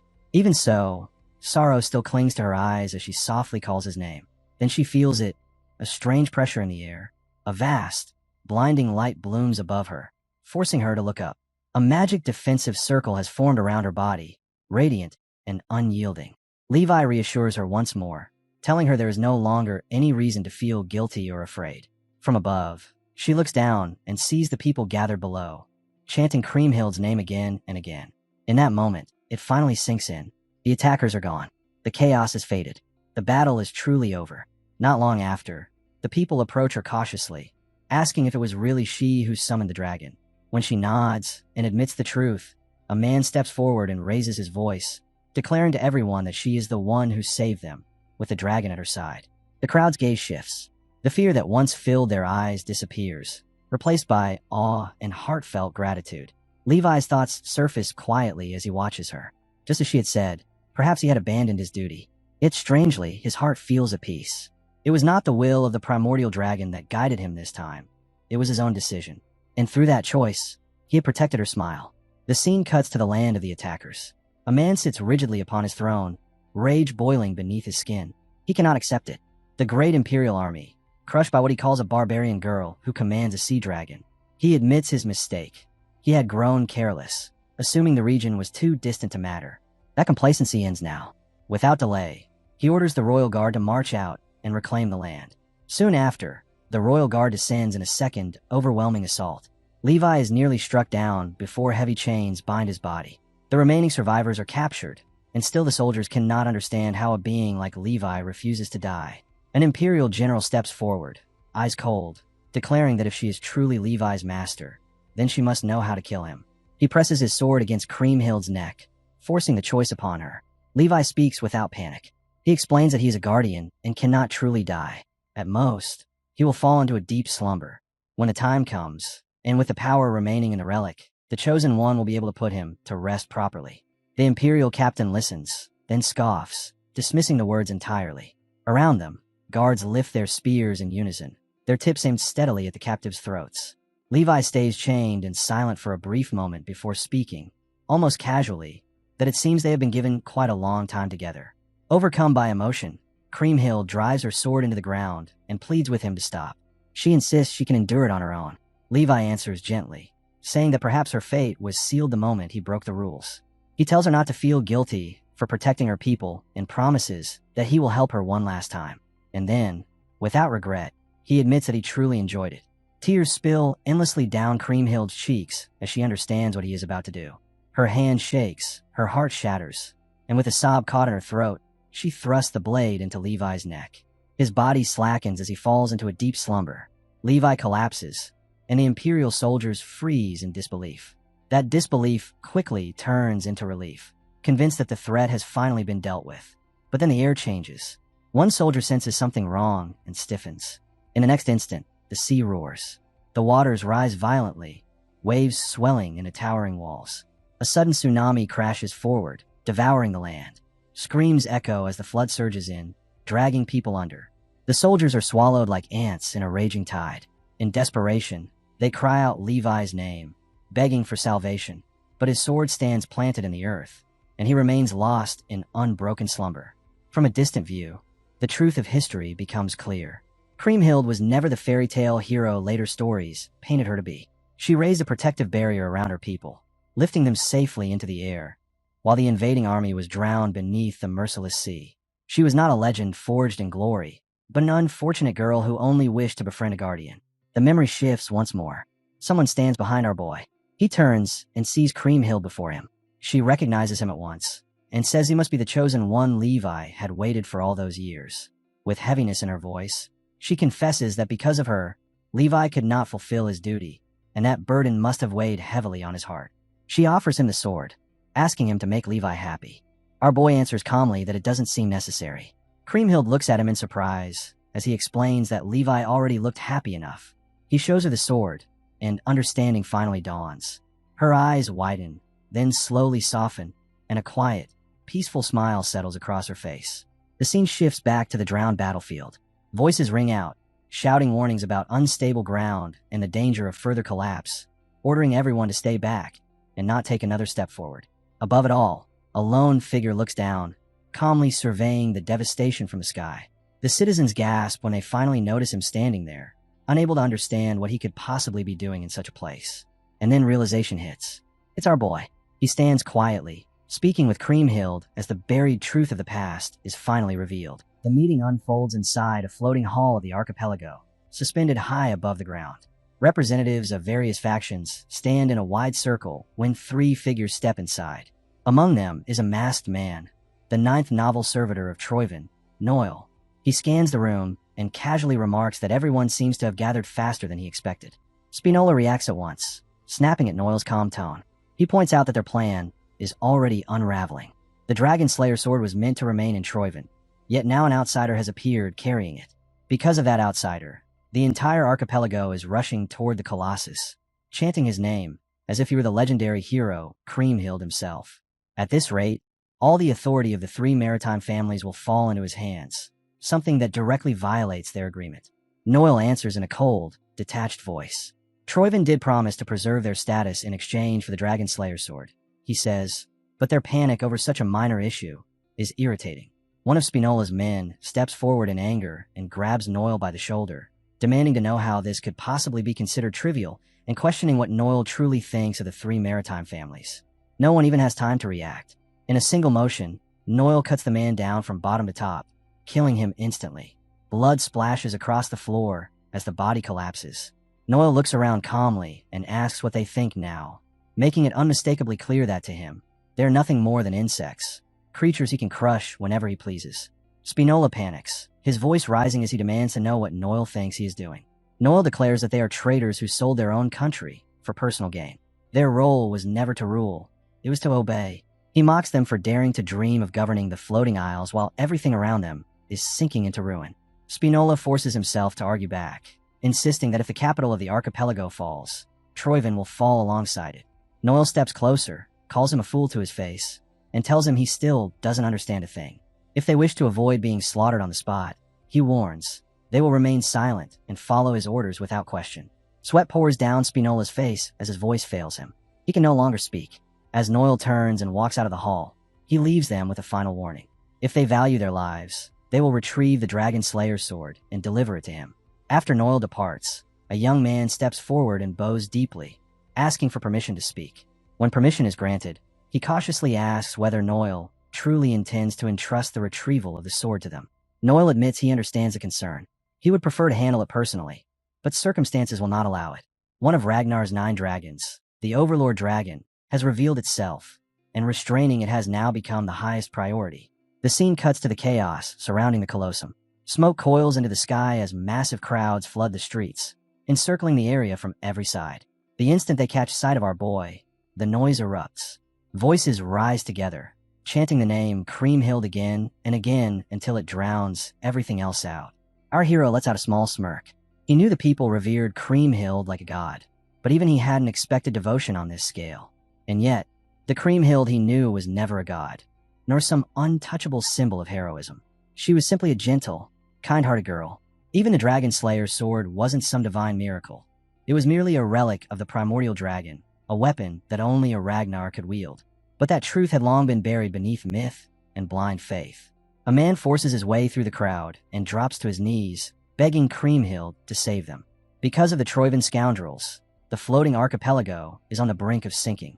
Countless people have nowhere to flee.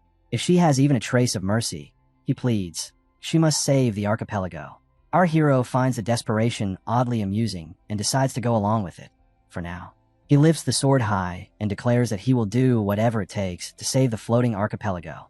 With those words, he steps off the edge above and drops down, landing firmly on the ground below. A young woman approaches with respectful composure and says they have been waiting for him. She introduces herself as Marty, the highest priestess of the Kriemhild Temple.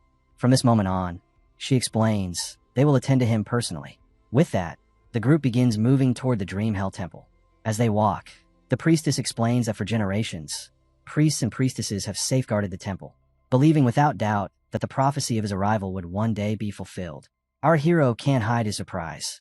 He hadn't realized their faith ran this deep. She then reveals a necklace, explaining that it was once worn by the hero of Dreamhell.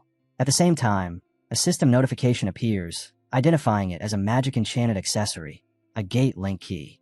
The priestess adds that it is the only keepsake left behind by the hero of Dreamhell and an essential key required to reach the sea dragon of the deep seas. Our hero takes the necklace as the priestess urges them to continue onward. He examines it quietly before finally speaking, saying there's something he needs to tell her before they leave. She gently tells him not to worry. Surprise flashes across his face, and he asks how she already knew. The priestess explains that the Dragon Slayer sword is a relic left behind by a primordial dragon, so of course only a Ragnar could ever awaken it. That part was obvious. What truly bothers our hero is her choice of words. Why did she call this event the return of Dreamhell? She tells him it's because she can feel it. After guarding this place for countless generations, some things can't be erased. The sorrow of being forced to raise a blade against someone precious. The agony Kriemhild endured while trying to protect the island. Those emotions never vanished. They lingered, buried deep within the land itself. And now, they've stirred again. Still, Kriemhild acknowledged him. And because of that acknowledgement, he deserves to be treated as a true hero. no matter what the world decides later. They finally reach their destination. The priestess stops and says they've arrived. If he walks to the end of the stairs and throws the necklace, the gate connected to the sea dragon will open. Before he can respond, she hands him another item, explaining that it will let him breathe and move freely underwater as long as he keeps it on him. She promises to pray for his safety as he prepares to descend beneath the floating archipelago.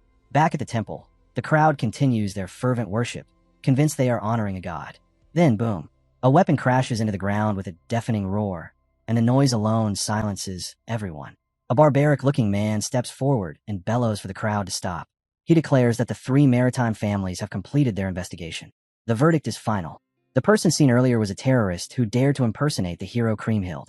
Shock ripples through the crowd as disbelief spreads like wildfire. The man doesn't pause. He announces that an operation is already underway to recover the Dragon Slayer sword that was stolen. All citizens are ordered to disperse immediately. This command comes straight from Spinola, a man convinced he's made the correct choice. Anyone foolish enough to resist is crushed on the spot, forced to bow their heads and accept it. Spinola knows his reputation will be torn apart by this, but without the Dragon Slayer sword, his life is already as good as over. Compared to survival, reputation is worthless. If necessary, he's prepared to slaughter everyone here. He draws his blade and issues a single order. From this moment on, no matter the reason, anyone who stands in their way is to be eliminated. His soldiers surge forward, cutting down anyone who so much as hesitates. All of this bloodshed is for one thing and one thing only: the retrieval of the Dragon Slayer's sword. Meanwhile, our hero calmly walks down the stairs, completely unaware of the carnage unfolding above. When his foot touches the water, a strange sensation crawls up his spine. He takes out the necklace and tosses it in. At first, only small ripples spread across the surface. Then the water begins to churn and boil, the pendant reacting as something ancient starts to answer the call. The waves twist violently, tearing themselves apart and leaving a hollow space hanging right in front of him. Without hesitation, he steps forward and slips into the opening. The moment he passes through, the water snaps shut behind him, sealing the entrance like a gate slamming closed.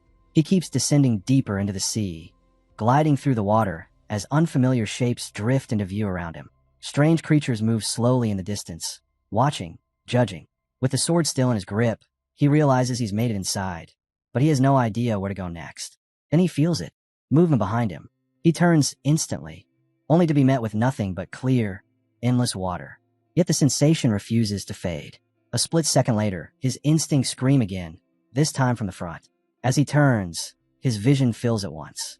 Massive dragon sharks surround him completely, their enormous bodies cutting off every escape. Red eyes glow in the darkness, cold and merciless. He recognizes them immediately. The sea serpent guardians of the deep sea, infamous for their aggression and hatred toward intruders. One by one, they open their massive jaws, teeth bared, ready to tear him apart. But instead of panicking, our boy simply grins. He stares at them in silence, excitement flickering in his eyes. If monsters like these are already showing themselves, then there's no doubt about it. He's on the right path. Meanwhile outside, Spinola's enforcer armies crash into the resisting crowd. The people hastily form a defensive wall of bodies, locking arms and blocking the soldiers from forcing their way into the temple. Confusion ripples through them. Why are the maritime families acting like this? The more they hear, the clearer it becomes. The claim of terrorism sounds like an obvious lie. Then the priestess steps forward. Her voice cuts through the chaos as she shouts for everyone to stop. She demands answers, asking how they dare label Kriemhild a terrorist without even a shred of evidence. She swears upon the spirits of every priest who protected this temple across generations that Kriemhild is the true reincarnation. And then she turns on them, her eyes burning, questioning why Troivan forces are trespassing inside Kriemhild's sacred sanctuary in the first place. Her voice trembles as realization strikes. They stole it. The Dragon Slayer sword. Didn't they ambush the 3 maritime families to seize it? The crowd explodes. Rage floods the air as people scream at the guards, accusing them of siding with Troivan even after stealing the sacred sword. Now they want to hand Kriemhild over as well. The answer is unanimous. They refuse. This time, no matter what happens, they swear they will protect Kriemhild. Spinola snaps. A woman behind him hurriedly suggests that the crowd has gone too far and that retreating for now would be wiser. Spinola shuts it down instantly. He issues a cold order, commanding the Troivan mercenary squad to eliminate anyone who stands in their way. With those words, the heartless army moves, slaughtering civilians without the slightest hesitation. The people have no armor. No proper weapons. They can barely fight back. Temple guards clutch their spears, forced to watch as innocent men and women are cut down one by one. One of Spinola's subordinates warns him that this level of brutality will destroy his reputation and spark massive backlash. Spinola silences him with a single look. He asks coldly whether reputation will save their lives now. Rum-Elon stiffens, realizing in that moment that Spinola has completely lost himself. Spinola declares that they already betrayed the archipelago once. There's no road left but this one. If that's the case, then they will become Troivan's loyal dogs. He roars the order again, telling them to kill anyone who blocks their path and swearing to take full responsibility. No matter the cost, they will reclaim the Dragon Slayer's sword. The enforcers surge forward once more, treating the people like livestock. Temple guards and civilians stand together, screaming that they will never allow anyone to lay a hand on Creamhill. They form another wall, refusing to yield. One brave man charges forward head-on, only for spears to be hurled at him without mercy. Suddenly, a man who looks exactly like Spinola drops into the battlefield, narrowly slipping past a flying spear. Steel crashes against steel as he carves through the front line, forcing the advancing army to a dead halt. Spinola stares in disbelief as his troops struggle to move forward, even a single step. He bellows curses at them, calling them useless. Then he sees the man's face clearly. Antonio Spinola.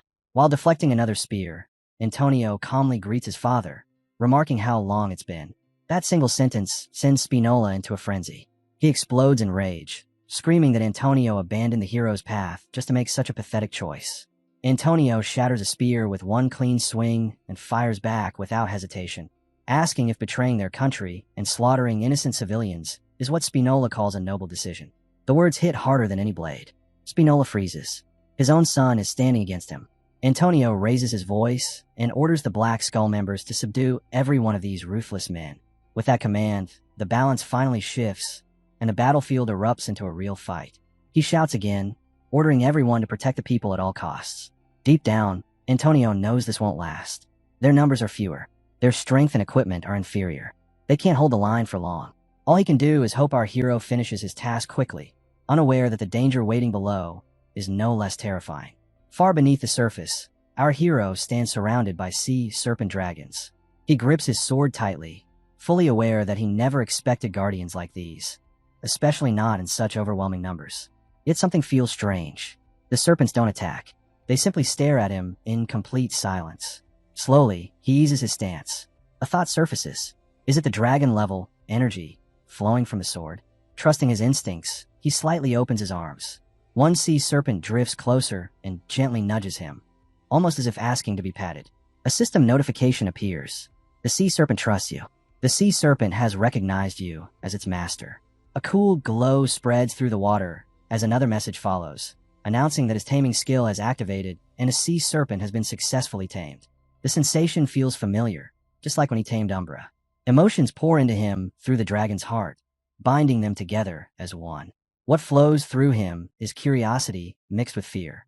He immediately understands. Levi's energy is what drew the sea serpents to him. That same presence allows him to move freely among them. It almost feels like they're communicating with him, or perhaps he's hearing them in his own way. As the realization settles in, a quiet sense of comfort spreads through him. In this deep, dark blue sea, he has gained new allies. He gently pats the serpent, assuring it that he'll handle everything from here. Then he gives a simple command to take him to Levi. The serpent dragon responds instantly, lowering its massive body so he can climb on. Without hesitation, it plunges straight into the depths. They travel for a long time at a terrifying speed. The water tears past them so violently that our hero can barely keep his eyes open. The pressure shreds his gloves, and relentless shockwaves hammer into his body. It doesn't take long for him to realize that the deeper they descend, the more distorted the mana currents become.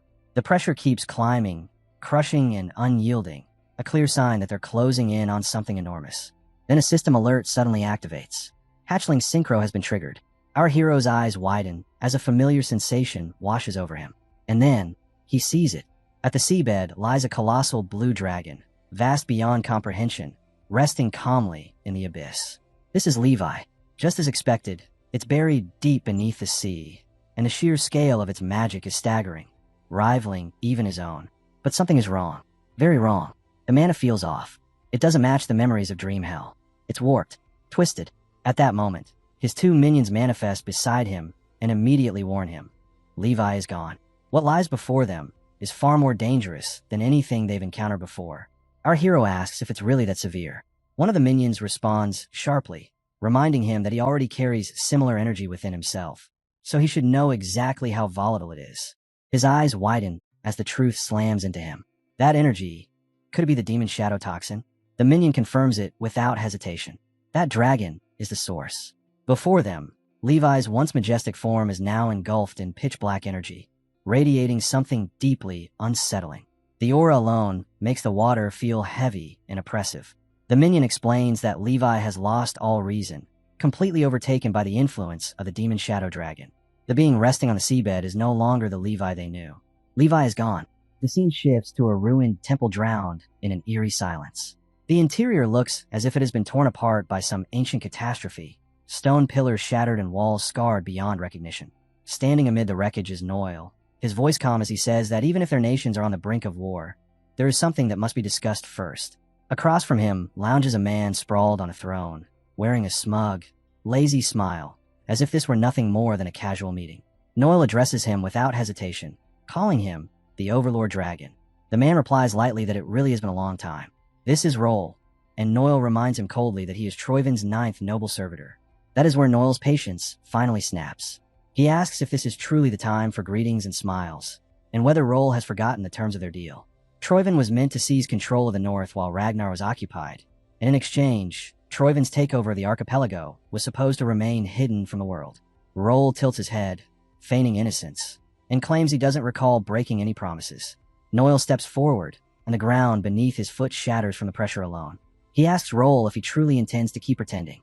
That outsider, the Ragnar candidate, was not something Roll could have overlooked. Noel's eyes flare into a berserk red as killing intent floods the temple.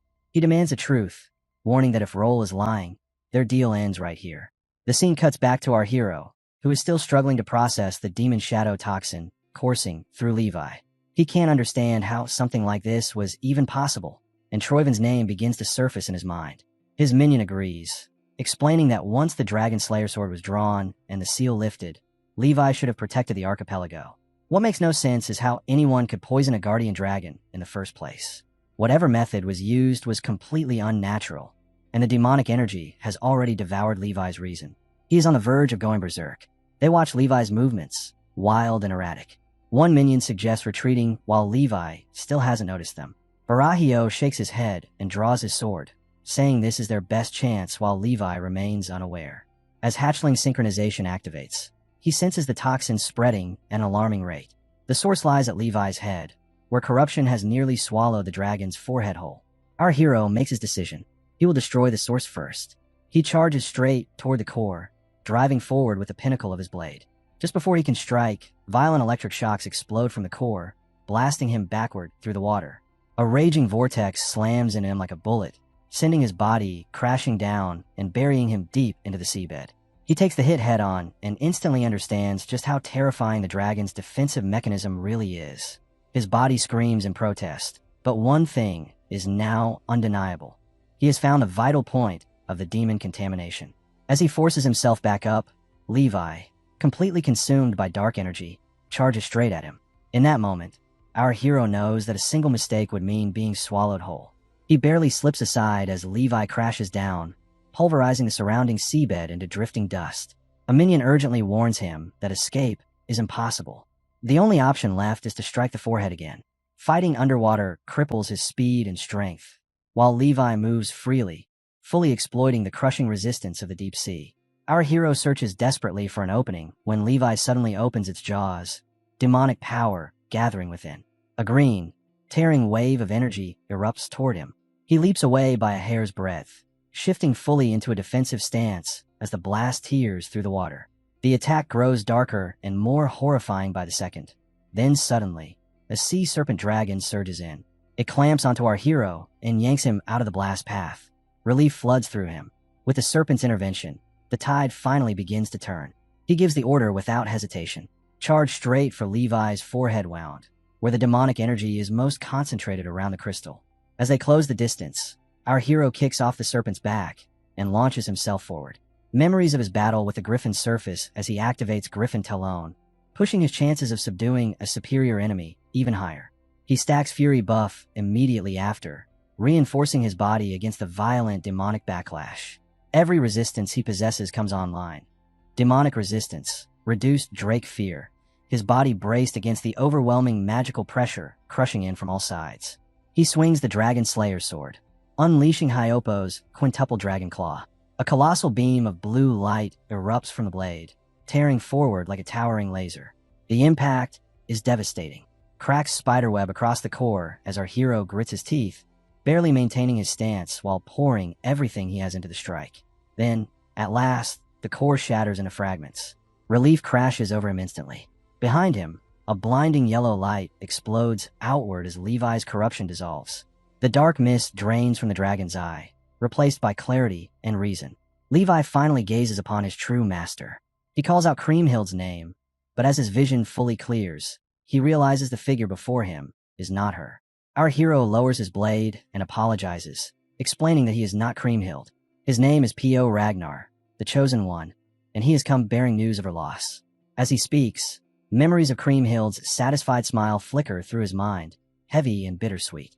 Levi understands at once. He realizes that Kriemhild endured everything for his sake alone. There is no anger left, only clarity. But before those emotions can settle, the minions urgently press him. There is no time remaining.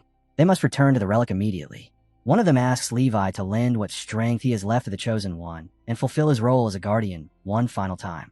Levi speaks calmly. Long ago, he defied the primordial dragon's will and abandoned the relic. From the moment he left, he stopped being a true guardian. Once the demonic energy infected him, his destruction became inevitable. Even though our hero restored his reason, his fate was already sealed. Still, before that end arrives, Levi offers all the power he has left, warning that the burden it carries will be immense. Our hero accepts without the slightest hesitation. Levi lets out a faint, amused breath, saying he likes that confidence. He asks him to use this power to protect those Kriemhild wanted to save. Our hero raises his sword and swears it without doubt. Levi thanks him, his massive form slowly turning spiritual as he says he can finally return to his friend's side. The ocean trembles. A colossal surge of energy ripples outward, shaking the deep sea itself.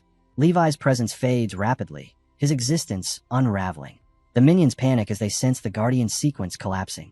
At this rate, the entire archipelago will sink beneath the waves. They urge immediate absorption. Our hero remains calm. He tells Levi not to worry and begins absorbing the power, promising that he will personally move the entire floating archipelago. Above the surface, the land shudders violently as the world responds to the overwhelming force being unleashed far below the sea. Just as mentioned before, a vast circle of power began to form, designed to seize Levi's remaining strength and move the entire floating archipelago. As our hero drew closer to the core of that energy, he pulled it directly into himself. The pressure was instant and crushing. His skin split apart as dense power bore down on him, and only then did he realize how arrogant he had been. The Guardian had warned him. Levi existed on a completely different level. Then the energy erupted violently. In that moment, he understood the truth. He had never imagined Levi could be this strong. If this continued, his body would be torn apart. Just then, a faint guidance reached him, urging him to use the sword. Alarmed, he lifted it with everything he had left and drove it straight into the raging mass of power. The swirling tornado of energy faltered at the blade's impact and gradually settled, transforming into a calm, orderly circle. Watching from a distance, the minions realized he had made an incredibly sharp decision. Another agreed, though the pressure inside the core was still surging violently. They wondered if the Dragon Slayer sword was blocking and reducing the damage to his body. It felt as if Levi had resisted until the very end, and until that final moment, the sword had proven to be his true salvation. At last, the energy was completely absorbed into his soul. As the brilliant core vanished, the hero felt as though he was holding Levi itself within his body. After everything he endured, the struggle suddenly felt distant. A minion appeared behind him and warned him not to relax yet. Levi's power was finally complete, and now it was time to move the island. Without delay, the hero shot toward the surface, a blinding force trailing behind him. He already knew what had to be done. Midway, the minion reminded him that he needed a clear destination. The hero answered without hesitation, Ragnar's northeast barrier. As he emerged near the forest, the eastern landmass came into view. Below, the battlefield was in complete chaos. Warriors clashed violently, as two forces collided without restraint. Then, without warning, a massive wave rippled outward, freezing everyone in place. Shocked gasps echoed across the land as people struggled to understand what was happening. Some whispered that Grimhild must have acted. Others feared the archipelago was finally sinking. The oppressors were struck dumb. In the distance, towering walls of water surged forward. Someone screamed that the shoreline itself was moving. The archipelago was moving. A colossal wave slammed into the temple as water thundered through the air, shaking the world itself. Noel and Roll stood facing one another. Noel struggled to grasp what was happening, his thoughts racing as he wondered if the hero was really absorbing the Dragon Slayer sword's power at such an absurd speed. Roll let out a quiet breath and admitted that now wasn't the time for conversation. He even offered an apology, suggesting they end things there. Noel flatly refused, warning him not to think he could escape so easily. Addressing him once more as the Overlord Dragon, Roll shrugged and admitted that even he couldn't predict what Theoregnar was truly capable of. The plan was already finished. Since the secret of the Dragon Slayer sword had been exposed, perhaps this outcome was inevitable. He casually ordered Neo to kill Noel on the spot and reclaim control, mocking the idea of borrowing the future from someone else. Rose cut in dismissively, saying it was pointless to waste time arguing, and that retreating would be the smarter move. Elsewhere, Antonio stared at the raging waves and finally understood the truth. The archipelago was moving. The hero had succeeded at last. Someone shouted for everyone to stop fighting, announcing that the danger of the archipelago's sinking had passed. Antonio clenched his fist and declared that now it was time to save him. Before he could say anything more, his voice was drowned out by something far more violent. A sword shattered apart as the hero arrived at the last possible moment, stopping an attacker who was about to strike Antonio down. The hero drew his blade and cut the soldiers in half with a single clean swing. The battlefield froze in stunned silence, then erupted into deafening chants proclaiming Grimhild's return. The Sea Dragon's seal had been lifted. Antonio asked shakily if the archipelago was truly safe now. The hero confirmed that it would never sink again. Antonio thanked him, then, swallowing his pride, asked for one final favor. The hero told him to relax and not worry about it. As the noise faded, the aftermath of the battle became painfully clear. Countless soldiers lay dead, their bodies scattered where they had fallen. The hero acknowledged everything they had done to protect him and the archipelago, and declared that he would take responsibility for what came next. The remaining enemy soldiers began to tremble as he slowly walked toward them. Spinola snapped at his warriors, demanding to know why they were frozen in place. He shouted that the dragon's hair sword was finally working in their favor and ordered them to stop hesitating and kill the hero immediately. The warriors roared and charged straight at him. The hero released a wave of dark energy, cursing the bloody chaos they had created while he was gone. His eyes dimmed as he surged forward at terrifying speed. Then, suddenly, he sensed something incoming and screamed for everyone to get down. A sharp red line tore across the battlefield, slicing through everything in its path. Spinola and the warriors standing beside him were erased in an instant, a single crimson mark flashing across their heads before their bodies split apart. The slash didn't stop there. It surged forward, carving through buildings, walls, and anything unlucky enough to be in its way. A heartbeat later, everything that had been touched collapsed. Structures cracked cleanly in half, severed heads struck the ground, and the battlefield was left as nothing but wreckage. A strange ripple lingered in the air, like space itself had been cut open and forgotten to heal. Our hero stared at the devastation, stunned. A curse slipped from his lips as he spat venom at the nobles and guardians, calling them brainless pirates. All of this because they couldn't even deal with a single kid properly. Behind him, Spinola's severed head lay on the ground. His son staggered toward it, legs shaking as he called out to his father, sweat streaming down his face. The hero didn't let him sink into it. He told the boy to get a grip and evacuate with the civilians. The archipelago would need him now. The boy clenched his teeth and nodded. He understood what had to be done, even as grief crushed his chest. Turning away, the hero walked off, thinking that after everything, all he had managed to do was stop the attack. But from another angle, a dark figure was slowly closing in, teeth clenched as he cursed the hero's arrogance. This was the end, he promised. He would tear him apart so thoroughly that not even his father would be able to recognize what was left. Just who in the world was approaching him now? That's where we'll leave it for now. If you want to catch the next part, make sure to like the video and subscribe so you don't miss it.